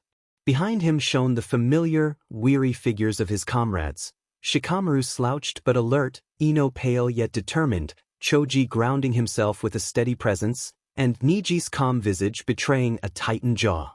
The room held a suffocating tension, a moment suspended before whatever came next. Tenten stood with her arms crossed, her weapons pouch still strapped on though it was empty. Lee remained as straight as a tree, injured but determined, his eyes fierce. Hinata kept her gaze low, her fingers twined nervously, but she was present and resolved.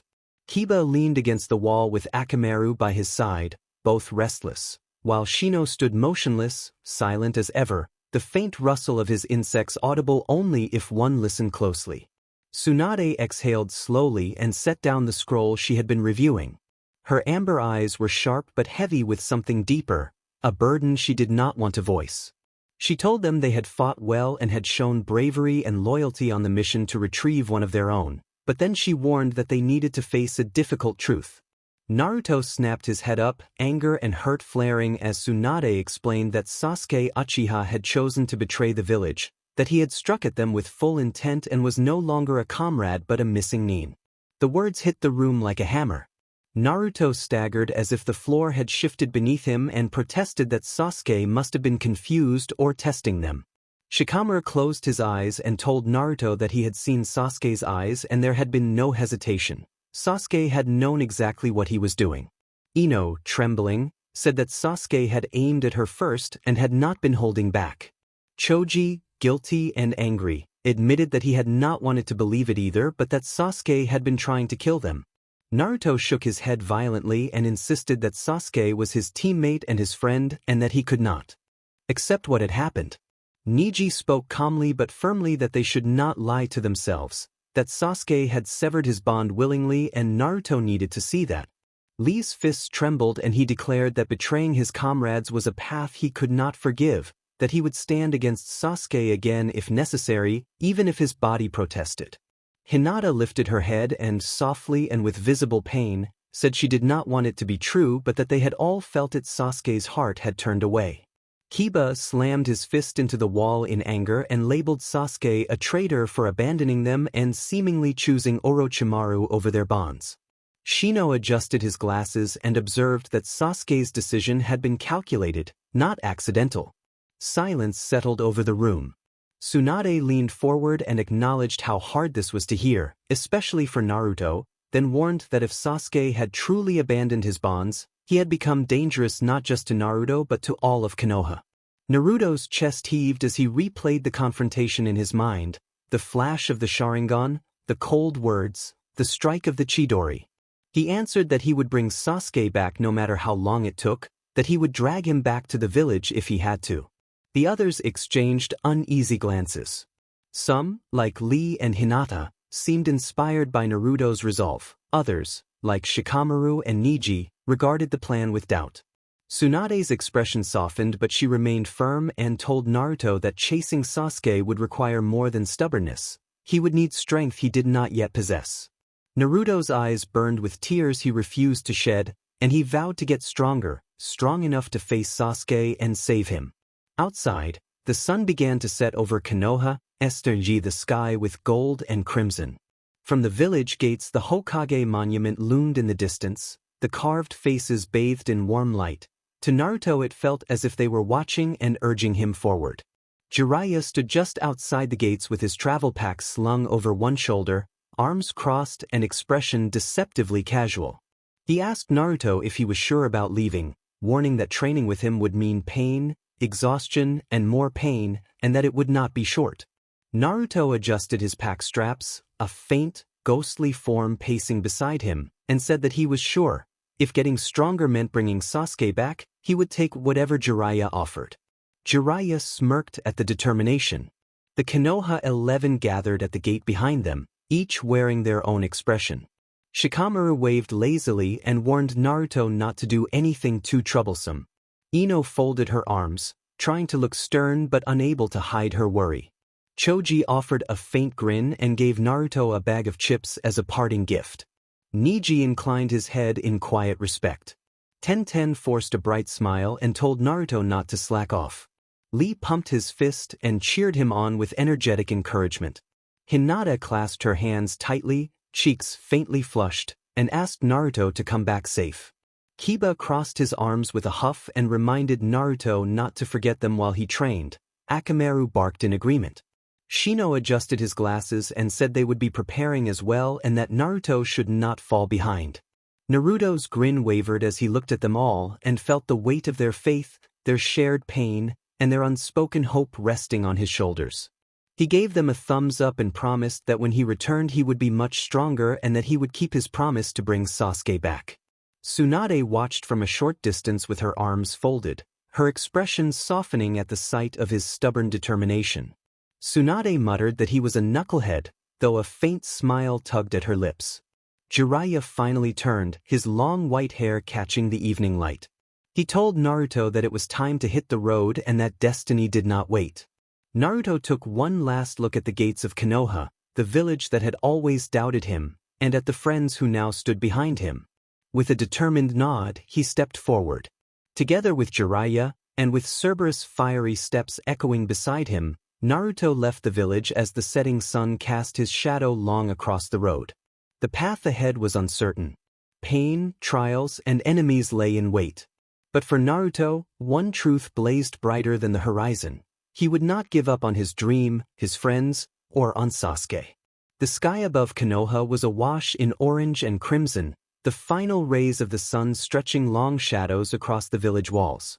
The Hokage monument stood tall in the distance, each carved face glowing faintly in the light, reminders of the past and silent witnesses to what was yet to come.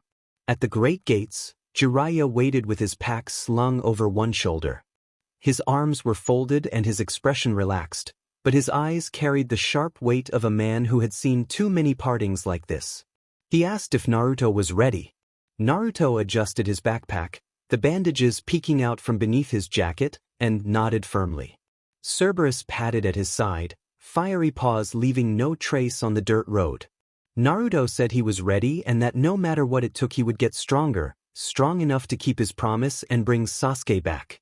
Behind him, the rest of the Konoha 11 stood together, watching. Shikamaru gave a half-hearted wave. Ino and Choji stood close, their faces conflicted. Neji and Tenten held steady gazes. while Lee struck a proud pose despite the strain on his body. Hinata clasped her hands in a quiet prayer. Kiba scratched Akamaru's ear and muttered under his breath, and Shino lingered in contemplative silence. Naruto turned to face them all with a wide, bright grin despite the heaviness in his chest. He told them not to worry and promised that when he returned he would be much stronger and would keep his word. Those words hung in the air, a promise forged in determination. Tsunade stood a few steps back with her arms crossed, watching with sharp eyes. The setting sun caught the edges of her hair and her expression was caught between pride and worry. For all his recklessness, this boy had something unshakable that even she could not deny. Jiraiya nodded toward the road and urged them to move, saying the world would not wait for them to catch up.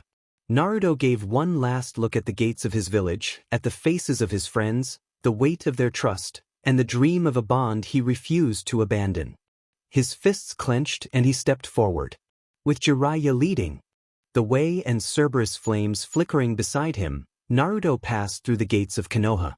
The wind carried the echoes of the village behind him. Ahead, the road stretched into shadow and light alike.